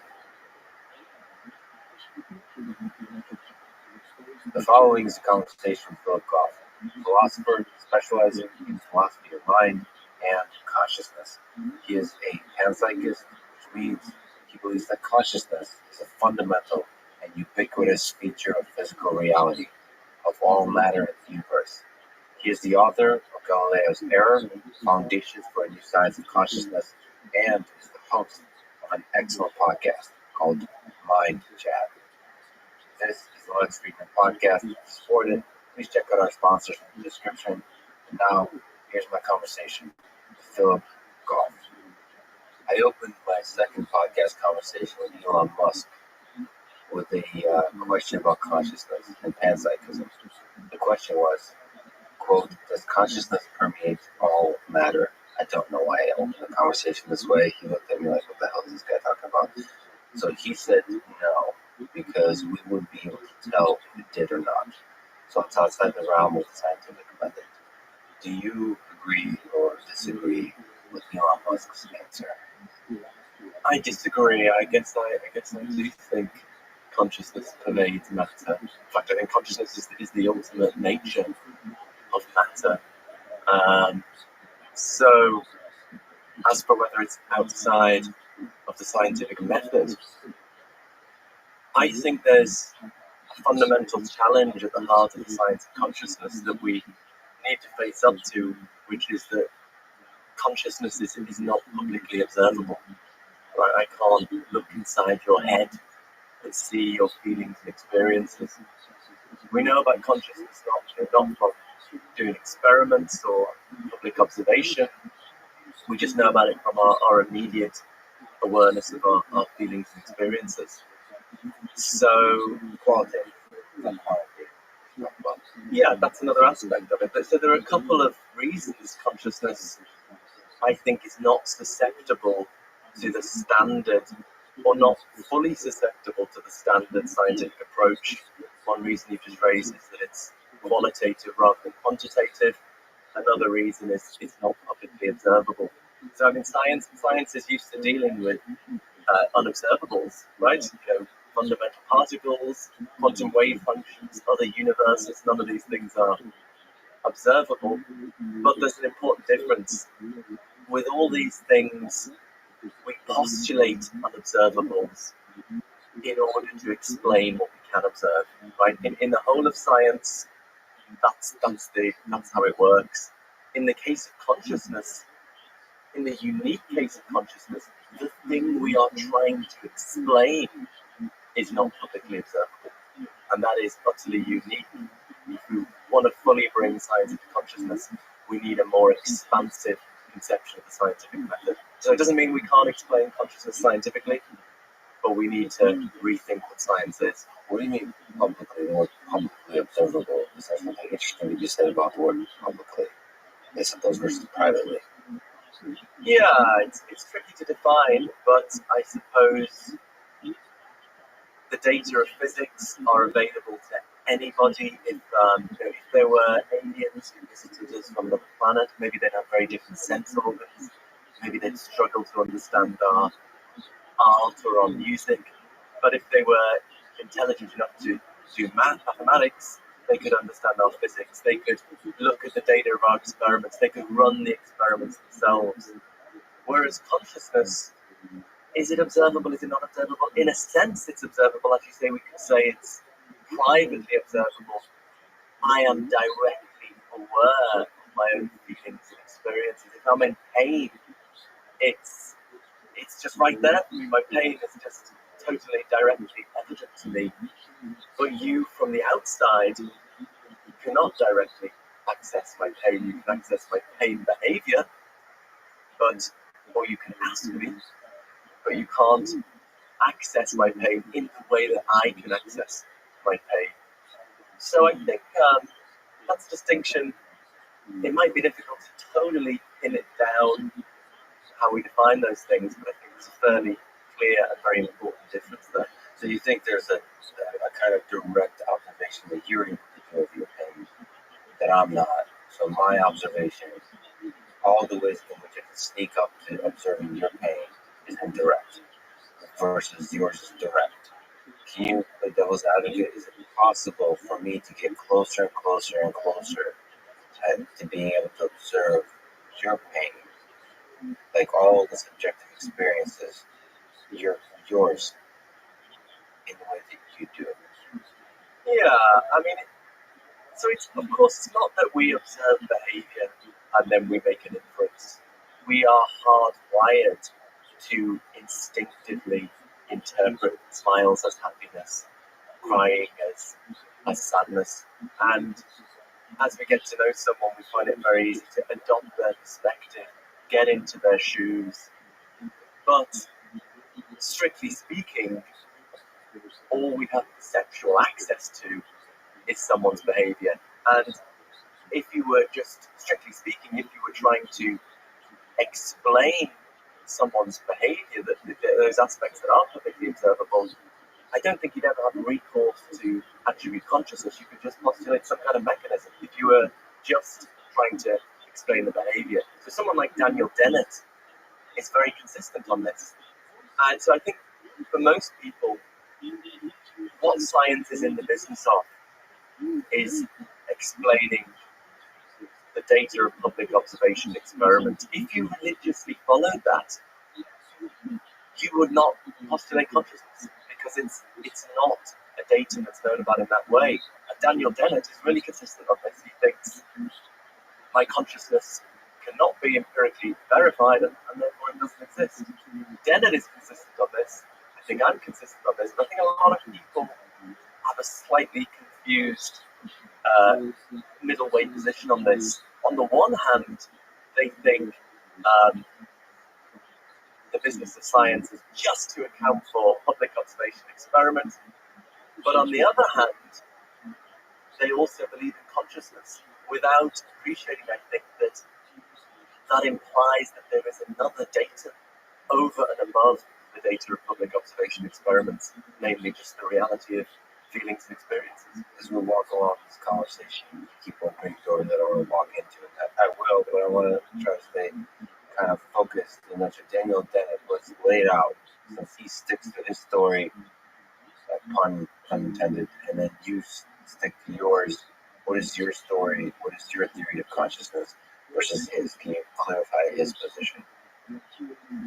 So, my view, I defend the view known as panpsychism, which is the view that consciousness is a fundamental and ubiquitous feature of the physical world. So it doesn't literally mean that everything is conscious, despite the meaning of the word pan, everything, psyche, mind. So literally, that means everything has mind.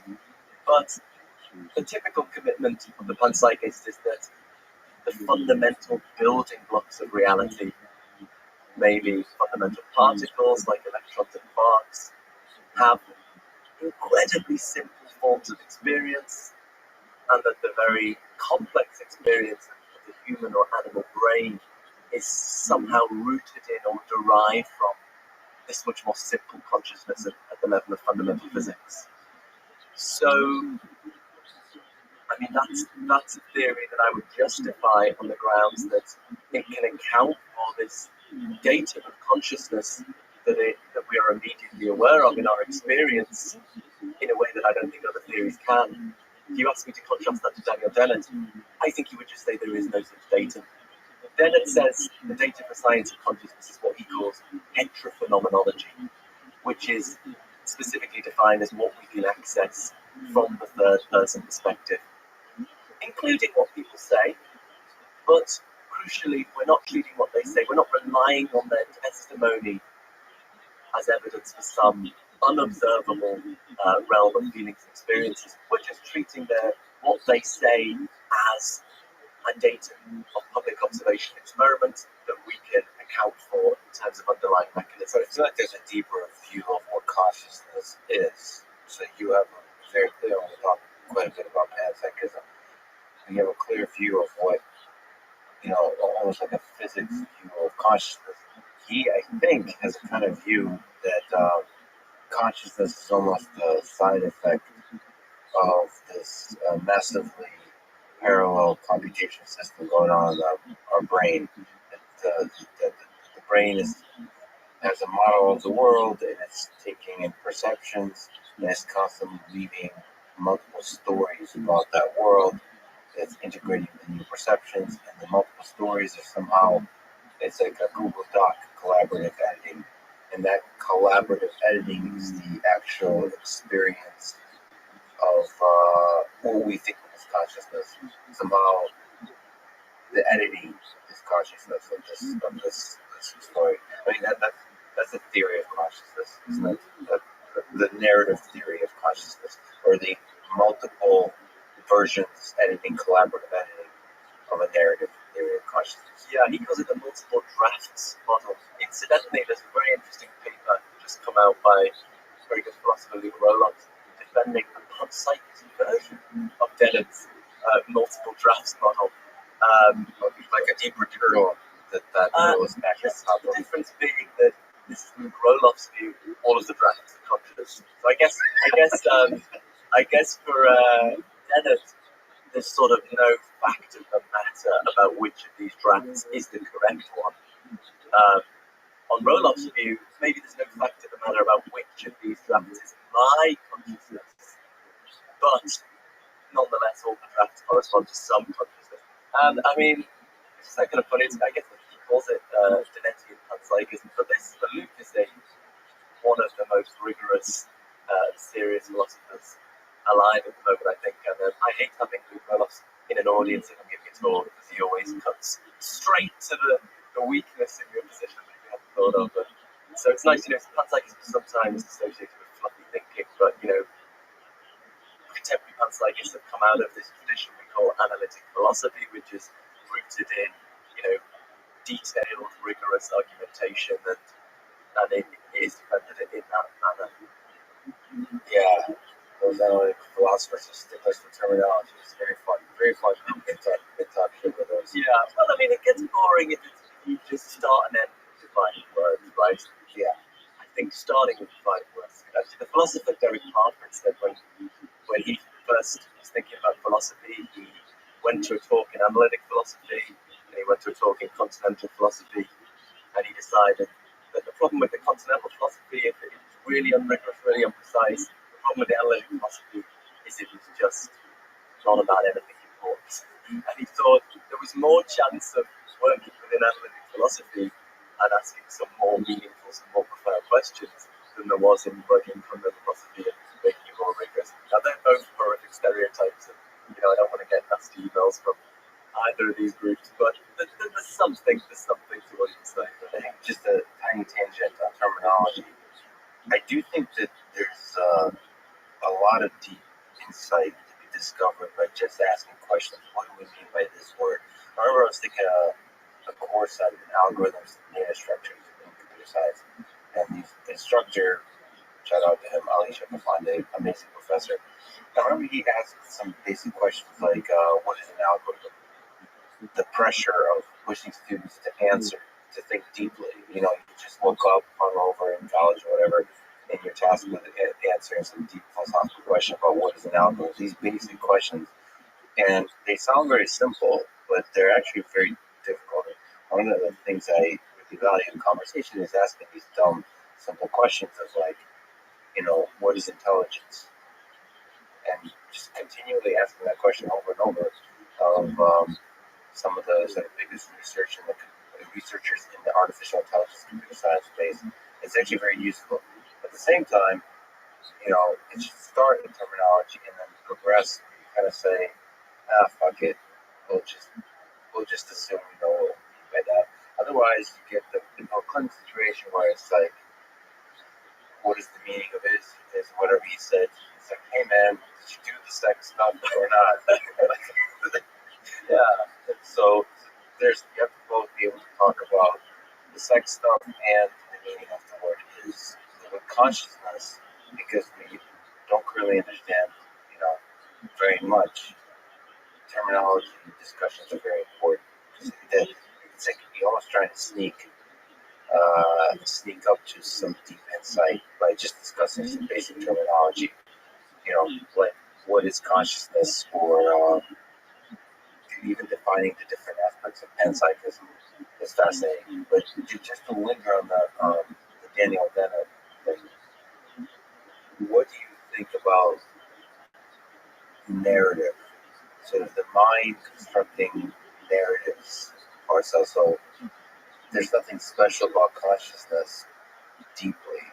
It is some property of the human mind that's just is able to tell these pretty stories that we experience as consciousness, and that is unique, perhaps, to the human mind, which is, I suppose, what Daniel Dennett would argue, that it's either deeply unique or mostly unique to the human mind. It's just on the question of terminology before yes, I think it used to be the fashion among philosophers that we had to come up with utterly precise, necessary and sufficient conditions for each word. And then I think this has gone out of fashion a bit, partly because it's just been, it's such a failure. The word knowledge in particular, people used to define knowledge as true justified belief. And then this guy, Gettier, had this very short paper where he just produced some pretty conclusive counterexamples to that. I think he wrote very few papers, but this is just, you have to teach this on an undergraduate philosophy course. And then after that, you had a huge literature of people trying to address this and propose a new definition, but then someone else came out with counterexamples, and then you get a new definition of knowledge, and counterexamples, and it just went on and never seemed to get anywhere. So I think the thought now is, let's work out how precise we need to be for what we're trying to do. And I think that's a healthier attitude. So precision is important, but you just need to work out how precise do we need to be for these purposes. Going to Dennett and narrative theories. I think narrative theories are a plausible contender for a theory of the self, theory of my identity over time. What makes me the same person in some sense today as I was 20 years ago, when given that I changed so much physically and psychologically. One running contender is something like connected to the kind of stories we tell about ourselves, or maybe some story about the psychological chains of psychological continuity. I'm not saying I accept such a theory, but it's plausible. I don't think these theories are good as theories of consciousness. At least if we're taking consciousness just to be subjective experience, pleasure, pain, seeing colour, hearing sound. I think, a hamster has consciousness in that sense. There's something that it's like to be a hamster. It feels pain if you stand on it. I don't know why I give that stand. People always give, I don't know, that's supposed to give these very violent examples to get across consciousness. And it's, I don't know why that's coming about. But anyway. Say mean things to him. So let's go back. It experiences pain, it experiences pleasure, joy. But there's some limits to that experience of a hamster, but there is nevertheless the presence of a subjective experience. Yeah, consciousness is just something, I think it's a very ambiguous word, but if we're just using it to mean some kind of experience, some kind of inner life, that is pretty widespread in the animal kingdom.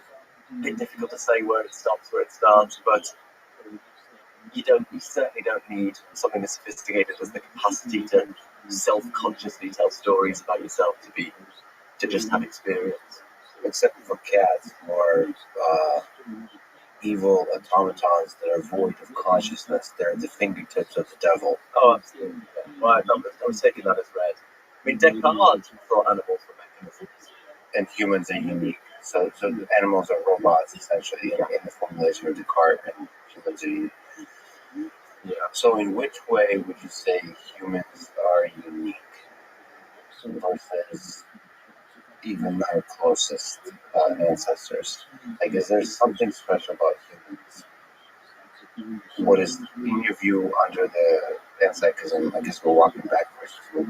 We'll have the big picture conversation about what is panpsychism, but given your kind of broad theory of consciousness, what's unique about humans, do you think? As a panpsychist, there is a great continuity between humans and the rest of the universe. There's nothing that special about human consciousness. It's just a highly evolved form of what exists throughout the universe. So we're very much continuous with the rest of the physical universe.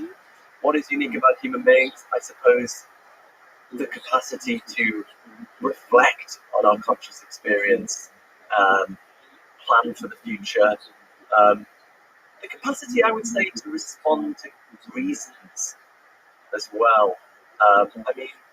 Animals in some sense have motivations, but when a human being makes a decision, they're responding to what philosophers call normative considerations. If you say, should I take this job in the US?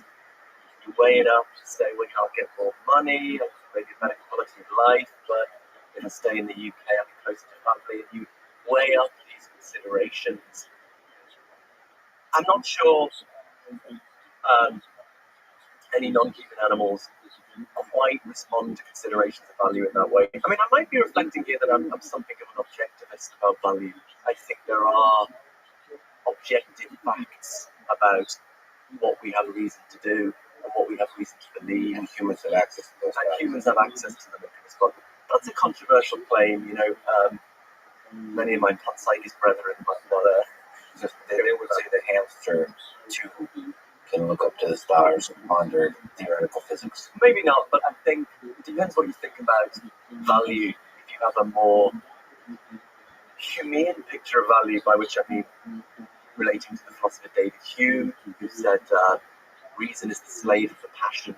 Really, we just have motivations, and what we have reason to do arises from our motivations. I'm not a human. I think there are objective facts about what we have reason to do, and I think we have access to them. I don't think any non-human animal has access to objective facts about what they have reason to do, what they have reason to believe.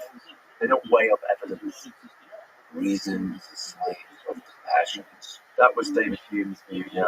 I mean, yeah, do you want to know my problem with Hume's? I had a radical conversion. This might not be connected, it's not connected to translation, but I had a radical conversion. I used to have a more humane view when I was a graduate student, but I was persuaded by some professors at the University of Reading, where I was, that if you have a humane view, you have to say any basic life goals are equally valid. So, for example, let's take someone whose basic goal in life is counting blades of grass, right? And crucially, they don't enjoy it, right? They get no pleasure from it. That's just their basic goal, to spend their life counting as many blades of grass as possible. Not for some greater goal, that's just their basic goal. I want to say that is objectively stupid. That is objectively pointless. I shouldn't say stupid, but it's objectively pointless in a way that pursuing pleasure or pursuing someone else's pleasure or pursuing scientific inquiry is not pointless. As soon as you make that admission, you're not a follower of David Hume anymore. You think there are objective facts about what goals are worth pursuing. Is it possible to have a goal without pleasure? So this kind of idea that you disjoint the two. So the David Foster Wallace idea of the key to life is to be unborable. Isn't it possible to discover the pleasure in everything in life? The counting of the blades of grass. Once you see the mastery, the skill of it, you can discover the pleasure. Therefore, I guess what I'm asking is why, when, and how did you use the romance and grass of life? Is that what you're trying to say? I think it may or may not be true that it's possible to find pleasure in everything. But I think it's also true that people don't act solely for pleasure. They certainly don't act solely for their own pleasure. People will suffer for things they think are worthwhile. I might suffer for some scientific cause, for finding out a cure for the pandemic, or and in terms of my own pleasure, I might have less pleasure in doing that, but I think it's worthwhile. It's a worthwhile thing to do. I just don't think it's the case that everything we do is rooted in maximizing our own pleasure. I don't think that's even psychologically plausible. But pleasure, then that's a narrow kind of view.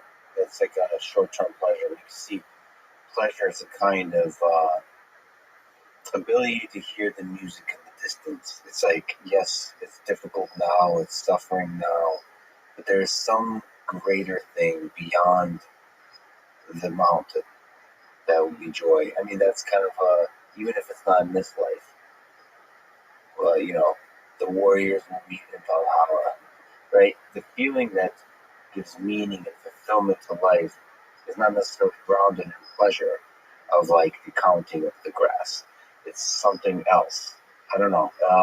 The struggle is a source of deep fulfillment. So, like, I think pleasure needs to be kind of thought of as a little bit more broadly. It just kind of gives you this sense. It for a moment allows you to forget the terror of the fact that you're going to die. That's pleasure. Like, that's the broader view of pleasure, that you get to kind of play in the little illusion that all of this has deep meaning. That's pleasure. Yeah, well, but I mean, people sacrifice their lives atheists may sacrifice their lives for the sake of someone else or for the sake of something important enough, and clearly in that case they're not doing it for the sake of their own pleasure. That's a rather dramatic example, but there could be just trivial examples where, I choose to be honest rather than lie about something, and I lose out a bit, and I have a bit less pleasure, but I thought it was worth doing the honest thing or something. I just think so. Maybe you can use the word pleasure so broadly that you just essentially mean it's something worthwhile, but then I think the word pleasure maybe loses its meaning. Sure. Well, but what do you think about the blades of grass case? What do you think about someone who spends their life cutting blades of grass and doesn't enjoy it? I personally think it's impossible, or maybe I'm not understanding even like the philosophical formulation, but I think it's impossible to have a goal and not draw pleasure from it. Make it worthwhile, forget the word pleasure. I think the word goal loses meaning. If I say I'm going to count the number of pens on this table, if I'm actively involved in the task, I will find joy in it. I will find that. I think there's a lot of meaning and joy to be discovered in the skill of a task, in mastering of a skill, and taking pride in doing it well. I don't know what it is about the human mind, but there's some joy to be discovered in the mastering of a skill. That's why I think it's just impossible to count blades of grass and not have the directions of sushi compelling, draws you into the mastery of the simple task. Yeah, I suppose. In a way, you might think it's just hard to imagine someone who would spend their lives doing that.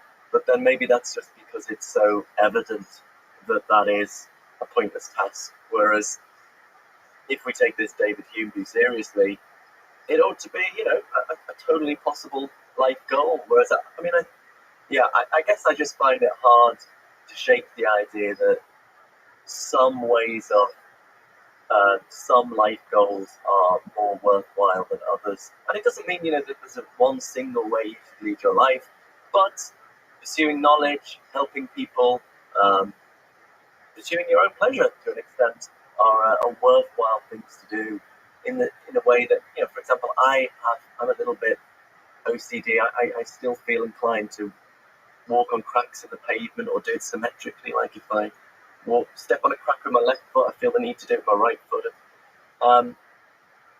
I think that's kind of pointless. It's something I feel the urge to do, but it's pointless.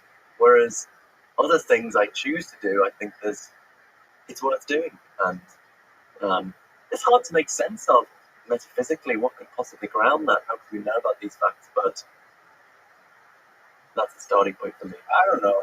I think you walking on the sidewalk in a way that's symmetrical brings order to the world. Like if you weren't doing that, the world might fall apart. And it feels like that. I think there's meaning in that. Like you embracing the full experience of that, you living the richness of that as if it will give meaning to it. And then whatever genius comes of that as you as one little intelligent ant will make a better life for everybody else. Perhaps I'm defending the blades of grass example because I can literally imagine myself enjoying this task as somebody who's OCD in a certain kind of way and quantitative. But now you've ruined the example. You imagine someone enjoying it. I imagine someone who doesn't enjoy it. We don't want a life that's just full of pleasure. Like we just sit there, having a big sugar high all the time. We want a life where we do things that are worthwhile. If for something to be worthwhile just is for it to be a basic life goal, then that mode of reflection doesn't really make sense. We can't really think, did I do things worthwhile? On the David Hume type picture, all it is for something to be worthwhile is it was a basic goal of yours or derived from a basic goal. And I think goal and worthwhile I think goal is a boring word. I'm more sort of existentialist. Like, did you ride the roller coaster of life? Did you fully experience life? that, and in that sense, I mean, the blades of grass is something that could be deeply joyful, and that's in that way. I think suffering can be joyful in the whole context of life. It's the roller coaster. But without suffering, without struggle, without pain, without depression or sadness, there's not the highs. I mean, that's the fucked up thing about life is that the lows really make the highs that much richer and deeper and like taste better, right? Like the and I tweeted this. I couldn't sleep. I was like late at night, and I know it's like an obvious statement, but like every love story eventually, ends in loss, in tragedy. So like this feeling of love at the end, there's always going to be tragedy, even if it's the most amazing lifelong love with another human being. One of you is going to die, and I don't know which is worse, but both are not going to be pretty. And so that the sense that it's finite, the sense that it's going to end in a low, that gives like a richness to those kind of evenings when you realize this fucking thing ends. This thing ends. The feeling that it ends, that bad taste, that bad feeling that it ends, gives meaning, gives joy, gives I don't know, pleasure is just a loaded word, but gives some kind of deep pleasure to the experience when it's good. And I mean, and that's the blades of grass. They have that to me. But you're perhaps right that it's reducing it to set of goals or something like that is kind of removing the magic of life. Because I think what makes counting the blades of grass joyful is it's just because it's life. Okay, so it sounds like you reject the David Hume type picture anyway, because you're saying just because you have it as a goal, that's what it is to be worthwhile. But you're saying no, it's because it's engaged with life, riding a roller coaster. So that does sound like, in some sense, there are facts independent of our personal goal choices about what it means to live a good life. And I mean, going back full circle to the start of this was makes us different to animals. I don't think at the end of a hamster's life he thinks, did I ride the roller coaster? Did I really live life to the full? That is not a mode of reflection that's available to non-human animals. So, what do you think is the role of death in all of this? The fear of death. Does that interplay with consciousness? Does this self-reflection? Do you think there's some deep connection between this ability to contemplate the fact that our flame of consciousness eventually goes out? Yeah, I don't think, unfortunately, panpsychism helps particularly with life after death because, for the panpsychist, there's nothing supernatural, there's nothing beyond the physical. All there is really is ultimately particles and fields. It's just that we think the ultimate nature of particles and fields is consciousness. But I guess when the matter in my brain ceases to be ordered in a way that sustains the particular kind of consciousness I enjoy in waking life, then in some sense I will cease to be. Although the final chapter of my book, Galileo's Error, is more experimental. So the first 4 chapters are the cold-blooded case for the panpsychist view as the best solution to the hard problem of consciousness. Yeah, the last chapter we talk about meaning. Yeah, I talk about meaning, talk about free will, and I talk about mystical experiences. So I always want to emphasize that panpsychism is not necessarily connected to anything spiritual. A lot of people defending this view, like David Chalmers or Luke Roloffs, are just total atheist secularists, right? They don't believe in any kind of transcendent reality. They just believe in feelings, mundane consciousness, and think that needs explaining in our conventional scientific approach can't cut it. But if, for independent reasons, you are motivated to some spiritual picture of reality, then maybe a panpsychist view is more consonant with that. So if you have a mystical experience where you it seems to you in this experience that there is this higher form of consciousness at the root of all things, if you're a materialist, you've got to think that's a delusion. That's just something in your brain making you think that it's not real. But if you're a panpsychist and you already think the fundamental nature of reality is constituted of consciousness, it's not that much of a leap to think that this higher form of consciousness you seem to apprehend in the mystical experience is part of that underlying reality. And, you know, in many different cultures, experienced meditators have claimed to have experiences in which it becomes apparent to them that there is an element in consciousness that is universal, that is sometimes called universal consciousness.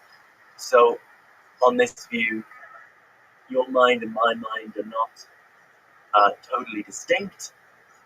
Each of our individual conscious minds is built upon the foundations of universal consciousness, and universal consciousness as it exists in me is one and the same thing as universal consciousness as it exists in you. So I've never had one of these experiences, but if one is a panpsychist, I think one is more open to that possibility. I don't see why it shouldn't be the case that that is part of the nature of consciousness and maybe something that is apparent in certain deep states of meditation. And so what I explore in the experimental final chapter of my book is that could allow for a kind of impersonal life after death, because if that view is true, then even when the particular aspects of my conscious experience fall away, that element of universal consciousness at the core of my identity would continue to exist. So it's sort of me, as it were, absorbed into universal consciousness. So, I mean, Buddhists and Hindu mystics try to meditate to get rid of all the bad karma, to be absorbed into universal consciousness. It could be that if there's no karma, if there's no rebirth, maybe everyone gets enlightened when they die. Maybe you just sink back into universal consciousness. So I also, coming back to morality, suggest this could provide some kind of basis for altruism or non-egotism, because if you think egotism implicitly assumes that we are utterly distinct individuals, whereas on this view, we're not. We overlap to an extent that something at the core of our being is. Even in this life, we overlap.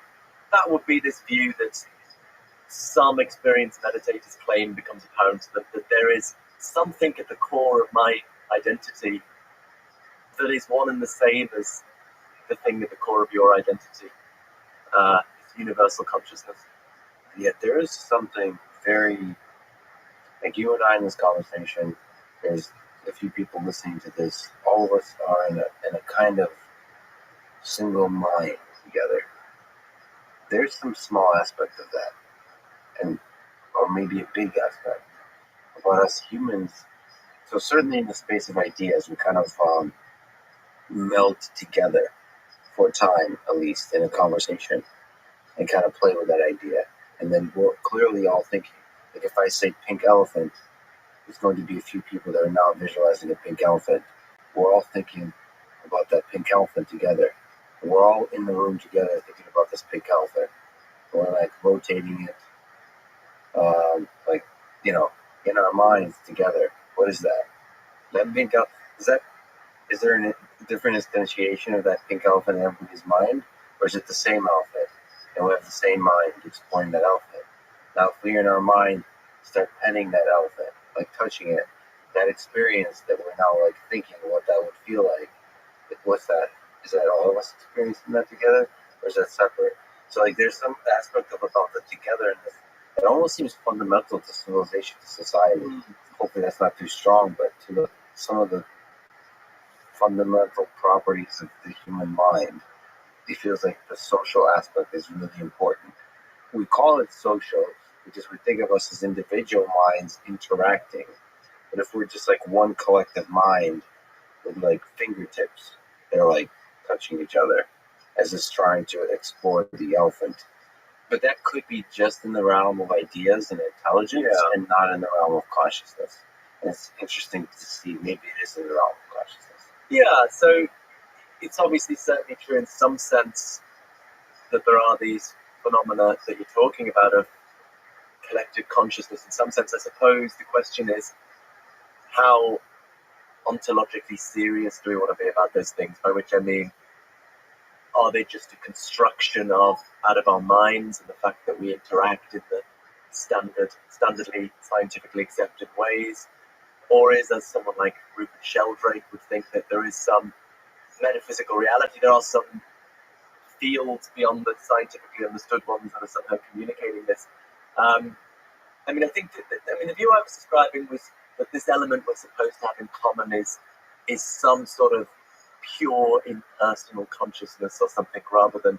So actually, I mean, an interesting figure is the Australian philosopher Miri Al-Bahari, who defends a kind of mystical conception of reality rooted in Advaita Vedanta mysticism. But like me, she's from this tradition of analytic philosophy, and so she defends this in this, incredibly precise, rigorous way. She defends the idea that we should think of experienced meditators as providing expert testimony. So, I think humans causing climate breakdown. I have no idea the science behind it, but I trust the experts, or that the universe is 14 billion years old. Most of our knowledge is based on expert testimony, and she thinks we should think of experienced meditators, these people who are telling us about this universal consciousness of core being, as a relevant kind of expert.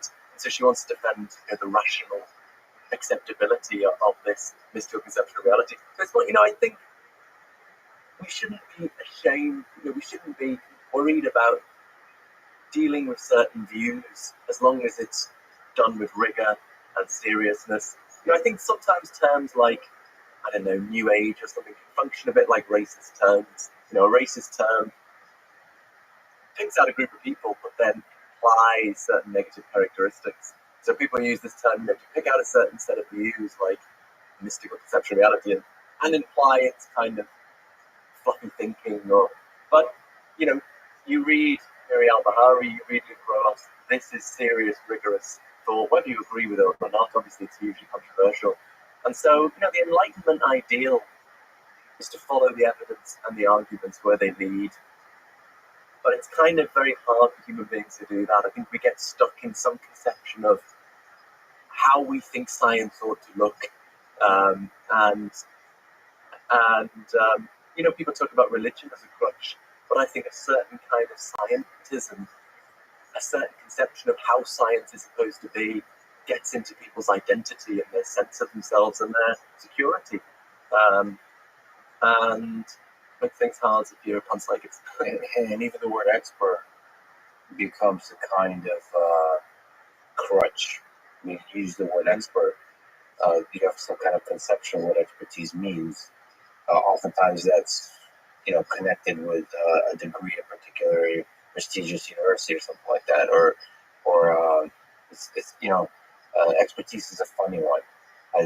I've noticed that anybody sort of that claims they're an expert is usually not the expert. The biggest quote unquote expert that I've ever met are the ones that are truly humble. So the humility is a really good sign of somebody who's traveled a long road and been humbled by how little they know. So some of the best people in the world at whatever the thing they've spent their life doing are the ones that are ultimately humble in the face of it all. So like just being humble how little we know, even if we travel a lifetime. I do like the idea. I mean, treating sort of psychonauts like an expert witness, people who have traveled with the help of DMT to another place where they got some deep understanding of something, and their insight is perhaps as valuable as the insight of somebody who ran rigorous psychological studies at Princeton University or something. Like those psychonauts that have wisdom, if it's done rigorously, which you can also do rigorously within the university, within the studies now, with psilocybin and those kinds of things. Yeah, that's fascinating. Still probably one of the best works on mystic experience is the chapter in William James's Varieties of Religious Experiences. And most of it is just a psychological study of trying to define the characteristics of mystical experience as a psychological type. But at the end, he considers the question, if you have a mystical experience, is it rational to trust it? To trust that it's telling you something about reality?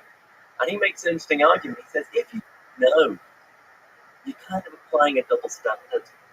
Because we all think it's okay to trust our normal sensory experiences, but we have no way of getting outside ourselves to prove that our sensory experiences correspond to external reality. We could be in the matrix, this could be a very vivid dream. You could say, oh, we do science, but a scientist only gets their data by experiencing the results of their experiments. And then the question arises again, how do you know that corresponds to a real world? So he thinks there's a sort of double standard in saying it's okay to trust our ordinary sensory experiences, but it's not okay for the person on DMT to trust those experiences. It's very philosophically difficult to say, why is it okay in the one case and not the other?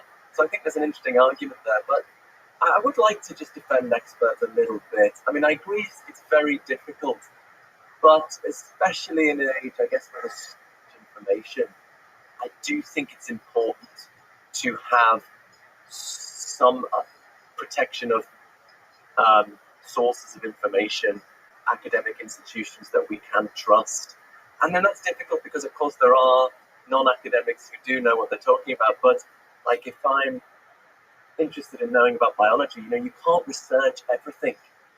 So I think we have to have some sense of who are the experts we can trust, the people who've spent a lot of time reading all the material that people have written, thinking about it, having their views torn apart by other people working in the field. I think that is very important, and also to protect that from conflicts of interest. There is a so-called think tank in the UK called the Institute of Economic Affairs, who are always on the BBC as experts on economic questions, and they do not declare who funds them, right? So we don't know who's paying the piper. I think, you shouldn't be allowed to call yourself a think tank if you're not totally transparent about who's funding you. So I think that's it. And I mean, this connects to panpsychism because I think the reason people, worry about unorthodox ideas is because they worry about, how do we know when we're just losing control or losing discipline? So I do think we need to somehow protect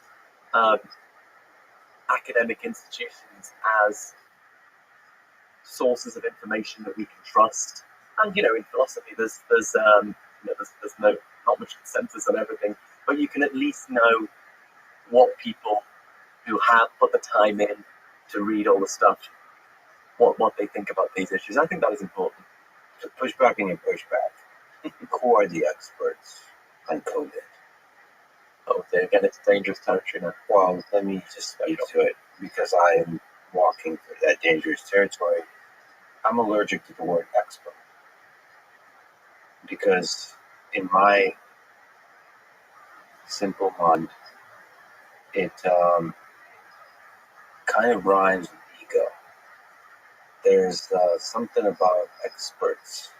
If we allow too much to have a category expert and place certain people in them, those people sitting on the throne start to believe it. And they start to communicate with that energy, and the humility starts to dissipate. I think there is value in a lifelong mastery of a skill and the pursuit of knowledge within a very specific discipline. But the moment you have your name on an office, the moment you're an expert, I think you destroy the very aspect, the very value of that journey towards knowledge. So some of it probably just reduces to like skillful communication, like of communicating in a way that shows humility, that shows an open-mindedness, that shows an ability to really hear what a lot of people are saying. So in the case of COVID, what I've noticed, this is true, this is probably true with panpsychism as well, is the so-called experts, and they are extremely knowledgeable. Many of them are colleagues of mine. They dismiss what millions of people are saying on the internet without having looked into it with empathy and rigor, honestly, understand what are the arguments being made. They say, like, there's not enough time, there's all those things, like, there's so much stuff out there. Yeah, I think that's intellectual laziness. If you don't have enough time, then don't speak so strongly with dismissal. Feel bad about it.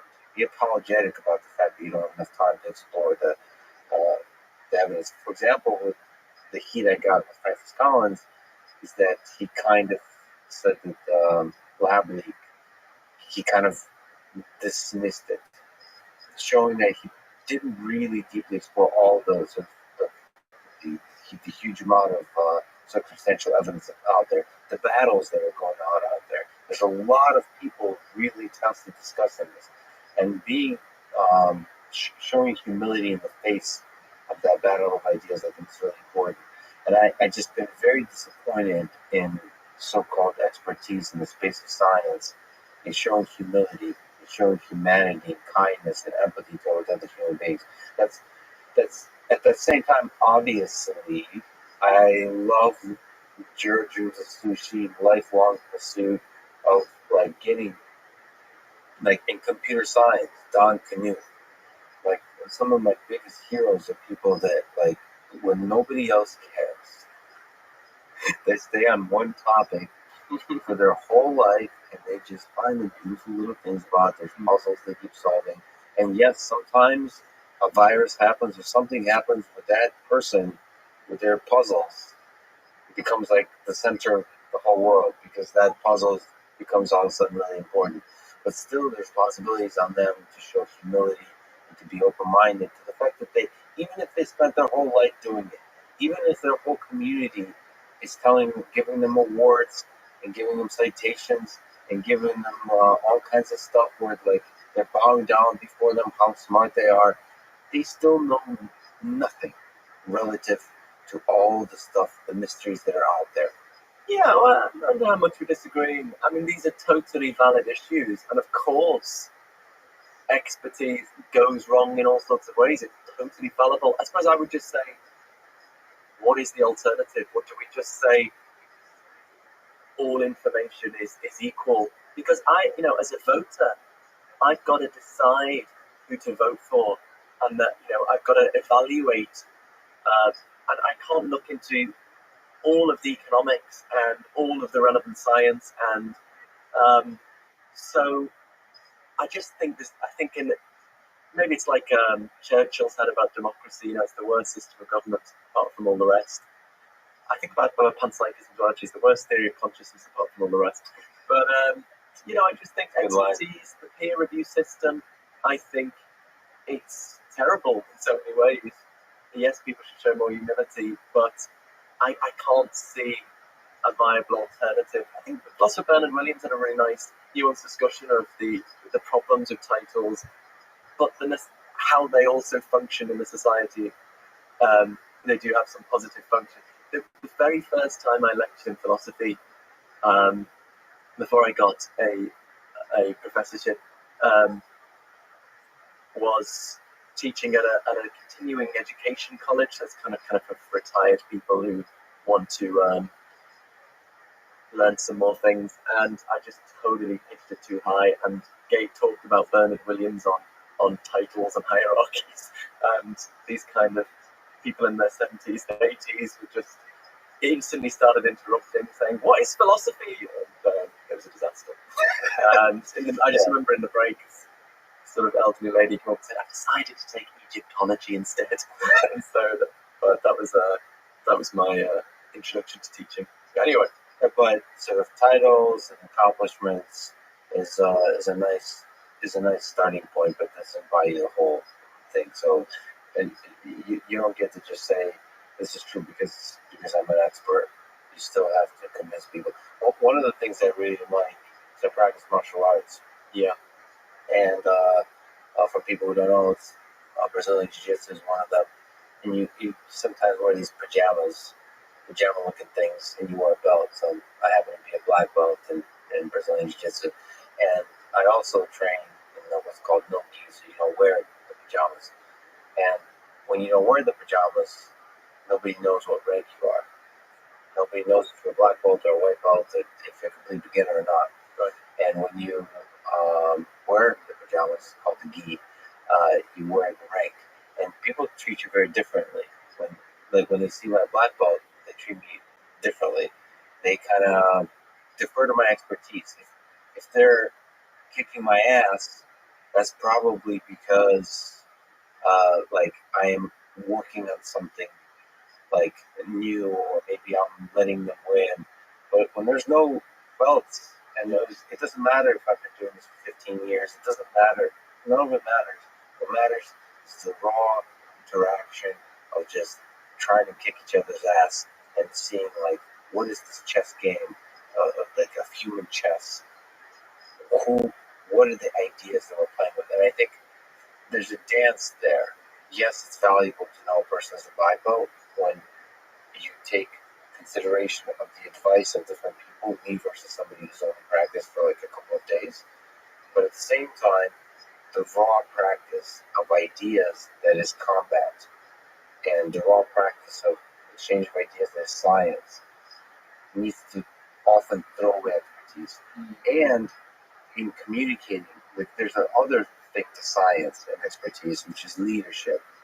It's not just, so the scientific method and the review process is this rigorous battle of ideas between scientists. But there's also a stepping up and inspiring the world and communicating ideas to the world. And that is the skill of communication.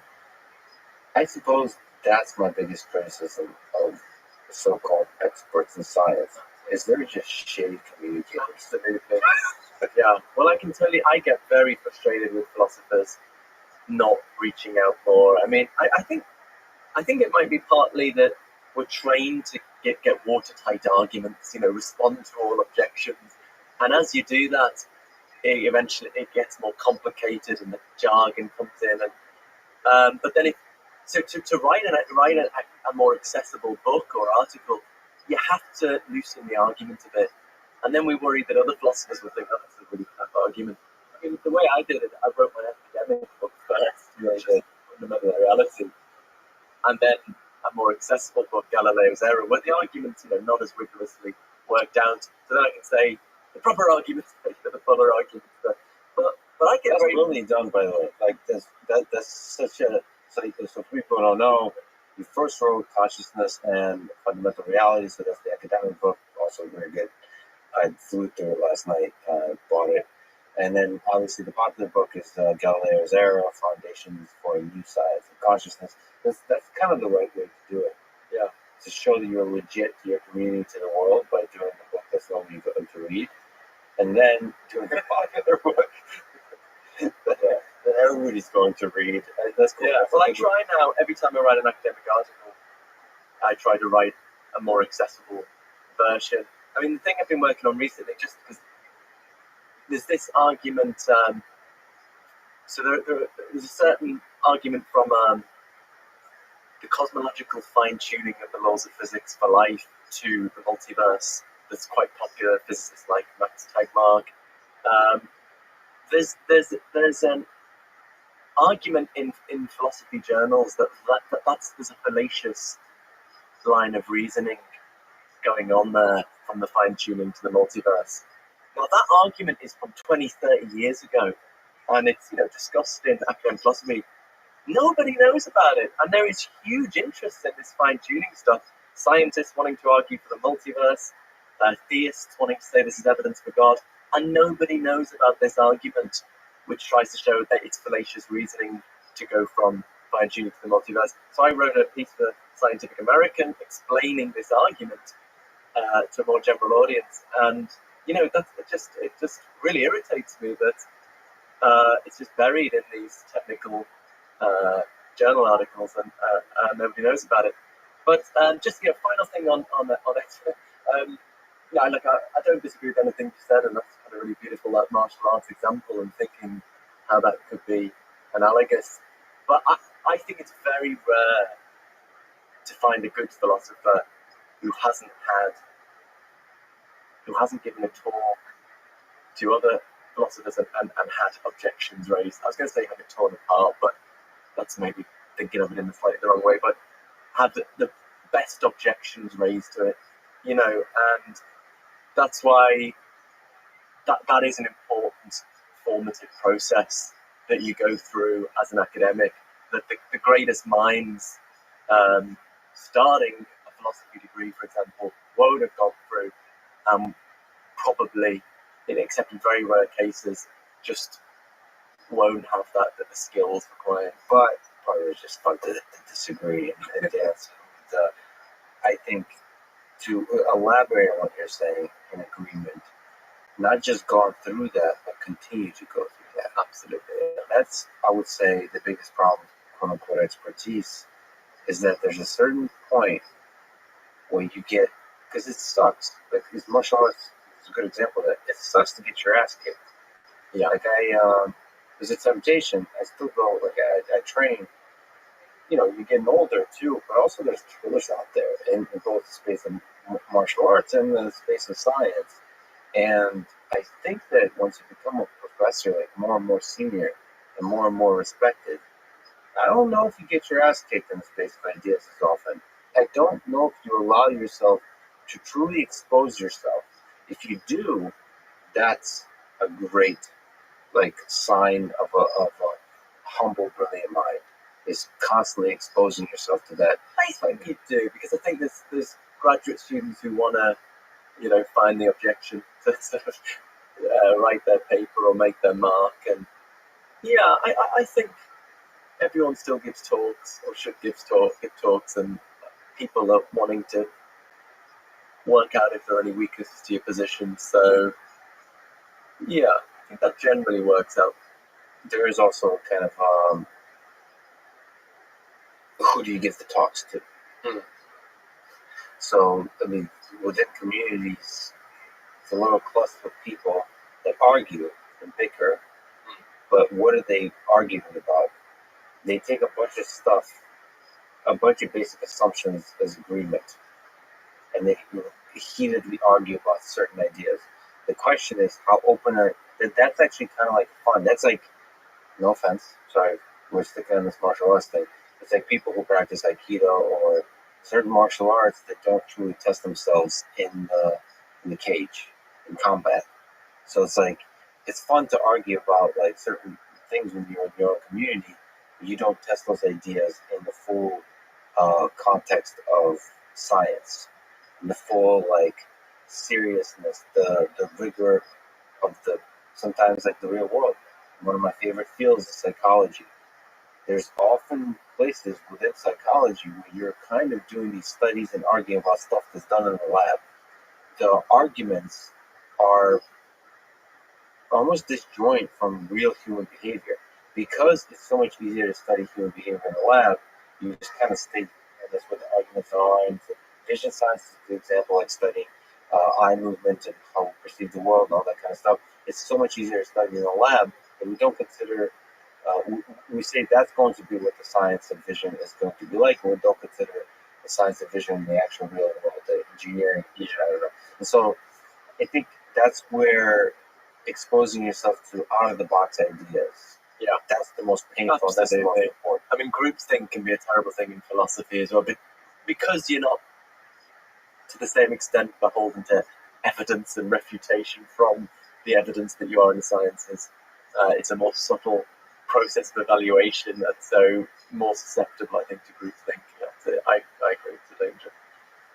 We've talked about it a million times, but let's try to do that old basic terminology definitions. What is panpsychism? Like, what are the different ways you can try to think about, to define panpsychism, maybe in contrast to naturalistic dualism and materialism, other kind of views of consciousness? Yeah, so that basically laid out the different options. So I guess probably still the dominant view is materialism, that roughly that we can explain consciousness in the terms of physical science, wholly explain it just in terms of the electrochemical signaling in the brain. Dualism, the polar opposite view, that consciousness is non-physical, outside of the physical workings of the body and the brain, or closely connected. And when I studied philosophy, we were told basically they were the two options you had to choose, right? Either you thought it was dualist and thought it was separate from the physical, or you thought it was just electrochemical signaling. And yeah, I became very disillusioned because I think there are big problems with both of these options. So I think the attraction to panpsychism is it's kind of a middle way. It agrees with the materialist that there's just a physical world. Ultimately, there's just particles and fields. But the panpsychist thinks there's more to the physical than what physical science reveals, and that the ultimate nature of the physical world is constituted of consciousness. So consciousness is not outside of the physical, as the dualist thinks. It's embedded in, underlies the kind of description of the world we get from physics. What are the problems with materialism and dualism? Starting with materialism, it's a huge debate, but I think that the core of it is that physical science works with a purely quantitative description of the physical world, whereas consciousness essentially involves qualities. If you think about the smell of coffee or the taste of mint or the deep red you experience as you watch a sunset, I think these qualities can't be captured in the purely quantitative language of physical science. And so as long as your description of the brain is framed in the purely quantitative language of neuroscience, you'll just leave out these qualities, and that's really leave out consciousness itself. And then dualism? So I've actually changed my mind a little bit on this since I wrote the book. So I argued in the book that we have pretty good experimental grounds for doubting dualism. And roughly the idea was, if dualism were true, if there was, say, an immaterial mind impacting on the brain every second of waking life, that this would really show up in our neuroscience. There'd be all sorts of things happening in the brain that had no physical explanation. It would be like a poltergeist playing with the brain. But actually, and so the fact that we don't find that is a strong and ever-growing inductive argument against dualism. But actually, the more I talk to neuroscientists and read neuroscience, and we have at Durham, my university, an interdisciplinary consciousness group, I don't think we know enough about the brain, about the workings of the brain to make that argument. I think we know a lot about the basic chemistry, how neurons fire, neurotransmitters, action potentials, things like that. We know a fair bit about large-scale functions of the brain, what different bits of the brain do. But what we're almost clueless on is how those large-scale functions are realized at the cellular level, how it works. People get quite excited about brain scans, but it's very low resolution. Every pixel on a brain scan corresponds to 5.5 million neurons, and we're only 70% of the way through constructing a connectome for the maggot brain, which has, I said, 10,000 or 100,000 neurons, but the brain has 86 billion neurons. So I think we'd have to know a lot more about how the brain works, how these functions are realized, before we could assess whether the dynamics of the brain could be completely explicated in terms of underlying chemistry or physics. So, we'd have to do more engineering before we could figure that out. And there are people with other proposals. Someone I got to know, Mark Picard at Columbia University, who has the psychobiology mitochondrial lab there, and is experimentally exploring the hypothesis that mitochondria in the brain should be sort of social networks, perhaps as an alternative to reducing it to underlying chemistry and physics. So unless it is ultimately an empirical question whether dualism is true. I'm less convinced that we know the answer to that question at this stage. I think still, as scientists and philosophers, we want to try and find the simplest, most parsimonious theory of reality. And dualism is still a pretty inelegant, unparsimonious theory. Reality is divided up into the purely physical properties and these consciousness properties, and they're radically different kinds of things. Whereas the panpsychist offers a much more simple, unified picture of reality. So I think it's still the view to be preferred. To put it very simply, why believe in two kinds of things when you can just get away with one? And materialism is also very simple. You say it doesn't explain something that seems pretty important. Yes, I think materialism can't. Science is about trying to find the simplest theory that accounts for the data. I don't think materialism can account for the data.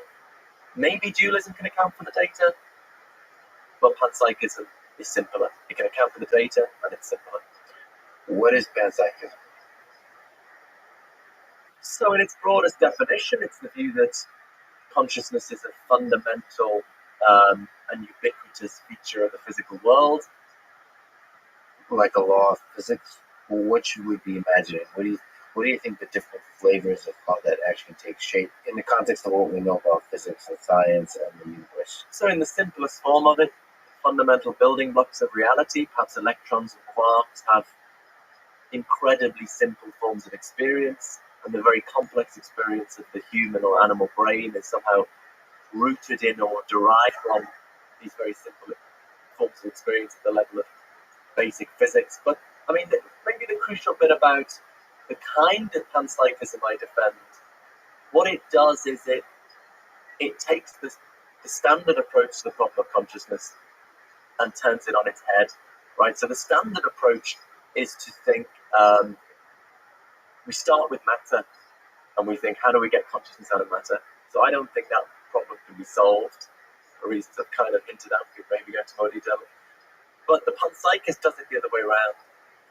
They start with consciousness and try to get matter out of consciousness. So the idea is basically, at the fundamental level of reality, there are just networks of very simple conscious entities.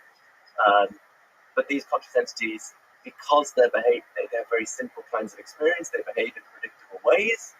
Through their interactions, they realize certain mathematical structures. And then the idea is those mathematical structures just are the structures identified by physics. So when we think about these simple conscious entities in terms of the mathematical structures they realize, we call them particles, we call them fields, we call their properties mass, spin, and charge. But really, there's just these very simple conscious entities and their experiences. So in this way, we get physics out of consciousness. I don't think you can get consciousness out of physics, but I think it's pretty easy to get physics out of consciousness. Well, I'm a little confused by why you need to get physics out of consciousness. To me, it sounds like panpsychism unites consciousness and physics. Physics is the mathematical science of describing everything. So physics should be able to describe consciousness. Panpsychism, in my understanding, proposes is that physics doesn't currently do so, but can in the future. It seems like consciousness. You have like Stephen Wolfram, all these people who are trying to develop theories of everything, mathematical frameworks in which to describe how we get all the reality that we perceive around us. To me, there's no reason why that kind of framework cannot also include some accurate, precise description of whatever simple consciousness characteristics are present there at the lowest level, if panpsychist theories have truth to them. So, to me, it is physics. You said kind of physics emerges, by which you mean the basic four laws of physics that, as we currently know them, the standard model, quantum mechanics, general relativity, that emerges from the base consciousness layer. That's what you mean. Yeah, so maybe the way I phrased it made it sound like these things are more separate than they are. What I was trying to address was a common misunderstanding of panpsychism that it's a sort of dualistic theory. That the idea is that particles have their physical properties like mass, spin, and charge, and these other funny consciousness properties. So that the physicist Sabine Hossenfelder had a blog post critiquing panpsychism maybe a couple of years ago now that got a fair bit of traction, and she was interpreting panpsychism in this way, and then her thought was, well, look, if particles have these funny consciousness properties, then it would show up in our physics, like the standard model of particle physics would make false predictions because its predictions are based wholly on the physical properties. If there were also these consciousness properties, we get different predictions. But that's a misunderstanding of the view. The view is, it's not that there are two kinds of property, that mass, spin, and charge are forms of consciousness. How do we make sense of that? Because actually, when you look at what physics tells us, it's really just telling us about behavior, about what stuff does. I sometimes put it by saying doing physics is like playing chess when you don't care what the pieces are made of. You're just interested in what moves you can make. So physics tells us what mass, spin, and charge do, but it doesn't tell us what they are. So the idea, the experience of mass. So the idea is, mass in its nature is a very simple form of consciousness. So physics in a sense is complete, I think, because it tells us what everything at the fundamental level does. It describes its causal capacities. But for the panpsychist, at least, physics doesn't tell us what matter is. It tells us what it does, but not what it is. To push back on the thing I think she's criticizing, is it also possible, so I understand what you're saying, but is it also possible that particles have another property, like consciousness? I don't understand the criticism we would be able to detect it in our experiments. Well, no, if you're not looking for it. There's a lot of stuff that are orthogonal. Like, if you're not looking for the stuff, you're not going to detect it, because like all of our basic empirical science, through its recent history, and yes, the history of science is quite recent, has been very kind of focused on billiard balls colliding, and from that understanding how gravity works. But like, we just haven't integrated other possibilities into this.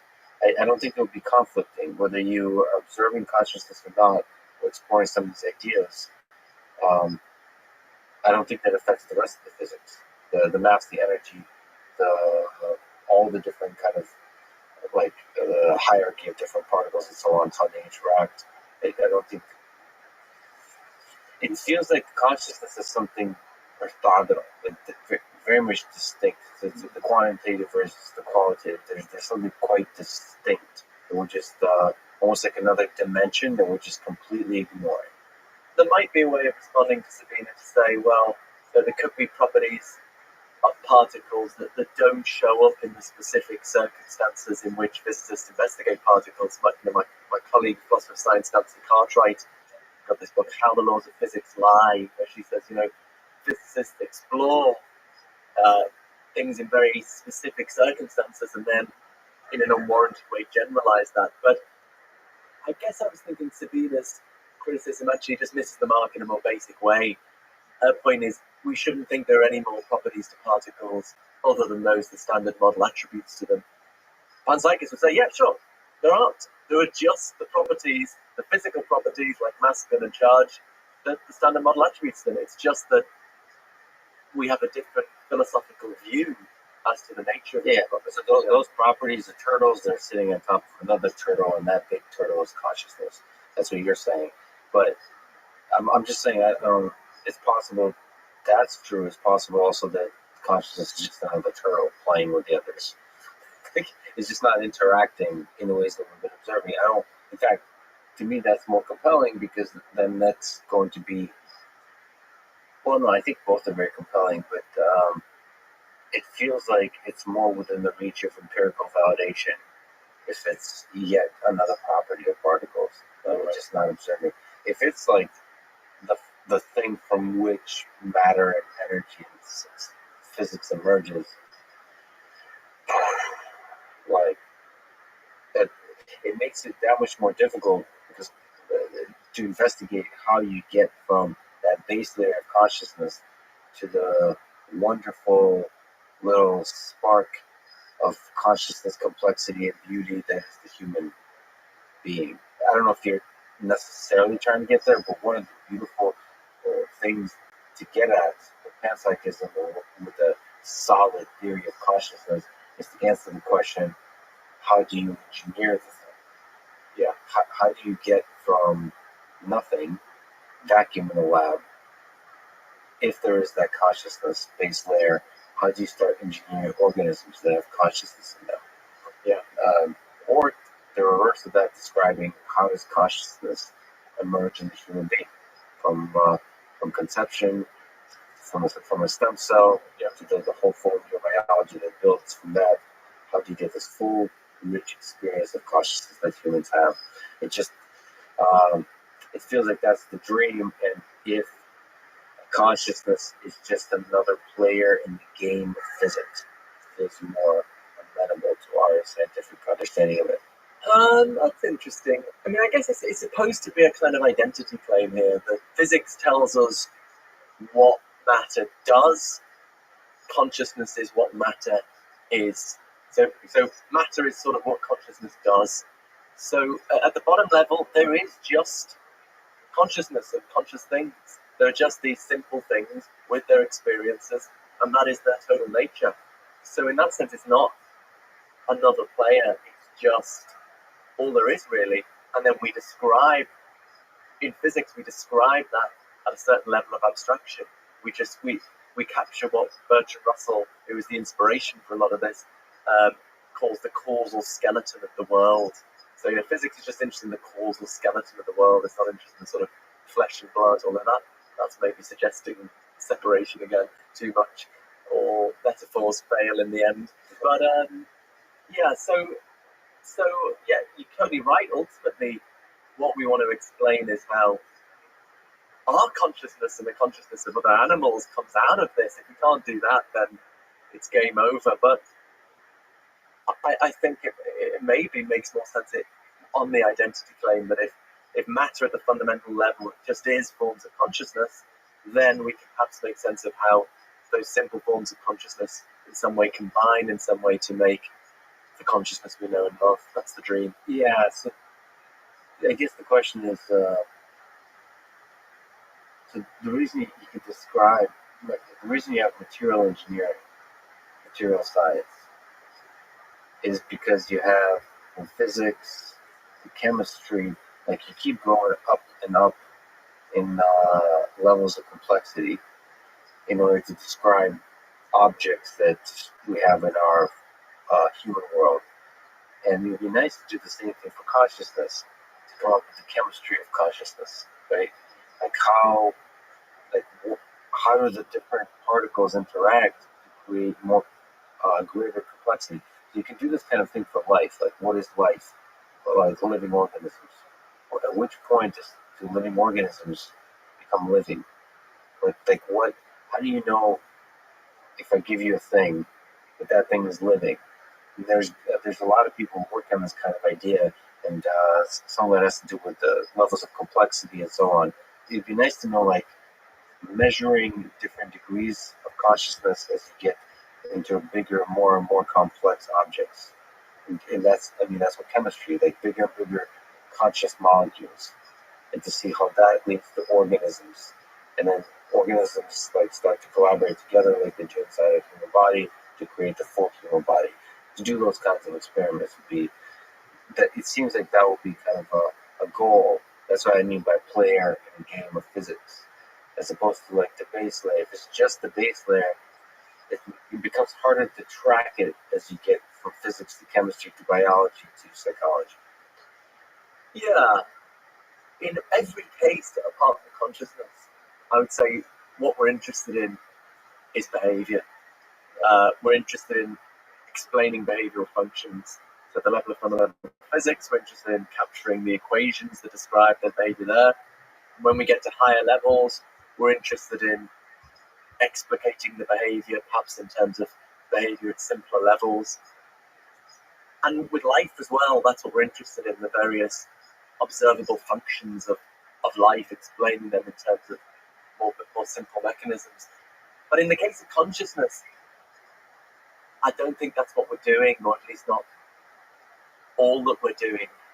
In the case of consciousness, there are these subjective qualities that we're immediately aware of, the redness of a red experience, the itchiness of an itch, and we're trying to account for them. We're trying to bring them into our theory of reality, and postulating some mechanism does not deal with that. So I think we've got to realize dealing with consciousness is a radically different explanatory task from other tasks of science. Other tasks of science, we're trying to explain behavior in terms of simple forms of behavior. In the case of consciousness, we're trying to explain these invisible subjective qualities that you can't see from the outside, but that you're immediately aware of. The reason materialism perhaps continues to dominate is people think, look at the success of science, it's incredible, look at all the, it's explained all this, surely it's going to explain consciousness. But I think we have to appreciate there's a radically different explanatory task here. And so, the neuroscientist Anil Seth, who I've had lots of intense but friendly discussions with, wants to compare consciousness to life. But I think there's this radical difference that in the case of life, again, we come back to public observation, all of the data, publicly observable data, we're basically trying to explain complex behavior. And the way you do that is identify mechanisms, simpler mechanisms that explicate that behavior. That's the task in physics, chemistry, neurobiology. But in the case of consciousness, that's not what we're trying to do. We're trying to account for these subjective qualities, and you postulate a mechanism that might explain behavior, but it doesn't explain the redness of a red experience. So, but still ultimately the hope is that we will have some kind of hierarchical story. So we take the causal dynamics of physics, we hypothesize that that's filled out with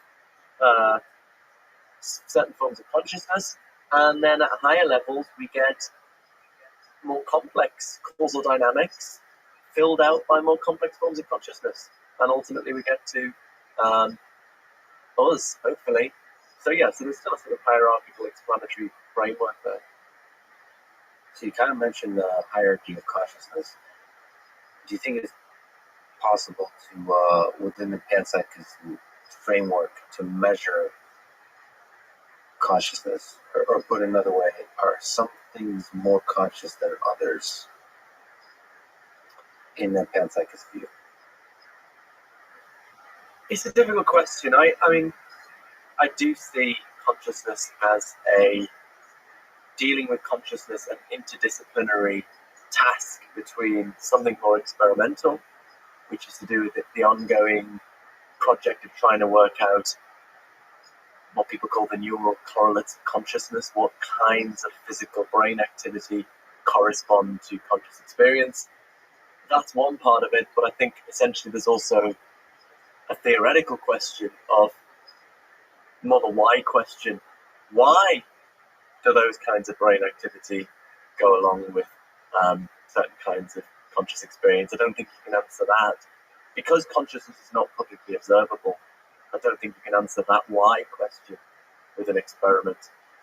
But they have to go hand in hand. And one of the theories I'm attracted to is the integrated information theory, according to which we find consciousness at the level at which there is most integrated information, and they try to give a mathematically precise definition of that. So on that view, probably this cup of tea isn't conscious because there's probably more integrated information in the molecules making up the tea than there is in the liquid as a whole.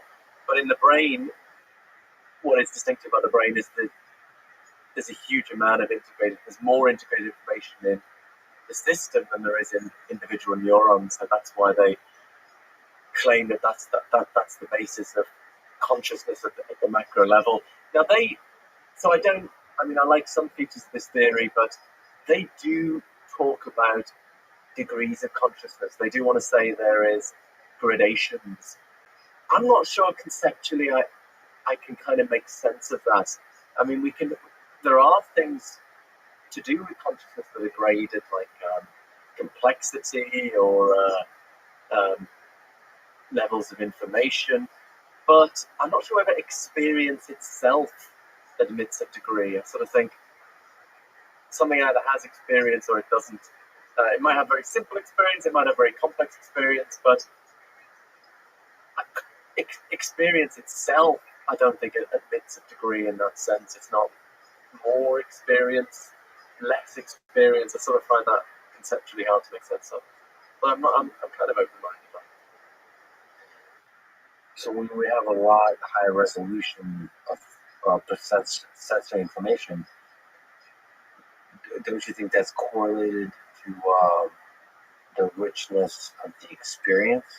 So doesn't more information provide a richer experience, or is that again thinking quantitatively and not thinking about the subjective experience? Like you can experience a lot with very little sensory information, perhaps. Like, do you think those are connected? Yeah. So there are features, characteristics here we can grade the complexity of the experience. And on the integrated information theory,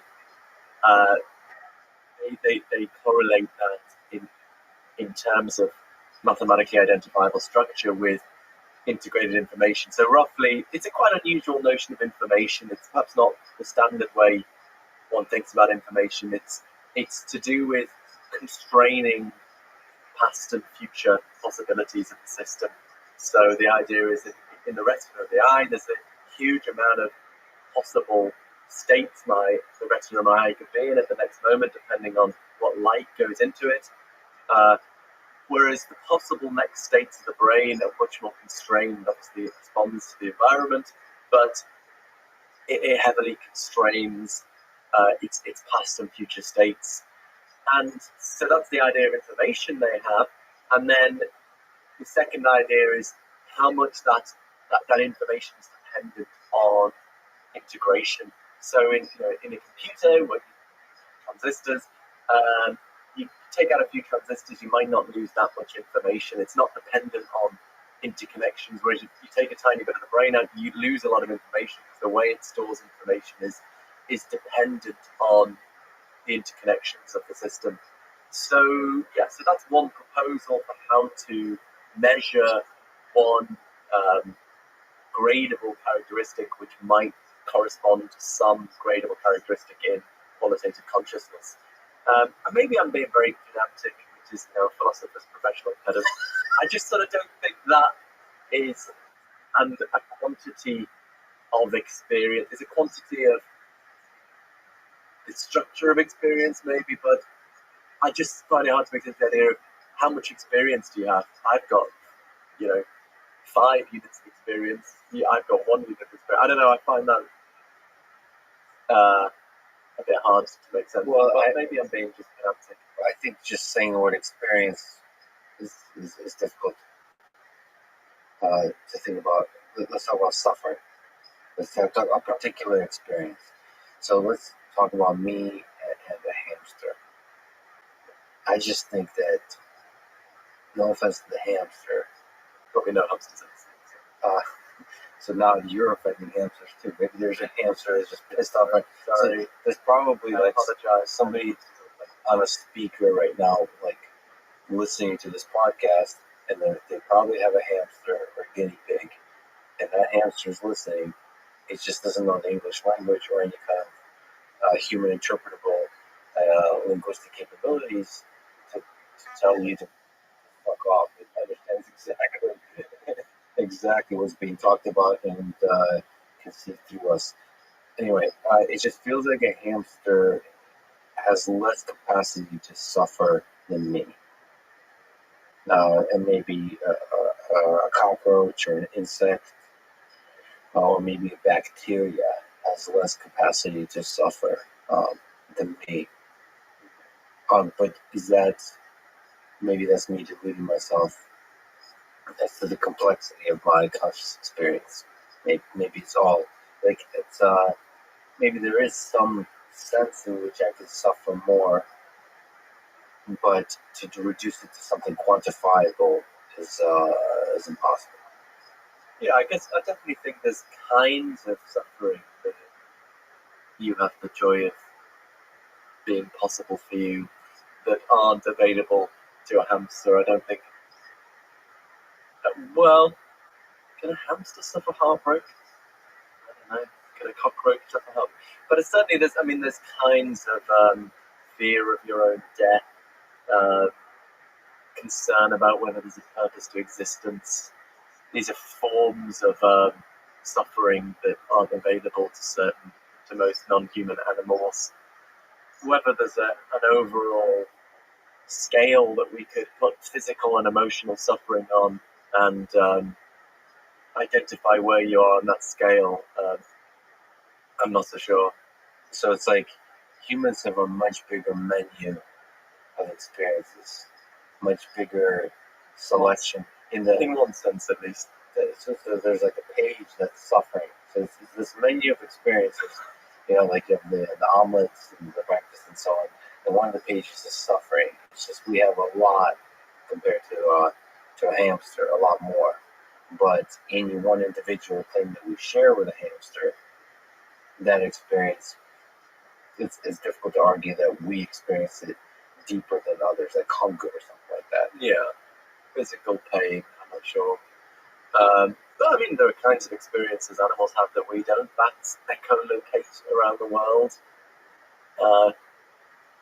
Philosopher Thomas Nagel famously pointed out that no matter how much you understand the neurophysiology of bats, you'll still not know what it's like to squeal and find your way around by listening to the echoes bounce off. So, yeah, I mean, I guess I feel an intuition that there's emotional suffering is, I want to say, deeper than physical suffering. I don't know how to make that statement precise, though. So one of the ways I think about, that people think about consciousness, is in connection to suffering. So let me just ask about suffering, because that's how people think about animals, cruelty to animals or cruelty to living things. They connect that to suffering and to consciousness.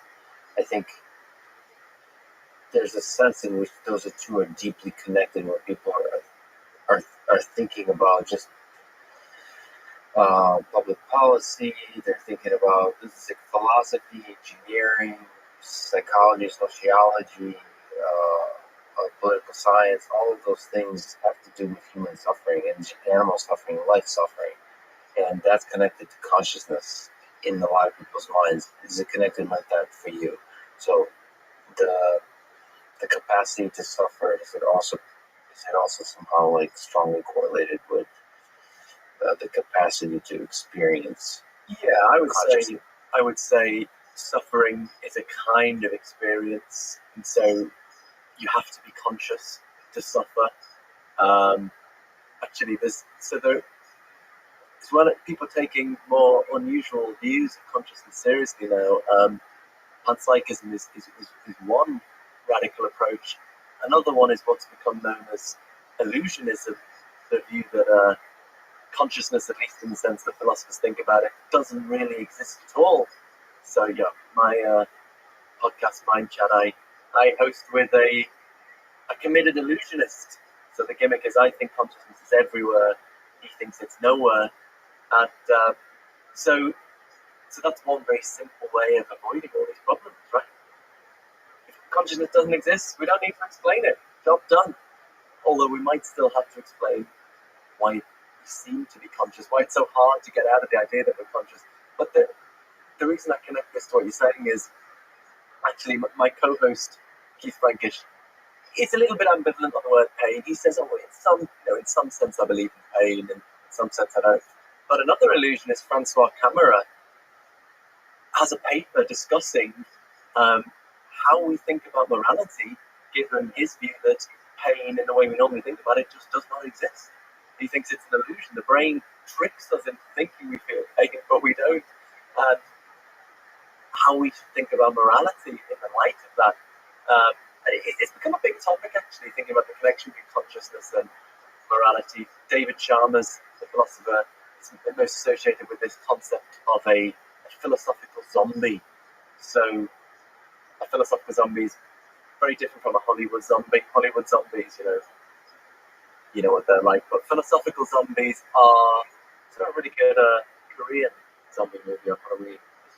it's called that. Anyway, philosophical zombies behave just like us because the physical workings of their body and brain are the same as us, but they have no conscious experience. It's nothing that it's like to be a zombie. So you stick a knife in it, it screams and runs away, but it doesn't actually feel pain. It's just a complicated mechanism set up to behave just like us. There's lots of no one believes in these. I think there's one philosopher who believes in everyone is a zombie except him. But anyway, But isn't that what evolutionists is? yeah, I suppose so. In a sense, evolutionists believe we were all zombies. And one reason to think about zombies is to think about the value of consciousness. So if there were a zombie, here's a question: Suppose we could make zombies by, let's say, for the sake of discussion, things made of silicon aren't conscious. I don't know if that's true. Could turn out to be true. And suppose you built Commander Data out of silicon. It's a bit of an old school reference to Star Trek Next Generation. So behaves just like a human being, but you can have a sophisticated conversation. It can talk about its hopes and fears, but it has no consciousness. Does it have moral rights? Is it murder to turn off such a being? I'm inclined to say no, it's not. If it doesn't have experience, it doesn't really suffer. It doesn't really have moral rights at all. So I'm inclined to think, consciousness is the basis of moral value, moral concern. And conversely, as a panpsychist, for this reason, I think it can transform your relationship with nature. If you think of a tree as a conscious organism, albeit of a very unusual kind, then a tree is a locus of moral concern in its own right. Chopping down a tree is an act of immediate moral concern. If you see these, horrible forest fires, we're all horrified. But if you think it's the burning of conscious organisms, that does add a whole new dimension. Although it also makes things more complicated because people often think as a panpsychist I'm going to be vegan, but it's tricky because if you think plants and trees are conscious as well, you've got to eat something. If you don't think plants and trees are conscious, then you've got a nice moral dividing line. You can say, I'm not going to eat things that aren't conscious. I'm not going to kill things that aren't conscious. But if you think plants and trees are conscious, then you don't have that nice moral dividing line. So the principle I'm kind of working my way towards, I haven't kept it up in my trip to the US, but it's just not eating any animal products that are factory farmed. My vegan friends say, well, there's still suffering there, and I think there is, even in the nicest farms. Cows will suffer when their calves are taken off them. They go through a few days of quite serious mourning. So there's still suffering, but it seems to me, my thought is, the principle of just not having factory farm stuff is something more people could get on board with, and you might have greater harm minimization. So if people went into restaurants and said, are your animal products factory farmed? If not, I want the vegan option. Or if people looked out for the label that said no factory farmed ingredients, I think maybe that could make a really big difference in the market and harm minimization. Anyway, so it's very ethically tricky, but some people don't buy that. There's a very good professor, Jeff Lee, who thinks zombies should have equal rights. Consciousness doesn't matter, Okay, let us go there. But first, I listened to your podcast. It's awesome to have very kind of different philosophies dancing together in one place. What's the name of the podcast again? Mind chat. Yeah, that's the idea, I guess, polarized times. I love trying to get in the mindset of people I really disagree with, and I can't understand how on earth they're thinking that. Really trying to have respect and try and see where they're coming from. I love that. So that's what Keith Frankish and I do, from polar opposite views, really trying to understand each other and interviewing scientists and philosophers of consciousness from those different perspectives. Although in a sense, we have a very common starting point, because we both think you can't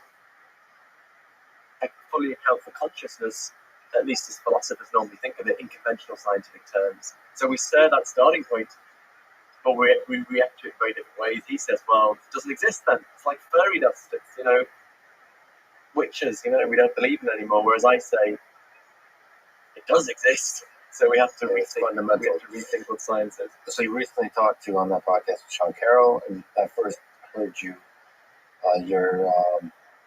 great interview with Sean Carroll on his podcast, Mindscape.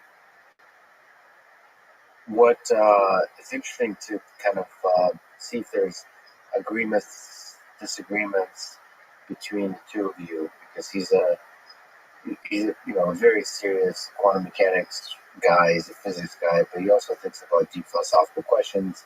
He's a big proponent of many worlds interpretation of quantum mechanics. So, I'm trying to think. Outside from your conversation with him, I'm trying to remember what he thinks about consciousness. Anyway, maybe you can comment on it. What are some interesting agreements and disagreements with Sean Carroll? I don't think there's many agreements, but we've had really constructive, interesting discussions in a lot of different contexts, and he's very clued up about philosophy. He's very respectful of philosophy. Certain physicists, who shall remain nameless, think, "What's all this bullshit philosophy? We don't have to waste our time with that," and then go on to do pretty bad philosophy. The book co-written by Stephen Hawking and Leonard Milodnov famously starts off saying philosophy is dead, and then goes on in later chapters to do some pretty bad philosophy. So I think we have to do philosophy, if only to get rid of bad philosophy.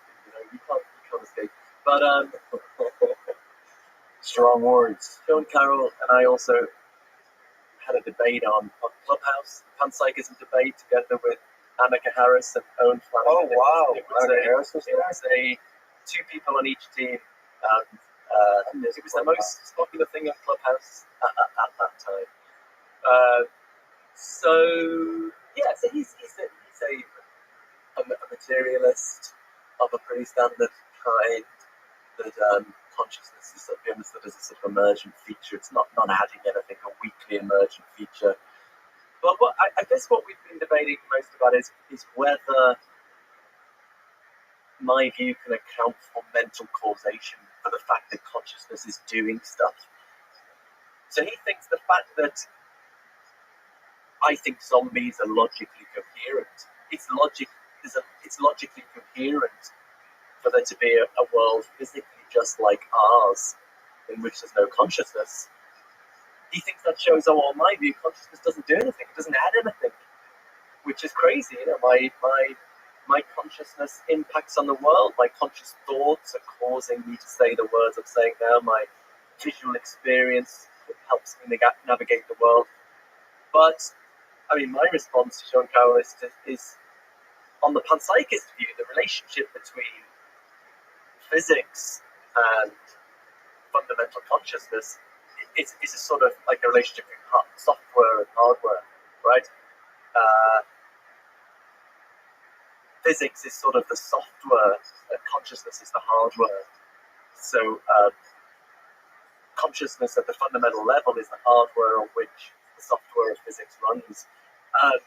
And just because a certain bit of software could run on two different kinds of hardware, it doesn't mean the hardware isn't doing anything. The fact that Microsoft Word can run on your desktop and run on your laptop doesn't mean your desktop isn't doing anything. Similarly, just because there could be another universe in which the physics is realized in non-conscious stuff, it doesn't mean that consciousness in our universe isn't doing stuff. For the panpsychist, all there is consciousness. So if something's doing something, it is. In your view, it's not emergent, and more than that, it's doing quite a lot. It's doing everything. It's everything that exists. Yeah, so the ground is important because we walk on it. It's like holding stuff up. But it's not really doing that much. Yeah. But it feels like consciousness is doing quite a lot. It's doing quite a lot of work in sort of interacting with the environment. It feels like consciousness is not just like if you remove consciousness, it's not we remove the experience of things, it feels like you're also going to remove a lot of the progress of human civilization and society and all of that. It just feels like consciousness has a lot of value in how we develop our society. So from everything you said, suffering with morality, with motivation, with love and fear, and all of those kinds of things, it seems like it's consciousness in all different flavors and ways is part of all of that. And so without it, you may not have human civilization at all. So it's doing a lot of work, causality-wise, in every kind of way. Of course, when you go to the physics level, you start to say, okay, how much maybe the work consciousness is doing is higher at some levels of reality than at others. Maybe a lot of the work it's doing is most apparent at the human level. When you've got at the complex organism level, maybe it's quite boring. Like maybe the stuff of like physics is more important at the formation of formation of stars and all that kind of stuff. Consciousness only starts being important when you have greater complexities of organism. Yeah, my consciousness is complicated and very complicated, and as a result, it does complicated things. The consciousness of a particle is very simple, and hence it behaves in predictable ways. But the idea is the particle, its entire nature is constituted of its forms of consciousness, and it does what it does because of those experiences. It's just that when we do physics, we're not interested in what stuff is, we're just interested in what it does. So physics abstracts away from the stuff of the world and just describes it in terms of its mathematical causal structure. So, yeah, but it's still, on the panpsychism, it's consciousness that's doing stuff. Yeah. I gotta ask you, you kind of said, there is some value in consciousness helping us understand morality. And a philosophical zombie is somebody that, you're more okay. How do I phrase it? It's not like accusing stuff, but in your view, it's more okay to murder a philosophical zombie than it is a human being. Yeah, I wouldn't even call it murder, maybe. But you're right, exactly. Turn off the power into the philosophical zombie, the source of energy. So here comes then the question. We kind of talked about this offline a little bit. So I think that there is something special about consciousness, and I'm very open-minded about where the special comes from, whether it's the fundamental base of all reality, like you're describing, or whether there's some importance to the special pockets of consciousness that's in humans or living organisms. I find all those ideas beautiful and exciting. And I also know or think that robots don't have consciousness in the same way we've been describing. I'm kind of a dumb human, but I'm just using like common sense. Like here's some metal and some electricity traveling in certain kinds of ways. It's not conscious in ways I understand humans to be conscious.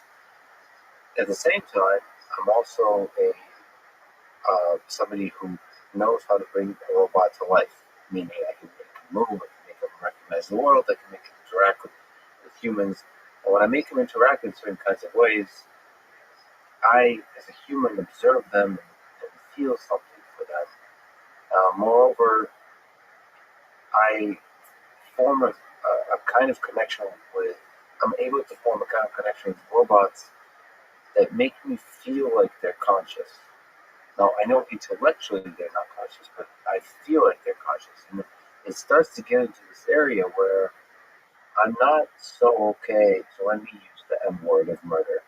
I become less and less okay murdering that robot that I know, I quote, know is quote, not conscious. So, like, can you maybe as a therapy session help me figure out what we do here? Perhaps a way to ask that in another way. Do you think there will be a time in like 20, 30, 50 years when we're not morally okay turning off the power to a robot?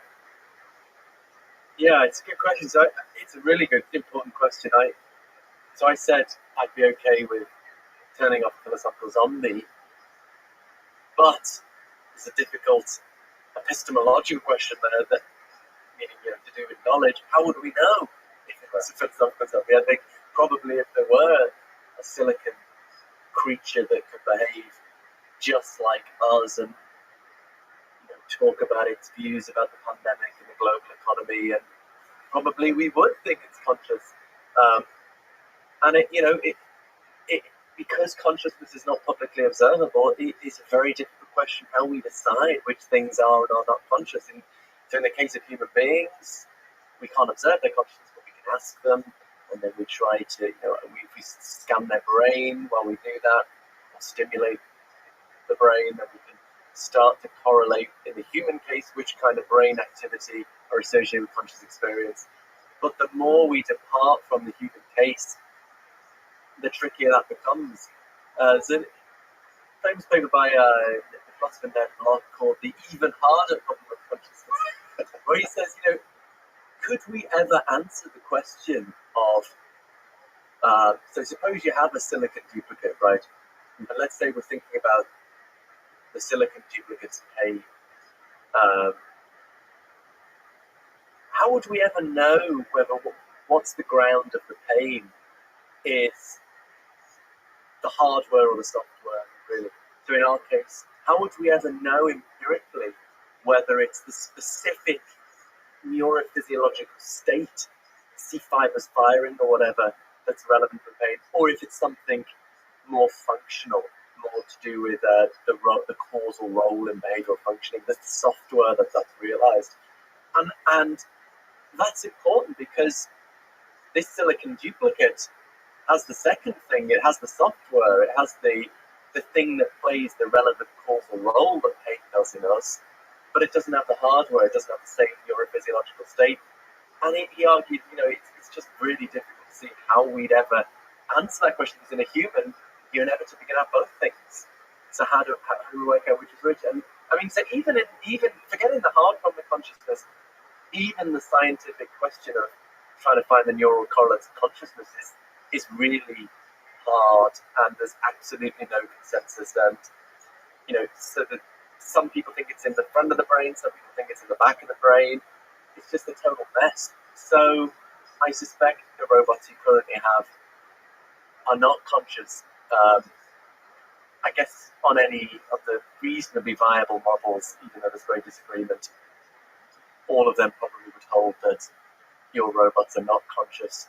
But if we could have very sophisticated robots, if we go, for example, for the integrated information theory again, there could be a robot set up to behave just like us and has the kind of information a human brain has, but the information is not stored in a way that's is dependent on the integration and interconnectedness. Then according to the integrated information theory, that thing wouldn't be conscious, even though it behaved just like us. If an organism says, forget IIT and these theories of consciousness, but if an organism says, please don't kill me, please don't turn me off.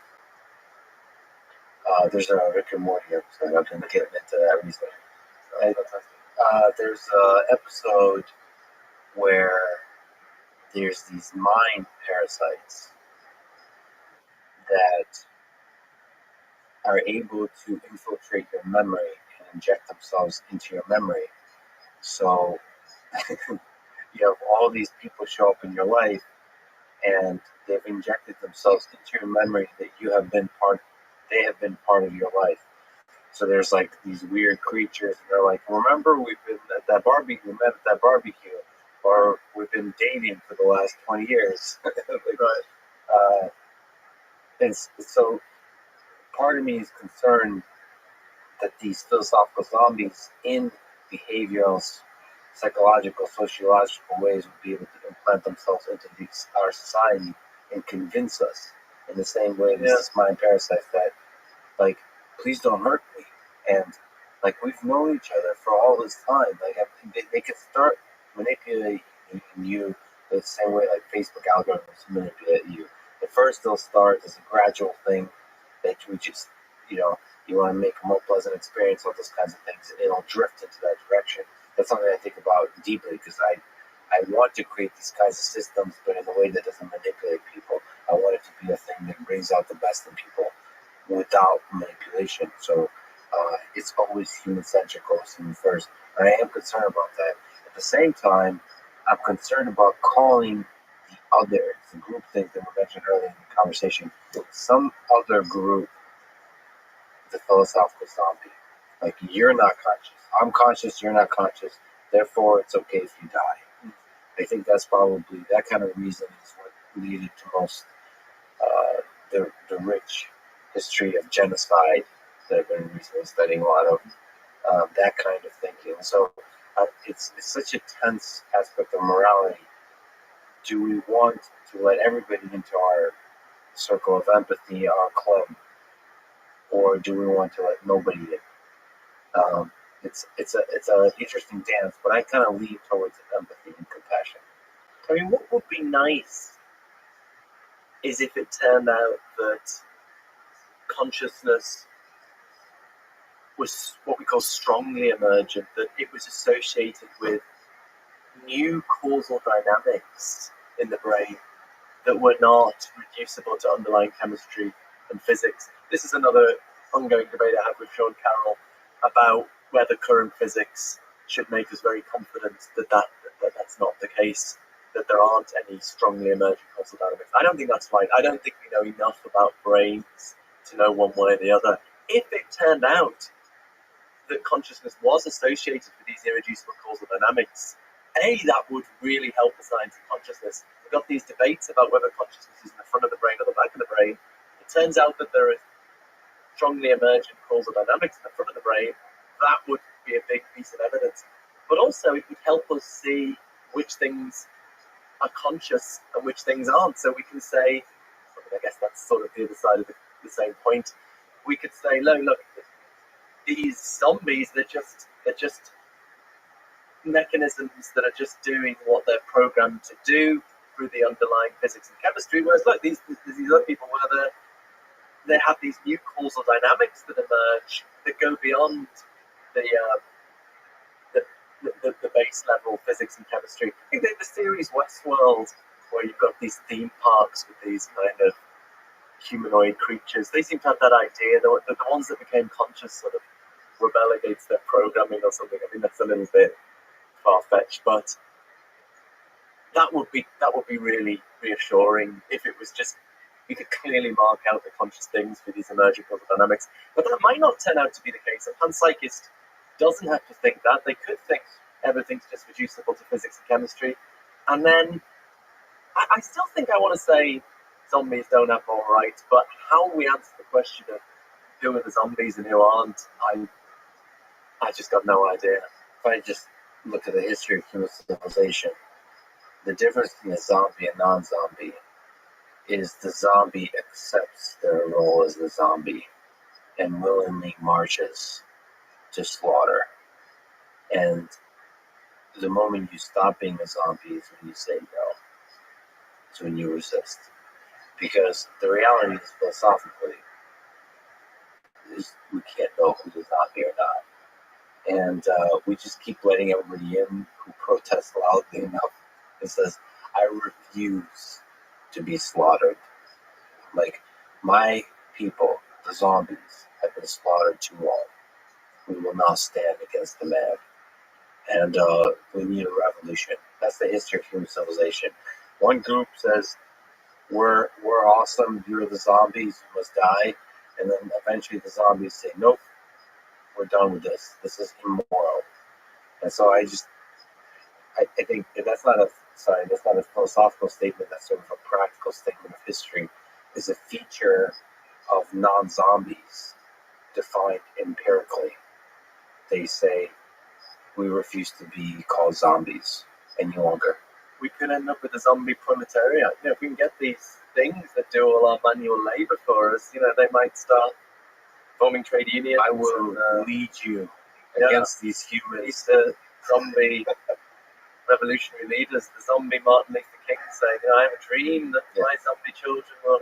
But look, I mean, we need to sharply distinguish the ontological question. I'm just pointing to the camera, talking to the talking to my people, the zombies.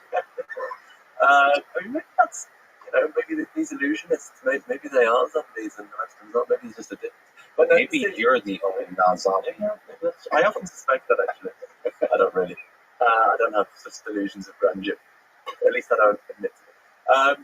But I guess we've got to distinguish the ontological question from the epistemological question, right? In terms of the reality of the situation. You know, there must be, in my view, a fact of the matter as to whether something's conscious or not. And to me, it has rights if it's conscious, it doesn't if it's not. But then the epistemological question, how the hell do we know? It's a marsh field, but we'll have to sort of try and cross that bridge when we get to it, I think. Let me ask you a quick sort of fun question since it's fresh on your mind. You just yesterday had a conversation with Mr. Joe Rogan on his podcast. What's your post-mortem analysis of the chat?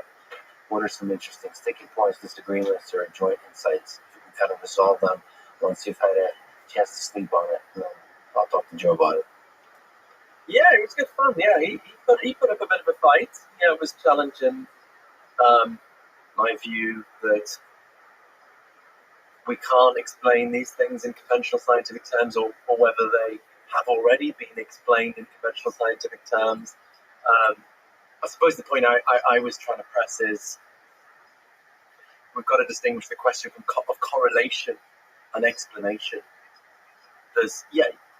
Yes, we've established facts about correlation, that certain kinds of brain activity go along with certain kinds of experience. Everyone agrees on that. But that doesn't address the why question. Why do certain kinds of brain activity go along with certain kinds of experience? And these different theories have different explanations of that. You know, the materialist tries to explain the experience in terms of brain activity. The panpsychist does it the other way around. The dualist thinks they're separate, but maybe they're tied together by special laws of nature or something. Where's the sticking point? Where exactly was the sticking point? Like, what was the nature of the argument? I suppose Joe was saying, well, look, we know consciousness is explained by brain activity because, you know, you take some funny chemicals, it changes your brain, it changes your consciousness. But, and I suppose, yeah, some people might want to press, and maybe this is what Joe was pressing, you know, isn't that explaining consciousness? But I suppose I want to say, there's a further question. Yes, changes of chemicals in my brain changes my conscious experience. But that needs to open the question, why those particular chemicals go along with that particular kind of experience rather than a different experience or no experience at all? There's something deeper at the base layer. Is your view that is more important to try to study and to understand in order to then go back and describe how the different chemicals interact and create different experiences? Yeah, maybe a good analogy if you think about quantum mechanics. You know, quantum mechanics is a bit of math. Translating there, we say maths. Thank you, Erica. Thank you for the translation. America. It's America. Math. Yeah. Why multiple maths? It's plural. So that's plural. I don't know. The Brits are confused. Yeah, sorry about that. Maybe it's funny spelling. But anyway, yeah, so quantum mechanics is a bit of maths, and you know, the equations work really well, predicts the outcomes, but then there's a further question. What's going on in reality to make that equation predict correctly? And some physicists want to say, shut up, just it works. The shut up and calculate approach. Similarly, in consciousness, you know, I think it's one question trying to work out the physical correlates of consciousness, which kinds of physical brain activity go along with which kinds of experience. But there's another question: what's going on in reality to undergird those correlations, to make it the case that brain activity goes along with experience? And that's the philosophical question that we have to give an answer to. There are just different options, just as there are different interpretations of quantum mechanics, and it's really hard to evaluate. Actually, it's easy. Panpsychism is obviously the best one, but there's an illusion of grandeur once again. Sorry, I'm being slightly tongue-in-cheek. No, I know, 100%. Before I forget, let me ask you another fun question. Back to Daniel Dennett. You mentioned a story where you were on a yacht. Oh yeah, with Daniel Dennett on a trip funded by Russian investor philosopher Dmitry Volkov, I believe, who also co-founded the Moscow Center of Consciousness Studies as part of the philosophy department of Moscow State University. So this is interesting to me for several reasons that are perhaps complicated to explain.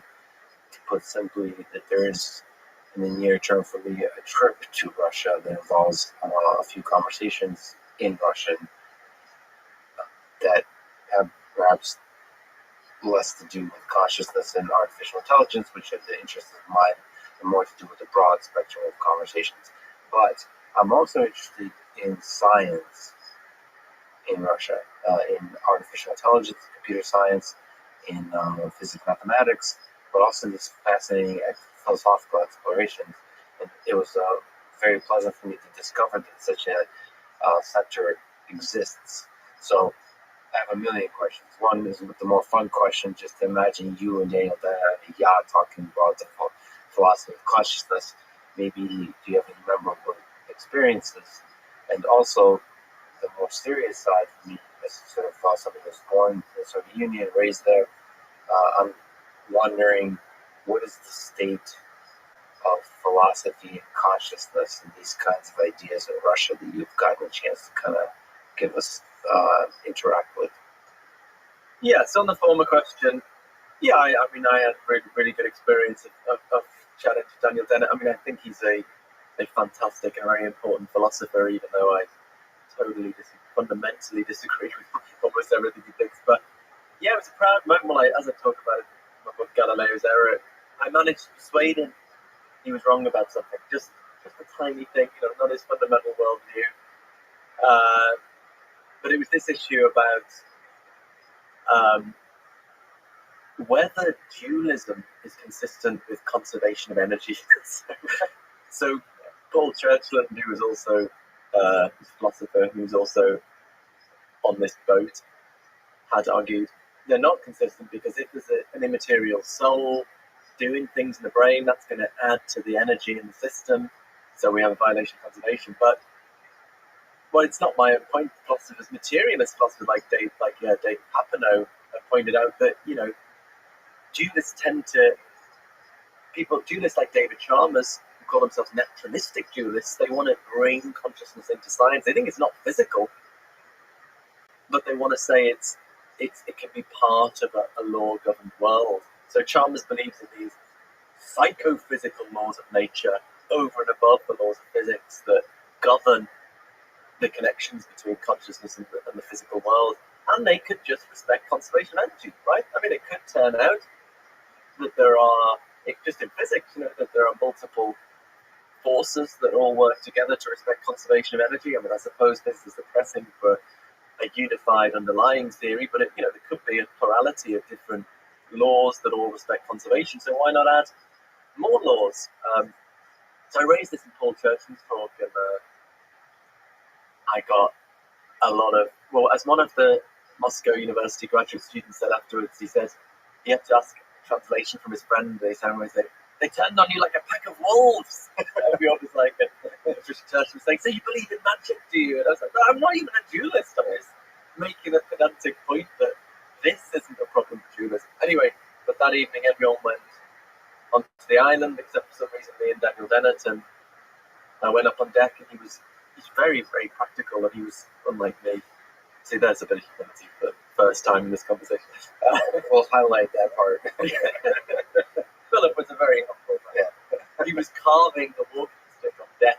It's very homely scene. And anyway, we started talking about there's no kind of press in, and he was saying, materialism is a lot of nonsense, and why do you think? And I was just saying, no, I'm just honing down on this specific point, and in the end, maybe you'll deny this, but he said, maybe that's right, and stuff like this.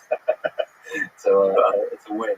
So what about the Center for Consciousness Studies? Yeah, I mean, I'm not sure I know a great deal to help you. I mean, I know they've done some great stuff. Dimitri, funded this thing and also brought along some graduate students from Moscow State University, I think it is, and they have an active centre there that's tries to bring people in. I think they're producing a book that's coming out that I made a small contribution to on different philosophers' opinions on God, I think, or some of the big questions.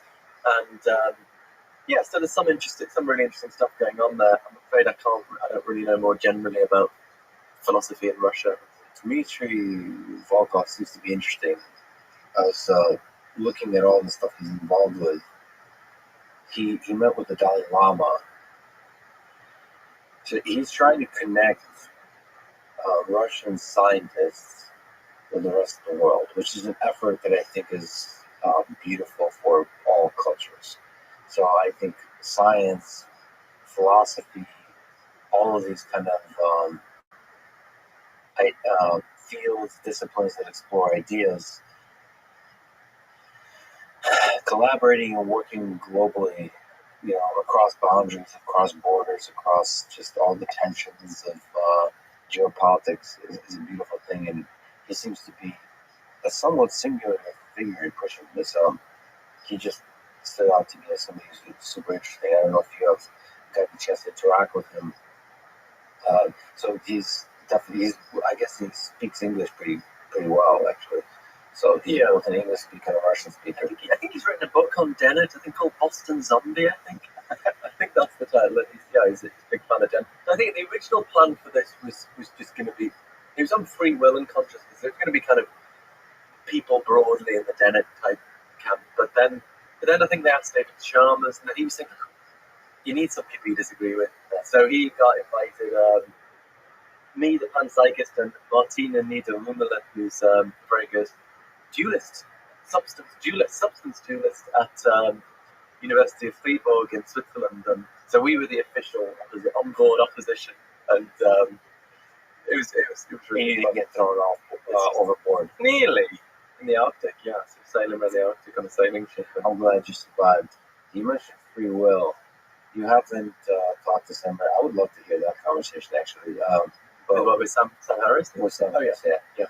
So you talked about free will quite a bit. What's the connection between free will and consciousness to you? So if consciousness permeates all matter, the experience, the feeling like we make a choice in this world, like our actions are results of a choice we consciously make, to use that word loosely. What to you is the connection between free will and consciousness, and is free will an illusion or not?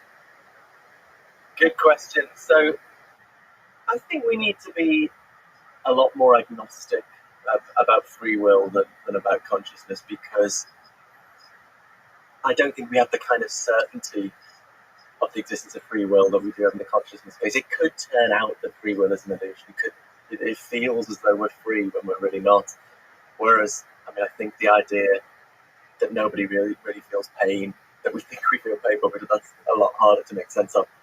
However, what I do feel strongly about is I don't think there are any good either scientific or philosophical arguments against the existence of free will. And I mean strong free will in what philosophers call libertarian free will, in the sense that some of our decisions are uncaused. So I very much do disagree with someone like Sam Harris, who thinks this is an overwhelming case. I just think it's non-existent. I think it's ultimately an empirical question, but as we've already discussed, I just don't think we know enough about the brain to establish one way or the other at the moment. Well, we can build up intuition. First of all, as a fan of Sam Harris, as a fan of yours, I would love to just listen. Yeah. Speaking about turning up, so one thing would be beautiful to watch. Here's my prediction will happen. with Sam Harris. He talked for 4 hours. And Sam introduced that episode by saying it was ultimately not as fruitful as I thought, because here's what's going to happen. You guys are going to get stuck for the first 3 hours talking about one of the terms and what they mean. Sam is so good at this. I think it's really important. Sometimes you get stuck. Like, what does he say? Put a pin in that. It really gets stuck on the terminologies, which rightfully you have to get right in order to really understand what we're talking about, but sometimes you get stuck with them for the entire conversation. It's a fascinating dance, the one we spoke to in philosophy. If you don't get the terms precise, you can't really be having the same conversation. At the same time, it could be argued that it's impossible to get terms perfectly precise and perfectly formalized. So then you're also not going to get anywhere in the conversation. So it's a funny dance. We have to be both rigorous and every once in a while just let go, and then go back to being rigorous and form on it, and then every once in a while let go. It's the difference between mathematics, the maths, and the poetry. Anyway, yeah, I'm a big fan of Sam Harris. I think we're on the same page in terms of consciousness. I think pretty much. I mean, I'm not saying it's a hand-signers, but in our understanding of the hard problem. But yeah, I think maybe we could talk about free will without being too dragged down in the term much. I don't know. You said we need to be open-minded, but you can still have intuitions about.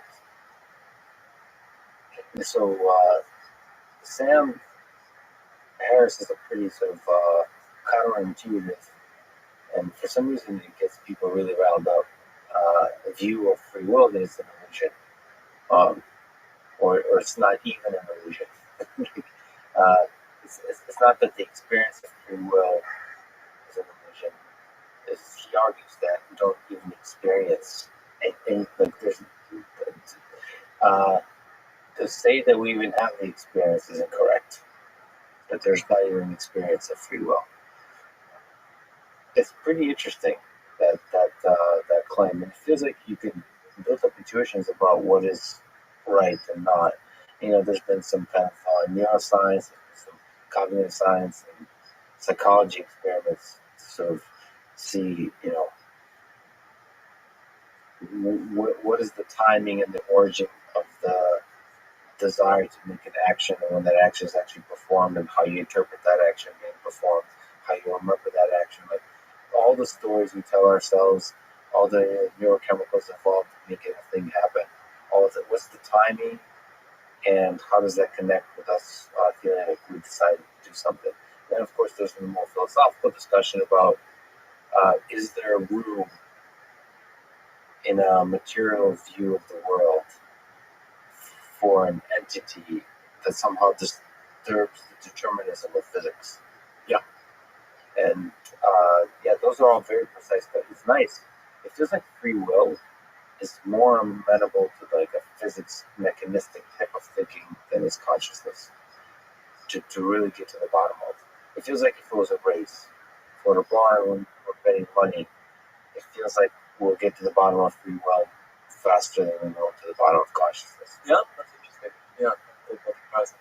Yeah, so there are different arguments here. I mean, so one argument I've heard Sam Harris give that's pretty common in philosophy is this sort of thought that we can't make sense of a middle way between a choice being determined by prior causes and it just being totally random and senseless, like the random decay of radioactive isotope or something.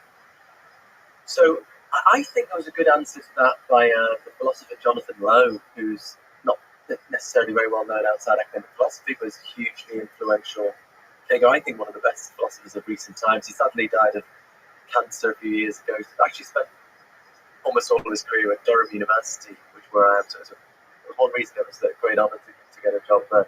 But anyway, his answer to that was, what makes the difference between a free action and a totally senseless one, senseless random event, is that free choice involves responsiveness to reasons.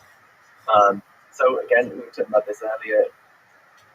if I'm deciding whether to take a job in the US or to stay in the UK, I weigh up considerations, different standards of life maybe, or being close to family, or cultural difference. I weigh them up and I, edge towards a decision. So I think that is sufficient to distinguish it. We're hypothetically supposing, trying to make sense of this idea, not saying it's real, but that could be enough to distinguish it from a senseless act. It's not a senseless random occurrence because the free decision involved responsiveness to reasons.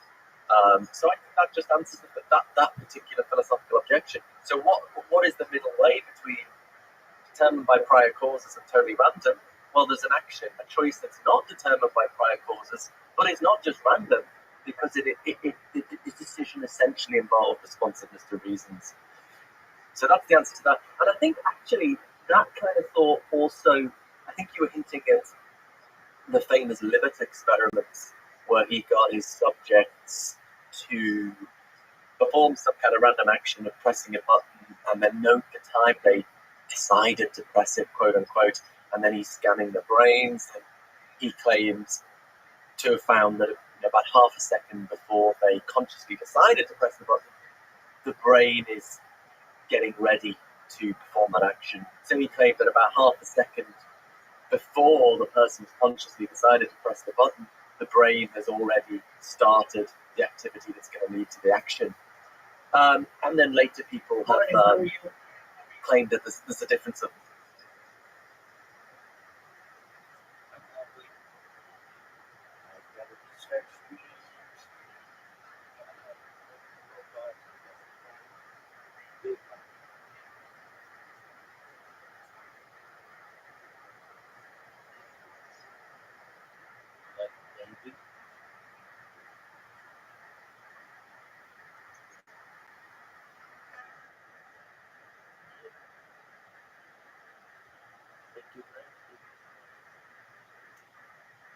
maybe 7 to 10 seconds. I mean, there are all sorts of issues with these experiments. But one is that, as far as I'm aware, all of the quote-unquote choices they've focused on are just these totally random, senseless actions, like just pressing a button for no reason. And I think the kind of free will we're interested in is free choice that involves responsiveness to reason, weighing up considerations. And those kind of decisions might not happen like at an identifiable instant. You might, when you're weighing it up, should I get married? Should I, you might edge slowly towards one side or the other. And so it could be that maybe the Libet, there are other problems with the Libet stuff, but maybe they show that we can't freely choose to do something totally senseless, whatever that would mean. But that doesn't show we can't freely, in this strong libertarian sense, respond to considerations of reason and value. To be fair, it will be difficult to see what kind of experiment we can set up to test that, but just because we can't yet set up that kind of experiment, we shouldn't pretend we know more than we do. So yeah, so for those reasons, the third consideration you raised is different again. This is the debate I have with Sean Carroll. Would this conflict with physics? I just think we don't know enough about the brain to know whether there are causal dynamics in the brain that are not reducible to underlying chemistry and physics. And so then Sean Carroll says, well, that would mean our physics is wrong. So he focuses on the core theory, which is the name for standard model of particle physics plus the weak limit of general relativity. So, we can't totally bring quantum mechanics and relativity together, but actually the circumstances in which we can't together are just in situations of very high gravity. For example, when you're about to go into a black hole or something. Actually, in terrestrial circumstances, we can bring them together in the core theory. And then Sean wants to say, well, we can be very confident that core theory is correct. And so if there were libertarian free will in the brain, the core theory would be wrong. And this is something I'm not sure about, and I'm still thinking about, and I'm learning from my discussion with Sean. But I'm still not totally clear what, it could be, suppose we did discover strong emergence in the brain, whether it's free will or something else, perhaps what we would say is not that the core theory is wrong, but we'd say the core theory is correct in its own terms, namely capturing the causal capacities of particles and fields, but then it's a further assumption whether they're the only things that are running the show.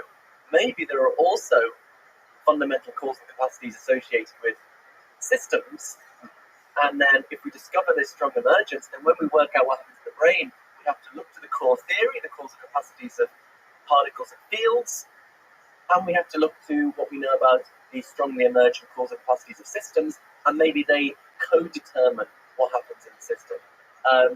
So I don't know whether that makes sense or not, but I mean, the more important point, I mean, that's in a way a kind of branding point, how we brand this. The more important point is we just don't know enough about the workings of the brain to know whether there are in strongly emergent causal dynamics, whether or not that would mean we have to modify physics, or maybe just we think physics is not the total story of what's running the show, but we just, if it turned out empirically that everything's reducible to underlying physics and chemistry, sure, I would drop any commitment to libertarian free will in a heartbeat. It's an empirical question. Maybe that's why, as you say, in principle, it's easier to get a grip on. But we're a million miles away from being at that stage.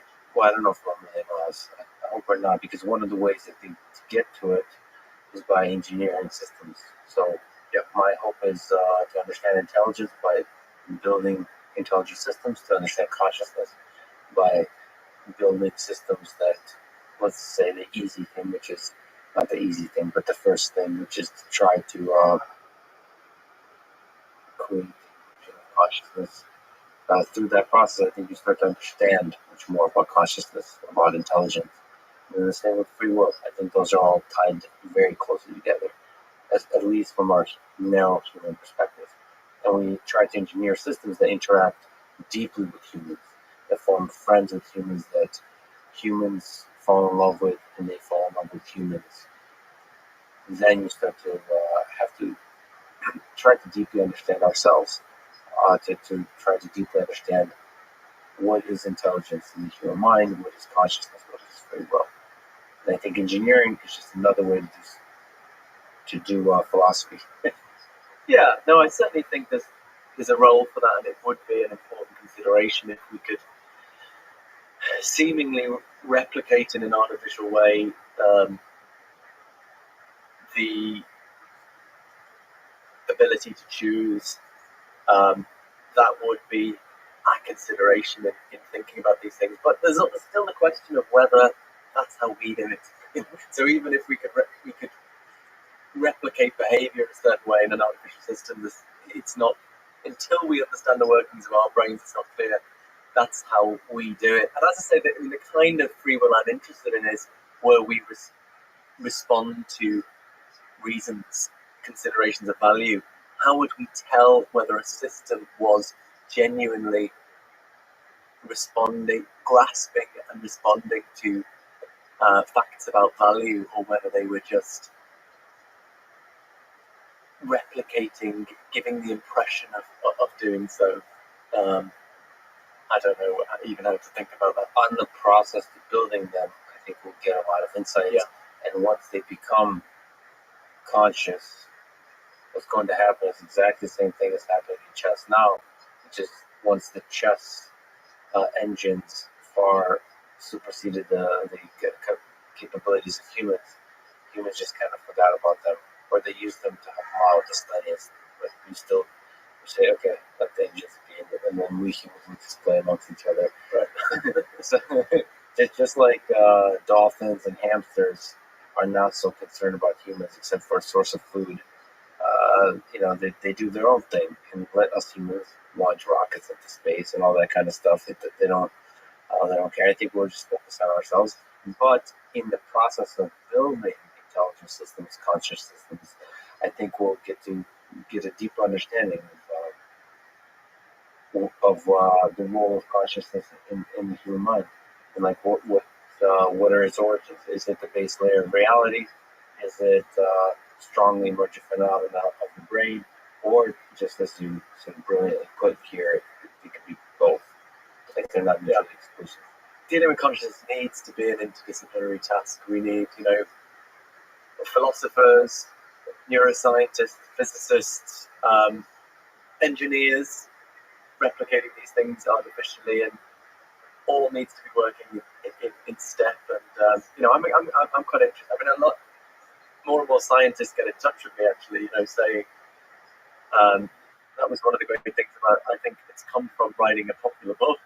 Is not just getting the ideas out to a general audience, but getting the ideas out to scientists, and now scientists get to saying that this in some way connects to my work. And I would like to kind of start to put together a network of an interdisciplinary network of scientists and philosophers and engineers, perhaps interested in a panpsychist approach. And because I think so far panpsychism has just been sort of trying to justify its existence, and that's important. But I think once you just get on with an active research program, that's when people start taking it seriously, I think. Do you think we're living in a simulation? No, I think. Is there some aspect of that thought experiment that's compelling to you within the framework of panpsychism? It's an important and serious argument, and it's not to be laughed away. I suppose one issue I have with it is there's a crucial assumption there that consciousness is substrate independent, as the jargon goes, which means it's what? No, right. You have to put, yeah. It's software rather than hardware, right? It's dependent on organization rather than the stuff. Whereas as a panpsychist, I think consciousness is the stuff of the brain, it's the stuff of matter.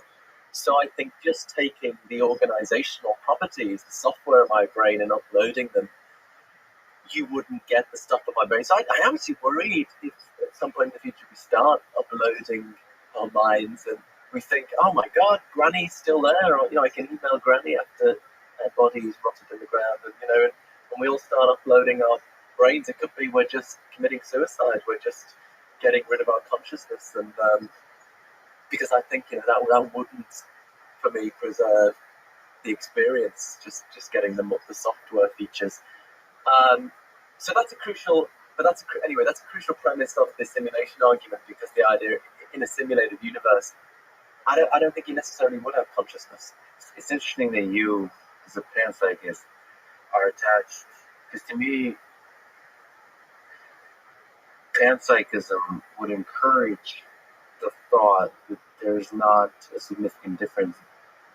Like, at the very bottom, it's not a substrate independent, but you can have consciousness in a human and then move it to something else. You can move it to the cloud, you can move it to the computer. It feels like that's much more possible if consciousness is the base layer. Yes, you could certainly. It allows for the possibility of creating artificial consciousness, right? Because there's not souls, there aren't any kind of extra magic ingredients. So yeah, it definitely allows the possibility of artificial consciousness, and maybe preserving my consciousness in some sort of artificial way. My only point, I suppose, is just replicating the computational or organizational features would not, for me, preserve consciousness. I mean, but some opponents of materialism disagree with me on that. I think David Chalmers is an opponent of materialism. He's a kind of dualist, but he thinks the way these psychophysical laws work, they hook onto the computational or organizational features of matter. So he thinks, I think he thinks you could upload your consciousness. I tend to think not. So in that sense, we're not living in a simulation in the sort of specific computational view of things, in that substrate matters to you. Yeah, I think so. Yeah. And in that, you agree with Sean Carroll that physics matters.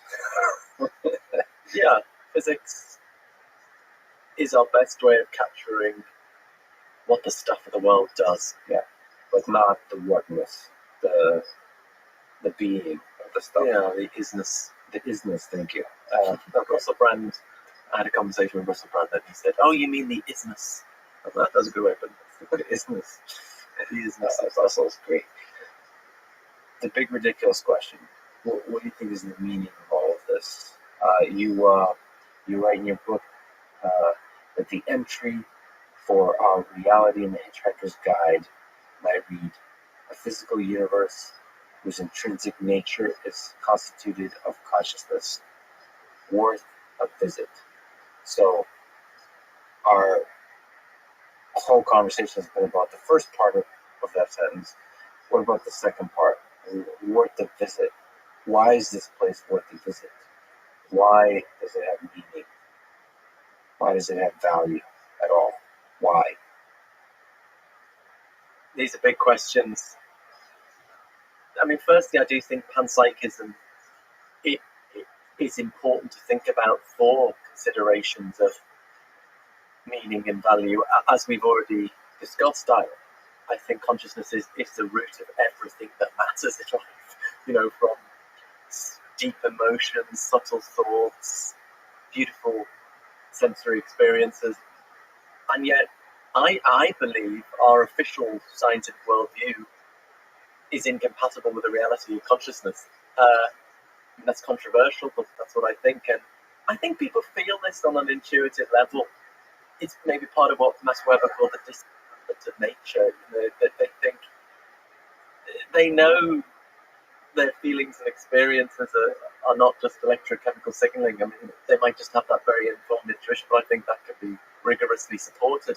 So I think this can lead to a sense of alienation and a sense that we lack a framework for understanding the meaning and significance of our lives. And in the absence of that, people turn to other things to make sense of the meaning of their lives, like, you know, nationalism, fundamentalist religion, consumerism.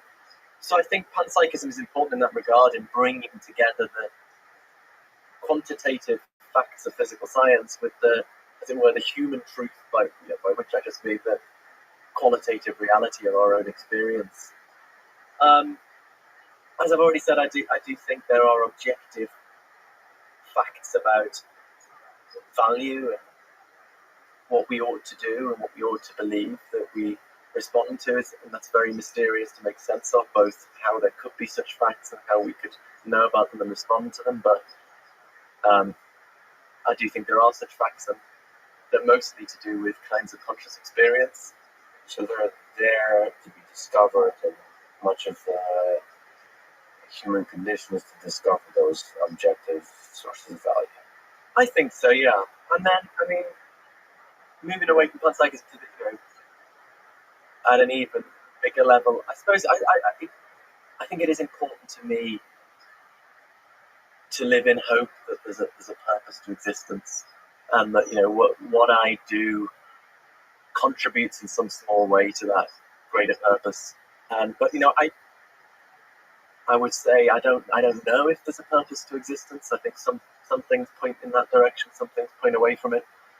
But I don't think you need certainty or even high probability to have faith in something. So take an analogy. Suppose you've got a friend who's very seriously ill. Maybe there's a 30% chance they're going to make it.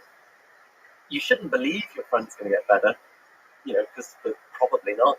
But what you could say is, you know, you could say to your friend, I have faith that you're going to get better. That is, I choose to live in hope about that possibility. I choose to orientate my life towards that hope. Similarly, you know, I don't think we know whether or not there's a purpose to existence, but I think we can make the choice to live in hope of that possibility, and I find that a worthwhile and fulfilling way. So maybe as your editor, I would collaborate with you on the edit of the Hitchhiker's Guide entry that instead of worth the visit, we'll insert hopefully worth the visit. Or the inhabitants hope that you would think it's worth a visit. Philip, you're an incredible mind, incredible human being, and indeed are humble. And I'm really happy that you're able to argue and take on some of these difficult questions with some of the most brilliant people in the world, which are the philosophers thinking about the human mind. So this was an awesome conversation. I hope you continue talking to folks like St. Maris. I'm so glad to talk to Joe. I can't wait to see what you write, what you say, what you think next. Thank you so much for talking today. Thanks very much, Max. This has been a really fascinating conversation. I've got a lot of things to think about actually just from this conversation. But thanks for chatting to me. Thanks for listening to this conversation with Phil Goff. To support this podcast, please check out our sponsors in the description. And now, let me leave you with some words from Carl Jung. People will do anything, no matter how absurd, in order to avoid facing their own souls. One does not become enlightened by imagining figures of light, but by making the darkness conscious. Thank you for listening. Hope to see you next time.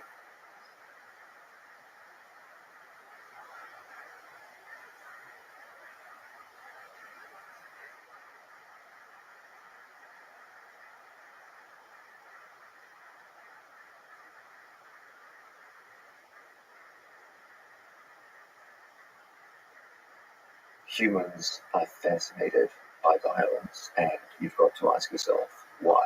Is it the rash guard? Yes. I talk so much shit that I'm like, man, if I lose, this is going to be rough. You're learning this. Shut the fuck up.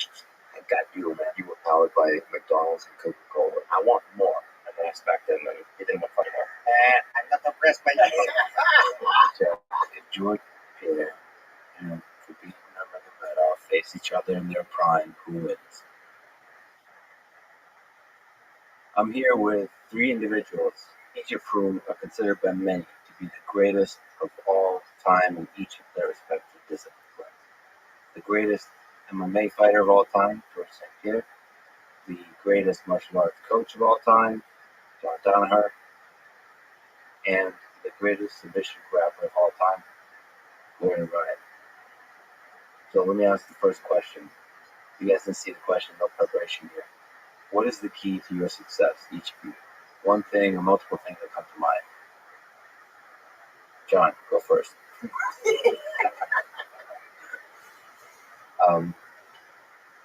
Is it the rash guard? Yeah. I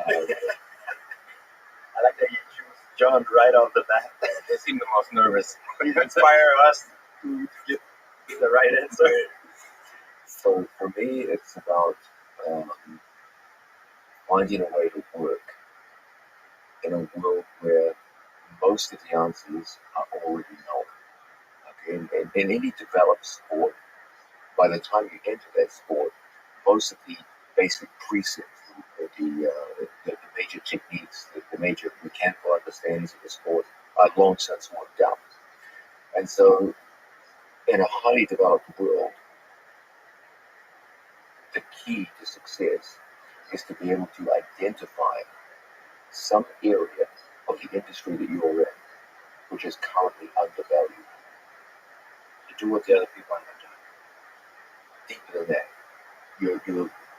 everyone has a view of, okay, these are the main skills of the industry I work in. At any given time, some set of skills, attributes, will always be somewhat undervalued. They're underappreciated by the people in the game. You see that in any given industry, there are always trends which change the nature of the industry over time. So, fashion trends in the clothing industry, you'll see at any given time there's a general wave of fashion which pushes most of the people in the industry in a given direction at a given time. What makes people stand out is the ability to look at the various possibilities out there and say, here is something which is genuinely useful, but which is currently being underused, underutilized. And I want to bring that back in and develop it. And because it's an inherently useful product, be very, very successful in its initial applications against people who aren't currently using it. If you can do this in whatever industry you're in, I believe you'll be highly successful. So this implies both for actual specific techniques and also tactics as well, in case of jiu-jitsu. So, for example, in my sport, leg locks have always been around. Okay, there's no shortage of people who can look back in history who are applying leg locks.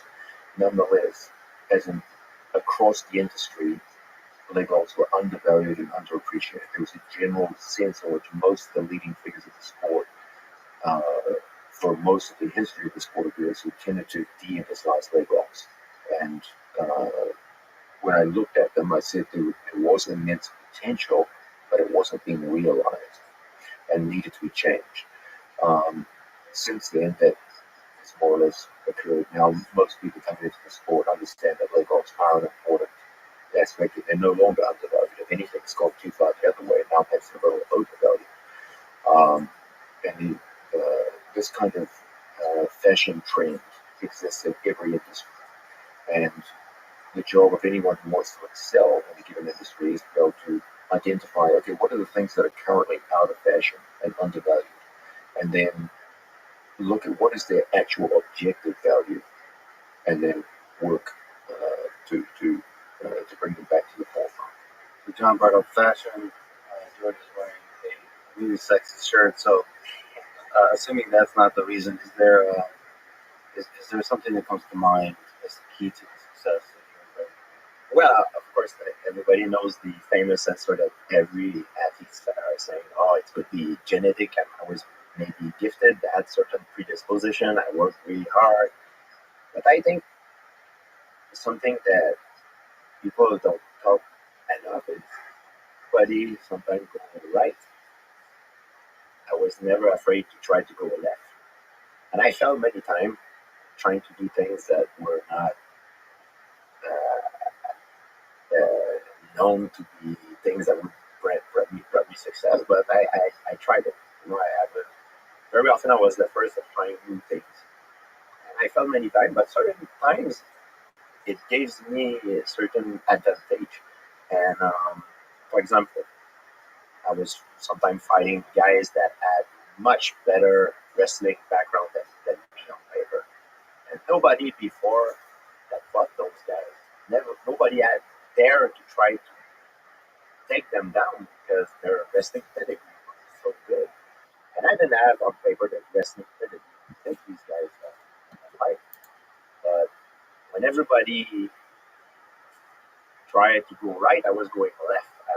I fought them in a different way. And that was the blueprint to beat some of these guys. You know what I mean? So, yeah, so we'll actually talk about a few fights.